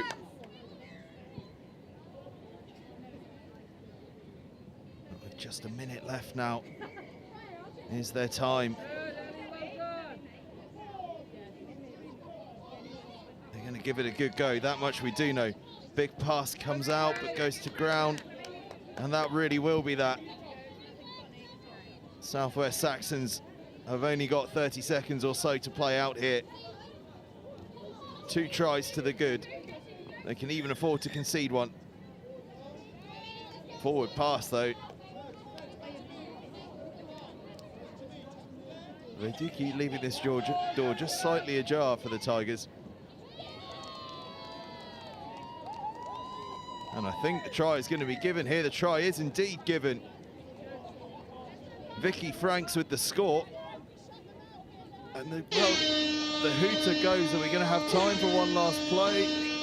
No, we're not. The final whistle goes. It all finishes up here.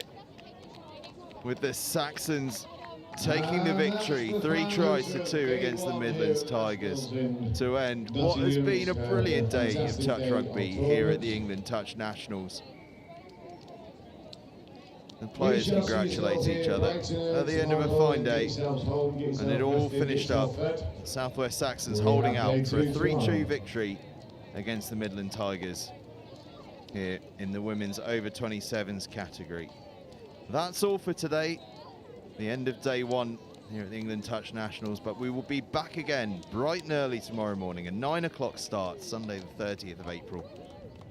In the women's over 40s is what kicks us off with Northwest Touch against the Southwest Saxons on day 2 of the England Touch Nationals. So do please come and join us for that. We'll finish off with a couple of finals as well. At 4:10 p.m. we've got the men's over 30s final, and at 5:10 p.m. the women's over 27s final. And then on Monday, it is a whole host of knockout games, not least in the men's open, mixed open, and the women's open. So do stay with us over the course of the next 2 days. But that's it from day one at the England Touch Nationals. Do come and join us tomorrow morning at 9 o'clock.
So if you see them, sweep up, watch the ball, We'll be having rather than keeping an eye on your play, it's who's in your opposite position. Yeah, exactly. Because it's quite, including me, I will follow the player rather than the position. So if they swap, I'm swapping the player I'm marking. But also when we 2, 3. Yes! So just come up, if you're worried about being run round, come up and force them to do things.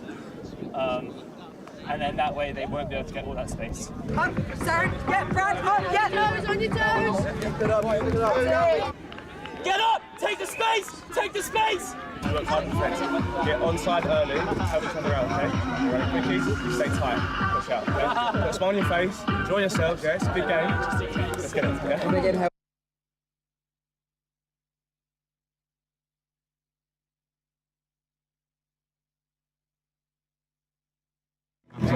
Just a city boy, born and raised in South Detroit. Took the midnight train going